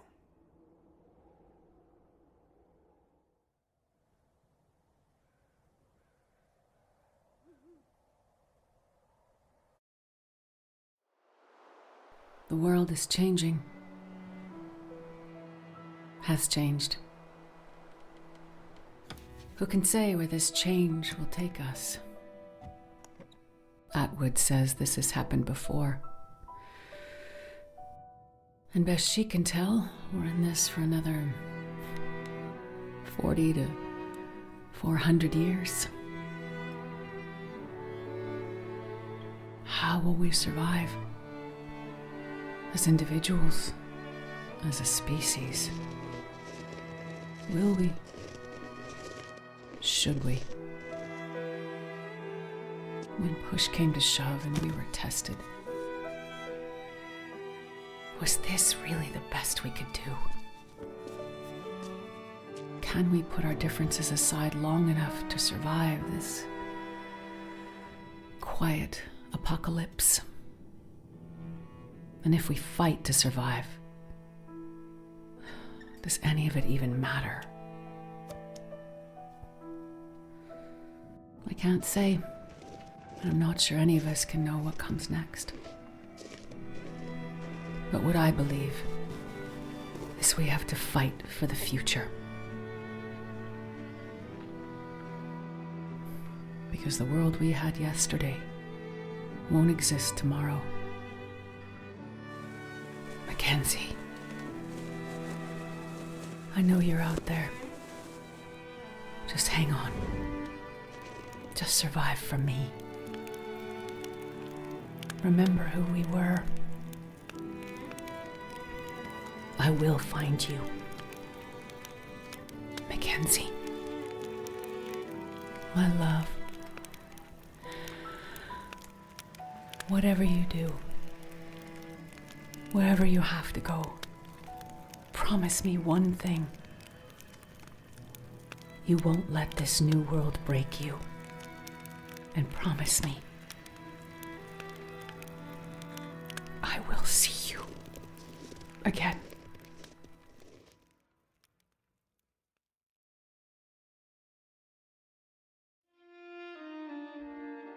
Oh, thank God it's over.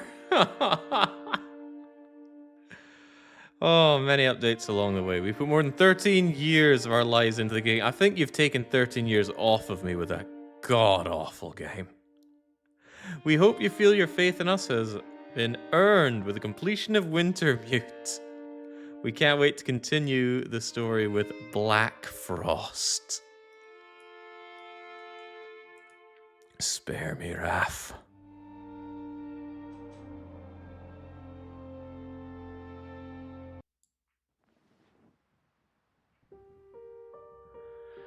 Oh, wow. I mean, that was so close to just ruining the whole bloody game for me, but if nothing else, it does make survival mode shine even brighter. Oh, it was so bad. What happens if I go back to home anyway?